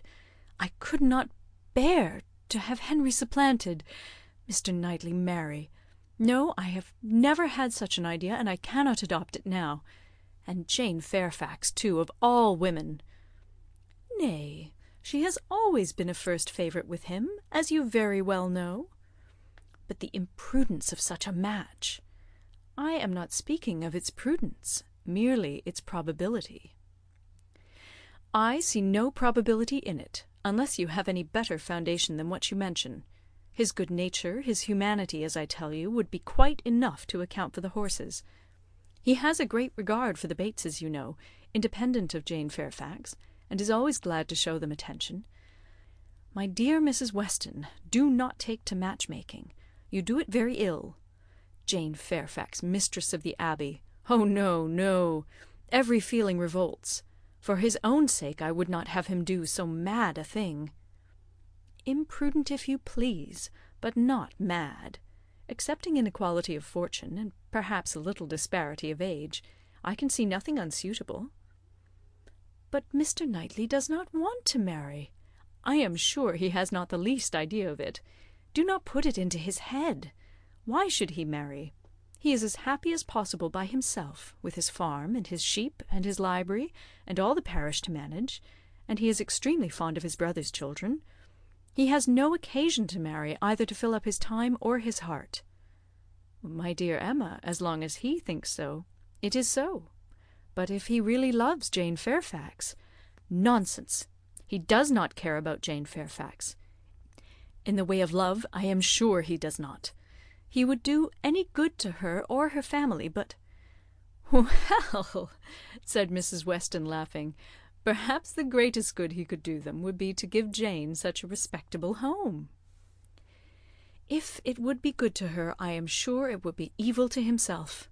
A very shameful and degrading connection. How would he bear to have Miss Bates belonging to him, to have her haunting the Abbey, and thanking him all day long for his great kindness in marrying Jane? So very kind and obliging. But he had always been such a very kind neighbour, and then fly off through half a sentence to her mother's old petticoat. Not that it was such a very old petticoat either, for still it would last a great while, and indeed she must thankfully say that their petticoats were all very strong." "For shame, Emma! Do not mimic her. You divert me against my conscience, and upon my word I do not think Mr. Knightley would be much disturbed by Miss Bates. Little things do not irritate him. She might talk on, and if he wanted to say anything himself, he would only talk louder and drown her voice. But the question is not whether it would be a bad connection for him, but whether he wishes it, and I think he does. I have heard him speak, and so must you, so very highly of Jane Fairfax. The interest he takes in her, his anxiety about her health, his concern that she should have no happier prospect. I have heard him express himself so warmly on those points. Such an admirer of her performance on the pianoforte, and of her voice. I have heard him say that he could listen to her for ever. Oh, and I had almost forgotten one idea that occurred to me. This pianoforte that has been sent here by somebody, though we have all been so well satisfied to consider it a present from the Campbells, may it not be from Mr. Knightley? I cannot help suspecting him. I think he is just the person to do it, even without being in love." "Then it can be no argument to prove that he is in love. But I do not think it is at all a likely thing for him to do. Mr. Knightley does nothing mysteriously. I have heard him lamenting her having no instrument repeatedly, oftener than I should suppose such a circumstance would, in the common course of things, occur to him." "Very well. And if he had intended to give her one, he would have told her so." There might be scruples of delicacy, my dear Emma. I have a very strong notion that it comes from him. I am sure he was particularly silent when Mrs. Cole told us of it at dinner. You take up an idea, Mrs. Weston, and run away with it, as you have many a time reproached me with doing. I see no sign of attachment. I believe nothing of the pianoforte, and proof only shall convince me that Mr. Knightley has any thought of marrying Jane Fairfax." They combated the point some time longer in the same way, Emma rather gaining ground over the mind of her friend, for Mrs. Weston was the most used of the two to yield, till a little bustle in the room showed them that tea was over, and the instrument in preparation, and at the same moment Mr. Cole approaching to entreat Miss Woodhouse would do them the honour of trying it. Frank Churchill, of whom, in the eagerness of her conversation with Mrs. Weston, she had been seeing nothing, except that he had found a seat by Miss Fairfax, followed Mr. Cole to add his very pressing entreaties, and as in every respect it suited Emma best to lead, she gave a very proper compliance. She knew the limitations of her own powers too well to attempt more than she could perform with credit. She wanted neither taste nor spirit in the little things which are generally acceptable, and could accompany her own voice well. One accompaniment to her song took her agreeably by surprise, a second, slightly but correctly taken by Frank Churchill. Her pardon was duly begged at the close of the song, and everything usual followed.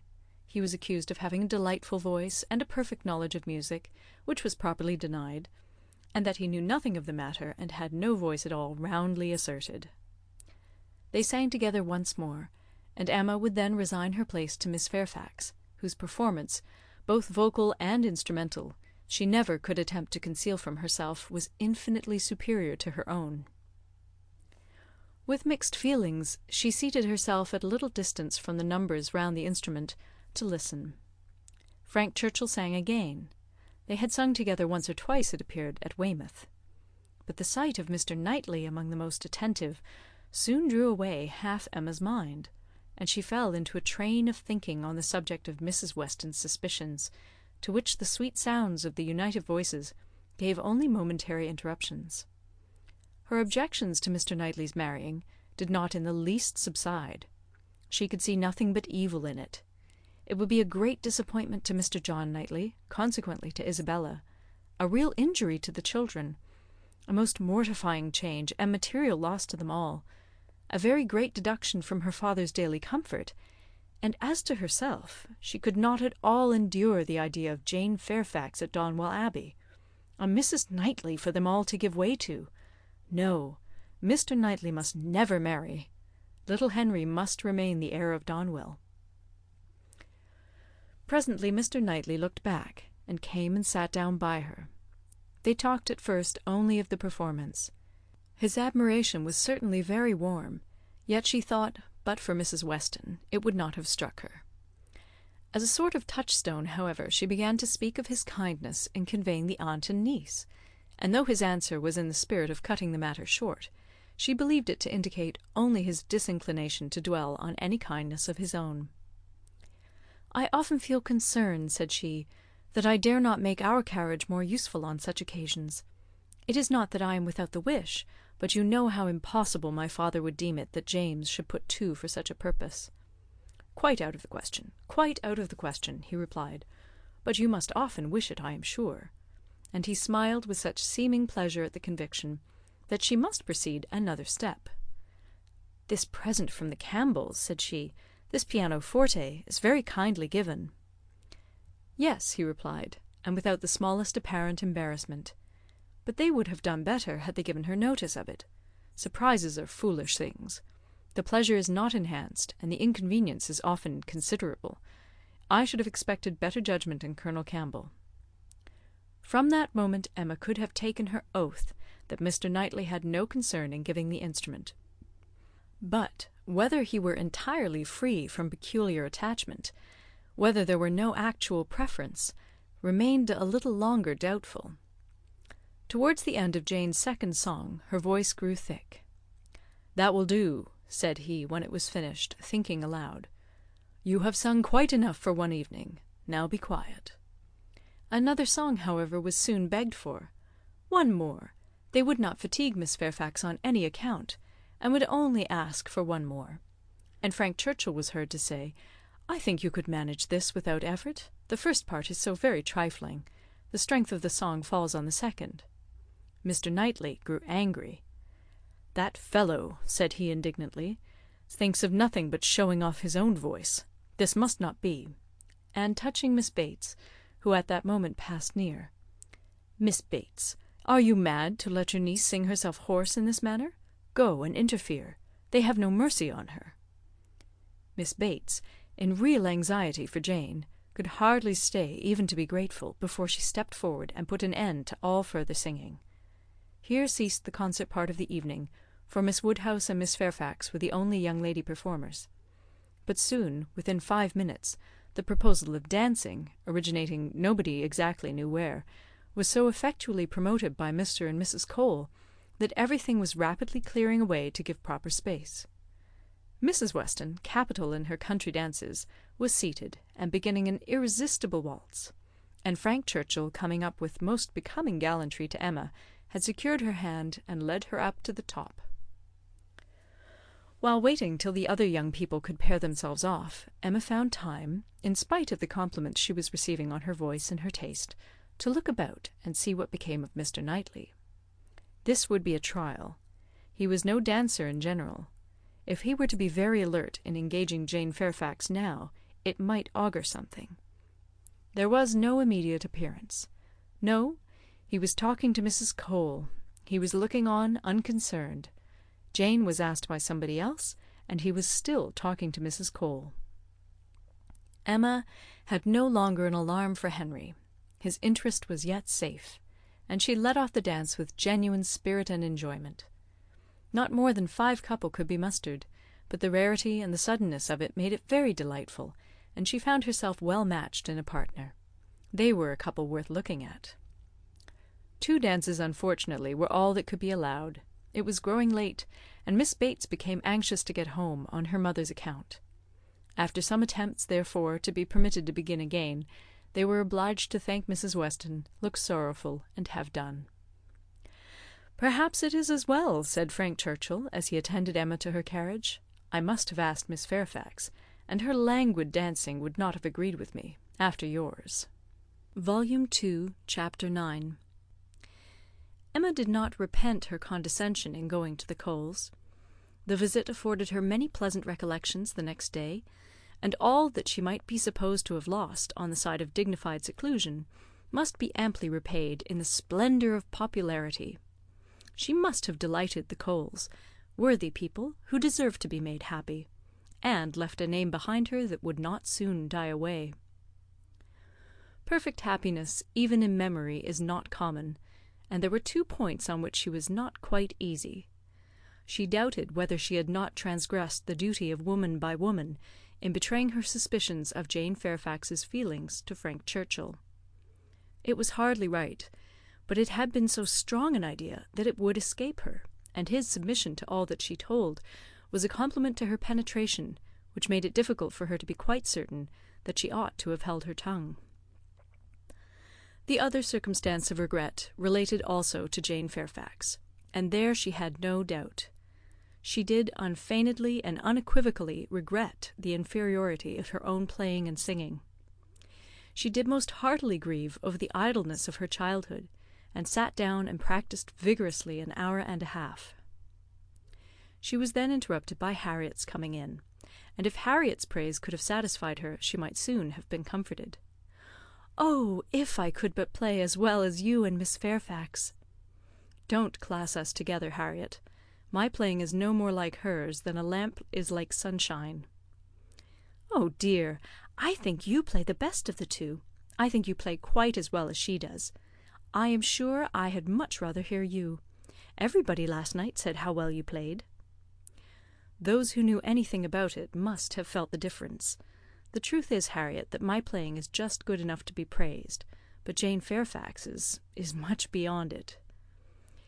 "Well, I shall always think that you play quite as well as she does, or that if there is any difference nobody would ever find it out.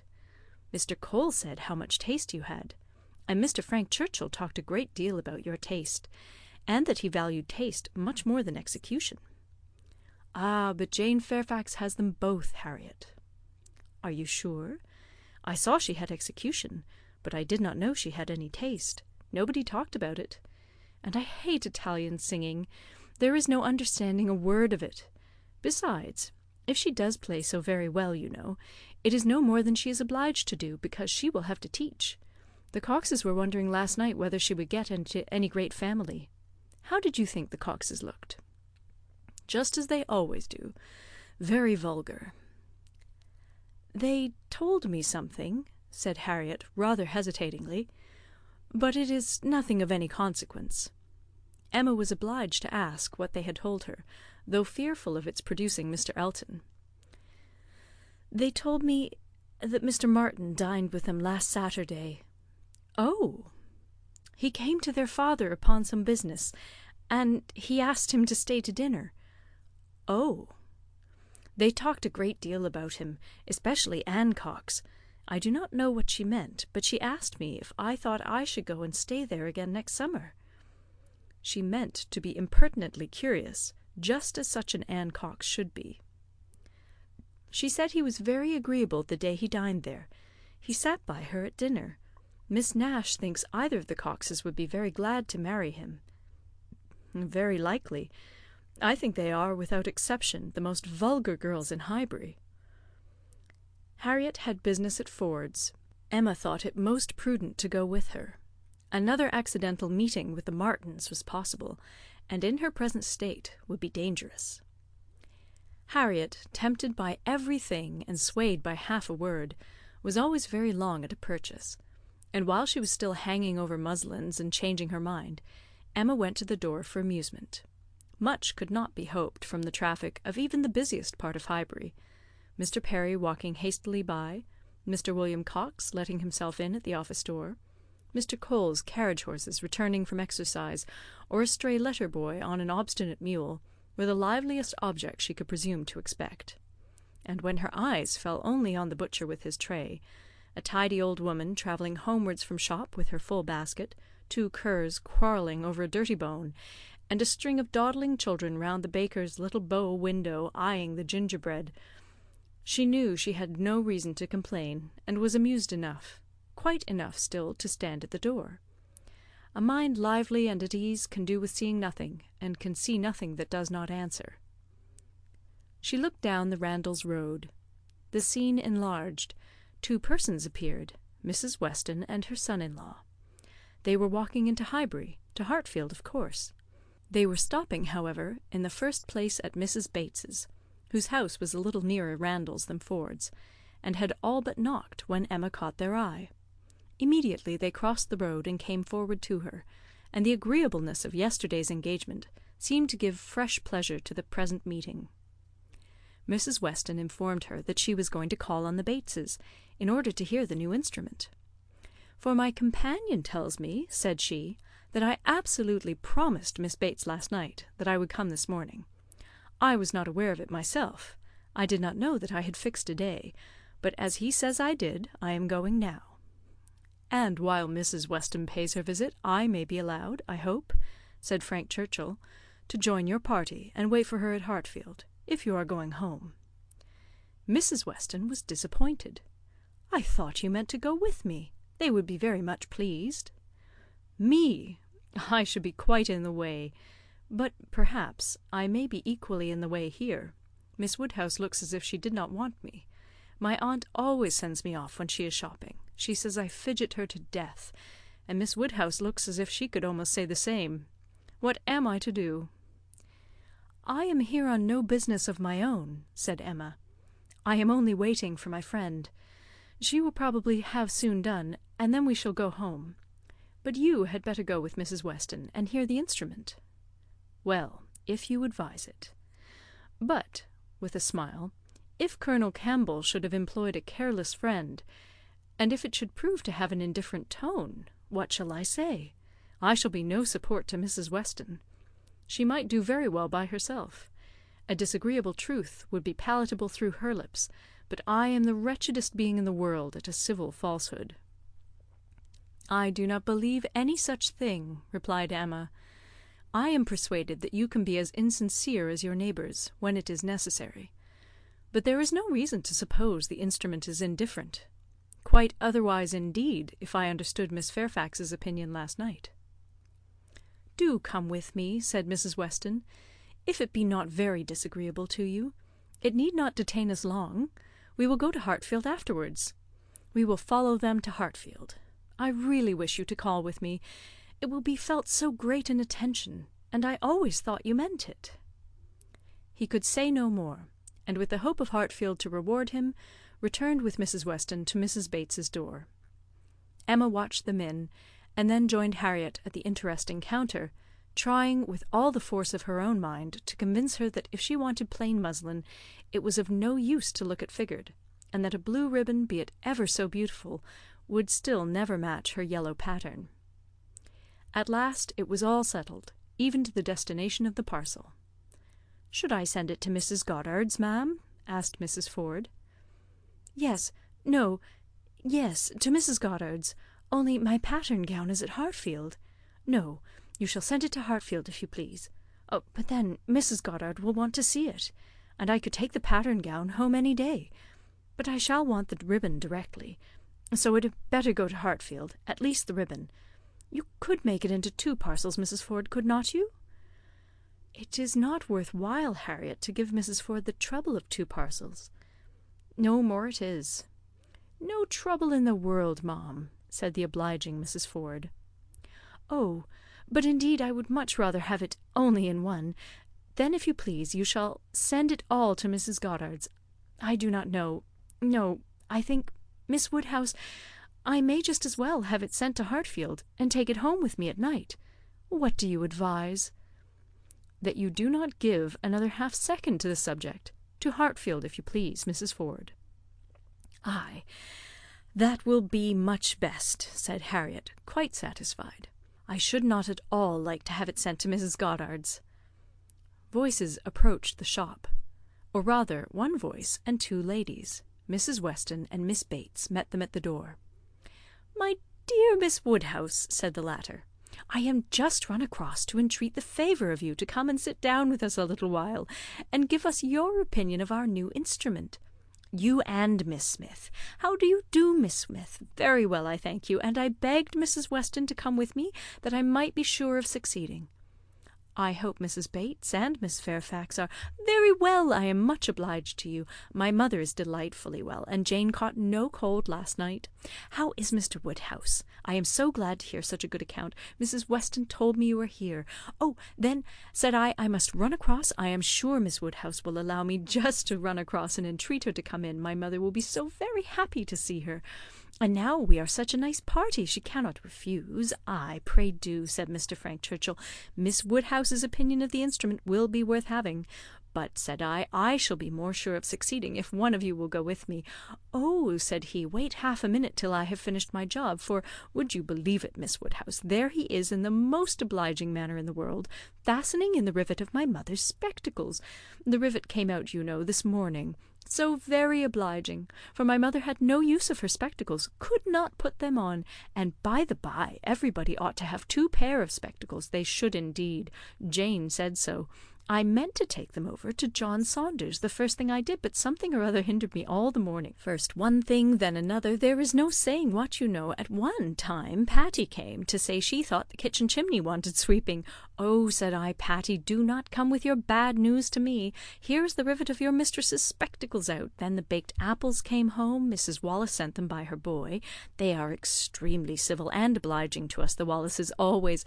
I have heard some people say that Mrs. Wallace can be uncivil and give a very rude answer, but we have never known anything but the greatest attention from them, and it cannot be for the value of our custom now, for what is our consumption of bread, you know?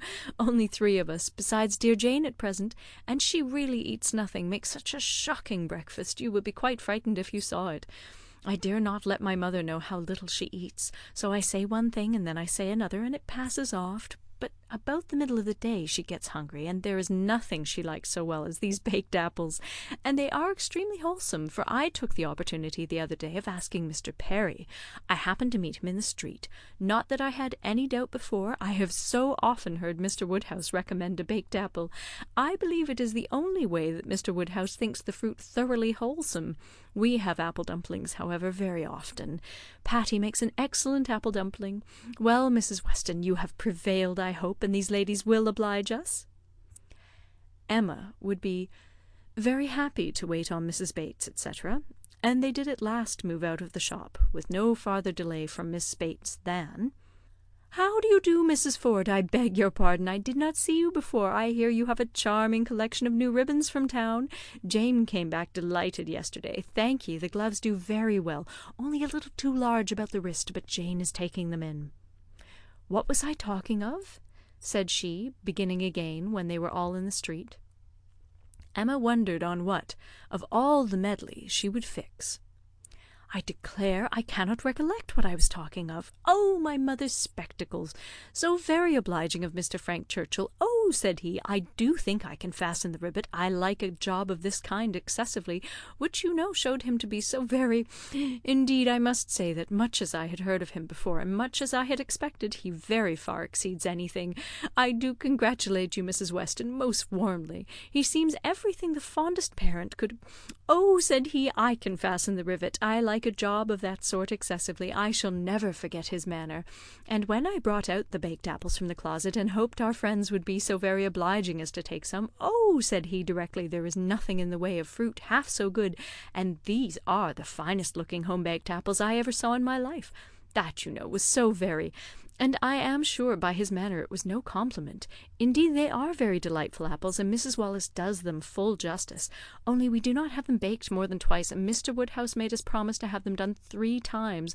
But Miss Woodhouse will be so good as not to mention it. The apples themselves are the very finest sort for baking, beyond a doubt, all from Donwell, some of Mr. Knightley's most liberal supply. He sends us a sack every year, and certainly there was never such a keeping apple anywhere as one of his trees. I believe there is 2 of them. My mother says the orchard was always famous in her younger days, but I was really quite shocked the other day, for Mr. Knightley called one morning, and Jane was eating these apples, and we talked about them and said how much she enjoyed them, and he asked whether we were not to go to the end of our stock. I am sure you must be, said he, and I will send you another supply, for I have a great many more than I can ever use. William Larkins let me keep a larger quantity than usual this year. I will send you some more before they get good for nothing. So I begged he would not, for really, as to ours being gone, I could not absolutely say that we had a great many left. It was but 6 indeed, but they should all be kept for Jane, and I could not at all bear that he should be sending us more, so liberal as he had been already, and Jane said the same. And when he was gone, she almost quarrelled with me. No, I should not say quarrelled, for we never had a quarrel in our lives, but she was quite distressed that I had owned the apples were so nearly gone. She wished I had made him believe we had a great many left. Oh, said I, my dear, I did say as much as I could. However, the very same evening William Larkins came over with a large basket of apples, the same sort of apples, a bushel at least, and I was very much obliged, and went down and spoke to William Larkins, and said everything as you may suppose. William Larkins is such an old acquaintance, I am always glad to see him. But however, I found afterwards from Patty that William said it was all the apples of that sort his master had. He had brought them all, and now his master had not one left to bake or boil. William did not seem to mind it himself. He was so pleased to think that his master had sold so many. For William, you know, thinks more of his master's profit than anything, but Mrs. Hodges, he said, was quite displeased at their being all sent away. She could not bear that her master should not be able to have another apple tart this spring. He told Patty this, but bid her not mind it, and be sure not to say anything to us about it, for Mrs. Hodges would be cross sometimes, and as long as so many sacks were sold, it did not signify who ate the remainder. And so Patty told me, and I was excessively shocked indeed. I would not have Mr. Knightley know anything about it for the world. He would be so very. I wanted to keep it from Jane's knowledge, but unluckily I had mentioned it before I was aware. Miss Bates had just done as Patty opened the door, and her visitors walked upstairs without having any regular narration to attend to, pursued only by the sounds of her desultory goodwill. "Pray take care, Mrs. Weston, there is a step at the turning. Pray take care, Miss Woodhouse, ours is rather a dark staircase, rather darker and narrower than one could wish. Miss Smith, pray take care. Miss Woodhouse, I am quite concerned. I am sure you hit your foot. Miss Smith, the step at the turning." Volume 2, Chapter 10. The appearance of the little sitting-room as they entered was tranquillity itself. Mrs. Bates, deprived of her usual employment, slumbering on one side of the fire; Frank Churchill at a table near her, most deedily occupied about her spectacles; and Jane Fairfax standing with her back to them, intent on her pianoforte. Busy as he was, however, the young man was yet able to show a most happy countenance on seeing Emma again. "This is a pleasure," said he, in rather a low voice. "Coming at least 10 minutes earlier than I had calculated. You find me trying to be useful. Tell me if you think I shall succeed." "What!" said Mrs. Weston. "Have not you finished it yet? You would not earn a very good livelihood as a working silversmith at this rate." "I have not been working uninterruptedly," he replied. "I have been assisting Miss Fairfax in trying to make her instrument stand steadily. It was not quite firm. An unevenness in the floor, I believe. You see we have been wedging one leg with paper. This was very kind of you to be persuaded to come. I was almost afraid you would be hurrying home." He contrived that she should be seated by him, and was sufficiently employed in looking out the best baked apple for her, and trying to make her help or advise him in his work, till Jane Fairfax was quite ready to sit down to the pianoforte again. That she was not immediately ready, Emma did suspect to arise from the state of her nerves. She had not yet possessed the instrument long enough to touch it without emotion. She must reason herself into the power of performance, and Emma could not but pity such feelings, whatever their origin, and could not but resolve never to expose them to her neighbour again. At last Jane began, and though the first bars were feebly given, the powers of the instrument were gradually done full justice to. Mrs. Weston had been delighted before, and was delighted again. Emma joined her in all her praise, and the pianoforte, with every proper discrimination, was pronounced to be altogether of the highest promise. "Whoever Colonel Campbell might employ," said Frank Churchill, with a smile at Emma, "the person has not chosen ill. I heard a good deal of Colonel Campbell's taste at Weymouth, and the softness of the upper notes, I am sure, is exactly what he and all that party would particularly prize. I dare say, Miss Fairfax, that he either gave his friend very minute directions, or wrote to Broadwood himself. Do not you think so?" Jane did not look round. She was not obliged to hear. Mrs. Weston had been speaking to her at the same moment. "It is not fair," said Emma in a whisper. "Mine was a random guess. Do not distress her." He shook his head with a smile, and looked as if he had very little doubt and very little mercy. Soon afterwards he began again. "How much your friends in Ireland must be enjoying your pleasure on this occasion, Miss Fairfax. I dare say they often think of you, and wonder which will be the day, the precise day, of the instrument's coming to hand. Do you imagine Colonel Campbell knows the business to be going forward just at this time? Do you imagine it to be the consequence of an immediate commission from him, or that he may have sent only a general direction, an order indefinite as to time, to depend upon contingencies and conveniences?"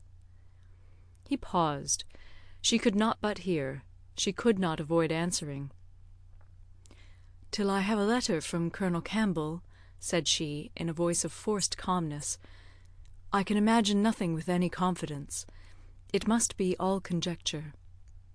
"Conjecture! Ay, sometimes one conjectures right, and sometimes one conjectures wrong. I wish I could conjecture how soon I shall make this rivet quite firm. What nonsense one talks, Miss Woodhouse, when hard at work, if one talks at all.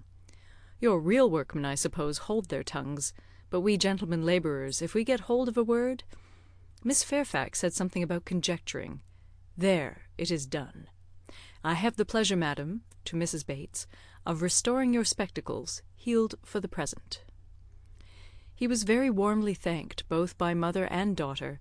To escape a little from the latter, he went to the pianoforte, and begged Miss Fairfax, who was still sitting at it, to play something more.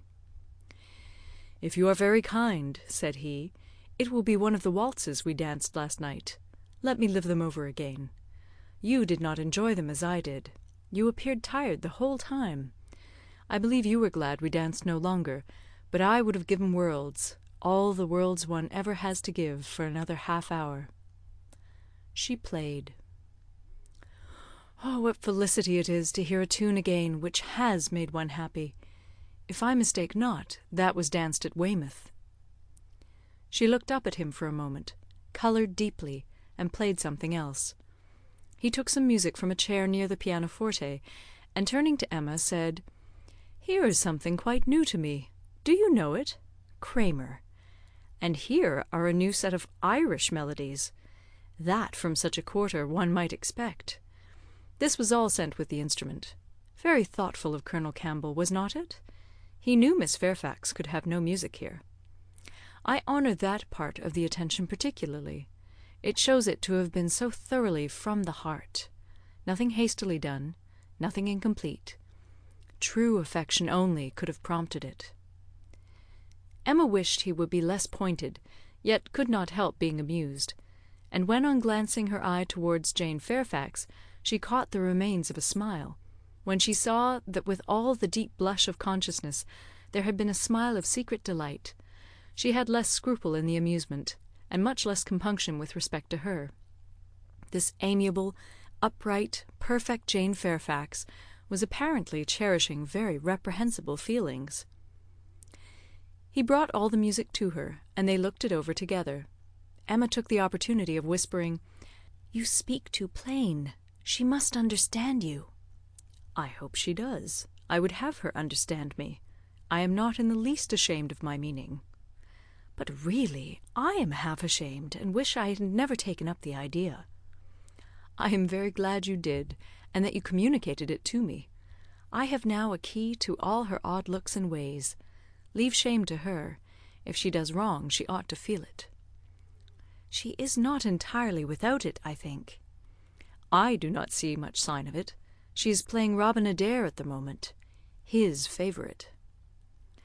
Shortly afterwards, Miss Bates, passing near the window, descried Mr. Knightley on horseback not far off. "Mr. Knightley, I declare! I must speak to him if possible, just to thank him. I will not open the window here, it would give you all cold, but I can go into my mother's room, you know. I dare say he will come in when he knows who is here. Quite delightful to have you all meet so. Our little room so honoured." She was in the adjoining chamber while she still spoke, and opening the casement there immediately called Mr. Knightley's attention, and every syllable of their conversation was as distinctly heard by the others as if it had passed within the same apartment. "How do you do? How do you do? Very well, I thank you. So obliged to you for the carriage last night. We were just in time, my mother just ready for us. Pray come in, do come in. You will find some friends here." So began Miss Bates, and Mr. Knightley seemed determined to be heard in his turn, for most resolutely and commandingly did he say, "How is your niece, Miss Bates?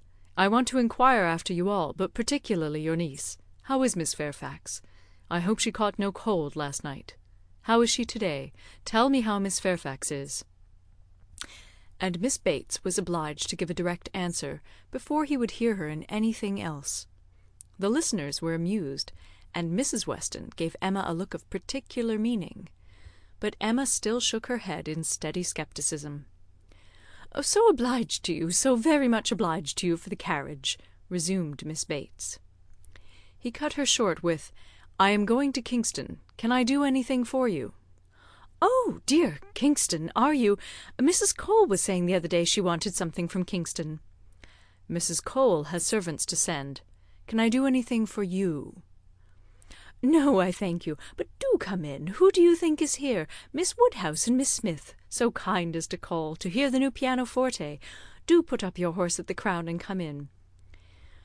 "Well," said he, in a deliberating manner, "for 5 minutes, perhaps." "And here is Mrs. Weston, and Mr. Frank Churchill, too. Quite delightful, so many friends." "No, not now, I thank you. I could not stay 2 minutes. I must get on to Kingston as fast as I can." "Oh, do come in. They will be so very happy to see you." "No, no, your room is full enough. I will call another day and hear the pianoforte." "Well, I am so sorry. Oh, Mr. Knightley, what a delightful party last night! How extremely pleasant! Did you ever see such dancing? Was not it delightful? Miss Woodhouse and Mr. Frank Churchill, I never saw anything equal to it." "Oh, very delightful indeed. I can say nothing less, for I suppose Miss Woodhouse and Mr. Frank Churchill are hearing everything that passes. And," raising his voice still more, "I do not see why Miss Fairfax should not be mentioned too. I think Miss Fairfax dances very well, and Mrs. Weston is the very best country dance player without exception in England. Now, if your friends have any gratitude, they will say something pretty loud about you and me in return, but I cannot stay to hear it." "Oh, Mr. Knightley, one moment more. Something of consequence. So shocked. Jane and I are both so shocked about the apples." "What is the matter now?" To think of your sending us all your store apples! You said you had a great many, and now you have not one left. We are really so shocked. Mrs. Hodges may well be angry. William Larkins mentioned it here. You should not have done it, indeed you should not. Ah, he is off. He can never bear to be thanked, but I thought he would have stayed now, and it would have been a pity not to have mentioned. Well," returning to the room, "I have not been able to succeed. Mr. Knightley cannot stop. He is going to Kingston. He asked me if he could do anything." "Yes," said Jane. "We heard his kind offers. We heard everything." "Oh, yes, my dear, I dare say you might, because you know the door was open and the window was open, and Mr. Knightley spoke loud. You must have heard everything, to be sure. 'Can I do anything for you at Kingston?' said he, so I just mentioned. Oh, Miss Woodhouse, must you be going? You seem but just come. So very obliging of you." Emma found it really time to be at home.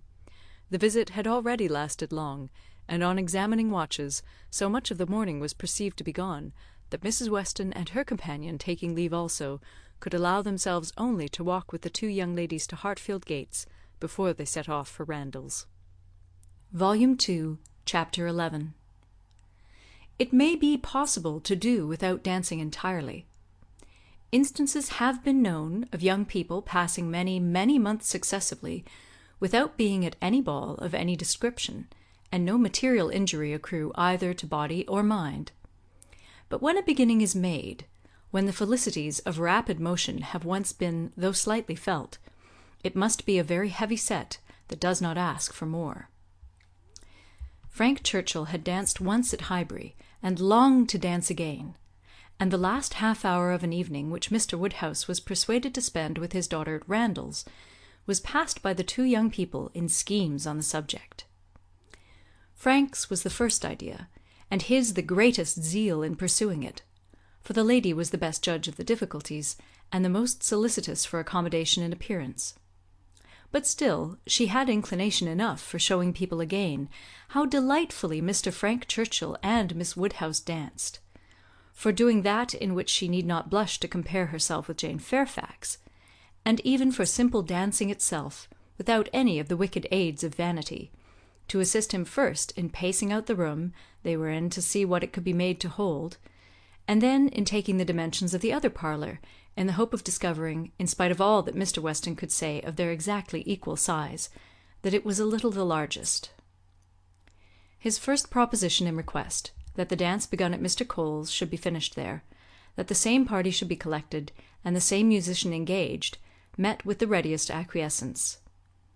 Mr. Weston entered into the idea with thorough enjoyment, and Mrs. Weston most willingly undertook to play as long as they could wish to dance, and the interesting employment had followed of reckoning up exactly who there would be, and portioning out the indispensable division of space to every couple.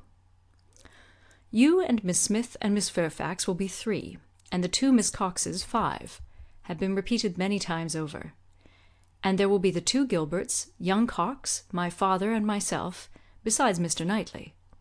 Yes, that will be quite enough for pleasure. You and Miss Smith and Miss Fairfax will be 3, and the 2 Miss Coxes 5, and for 5 couple there will be plenty of room." But soon it came to be on one side. "But will there be good room for 5 couple? I really do not think there will." On another, "And after all, 5 couple are not enough to make it worth while to stand up. 5 couple are nothing, when one thinks seriously about it. It will not do to invite 5 couple. It can be allowable only as the thought of the moment." Somebody said that Miss Gilbert was expected at her brother's, and must be invited with the rest. Somebody else believed Mrs. Gilbert would have danced the other evening, if she had been asked. A word was put in for a second young Cox, and at last Mr. Weston naming one family of cousins who must be included, and another very old acquaintance who could not be left out, it became a certainty that the 5 couple would be at least 10, and a very interesting speculation in what possible manner they could be disposed of. The doors of the 2 rooms were just opposite each other. Might not they use both rooms, and dance across the passage? It seemed the best scheme, and yet it was not so good but that many of them wanted a better. Emma said it would be awkward. Mrs. Weston was in distress about the supper, and Mr. Woodhouse opposed it earnestly on the score of health. It made him so very unhappy indeed that it could not be persevered in.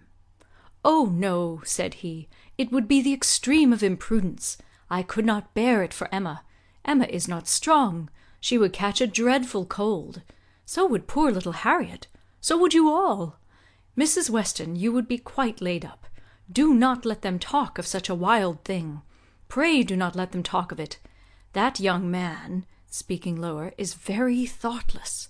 Do not tell his father, but that young man is not quite the thing.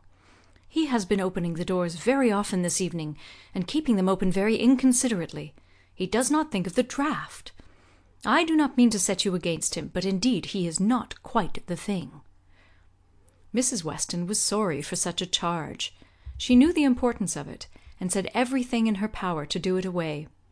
Every door was now closed, the passage plan given up, and the first scheme of dancing only in the room they were in resorted to again, and with such goodwill on Frank Churchill's part that the space which a quarter of an hour before had been deemed barely sufficient for 5 couple was now endeavoured to be made out quite enough for 10. "We were too magnificent," said he. "We allowed unnecessary room. 10 couple may stand here very well." Emma demurred. It would be a crowd, a sad crowd, and what could be worse than dancing without space to turn in? "Very true," he gravely replied. "It was very bad." But still he went on measuring, and still he ended with, "I think there will be very tolerable room for 10 couple." "No, no," said she, "you are quite unreasonable. It would be dreadful to be standing so close. Nothing can be farther from pleasure than to be dancing in a crowd, and a crowd in a little room." "There is no denying it," he replied. "I agree with you exactly. A crowd in a little room. Miss Woodhouse, you have the art of giving pictures in a few words. Exquisite, quite exquisite. Still, however, having proceeded so far, one is unwilling to give the matter up. It would be a disappointment to my father, and altogether, I do not know that I am rather of opinion that 10 couple might stand here very well." Emma perceived that the nature of his gallantry was a little self-willed, and that he would rather oppose than lose the pleasure of dancing with her. But she took the compliment and forgave the rest. Had she intended ever to marry him, it might have been worth while to pause and consider, and try to understand the value of his preference, and the character of his temper. But for all the purposes of their acquaintance, he was quite amiable enough. Before the middle of the next day he was at Hartfield, and he entered the room with such an agreeable smile as certified the continuance of the scheme. It soon appeared that he came to announce an improvement. "Well, Miss Woodhouse," he almost immediately began, "your inclination for dancing has not been quite frightened away, I hope, by the terrors of my father's little rooms. I bring a new proposal on the subject, a thought of my father's, which waits only your approbation to be acted upon. May I hope for the honour of your hand, for the first 2 dances of this little projected ball, to be given not at Randall's, but at the Crown Inn?" "The Crown?" "Yes. If you and Mr. Woodhouse see no objection, and I trust you cannot, my father hopes his friends will be so kind as to visit him there.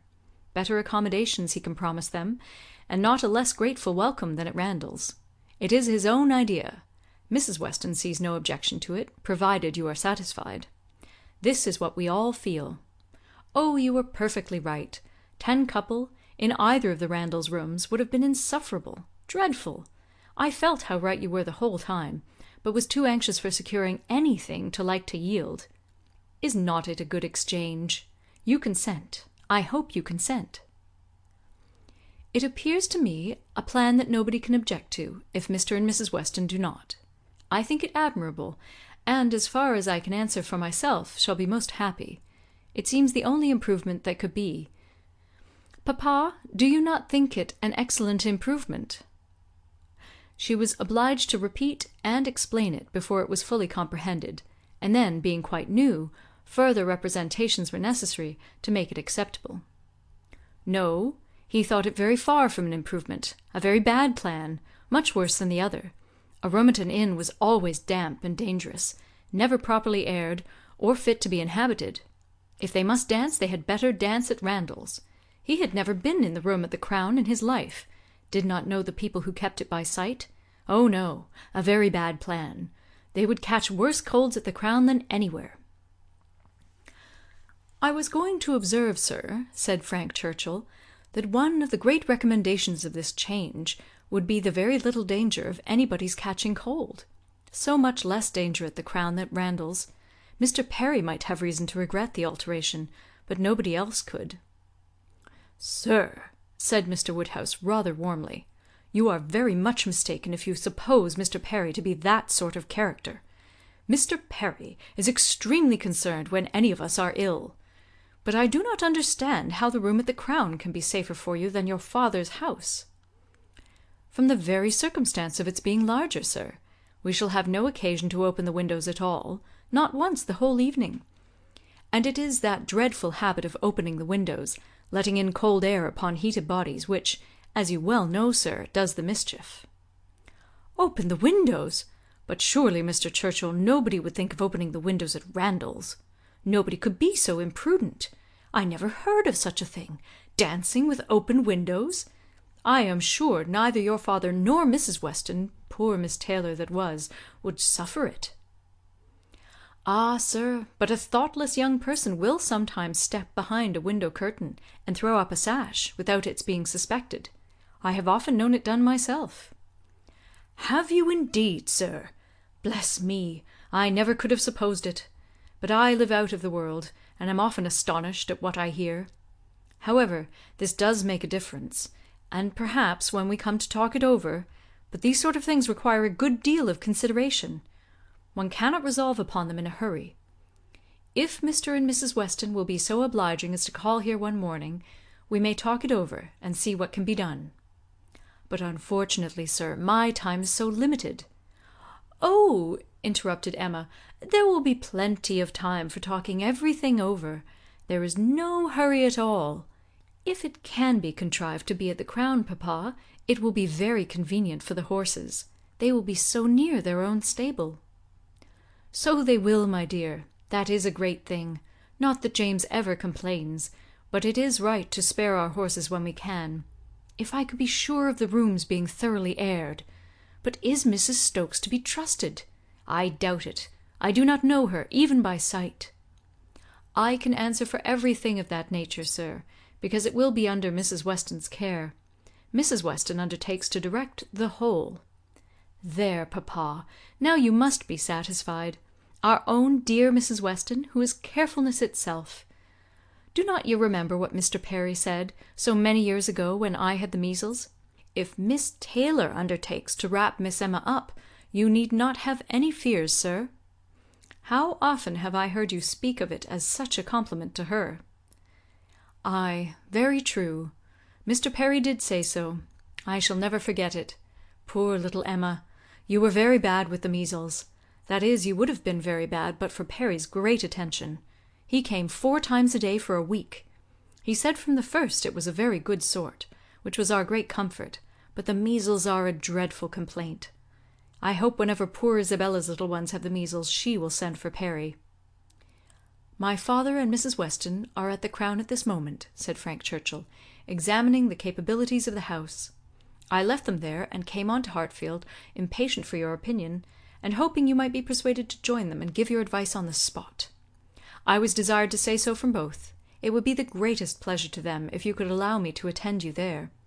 They can do nothing satisfactorily without you." Emma was most happy to be called to such a council, and her father engaging to think it all over while she was gone, the 2 young people set off together without delay for the Crown.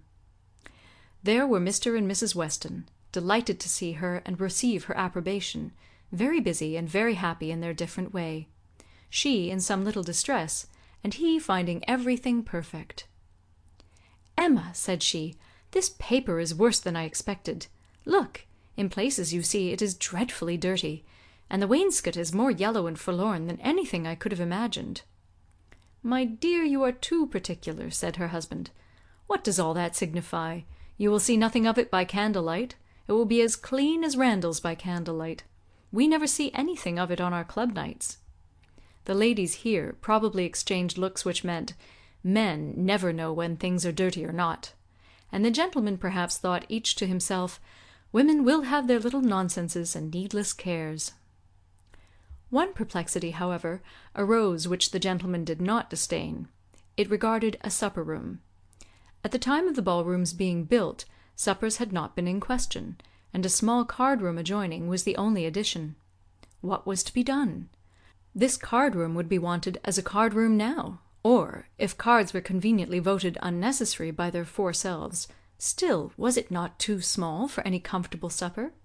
Another room of much better size might be secured for the purpose, but it was at the other end of the house, and a long awkward passage must be gone through to get at it. This made a difficulty.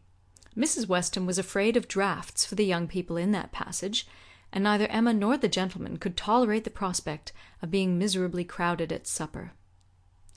Mrs. Weston proposed having no regular supper, merely sandwiches, etc., set out in the little room, but that was scouted as a wretched suggestion.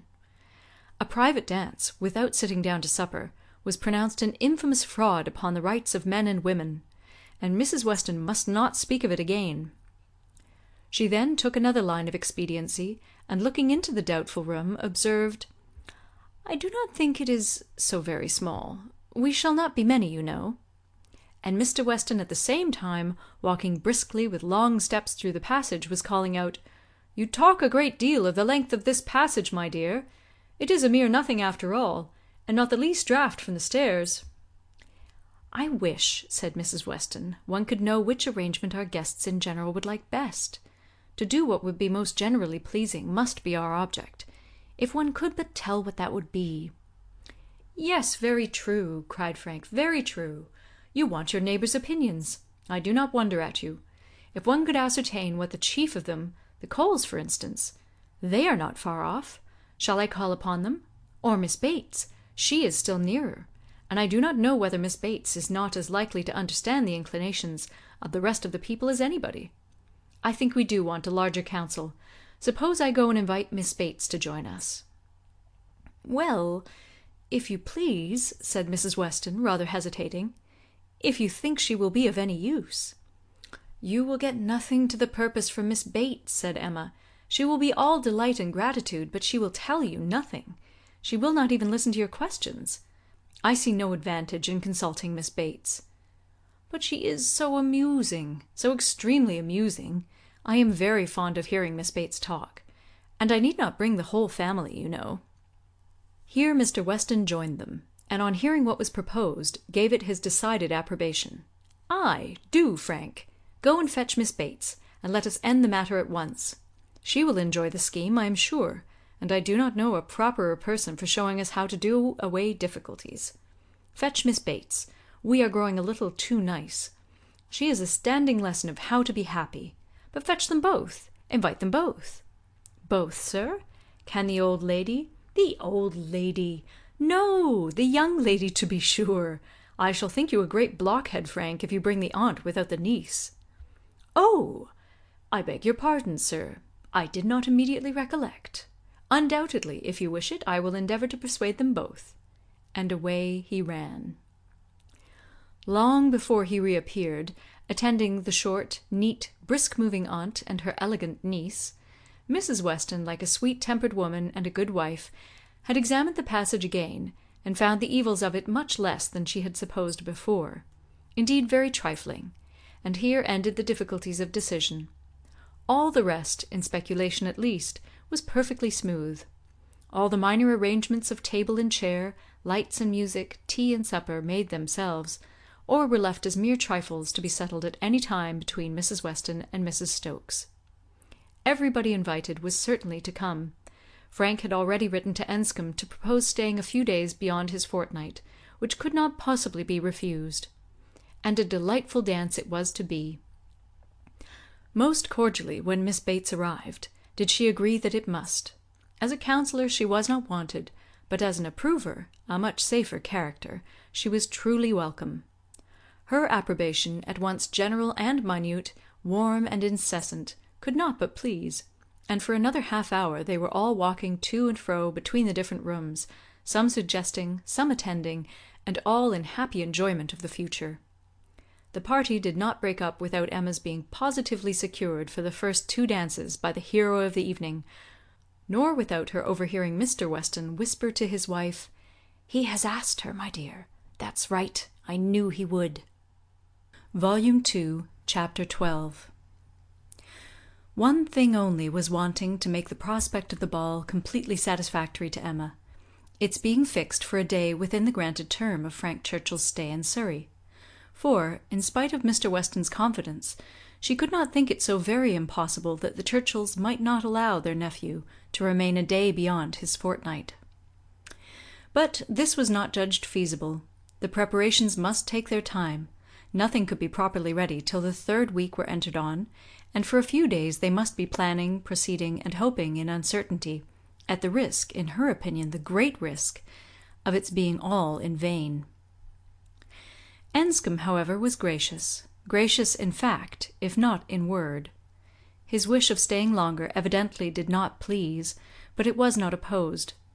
All was safe and prosperous, and as the removal of one solicitude generally makes way for another, Emma, being now certain of her ball, began to adopt as the next vexation Mr. Knightley's provoking indifference about it. Either because he did not dance himself, or because the plan had been formed without his being consulted, he seemed resolved that it should not interest him, determined against its exciting any present curiosity, or affording him any future amusement. To her voluntary communications Emma could get no more approving reply than, "Very well. If the Westons think it worth while to be at all this trouble for a few hours of noisy entertainment, I have nothing to say against it, but that they shall not choose pleasures for me. Oh, yes, I must be there. I could not refuse. And I will keep as much awake as I can, but I would rather be at home, looking over William Larkins's week's account. Much rather, I confess. Pleasure in seeing dancing! Not I, indeed. I never look at it. I do not know who does. Fine dancing, I believe, like virtue, must be its own reward. Those who are standing by are usually thinking of something very different." This, Emma felt, was aimed at her, and it made her quite angry. It was not in compliment to Jane Fairfax, however, that he was so indifferent, or indignant. He was not guided by her feelings in reprobating the ball, for she enjoyed the thought of it to an extraordinary degree. It made her animated, open-hearted. She voluntarily said, "Oh, Miss Woodhouse, I hope nothing may happen to prevent the ball. What a disappointment it would be! I do look forward to it, I own, with very great pleasure." It was not to oblige Jane Fairfax, therefore, that he would have preferred the society of William Larkins. No, she was more and more convinced that Mrs. Weston was quite mistaken in that surmise. There was a great deal of friendly and of compassionate attachment on his side, but no love. Alas! there was soon no leisure for quarrelling with Mr. Knightley. 2 days of joyful security were immediately followed by the overthrow of everything. A letter arrived from Mr. Churchill to urge his nephew's instant return. Mrs. Churchill was unwell, far too unwell to do without him.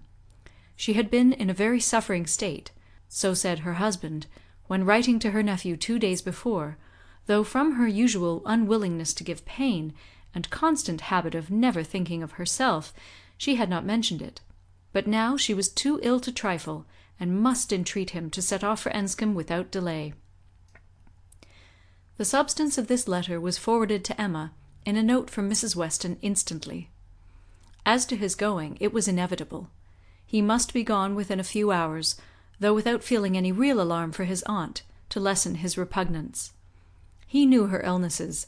They never occurred but for her own convenience. Mrs. Weston added, that he could only allow himself time to hurry to Highbury after breakfast, and take leave of the few friends there whom he could suppose to feel any interest in him, and that he might be expected at Hartfield very soon. This wretched note was the finale of Emma's breakfast. When once it had been read, there was no doing anything but lament and exclaim. The loss of the ball! The loss of the young man! And all that the young man might be feeling! It was too wretched! Such a delightful evening as it would have been, everybody so happy, and she and her partner the happiest. I said it would be so, was the only consolation. Her father's feelings were quite distinct. He thought principally of Mrs. Churchill's illness, and wanted to know how she was treated, and as for the ball, it was shocking to have dear Emma disappointed, but they would all be safer at home. Emma was ready for her visitor some time before he appeared, but if this reflected at all upon his impatience, his sorrowful look and total want of spirits when he did come might redeem him. He felt the going away almost too much to speak of it. His dejection was most evident. He sat, really lost in thought for the first few minutes, and when rousing himself, it was only to say, "Of all horrid things, leave-taking is the worst." "But you will come again," said Emma. "This will not be your only visit to Randalls." "Ah!" shaking his head, "the uncertainty of when I may be able to return. I shall try for it with a zeal. It will be the object of all my thoughts and cares. And if my uncle and aunt go to town this spring, but I am afraid they did not stir last spring. I am afraid it is a custom gone for ever. Our poor ball must be quite given up. Ah, that ball! Why did we wait for anything? Why not seize the pleasure at once? How often is happiness destroyed by preparation, foolish preparation? You told us it would be so. Oh, Miss Woodhouse, why are you always so right?" "Indeed, I am very sorry to be right in this instance. I would much rather have been merry than wise." "If I can come again, we are still to have our ball. My father depends on it. Do not forget your engagement." Emma looked graciously.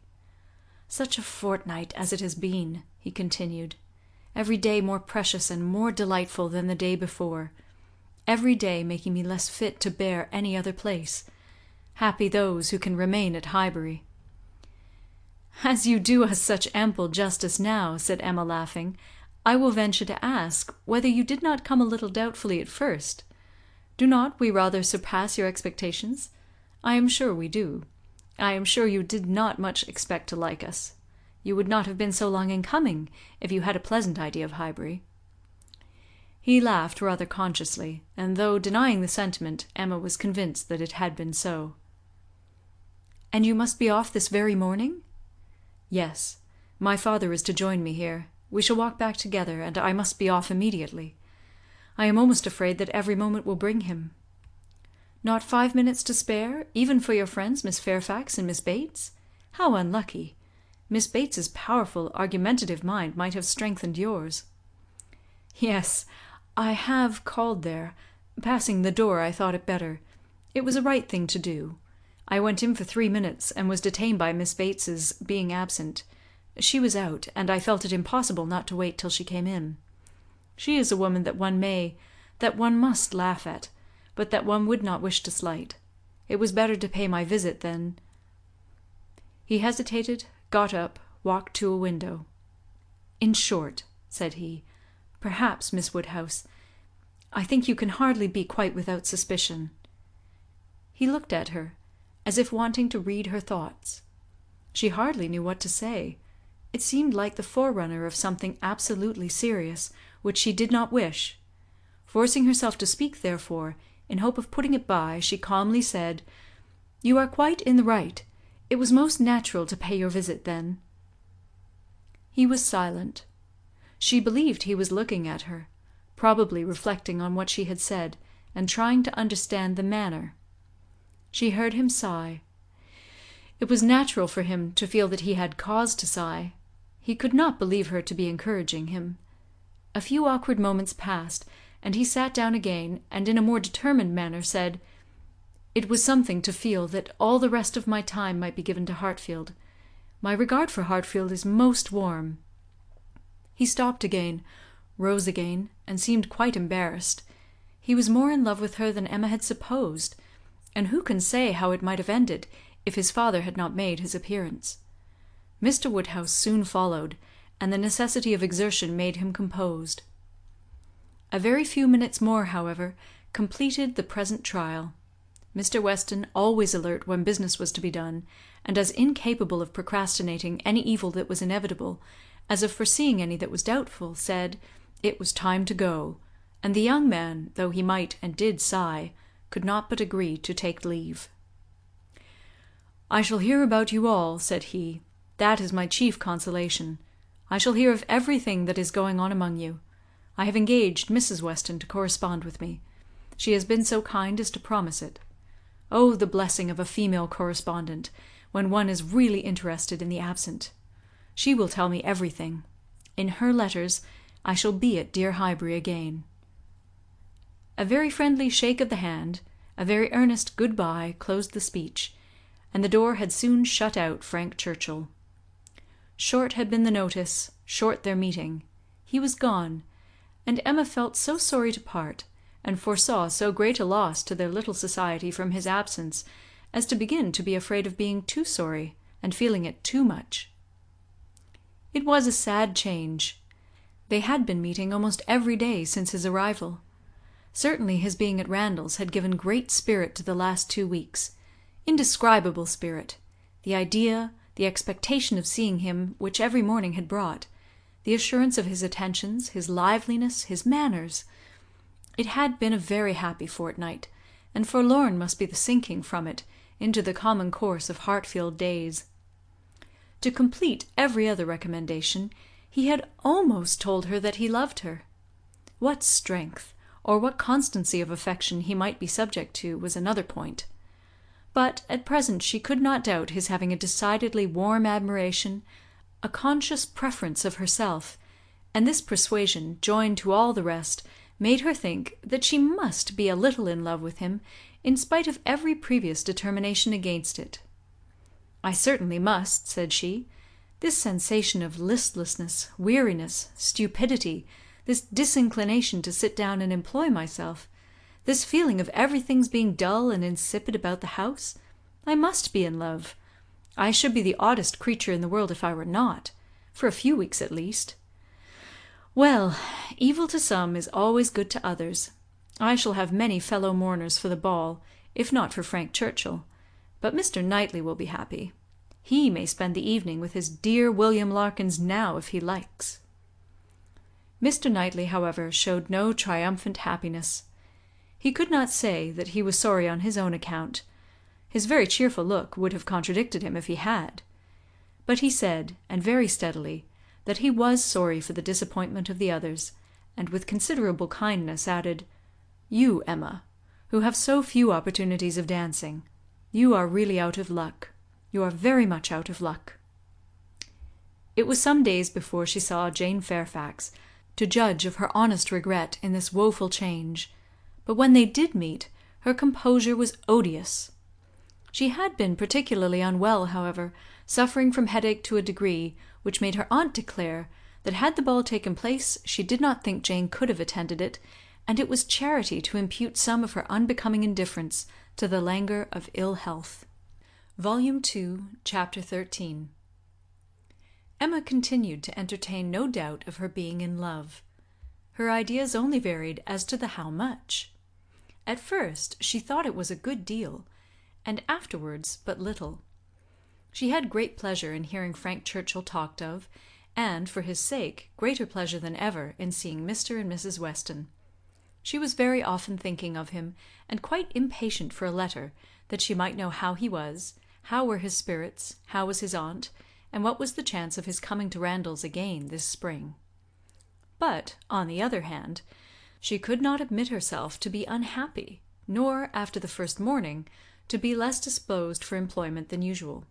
She was still busy and cheerful, and, pleasing as he was, she could yet imagine him to have faults; and farther, though thinking of him so much, and, as she sat drawing or working, forming 1,000 amusing schemes for the progress and close of their attachment, fancying interesting dialogues, and inventing elegant letters, the conclusion of every imaginary declaration on his side was that she refused him. Their affection was always to subside into friendship. Everything tender and charming was to mark their parting, but still they were to part. When she became sensible of this, it struck her that she could not be very much in love, for in spite of her previous and fixed determination never to quit her father, never to marry, a strong attachment certainly must produce more of a struggle than she could foresee in her own feelings. "I do not find myself making any use of the word sacrifice," said she. "In not one of all my clever replies, my delicate negatives, is there any allusion to making a sacrifice. I do suspect that he is not really necessary to my happiness. So much the better. I certainly will not persuade myself to feel more than I do. I am quite enough in love. I should be sorry to be more." Upon the whole, she was equally contented with her view of his feelings. "He is undoubtedly very much in love. Everything denotes it. Very much in love indeed. And when he comes again, if his affection continue, I must be on my guard not to encourage it. It would be most inexcusable to do otherwise, as my own mind is quite made up. Not that I imagine he can think I have been encouraging him hitherto. No, if he had believed me at all to share his feelings, he would not have been so wretched. Could he have thought himself encouraged, his looks and language at parting would have been different. Still, however, I must be on my guard. This is in supposition of his attachment continuing what it now is, but I do not know that I expect it will. I do not look upon him to be quite the sort of man. I do not altogether build upon his steadiness or constancy. His feelings are warm, but I can imagine them rather changeable. Every consideration of the subject, in short, makes me thankful that my happiness is not more deeply involved. I shall do very well again after a little while, and then it will be a good thing over, for they say everybody is in love once in their lives, and I shall have been let off easily." When his letter to Mrs. Weston arrived, Emma had the perusal of it, and she read it with a degree of pleasure and admiration which made her at first shake her head over her own sensations, and think she had undervalued their strength. It was a long, well-written letter, giving the particulars of his journey and of his feelings, expressing all the affection, gratitude, and respect which was natural and honourable, and describing everything exterior and local that could be supposed attractive with spirit and precision. No suspicious flourishes now of apology or concern. It was the language of real feeling towards Mrs. Weston, and the transition from Highbury to Enscombe, the contrast between the places in some of the first blessings of social life, was just enough touched on to show how keenly it was felt, and how much more might have been said but for the restraints of propriety. The charm of her own name was not wanting. Miss Woodhouse appeared more than once, and never without a something of pleasing connection, either a compliment to her taste, or a remembrance of what she had said. And in the very last time of its meeting her eye, unadorned as it was by any such broad wealth of gallantry, she yet could discern the effect of her influence, and acknowledge the greatest compliment perhaps of all conveyed. Compressed into the very lowest vacant corner were these words: "I had not a spare moment on Tuesday, as you know, for Miss Woodhouse's beautiful little friend. Pray make my excuses and adieus to her." This, Emma could not doubt, was all for herself. Harriet was remembered only from being her friend. His information and prospects as to Enscombe were neither worse nor better than had been anticipated. Mrs. Churchill was recovering, and he dared not yet, even in his own imagination, fix a time for coming to Randalls again. Gratifying, however, and stimulative as was the letter in the material part, its sentiments she yet found, when it was folded up and returned to Mrs. Weston, that it had not added any lasting warmth, that she could still do without the writer, and that he must learn to do without her. Her intentions were unchanged. Her resolution of refusal only grew more interesting by the addition of a scheme for his subsequent consolation and happiness. His recollection of Harriet, and the words which clothed it, the beautiful little friend, suggested to her the idea of Harriet succeeding her in his affections. Was it impossible? No. Harriet undoubtedly was greatly his inferior in understanding, but he had been very much struck with the loveliness of her face and the warm simplicity of her manner, and all the probabilities of circumstance and connection were in her favour. For Harriet it would be advantageous and delightful indeed. "I must not dwell upon it," said she. "I must not think of it. I know the danger of indulging such speculations. But stranger things have happened, and when we cease to care for each other as we do now, it will be the means of confirming us in that sort of true disinterested friendship which I can already look forward to with pleasure." It was well to have a comfort in store on Harriet's behalf, though it might be wise to let the fancy touch it seldom, for evil in that quarter was at hand. as Frank Churchill's arrival had succeeded Mr. Elton's engagement in the conversation of Highbury, as the latest interest had entirely borne down the first, so now, upon Frank Churchill's disappearance, Mr. Elton's concerns were assuming the most irresistible form. His wedding day was named. He would soon be among them again, Mr. Elton and his bride. There was hardly time to talk over the first letter from Enscombe before Mr. Elton and his bride was in everybody's mouth, and Frank Churchill was forgotten. Emma grew sick at the sound.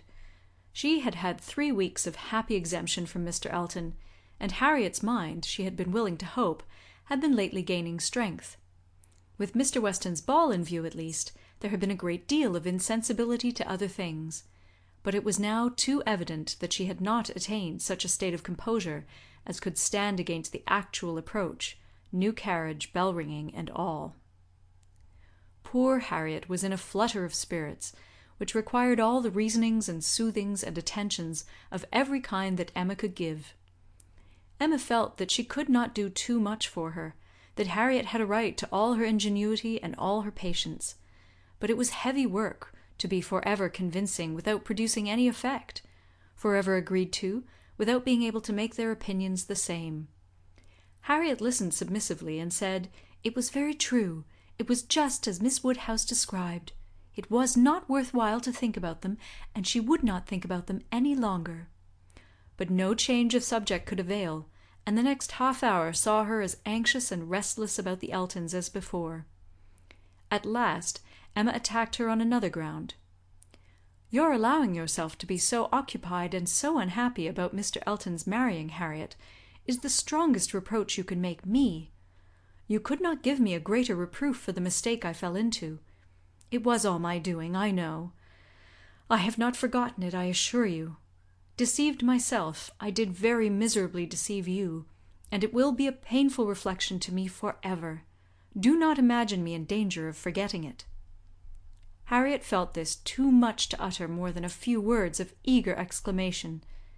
Emma continued, "I have not said exert yourself, Harriet, for my sake.